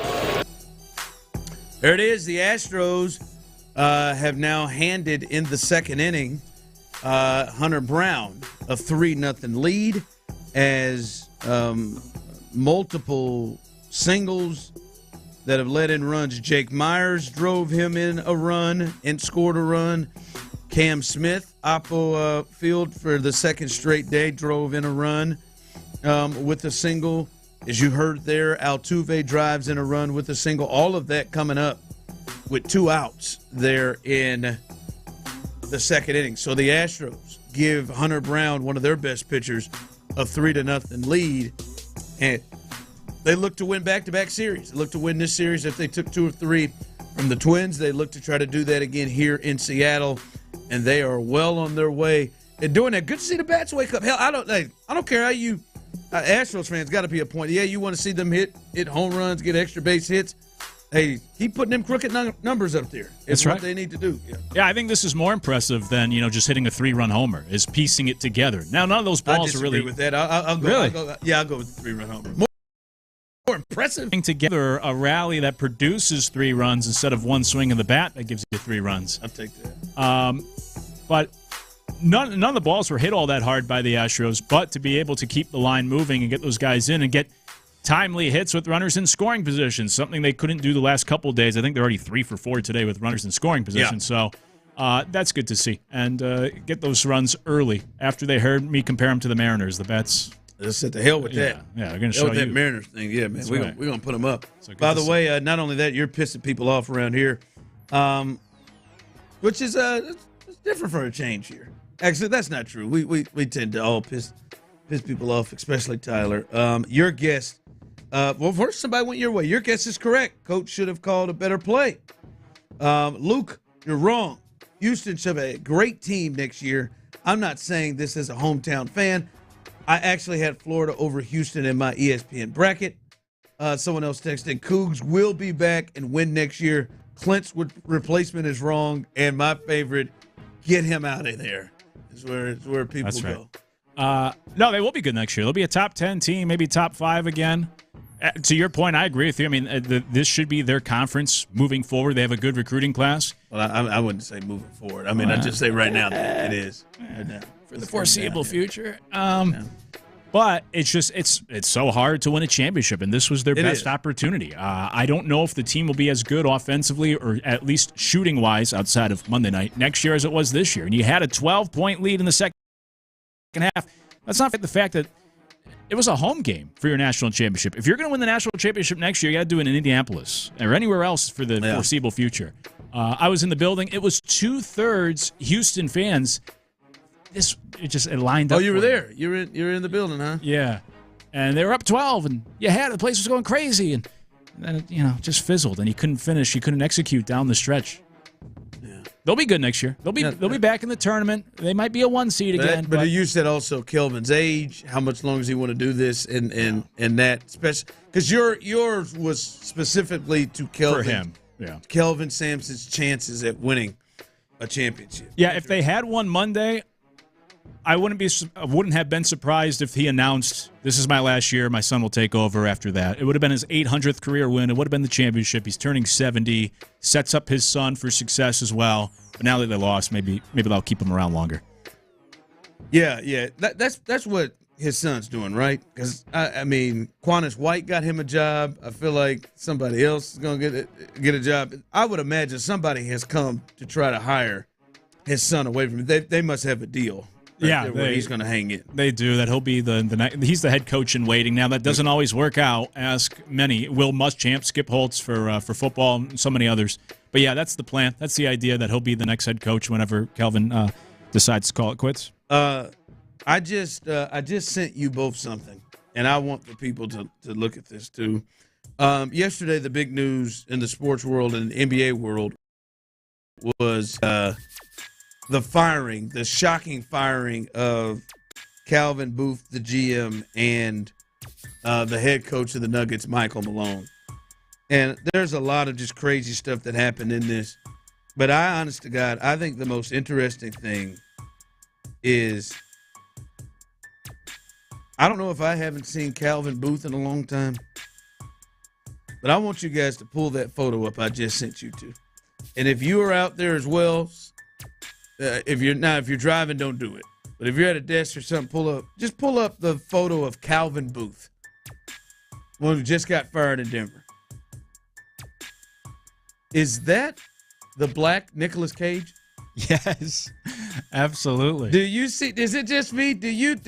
I'm wondering, did he really do Face Off?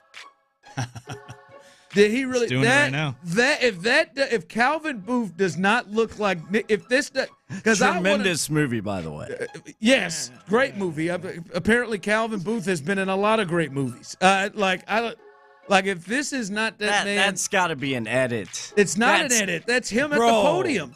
That's gotta be an edit. Obviously, if you just look, eyebrows, in the face of it, that is Nick. Tyler is showing. I'm trying on to. YouTube and Twitch. Can you say look it up? That is the Oscar award-winning Gone in 60 Seconds. Yeah. That is Con Air. Put down all day. The bunny. That is Nicolas Cage. When I saw this picture, I said, "Who the hell is that?" I said, "Is that Calvin Booth?" And I mean, for the life of me, that is Nick Cage. It is the wildest thing. I just never. I'm not convinced this isn't an edit. It's not an edit. This is somebody put Nick Cage's face. Now on the this, only man. thing that if this shakes you up, Lauren just saw it, Kick Rocks just saw it, is you've got to look through the color. You got to look through the black. You got to look through that. You ain't got to look too hard. I thought Nick Cage as soon as I saw this damn thing. It is like when they did the who is it they got that looks like Jay-Z is Troy Aikman, right? When they pulled the Troy Aikman that looks like Jay-Z in the face, I feel like a little bit of that is doctored. Or Russell Westbrook as a Ninja Turtle. Very similar. Stop, man. Stop. We all know it, dude. He looks like a crime-fighting turtle out there on the floor. This is scary. It's the most interesting thing to me of the entire firing. Lauren Mack comes in on YouTube and Twitch. It definitely looks like him. Like Nick Cage face superimposed on him. Yes. If this isn't an edit, I'm going to freak out. This is wild. I'm convinced Calvin Booth, his mother and Nick's father, there's something there. Are they from the same area? This is Nick Cage has to get nervous. I wouldn't, if I were in Denver, I would want to do an interview with Calvin Booth and just act like I'm interviewing Nick Cage. Now, I'm not going to say his name. Well, man, what? So, did you do this too? He'd have got me. How hard did you have to dig deep to really take on the role in National Treasure? That's what I want to ask. One. I want to ask Calvin Booth. I like that. It is the wildest thing to me. I have never seen anything like it. That man, if that man don't look like him, that is wild to death. I have done a side by side, and to think he did Face Off. National Treasure and Face Off, man. Those are some solid flicks right there. I don't think Luke agrees, given the noise I heard him make. Not Face Off. No, get that out of here. But National Treasure is great, dude. I love Face Off. Travolta, Nick Cage. Is Nick Cage is in there, right? Or is that it's Nick Cage and Travolta. No, it's not. It's not Nick Cage, is it? Yes. I've seen this Slater? movie more times than I care to admit. Is it Christian Slater? No. Am I making that up? No, it's Nick Cage. Cage and Travolta. Yeah, okay. What am I making up? What is there another? Which really, by the way, are two of the worst actors that we've had in the last 50 years. Come on, Lou. If we're being honest. No. I like both of them, but they're not good actors. I mean, Nick is a admitted overactor, but yeah. I mean, I just he's like good at what he does. I'm sorry, man. Like you can't be nominated and win multiple Oscars and be one of the worst. I'm not going to say you can't. Maybe not one of the worst. That might not good actors. I'll say that. Maybe they're not. There's a certain level. I'd sing along to Grease right now with Travolta. I mean, I'd go give me Leaving Las Vegas, which you won the Academy Award for. That was fantastic. Going in 60 Seconds.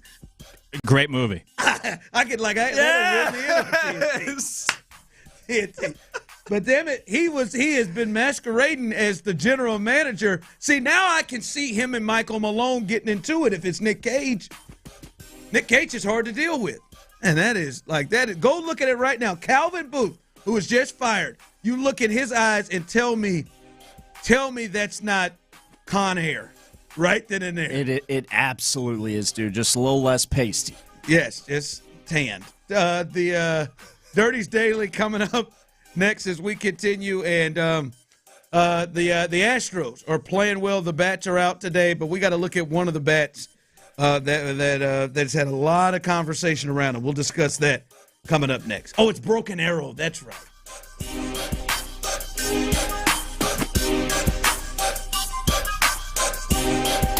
The Drive with Stoerner and Hughley. Real or fake? The Texans have to.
Or you could work with an agent who's right and protect you from the surprises you didn't see coming. Realtors are members of the National Association of Realtors. Right by you. KILT FM HD2 Houston. Insider access, exclusive content. Sports Radio 610. The Texans play here. An Odyssey sports station.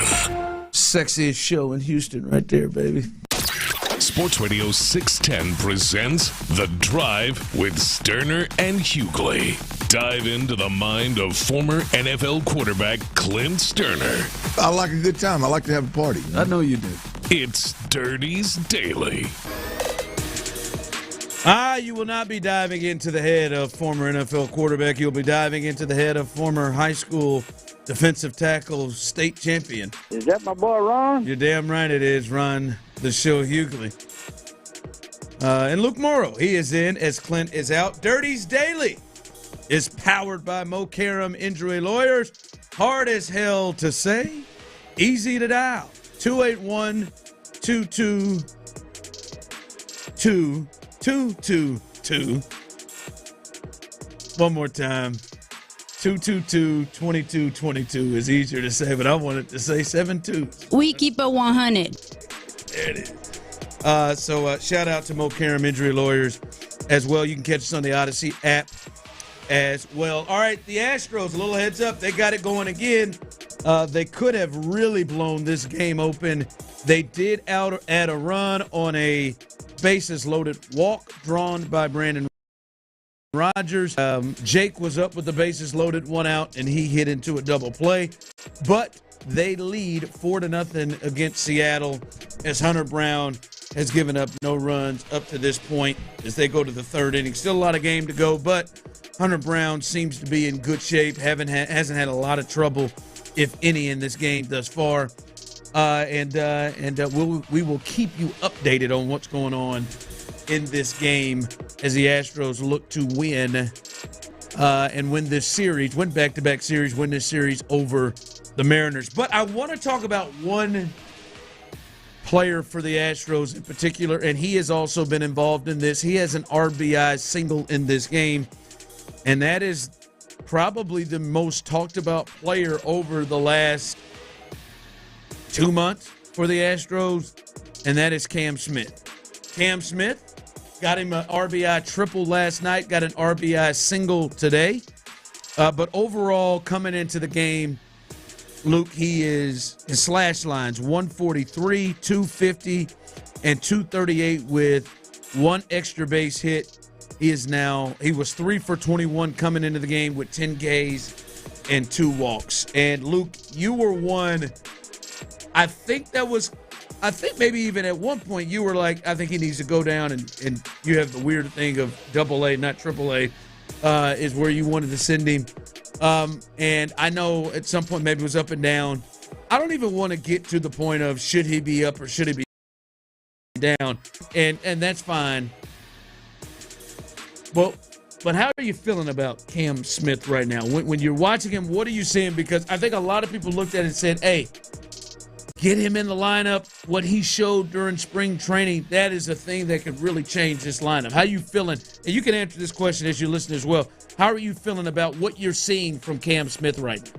It's a little disappointing, but it probably should be expected. I mean, I think we all got overwhelmed by what he was doing in spring training, but you and I talked about it at the time. It's so different from what would be expected at the big league level. It's like winning at Pop-A-Shot and thinking you can walk on to the Houston Cougars. It's just two different type of games as a hitter and what you're dealing with. So this should be expected. I'm a little disappointed in the sense that I thought it'd be slightly better. I didn't think he'd be on the big league roster opening day and just from the jump be a 300 hitter and mash 35 homers, but I thought he would look a little more comfortable than he has to this point. Now, like, he got a big hit yesterday that drove in their only run in regulation and had a nice catch and so on and so forth. But I thought it'd be a little bit better. With that said, now you just have to ride it out, though. You can't send them down at this point. No, you've made the commitment. Yeah, and you can't even. I don't even like this platoon. I think you get better by just getting the reps and getting the at bats. And you think they're sitting him too much? Yeah, he should be out there. I mean, it's good, I guess, mentally. You get to take a day off and watch some film and relax and rest your mind, talk to the coaches. But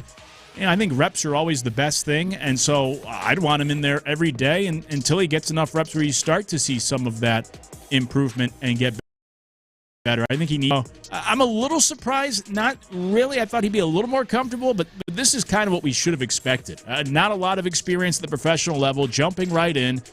You should know it'd be a slow start. Doesn't mean this is going to be his entire season, but he's figuring this out in real time. Yeah, he looks. He looks overpowered, overmatched at times. To me, as we said, man, what kind of we know he's tearing up this pitching, but this isn't consistent major league pitching that has a developed game plan on how they want to get you out. So we knew there would be some struggles, but he does. He looks overmatched, and it's just one small thing that I see that has been noticeable even since spring training, and I don't know what that's about. At first, I thought it was like a really like oh man, that shows he's a mature hitter. But now I don't know about it. Outside of like yesterday, that triple he got down the third base line, everything is opposite field. And some of it, I ain't going to take from it. Some of it is maybe him going with the pitch and going oppo and doing that. But it happens so often, Luke, it feels like it's because he's late and he's unable to catch up and get around on pitches. That's the one thing is training. We saw pick power, but we did see a lot of his balls just going oppo. Going opposite. And like today, even his RBI hit was a single going the other way. He was up yesterday. That's why that one yesterday, that was one of the first ones I've seen going down the line. He was up yesterday with the bases loaded early in that game, and he hit it oppo. Again, someone texting, come on, man, give the kid a chance. Good grief. No, I'm just asking you, what do you see? How do you feel about him? He was hitting 143 coming to the game. Right? And just what you see is, this is a guy that was talked about. The excitement level was really high. He's been dropped to the 9 spot today. And just what are you seeing from him? I wouldn't go disappointed because, I'm not surprised that he didn't just, come out the gates rolling. The only thing is it is weird to see that he doesn't get on top of balls and pull balls more. No. Like that it seems like everything goes the other way. That is just something to watch, right? That is just something to watch. That he doesn't seem to drive the ball. It's everything. Like, is he late or is he really trying to drive it that way? Just to further prove your point, he's pulled only 9% of balls this year. So everything's going. That kid that big like that you would think. You would think, hell yeah, people start playing his ass opposite field, like in the outfield. They should, if they haven't already. And about 2/3 of his balls have been on the ground. So you'd like to see him get to his. As you still figure out big league pitching, I would like to, at this point, this is all to be expected, but I would like to see him get behind a few. Like when he does make contact, every once in a while, really drive a ball. One, yeah. Just because he has that raw power, and we just haven't seen that. He has one extra base hit, as we just said. A lot of stuff on the ground. Yeah, that's right. It was yesterday, that lone one. And even that wasn't hit all that hard, or like a typical off-the-wall extra base hit. A lot of it's the other way on the ground. If you're going to struggle early on, at least show some of that power potential where you're driving some balls too. But again, as we said, there's no need to send him down. I'm with you. He'll play him more. Yeah. Get up here. You said he needs to get everyday starts. I think he's already missed 4 games that he hasn't started in. So play him. But he was the most talked about guy coming out of spring training. I'm just curious where folks are. Someone says that he stands too far from the plate. There may be something. Maybe that is a thing. Like and guys are pitching him away, and he goes, and maybe there's an adjustment to be made there where he gets more of the plate. I think he does feel like with his long arms, he can cover more of the plate. But yeah, as you said, we saw Oppo power, center field power in spring training. I don't know that I've really seen a ball that I've ever felt like had a chance to get out. You know what I mean? Like that was driven, as you said there. So hopefully he continues. Hopefully we get started every day out there in right field, and this thing starts to turn around. All right, the Masters, don't they start up tomorrow, right? Thursday, the Masters start up tomorrow. What's your excitement level? Scale of 1 to 10 right now. What's your excitement level of the Masters right now? Scotty Scheffler looking to win it again. Rory, who won a tournament not too long ago, first time in a while. What's your excitement level of Augusta this year? I'll say it's the same as it has been for the last number of years, which isn't too high. I'm more of just the average golf fan, so I'll tune in on the weekend. Are you going to watch? You think you're watching Sunday? If it's interesting enough, which it depends on the golfers. I'll check it out. But we were talking about this earlier where there's going to have to be a certain story to get me to the TV. We'll see if we get it. It has to be a handful of golfers, or if it's really close. If it's like a one-stroke lead coming down the last couple of holes, I'll throw it on for that. But I'm a pretty average golf fan viewer, so for me, ever since Tiger's prime, all the Masters have been kind of the same, where there has to be something specific to that Masters that's going on that weekend that will get me to tune in. Yeah, I'm a Tiger. Someone texted in at a 10. That was Tyler, I think. I'm not at a 10, but I know Tyler. I'll be very involved. Like, you'll be watching it all. You'll be tomorrow. He'll be updating it. I love Augusta. Yeah.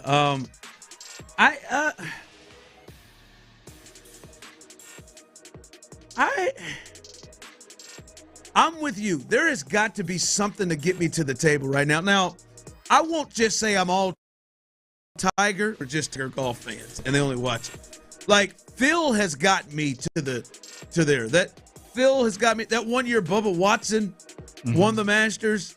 Like, I was in for that. Brooks has got me. There have been some moments that I have felt. I don't even know what the story is that gets me there. Like Scotty Scheffler dominating, I don't know that gets me to tune in Saturday or Sunday. I don't know. Rory, maybe Rory. Maybe if it was Scotty Scheffler and Rory coming down to the end and they were rolling. I don't know what golf story or what golf situation is going to be something that pulls me to be intrigued and interested. I know Scotty Scheffler is really, really good, and I love greatness. I think a lot of people feel like you're laying out. He doesn't drive me to. He's not quite the excitement level old Eldrick and the fist pumping gave us. Yeah. But he is a great golfer. Is Dustin Johnson, is he clean? Oh, you never know. Like that, Dustin used to be interested. I tell you what could get me. Rick. Oh, yeah. If Ricky Fowler and his bright-ass colors, I don't know, I have a soft spot for Ricky. Same. And there is, like, Ricky is somebody who is known, one of those guys that ain't never won a major.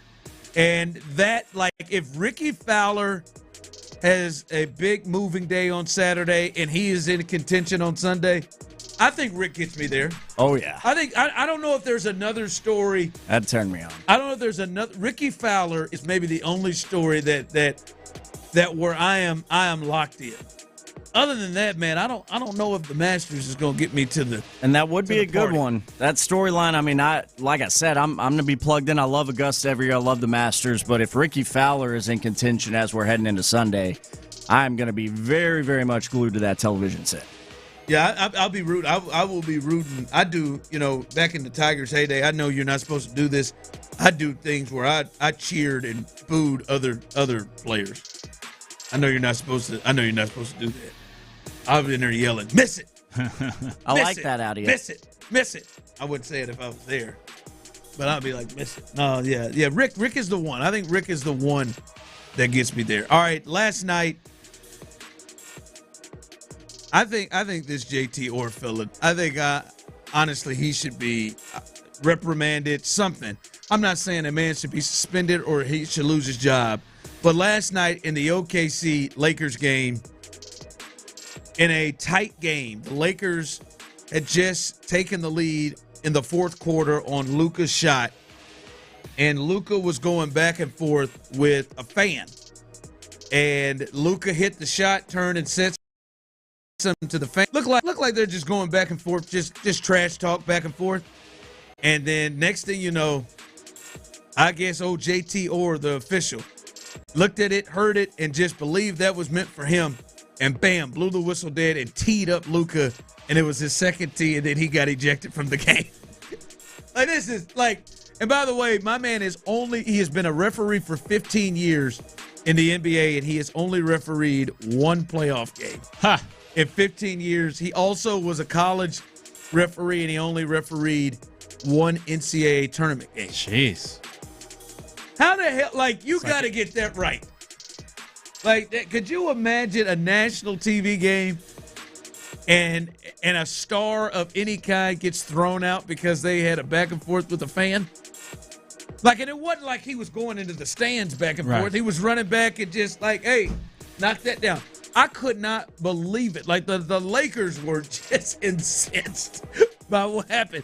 It was the craziest thing in the world. And because they believe that JT Orr, the referee, and Luka there's been like some history between the two of them. The old Scott Foster. Who is it that Scott Foster hates? Is it Harden? Or is it Paul? Like, Scott Foster used to have. I mean, Harden is a turd that adds up. Some issues with Rockets players, but I couldn't believe that. He got thrown out for having a back and forth with a fan. A fan. It's just, and then obviously the Lakers just collapsed after that, and the Thunder came. Someone texted and cried more, Ron. I cried like, come on, man. If Jalen Green got thrown out of the game because he was going back and forth with a fan like that, yeah, I would expect for you to go off. That's different than they didn't call that pass interference. That's different from ejecting a player from the game. Yeah, so I got in the face, Craig. Yeah, it's ridiculous. I remember when I was playing basketball growing up, a coach called inbounds play, and the ref thought he was yelling at the ref, and they teed him up just for calling a play. These refs, you have to have a really thick skin as a referee. Luka wasn't even talking to him anyways, but even so, I mean, you can't throw. These are who the people are paying to come see. You can't throw Luka out for comments made towards the fan, or even, I would say, you got to really say something special, even to a ref. You got to keep these guys in, especially these big games at the end of the year. Yeah, I get it. You say it to the ref, but come on, man. Shoot, Reggie Miller went over and choked himself in the face of Spike Lee. We got that is wild. He better not. I bet he doesn't ref for a playoff game this year. No, yeah, and I wouldn't want him if that's your fuse. His track record speaks for itself. Also, by the way, since you brought up the whole Spike Lee, I guess this is like a super fan that was involved with Luka. Yeah, tattoo guy or whatever. And I also hate that whole thing. I hate these people that almost think like they're a part of the team or as big as the team. They become part of the storyline. They're at all the games. They wear these silly outfits. Tired of it. Tired of these fans that think they're like the greatest fan of the entire fan base. Yeah, we got here in Houston. A few of those. Who's our fan of the year? What's her name? The fan of the year, Debbie the Texan. Debbie the Texan. Shout out Debbie the Texan. Yeah, Debbie falls right into that category. But Debbie wouldn't do that. Debbie wouldn't force hell no. Luka. But hey, you can't tell that dude nothing. He affected the game. Yeah? He affected the game. He just wants some hookah and talk little ish, like I said, man. It's all he wants in his life. Coming up, we'll keep an update for you on the Astros, and this draft is coming up, and we got to get more conversations closer and closer as we get there. All of that as we continue right here live on The Drive. The Sports Radio 610 Crawfish Circuit continues on Friday. Join the Drive.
Mattress, Verlo Mattress, handcrafted for your comfort and guaranteed for life.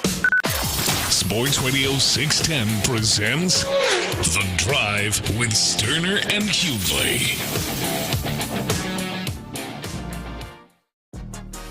I don't think that the Mariners can score 4-5 runs, which it'll take right now at this point to win it, but I think the Astros have had a chance to really blow this thing open and kind of put it away, and they have really squandered some opportunities in the last 2 innings. They've had the bases loaded.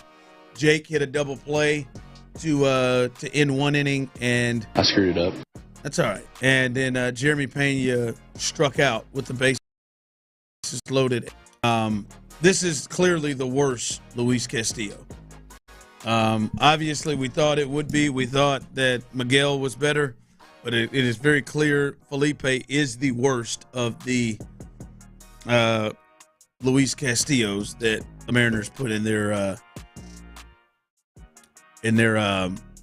rotation. So it is still 4-0, however, and Hunter Brown is rolling along. He's only at 56 pitches in the 4th inning, so he's in pretty good shape there to be able to roll this thing. All right, this is we talked about this a bit before, and I know, but it is really interesting. Coming up 4:40, our guy Brandon Scott joins us for Rockets report coming up. Ain't Texas yet. I'm about to talk about the Texans.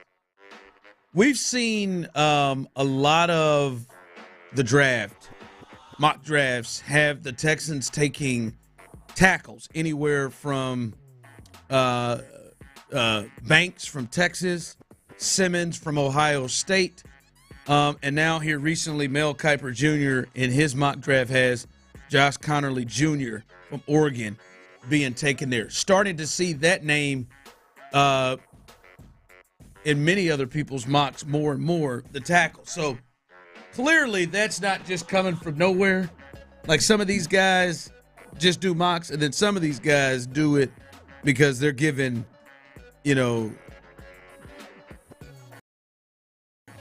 they have some good talking points with their guests. There's some info that they are getting.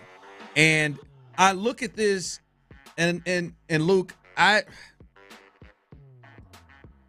if they draft a tackle, and bring another tackle in the fold, like that one would be really, really strange to me. Because to me, Luke, I believe the 25th pick, or if they move up or whatever, but the first round pick should be somebody, if they're not a definite day one starter, they are someone who is a major, major contributor right off the bat. Maybe Tank didn't start immediately, but he was a major contributor, and then he did. Like, that's where they should be, in my opinion, at the 25th pick. And if they bring in another tackle, man, I don't, you already have, obviously, Titus Howard, who's the highest paid offensive lineman you have. You already have Cam Robinson, who you brought in, who's making $14 million. You have Blake Fisher, who you just drafted with a premium second-round pick last year. You bring in Trent Brown. Like, you've got 4 tackles. This would be another added to the fold, which I would then say 4.5, because that probably is what Titus Howard is. This to me just is not something that I am in the backing of. That guy has to be somebody that is a contract, and maybe the tackle would, but then it would just question, well, why did you bring in Cam Robinson? Like, why would you, like, somebody is going to be on the bench that you're like, you paid $14 million for a swing tackle? You used a second-round pick when you just lost one with Diggs for a swing tackle? Like, to me, this has got to be somebody that's got to play. That's got to play immediately. And I'm with you on that. I think strange is a good way to describe kind of the approach of stockpiling assets on the offensive line and how they've approached it this offseason. I think if they do draft a tackle at that position, I think it's more of an indictment on Blake Fisher than anyone else. And the idea might be he's one of your tackles. Titus is a guard, and Blake Fisher's on the bench, which would be a real, that'd be a give up on a guy so soon after taking him. But I'm always of the school of thought where I think you need to draft for need instead of best available. He might be the best available lineman at that spot when the Texans come up on the draft board. We'll see how the draft plays out. But to your point, I think the guard is the more pressing need. And I know the analogy people use is like, if you need bread and milk and you go to the store and you come back with a rake and a lawnmower because that was just such a great deal, we had to get it. It's like, it's not why you went to the store. You still don't have the food you need. So it's something similar here where you need a guard, but if you do draft a tackle because, like, well, he's such a talented player, he's available to us, it's great, but it's not really why you went to the store in the first place or fulfilling those needs you have to be able to sustain yourself moving forward. So it would be a bit of an odd selection. Like I said, I think the offseason's been a little odd how they've poured so much into the tackle position and not as much into the interior positions of the offensive line. So I am team draft offensive guard, but if they do get a tackle, it's at least in that same ballpark of addressing the offensive line, which is a big need. It might be a move for down the road as well as just beyond this year. And like I said, also might be just the biggest indictment of maybe Blake Fisher of, we know this guy's not the guy. We still need somebody else to fill that hole. See, Luke, I'm just team draft a guy that's going to be able to really help you right away at 25. Now, the other places you can be build up, but for this team and where they're going, it'd be a different thing if this is, we won 9 games last year and we're or we won 7 games, and we're trying to continue to build this thing up. No. You've won the division. You won a playoff game. You, as the words of the owner, we feel like we were right there coming out of the divisional game against the Chiefs. As the text someone in the text line rolls through, Texans don't have any more long-term tackles outside of Fisher. He's a work in progress. But again, you have done this to yourself, though. Right? Like you have said, because it'd be one thing if they were like, all right, we need to find a long-term fix at tackle, and they didn't bring all of these dudes in. Mm-hmm. Like you did this to yourself. And I just don't think their roster to compete for where they're saying they want to compete. I don't think their roster is good enough to potentially draft somebody with their most premium pick that may not impact the field as much. I don't think that is the case. So I think you got to get somebody that is going to play immediately. I think it almost raised more questions about the offseason, and it kind of goes back to this is part of the reason why I would love to have not offseason. It's why I would love to have the draft before free agency, like every other professional sport except for the NFL. And so, like last year, the Falcons signed Kirk Cousins because they needed a quarterback. They weren't sure what they were going to get in the draft. And then, Michael Penix is available. Let's draft him. Now we don't need Kirk, but we already signed him. And I wonder if it's somewhat of a similar thought for the Texans where you had to get somebody there, but if things do break your way in the draft, now you get your starting tackle, left or right, for the foreseeable future.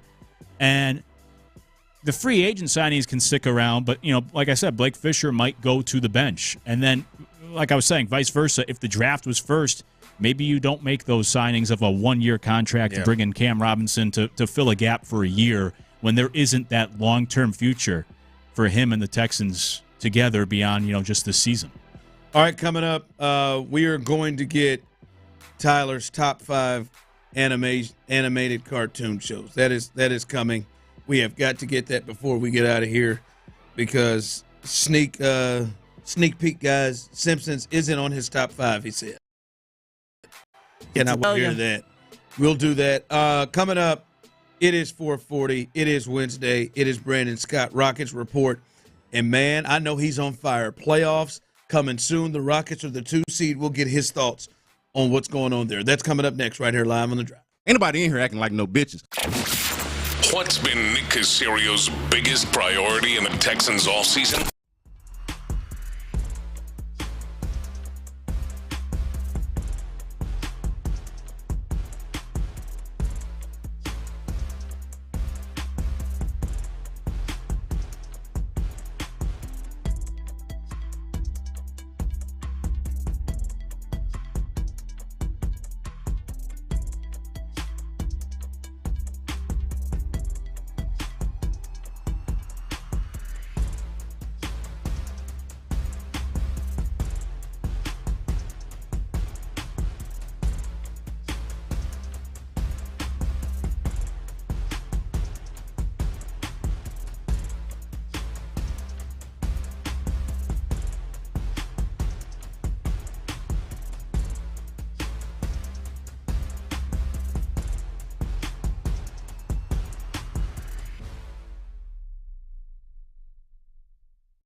$9 offer.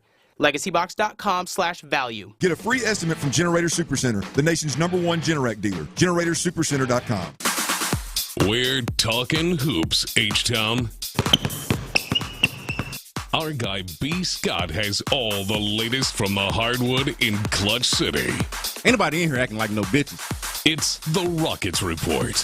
Don't ever underestimate the heart of a champion. On the Drive with Stoerner and Hughley. Hey, Houston fans, I am so happy. All right, it is 4:40. That means it is our update. Astros with another chance in that inning. Runners on first and second with Altuve and Brandon Rogers. Altuve coming up, and they popped out. One flew out, one popped out. Still 4-0. Still chances. The last 3 innings, they've left 8 on, and not able to open up this lead. But they still lead 4-0. Like we said, Hunter Brown is rolling. Hey, thank God for the AL West, though.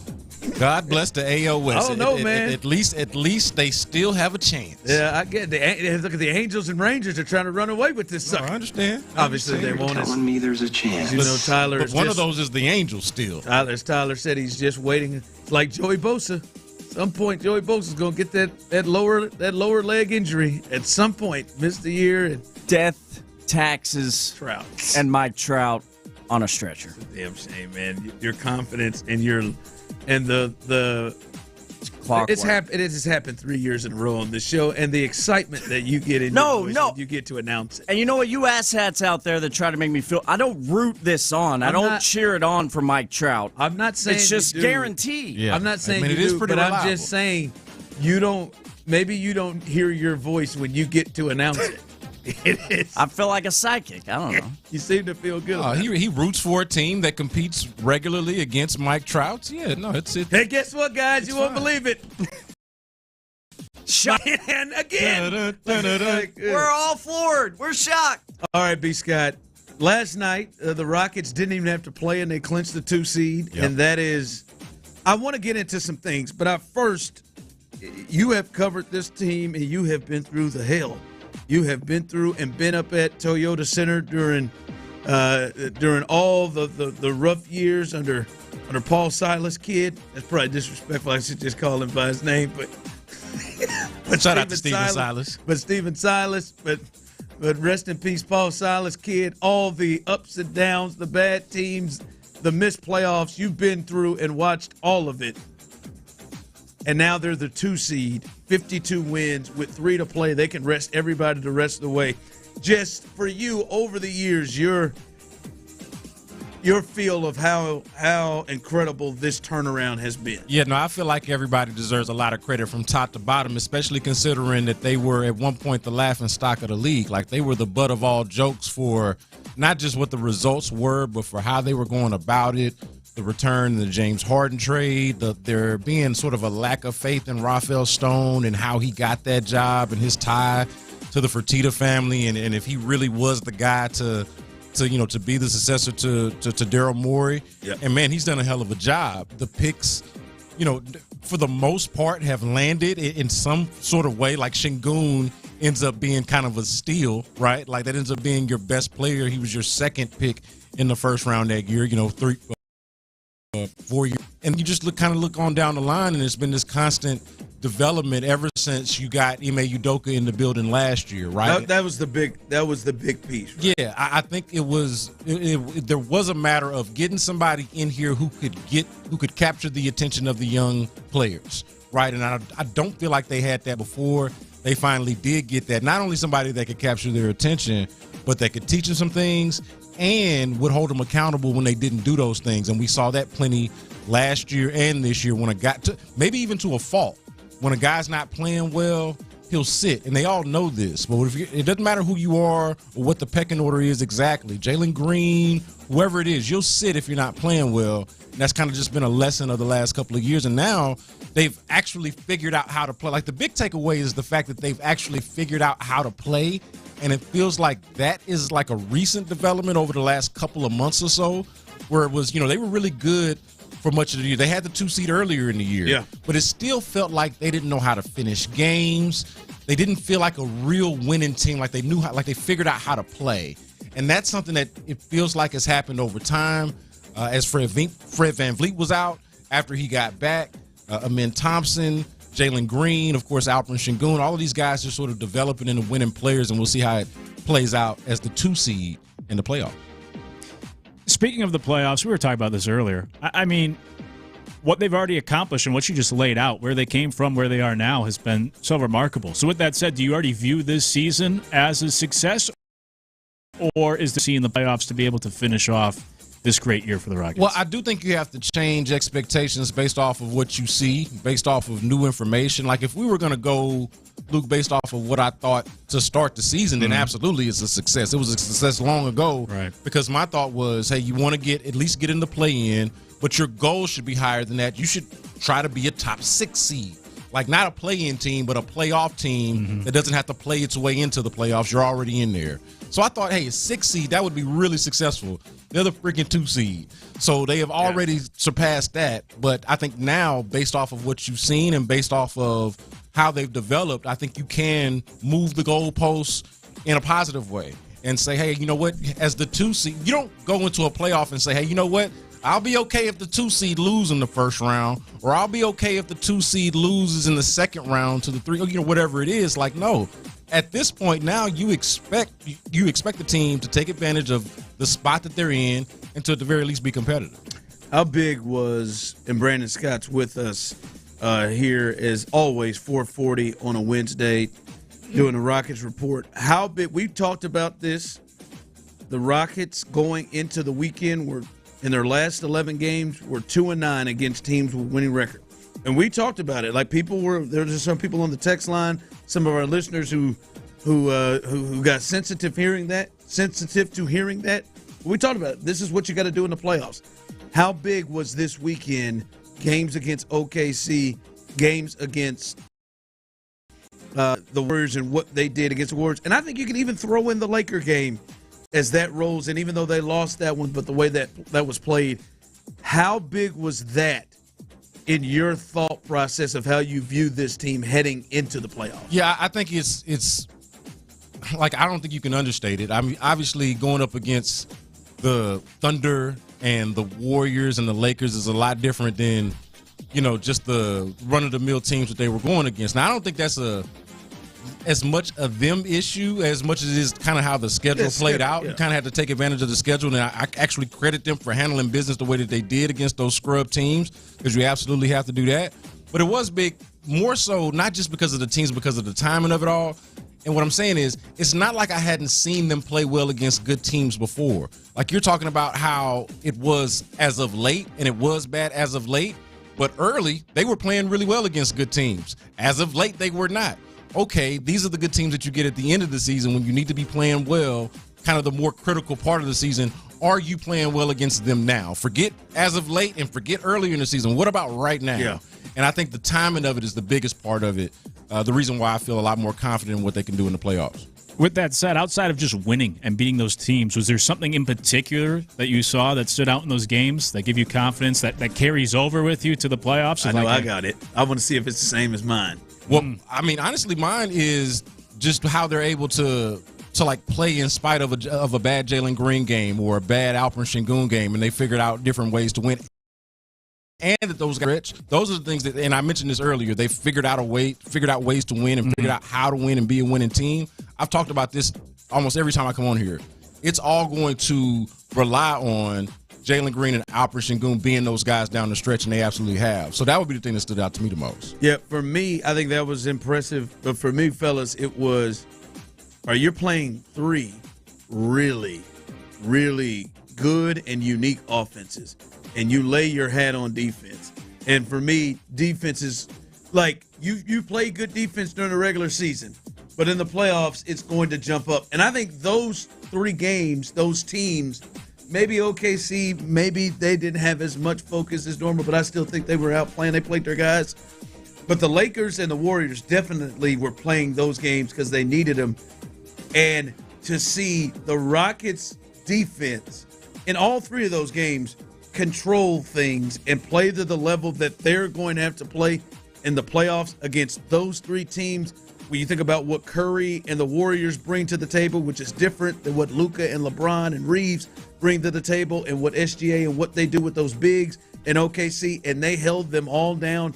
That to me was really, if you're talking about Luka, an individual, like an impressive part of that run, them being able to play the level of defense against those offenses that they're going to need in the playoffs. So I've always thought that the defense was real. Like, it was something that you could kind of just hang your hat on, that it would be there because they got so many guys, so many different guys that could defend. I understand real, but I mean, three. But if I were to point to some individual things, it'd be a couple of things. First of all, so you've had some revelations here. The double big lineup with Alperen Sengun and Steven Adams. You've got something there. Like, you are able to play a little bit of a bully ball. Like, and it kind of sounds funny to say, considering how the Rockets have been over the last few years. They have been anything but bully ball. Yeah. But now they got it. Now they got the personnel to do that. Also, Jabari Smith Jr. going to the bench. I know the focus on that was Amin Thompson and, hey, who goes to the bench when Jabari comes? All of that. Okay. But Jabari as a bench player specifically is kind of like a wild card because he works in he makes sense in any lineup that you can construct. He can be your stretch four, he can be your small five, and he can play the wing in your double big lineup. So there's no lineup that you can construct where he doesn't make sense. And to his credit, he has taken that role in stride and has thrived in it.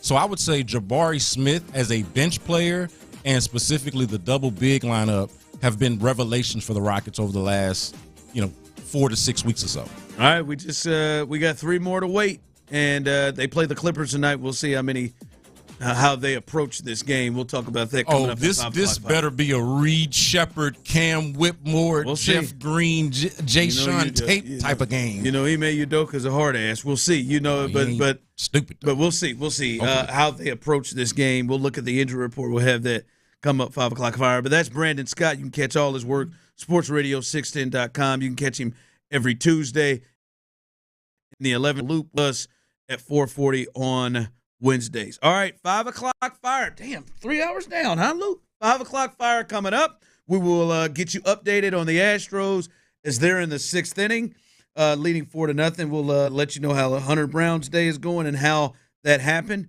The Rockets, we talked about them. How will they handle tonight's game now that they have wrapped up the 2 seed? All of that as we continue riding high and live on the drive. I said, oh, Lord Jesus, it's a fire. Playoff basketball is coming back to H.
Sports. Sample rate is a 10-year term life policy for 35-year-old healthy, non-smoking male. Billed monthly. KILT FM HD2 Houston. Insider access, exclusive content. Sports Radio 610. The Texans play here. An Odyssey sports station. We have a liftoff. Sports Radio 610 presents The Drive with Stoerner and Hughley. It's the 5 o'clock fire. It is 5 o'clock. Congratulations. Hopefully you're off work. Luckily for you, Dirty ain't here, but Luke Morrow. As you see his shirt, Tommy Cutlets is in the building, in for Clint today. And the show, Psycho T, a.k.a. T-Mill, we have the latest, and the latest is, it is 5 o'clock fire. 5 o'clock fire brought to you by Insperity Invitational at the Woodlands Country Club Tournament.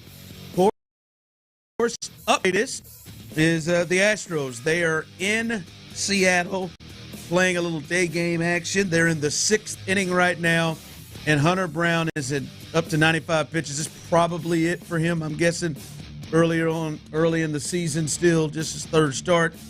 He's probably near 100 pitches by the time this inning ends. If he gets out of it, I think that'll be the end for him. But he has been really, really good, as usual from Hunter Brown, which is really needed when you look at the rest of the rotation.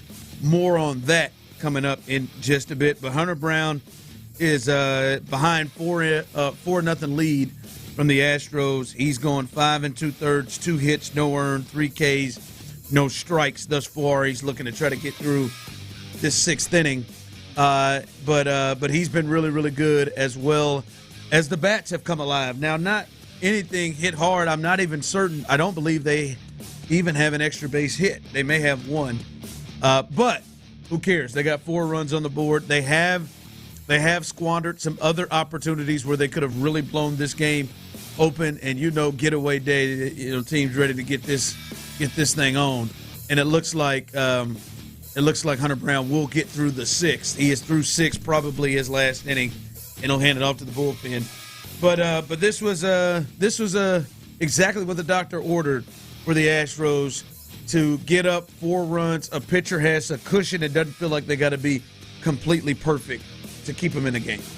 Yeah, it's good to see on all 6 innings, not only with Hunter Brown pitching well, but to get him through 6 innings now, because as we had discussed off air, Josh Hader, I assume, is unavailable today. Pitched 2 innings yesterday for the second time in the last 3 games. You're also already down a reliever from still waiting for the call up to replace Montero. So you got a shorter bullpen today. Granted, they do have a day off tomorrow, I believe, right before the weekend series, but still. Yep.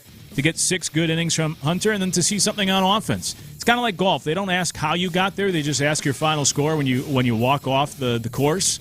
And similar to baseball, they haven't really hit a ball hard today, as you said, lacking the extra base hits. But you know what? You'll still take the 4 runs, especially against the Mariners. The Astros have really let the Mariners hang around this game. That usually comes back to bite you, but probably not against this offense. I don't know if Seattle can score 5 runs in the last 3 innings, knock on wood. But the Astros easily could have about 10 runs today, but you'll take the 4. Yeah, they got a crooked number up there, and hopefully the bullpen can hold this thing together. But Cam Smith, RBI single in this game. Jake Myers had an RBI in this game. And Jose Altuve continues to be there in that DH spot today as a big hit. Also, with the Astros, other news as we continue, and as I said, we will keep you updated on the news with the Astros, and that is the latest here with Spencer Arrighetti. As we know, Spencer Arrighetti had the injury in batting practice, not even his own batting practice. He was field while Seattle was having batting practice, and he was hit in his thumb, his throwing hand thumb.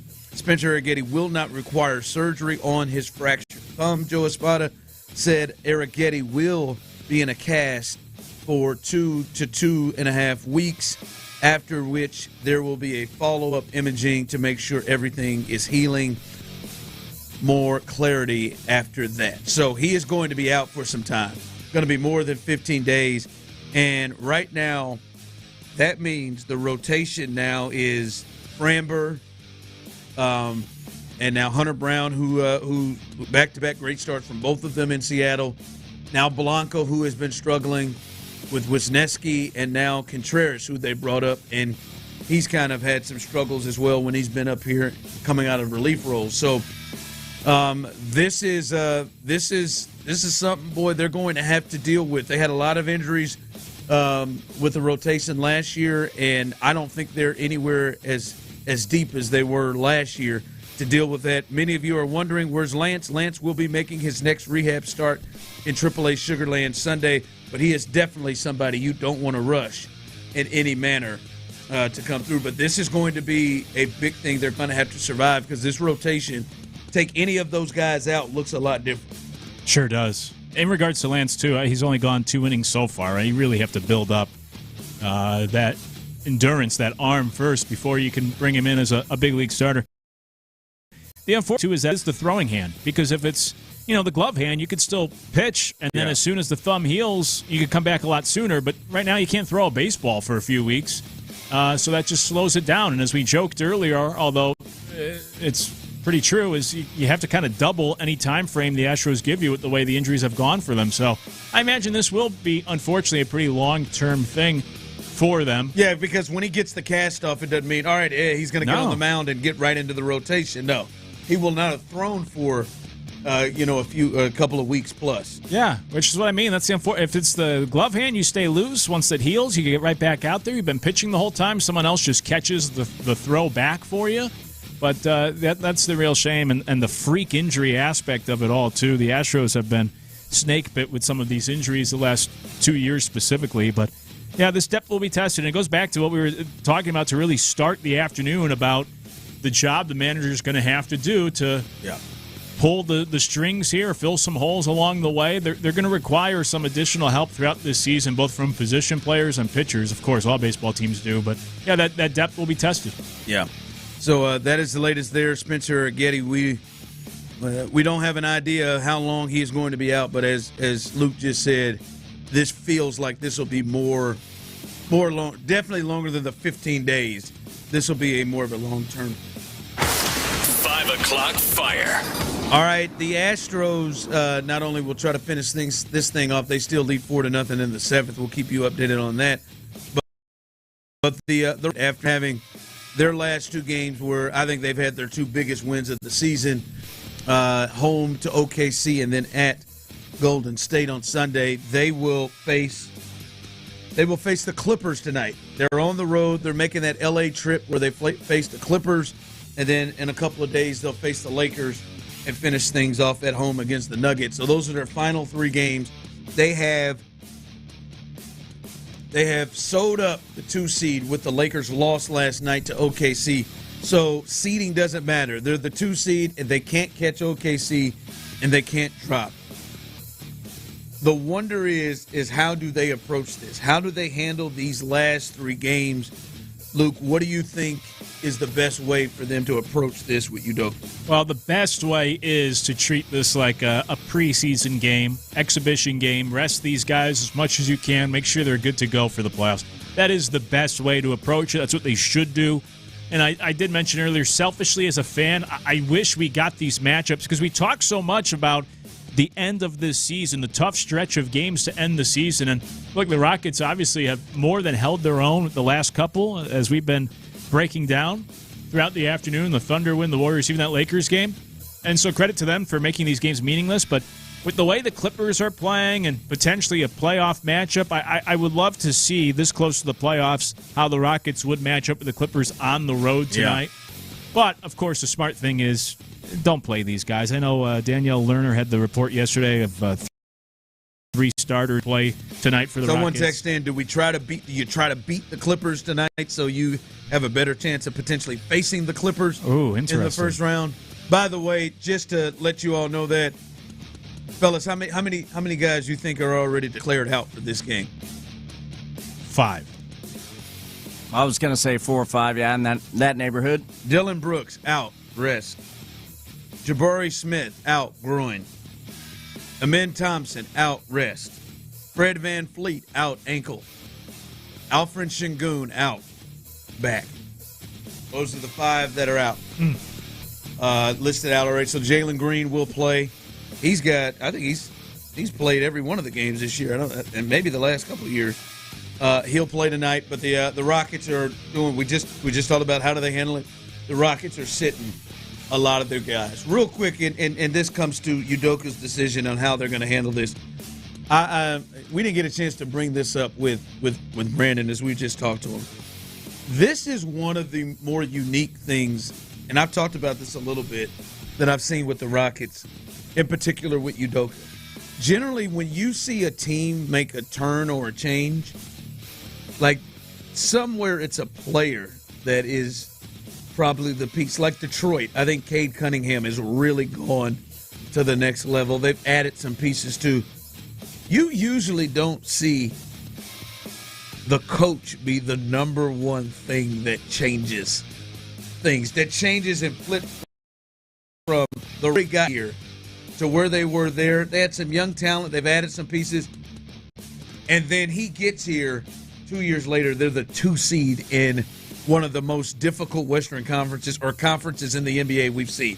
And it feels like the number one thing that has changed in that time frame is the coach. And you generally don't see that. Miami, hey, the Heat, they jump up, they become really, really good. Well, yeah, they add LeBron, they add Chris Bosh. Like, it's usually players. It's not usually coaches.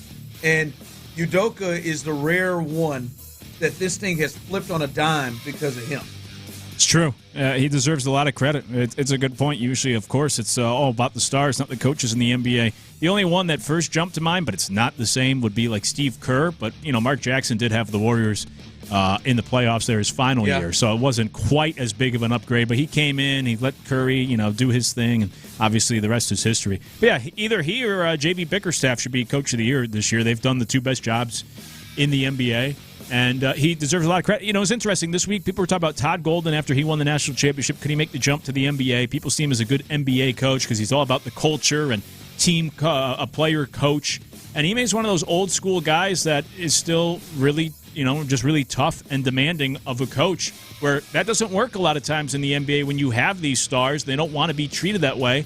So I think it's just a perfect fit for these younger players with the Rockets and Ime's style. And boy, has it come together to really pay off this year. Text line coming through. Ron's eating his words by saying Rockets don't beat. I'm eating my word. The words were true.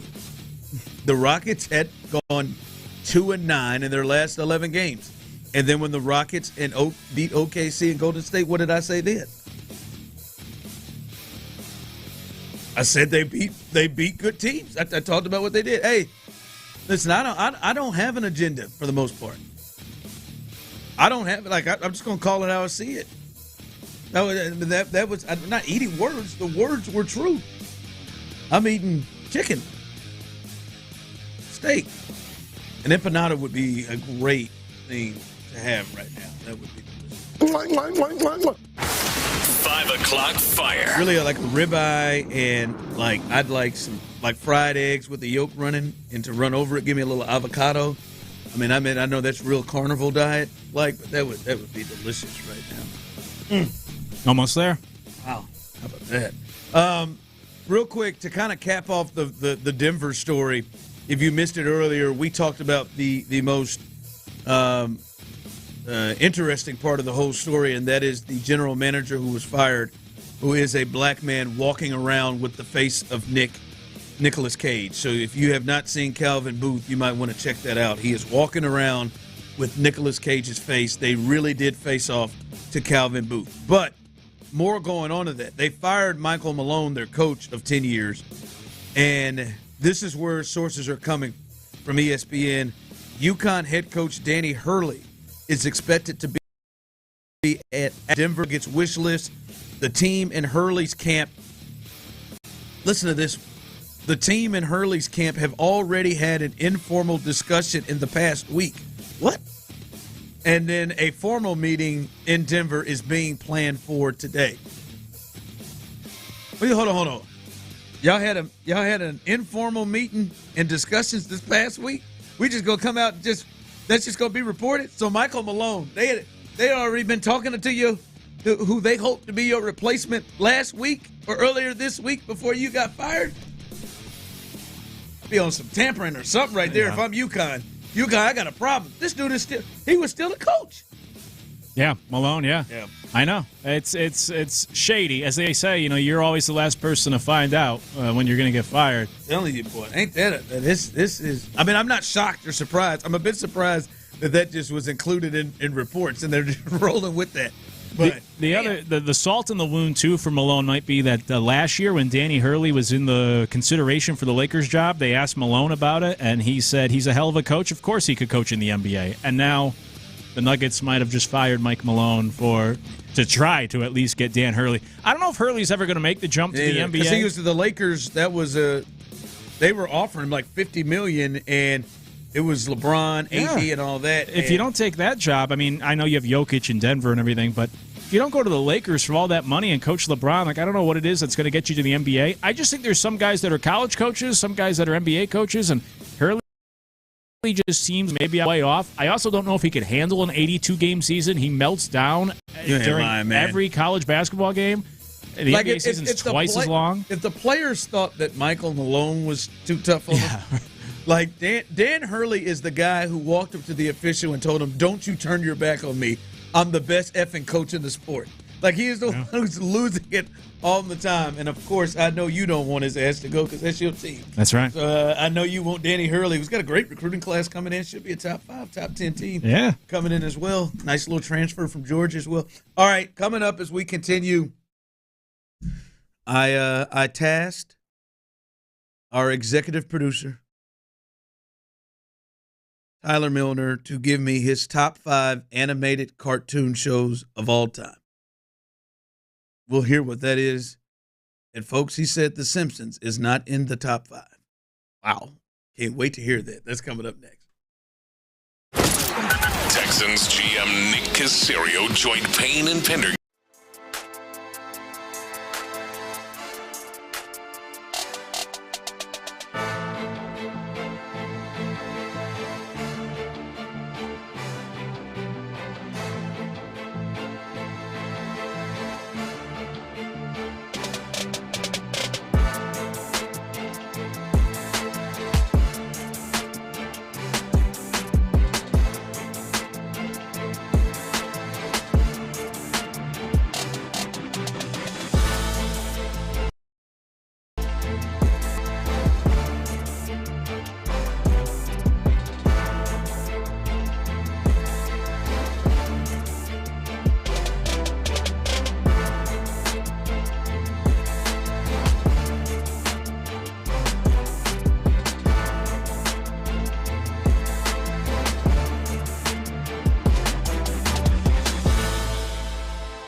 presented by Verlo Mattress.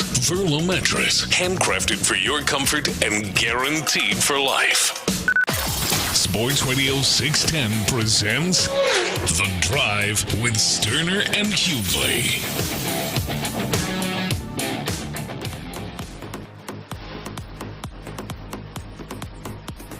All right, welcome back into The Drive. The Astros continue to lead 4-0 as the Astros bullpen got through it, had a couple of runners on, had a chance to kind of get back in it, but Contreras, he almost looked like he had makeup on, to be honest with you, out there, but he shut the door in that seventh inning, and they head to the eighth inning. Astros up 4-0 right now in Seattle, looking to win that series. All right, Tyler, what show was that voice from? Family Guy. Yeah, the old man that's a bit pervy. Yeah, pervy old man. I've seen the paper boy. There you go. So that prompted us to, I gave him an hour. Gave him a little bit longer now. I gave him about 2 hours of, give me your top 5 animated shows, animated TV shows, top 5 animated TV shows. I got people rolling in. Guy Gene threw his out there. Kick Rocks threw his out there. I got plenty of people on the text line, on the Jim Adler, the Texas Hammer text line, throwing theirs out there. But quickly, let the people know, right? This is your favorites, not what you believe are the all-time favorites. Yes. These are your favorites, and we already understand that the Simpsons aren't on there. That's right. And like you said, I mean, if this was a top 5 I was putting together of the just greatest, most successful cartoons of all time, the Simpsons would no doubt be in there. Okay. They are not. So start at 5. Let's go 5-1. Your top 5. Here we go. These are some good ones. Here we go. I was a child of the 90s. All right. Told y'all, we talked recently on the show about our love for Nickelodeon, how much Nickelodeon I watched as a kid. That's going to make an appearance here. Number 5, Doug. Oh, God. Doug. Doug is a classic, man. That? Doug on Nick. Do you think he ever smashed Patty? Maybe that's... Anyway, sorry. Oh, yeah. No, Doug was in there, for sure. Patty Mayonnaise. Probably had a pork chop at the end of the bed while he did it. But yeah, number 5, Use Doug. condoms, Doug. Doug, number 5, Doug. Okay. Yeah, don't forget your raincoat, Dougie. 5, Doug. 4, another Nickelodeon cartoon. I love this one. Hey, Arnold. Okay, Hey Arnold. Okay. Oh, you don't like that. You do not like that. Listen, man, it's yours. Top 5 list, Hey Arnold. That's a... Luke, did you watch Hey Arnold? Oh, yeah. Okay. I like both these. Football. Okay, you're in here. Okay. I don't know if they'd be in my top 5, but they're good shows. Okay. Good. So not like Face Off or... That's right. Yeah, Face Off. He wiped you down. He gave you the ridiculous hand on Face Off. Yeah. I'm now he's going ridiculous. Yeah, ridiculous. Number 3, Family Guy. Family Guy. 3. Wow. Okay. Yeah. I would have thought. I would have thought that was the top. I would have thought that was your LeBron James. I could get that. Yeah. Family Guy's just too damn funny. Been watching it from teenage years to now. Really, really funny show. Number 2. The only reason I couldn't put this one as number 1 is because once you start growing a little older, it's not the same. It's not the same as it was when I was a kid. But this was my all-time favorite show. In my adolescence, Nickelodeon once again, Rugrats. Okay, well, this is ridiculous. What? Rugrats is awesome, man. It's your list. Tommy Pickles was my damn hero. Wanted to punch Chucky all the time. Tommy Pickles was my damn hero. He was. That's the quote of this segment. Bro, Tommy Rugrats Pickles was my all-time favorite. All right, Rugrats, okay. But couldn't put it number 1 because, as not quite as enjoyable if I look back at it. Number 1. It was easy for me. As soon as you gave me this assignment, I knew what number 1 was. South Park. Okay. South Park, and it is easy for me, man. No cartoon has ever made me laugh so hard that I legitimately start crying than some of the wild-ass episodes you see from South Park, especially years back. South Park for sure. Yeah, that episode where they did Wheel of Fortune and that thing said Snaggers up there. That's a good one. Also, the Kanye West Fish Sticks episode is a classic. Strong one. I wasn't a huge. I'll be honest with you. I'm not a big animation cartoon guy anyway. I would say on this list, Doug is probably the one that I've watched the most. I've seen Great them show. all. I didn't really watch a lot of Hey Arnold. I've seen them all, but Doug is probably the one I've watched the most. A bit of a surprise here, kind of. No Boondocks. I've never seen it. Oh, wow. I know what you're talking about. I know of the show. I've never seen a single episode of that show. Yeah, Kick Rocks, I'm very disappointed, is what he said from the text sorry, line. man. This is your time to trash or give your love. Some people love Rugrats. Guy Gene said Rugrats is goated. Yeah. Someone texted in on the text line, this is a horrible 5. No King of the Hill, that's a disgrace. That's a good one. That's a good one. I could have probably worked that one in there. You ever watch Rocco's Modern Life? Oh, yeah. That one was hard for me not to put in there. I have the box set of Rocco at my house. I loved Rocco's Modern Life. Great show. Yeah, Silly Wallaby. I've never seen that one. No. Never watched It's got Rock. a lot of adult humor in it, but it was a kid's show. But there's some new. What'd you say? What's the horse one? Yeah, BoJack Horseman. I've heard seen that it. one's good. It's a good one, yeah. I've heard that one. That one's really good. Now that's an Adult Swim joint right there. Yeah. It's just like Boondocks is. Or Robot Chicken. Yeah. Real Monsters, another Nickelodeon favorite. Mm-hmm. I mean, some people are rolling in like DuckTales, Futurama. I've heard of that. I've never. I never really was big into Futurama, to be honest. Yeah. Been a lot. My favorite thing is when Luke gets dismissive of something. Yeah. Nah. As gospel. Nah, That's nah. Yeah. That's ridiculous. That's ridiculous. Dragon Ball Z coming in a lot on the. I never the got text. Talk about ridiculous. I never got into the anime stuff, really. No. Yeah, no, not bad. I got to have the Simpsons in there. I got to have Boondocks in there. For me personally. What about Pinky and the Brain?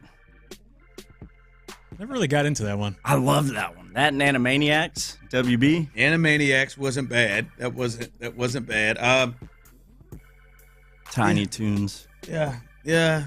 I mean, I was big into the Ghostbusters when they were the cartoon version of Ghostbusters. Yeah, that's another category. I loved Scooby, and yeah, and all those impersonation the for you. superhero ones on Cartoon Network back in the day. Yep.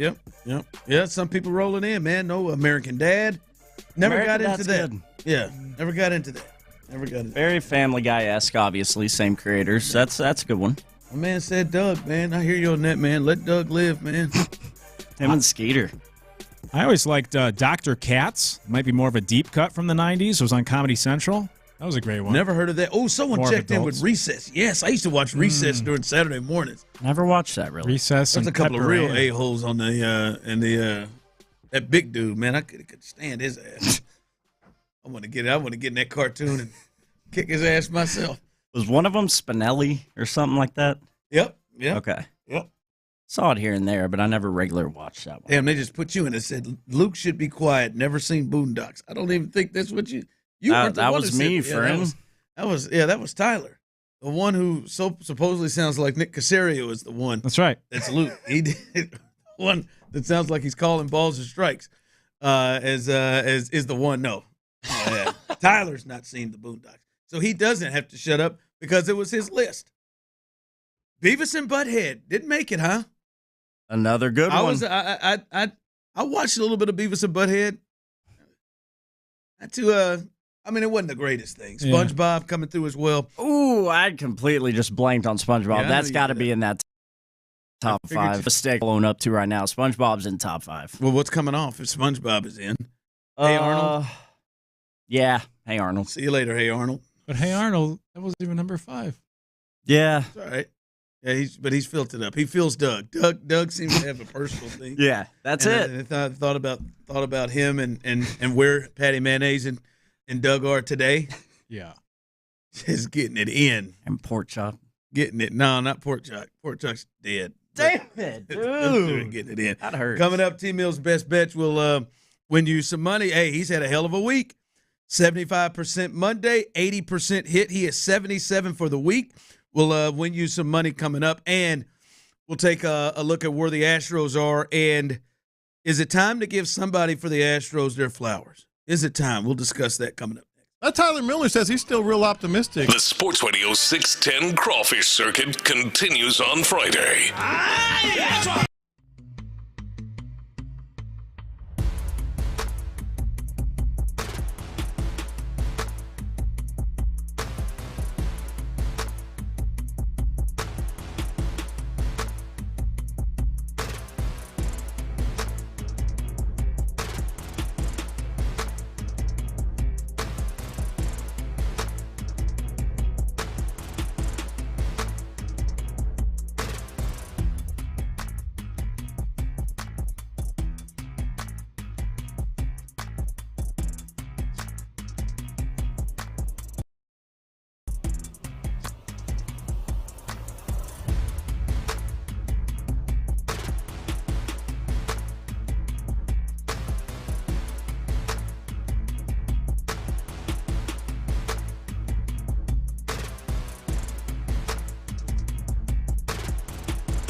check us out at repairclinic.com. If you need a world-class website or technology project, then I would highly recommend AmericanEagle.com. Call AmericanEagle.com at 773-NETWORK. That's AmericanEagle.com, 773-NETWORK. Leasing a car makes more sense now than ever before. Call D&M Leasing today. Hughley has came in the game. Live from the Mokaram Injury Lawyers Studios, Sports Radio 610 presents The Drive with Stoerner and Hughley.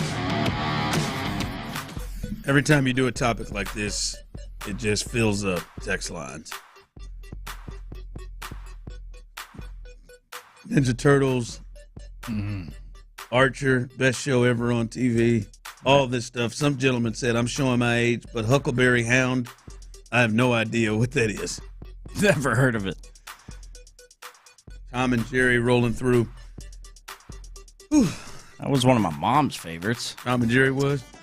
A little bit before my time, although I do enjoy good episodes. Yeah, I like Tom and Jerry. They made a remake, a movie of that here recently.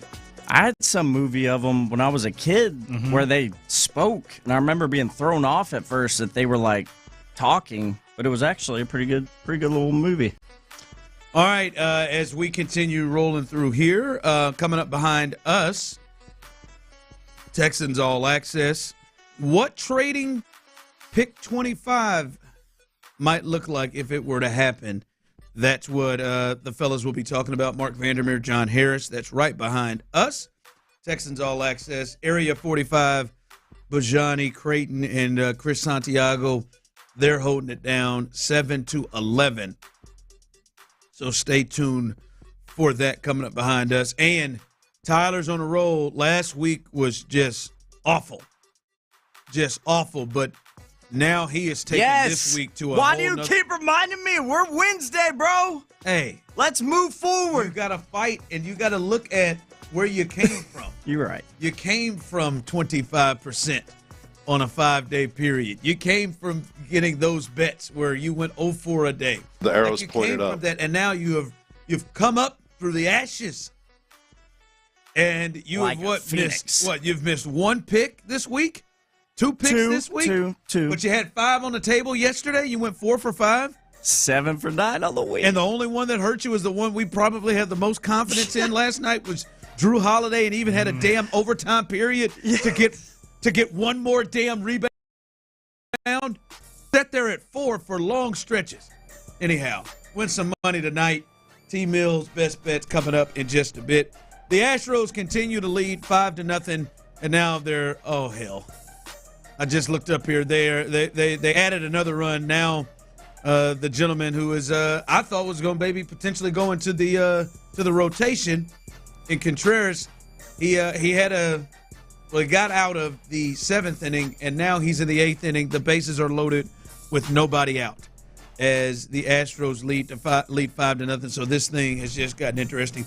We will keep you up, or as Tyler loves to hear, abreast on what's going on in that game. But speaking of this game, but look, we're looking at it. This is an example. Today, they've put up 5 runs, but we can see they have at times struggled when it comes to scoring runs, struggled when it comes to extra base hits or power or anything like that. But they did put up 5 runs. They've probably left, I don't know, you may have it, they probably have left 12, 13 runners on base thus far in this game and had a chance to really break this thing open. And after Framber and Hunter, the pitching gets a little concerning from the back end of the rotation. And then before you get to Abreu and Hader, who I would imagine are out today, at least Josh Hader, who's pitched, 2 innings in a couple of appearances here of late. It's a little nerve-wracking there, and then you got a bunch of guys who are trying to find their way at the plate and don't have a lot of experience. And if Joe Espada, the captain, if he is able to get this team, Luke, to the postseason, I know there are people who have their doubts about him, and I'm not saying they're not warranted. I understand it. I called you number 2, but then I gave it, hey, he did some things for this team to get through where they got last year and got to the postseason. I give him credit for that. I know some that don't. Clint Stoerner, who generally sits in that chair, does not view him as as a real major league manager. If he gets this team to the postseason, this to me is by far the weakest Astros team that they've had in this run. I'm talking all the way back to 2015 when they beat the Yankees in the wild card game and they had the Kansas City Royals on the ropes in Game 4 and ended up losing that series. All the way back to then, this to me is the weakest team they've had to deal with, and probably the team, Luke, that is going to need more of their manager to make decisions as opposed to the other ones. If he is able to get this team back to the postseason, I don't care how weak the West is. Hey man, this is that man deserves his flowers, and we got to back up off of Joe Espada. I agree with the first portion, I guess. I do agree. Oh, damn it, Luke, you agree with all of it. That's what you need to be. I agree with all of it. That this will definitely require more work than the previous, iteration. Dusty and AJ Hinch didn't. They had better overall talent and teams than that. That was always kind of the thing with Dusty too, is that he was more of like the culture, the locker, the clubhouse, but game managing, he always left a lot to be desired throughout his career, I thought. But with this case, I do think it's going to take some work from Joe Espada throughout this year. However, with that said, I think the Astros should still be a playoff team, or it shouldn't be some sort of huge surprise.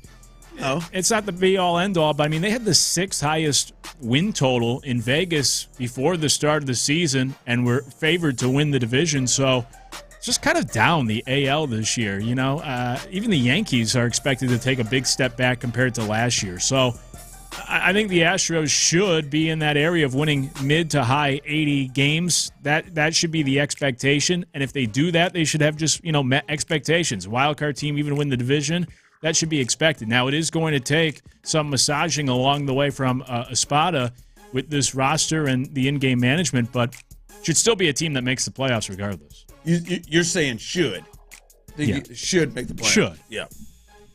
And I picked them. I think they will. I picked them before the season started. I haven't seen enough now to change my opinion. Yeah, I don't disagree with you. I'm just saying if it does happen, like this isn't just a, hey man, put my feet up, man, write out the lineup card, right? Like, hey, this rotation, bam, bam, or easy decisions in the bullpen to make. This isn't that to me. I think this is a situation in which, like, hey, man, you got to make some decisions and some moves here, and they're going to need his decisions and moves to hit more often. So I just think this won't be a deal of, now Dusty got this, and I thought it was BS then too, because I think over 162 games with the injuries and stuff that happened in those years, and even last year with the spot as well, this ain't a situation of, all right, man, anybody could have managed this team to the playoffs,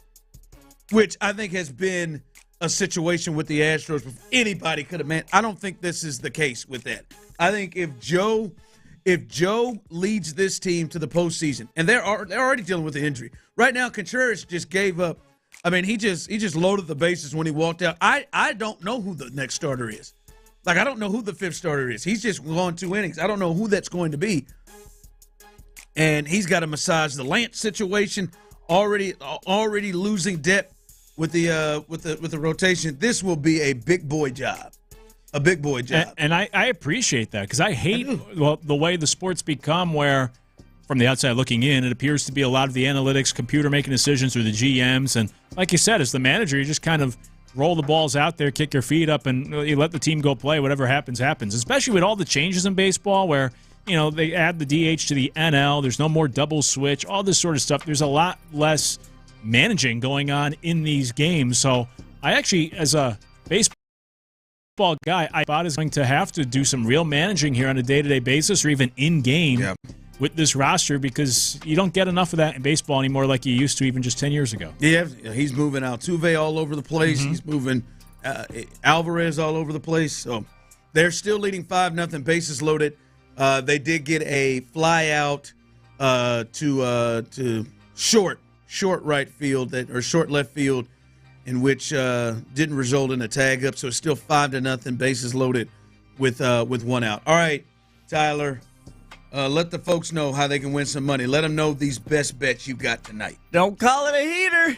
Sounds like one. Feeling good, baby. We are off to a hell of a start on best bets this week, and I got 5 more. Sticking with NBA like we did last night. And just like last night, I got 5 NBA wagers for you. First, I'm on the Raptors -10 as they host the Hornets tonight. Next, Sacramento Kings +4.5 as they host the Nuggets. Then I'm on an under here. 76ers at the Washington Wizards, under 225 tonight. And then 2 player props. The turd himself, known by the name of James Harden, playing against your Rockets, under 8.5 assists for James Harden tonight. And then lastly, Luka, the guy who's just trying to enjoy his life. Just trying to enjoy a little hookah is Luka. Over 30.5 points for Luka Doncic tonight. Now, listen, I'm going to tell you this. I know we're generally supposed to tell you which ones we like.